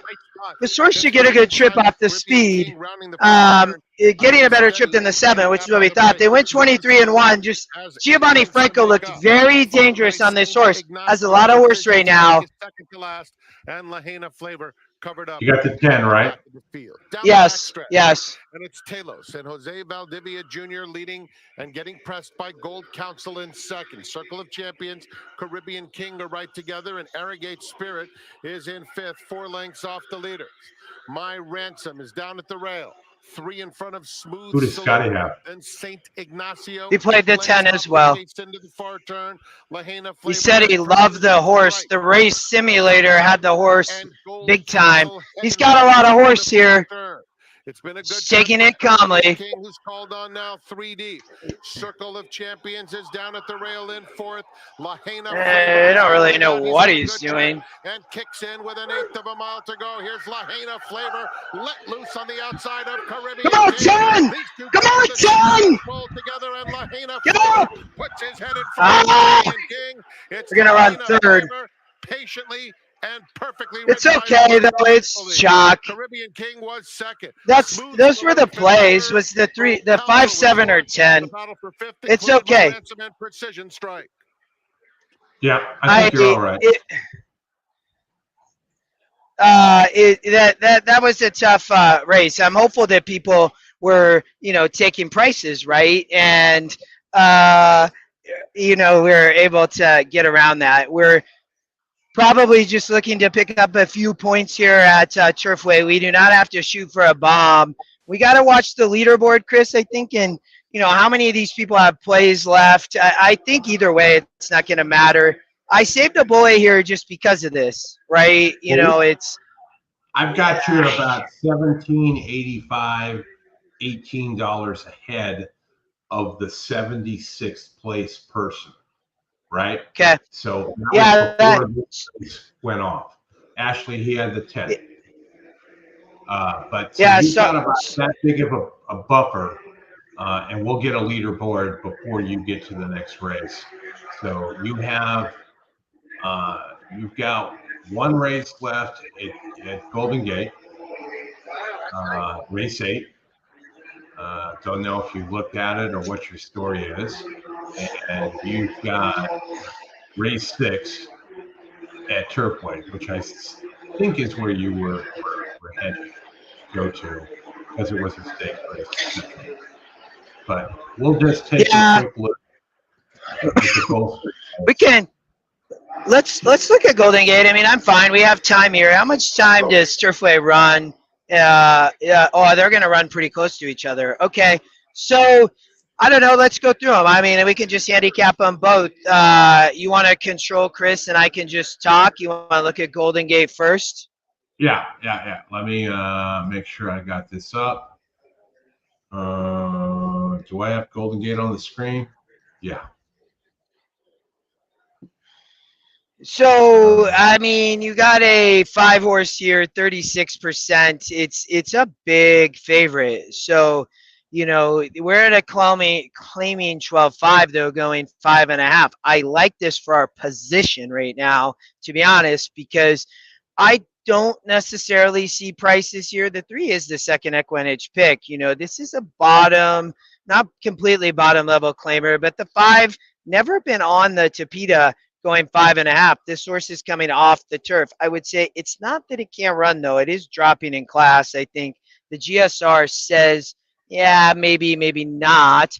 We missed out on that 10 horse getting second. We would have got about 4 points there. But I'm get rid of the 5.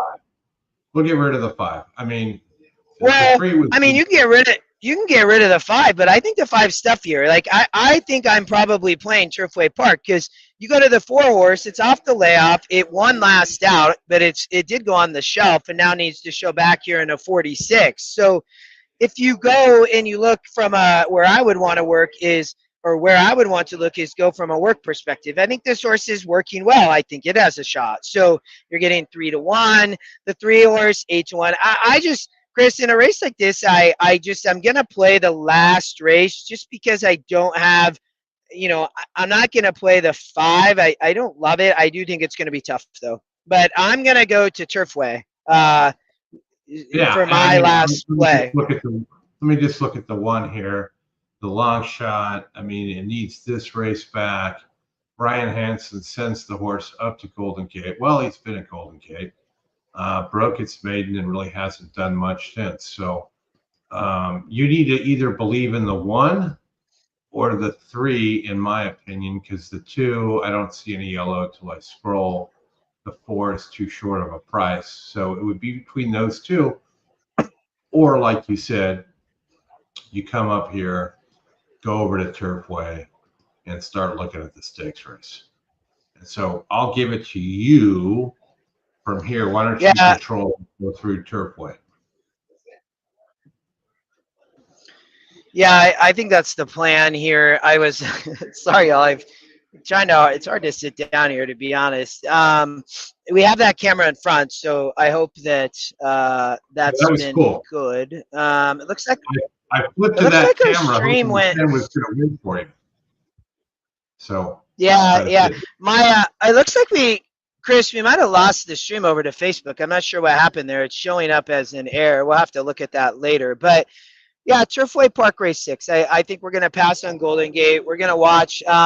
Room is very thinned out, I would say. You can all kind of see that. There's still a lot of people here. Some people hanging around, obviously. A lot of people still playing, though. Uh, it's going to come down here. I mean, we're open for some chalk, to be honest, and that will get us through.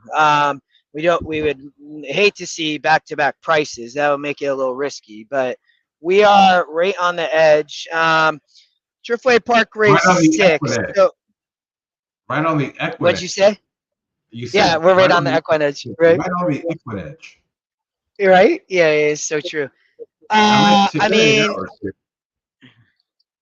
the Turfway race, I don't play a ton of Turfway, I will tell you, but what I would say is a fun track to play, at least from that perspective. You can find prices.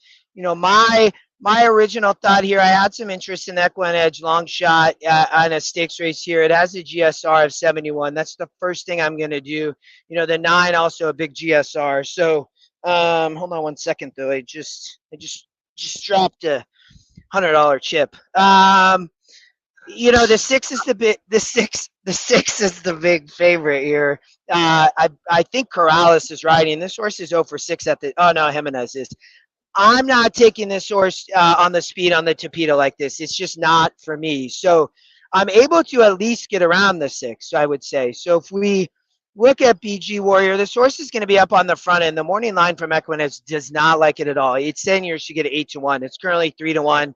I'm not probably playing this horse either way. 1-70 last out on an easy lead. I mean, if you look at that 6.5 race, cuts back a half furlong.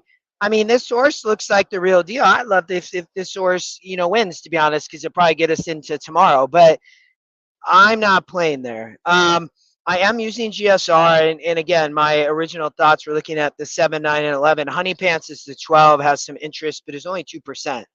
So, you look at Honey Pants, drops to a 48 in GSR, it's 20 points. So, vulnerable favorites, in my opinion, here in the last at Turfway Park. Because it's overlapping with the race at Golden Gate, we're not going to get a lot of tell for us on where we sit in between post times. So, it for me is looking to not do anything crazy. I'm going to play like I did all day. Just try to play with opinion. We got cold a little bit at the end here, but still trying to hang on here. The 7 horse Victorious has been the favorite. This horse won on the rail last out, is tactical. I like seeing that. Does cut back from a furlong. Axel Concepcion rides, loses the apprentice tag. I think has a shot here. This horse is not taking money, but you look at it and 3-1 on the EquinEdge morning line. In a stakes race. 367 at Rico. All right, brother. Let's get it, man. They are, looks like out on the track there, 5 minutes. There's the 7 horse at Turfway Park. Looks good.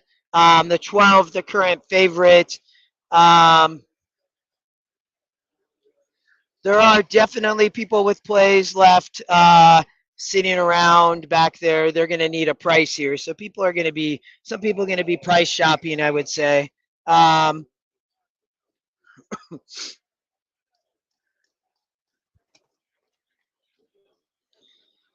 Current climate, the 11. I don't necessarily mind an outside post at Turfway Park like this. You saw this horse won on the turf in an outside post. So, I mean, though, the main thing is I think that this horse has some speed, right? Was able to sit off the pace last out.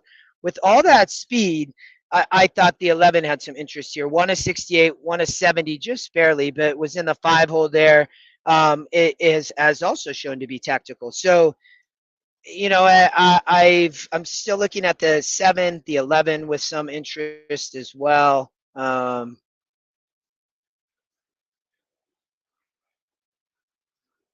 Justin, I outside post, that horse is going to have to get over sooner than later because I lost you. Where'd you go? Oh, I can't hear you. Can you hear me now? Did he freeze? I'm here. Oh, I got you. We definitely Okay. later in the. Yeah, I got you now. Go ahead. Go ahead. What I was saying is the outside posts there are not great in those sprints unless you can get over quickly. That last race out where it came from off the pace there, it was 5 and 7. I don't know if that move is going to work in the 11th. It will work for the race before where if it can go and get out. But again, that was in the inside, right? And one day when we get the handy view, we'll go back and look and see how did the 11 horse do with the speed horse there on 12-7. But that's coming soon. I think the horse can break. Go ahead, Chris. I appreciate you all for hanging with us here. We just got a few more races to go. We're trying to boost this to Sunday. And if we can get that pounded, that would exceed our expectations for the weekend here for sure. So still live to 800K, buddy. I'm watching Gulfstream. I'm at Gulfstream Golden Gate. All right. I love Will Pays up top. Yeah, Gulfstream's been done for 6 hours, but Golden Gate in 2 minutes. I want to get Turfway ready to go for race 6 as well to hear what the Justin selection is. I just can't bring myself. Go ahead, Chris. I just can't bring myself to make a Turfway wager tonight. I'm doing good for the full day. So it's like I don't want to dump funds on that. But your shit's all mythical. So this is just trying to survival stuff, trying to outwit, right? That's what everybody's trying to do. Outwit, outlast, outplay. I hope they don't send Scotty an email for copyright stuff there, but that's really what everybody's trying to do. Beautiful. I mean, the speed here, I'm still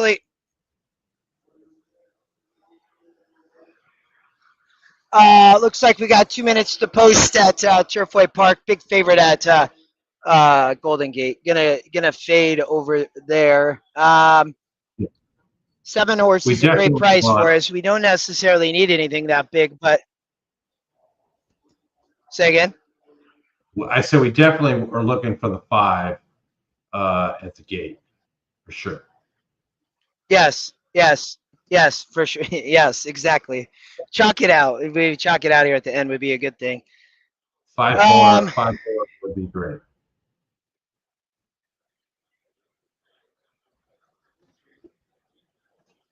Turfway, they're still dancing around.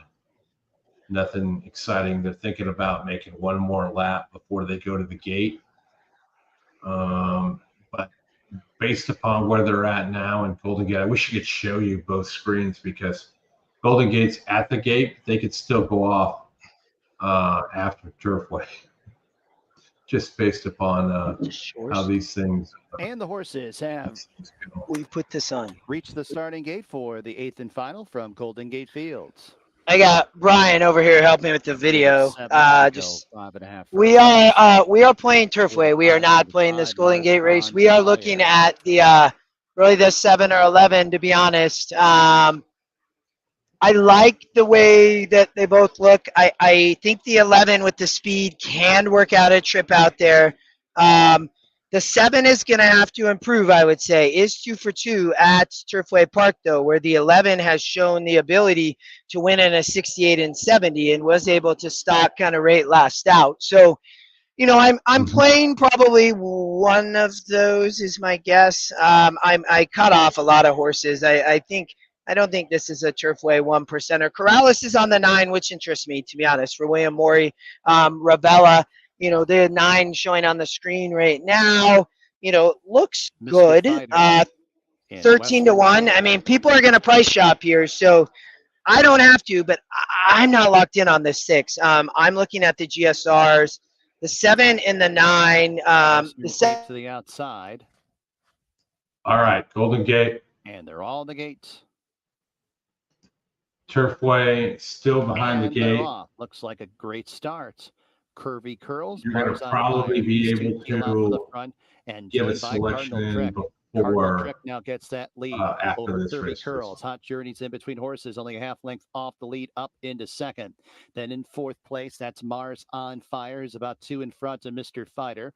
Western Cape is in second last, and my bucket list is at the tail of the field. Cardinal Trick leads this group into the far turn. Hot Journey pestering outside in second. Kirby Curls 3 wide third. Mars on Fire towards the inside fourth, length and a half off the lead. Mr. Fighter to the inside of Western Cape. Behind the gate. My bucket list is at the tail of the field as they arrive at the top of the stretch. Hot Journey, Cardinal Trick first and second. Mars on Fire's in the clear 3 wide. Kirby Curls is on the outside. Mr. Fighter through at the fence as they got there you go, 5. Go. Kick Mars clear. On Fire now. Kick clear. To the front. Get that Mr. 3 in the Fighter's up second. the rail. Then it is Kirby Get Curls that 3 in the as second. they come down to the winning line. It's Mars on Fire victorious. Mr. Fighter second. Get Kirby Curls third. Close second. for fourth. My bucket list to the inside of Western Cape. I don't know where Justin went. We lost Justin altogether.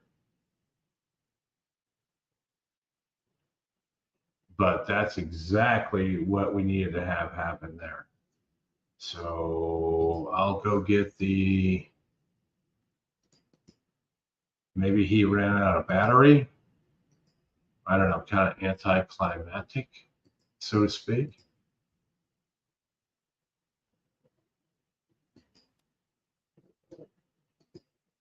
All right, well, I don't have it, folks. Turfway going into the gate. I don't know what he has. Let me text him.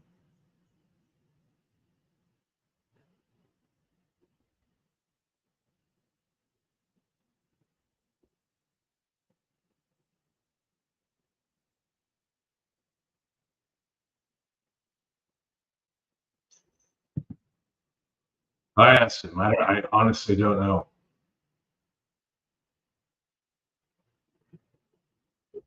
No, wait. He is coming back in.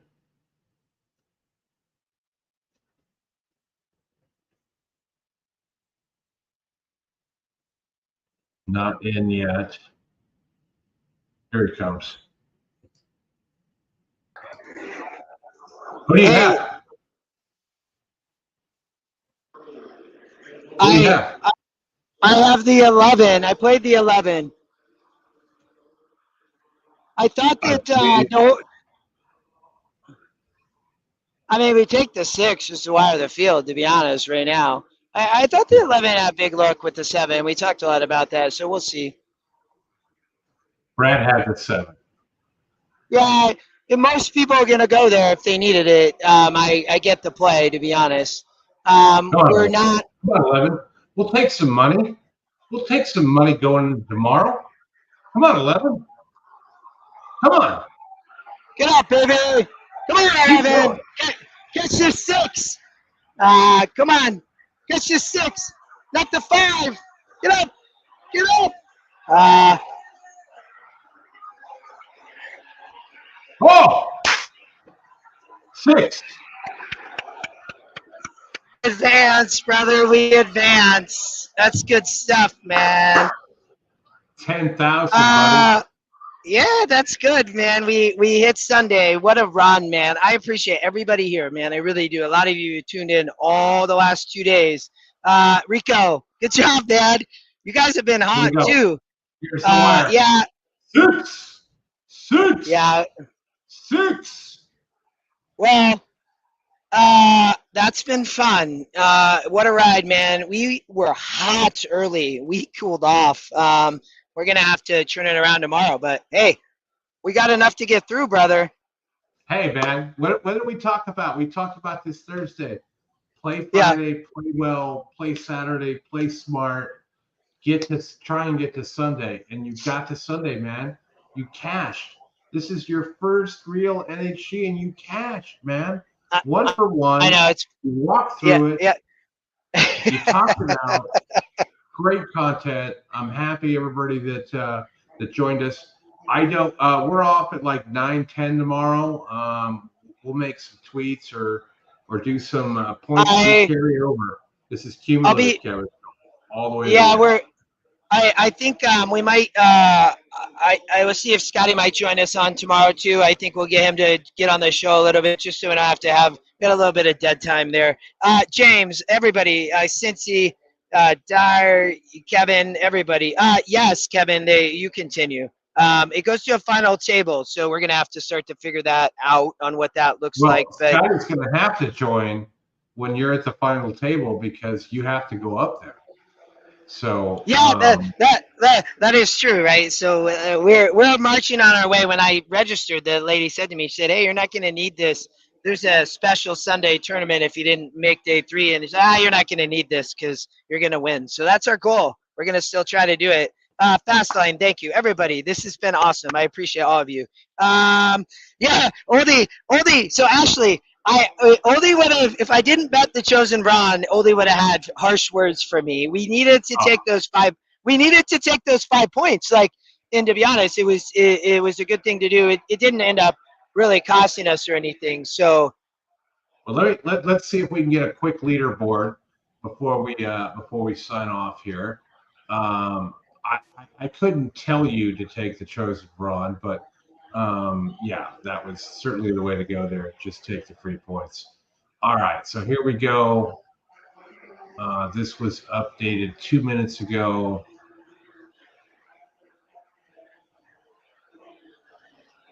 Thank you, Jeff. I appreciate that. Yeah, Jeff. If you got time tomorrow, Jeff, you want to come on, let us know. We'd be happy to have you. We finished right around 183, I think it was. So we're probably sitting in top 50, I would guess, Chris. We'll see here in a second. Yeah, you should be on this next page here. DJ Emlock, we played him this morning. We had a couple of them. We missed Sketchy. 49th, Justin. 49th. Yeah, we'll see. Register your last optional though. Yeah, we'll see if we get hopped over, but we're sitting around 50th. That's fine, man. We got to have a big day tomorrow. We got to stay hot. That was the big thing today, man. We stay hot, we would have been right up there. But lesson learned. Thursday for me was the day that I saw a lot of things clearly. Today, we've been hitting well. We got cold a little bit, but it's been awesome, everybody. Jerry, thank you, man. Ashley, been here all the time. Rico, I appreciate it. Ken, Alan, everybody. It's been awesome. All right, Chris. Hang out for 2 minutes, and the rest of you, we'll see you tomorrow. All right. Thanks, everybody. We'll see you tomorrow, same time, 9:10 Pacific.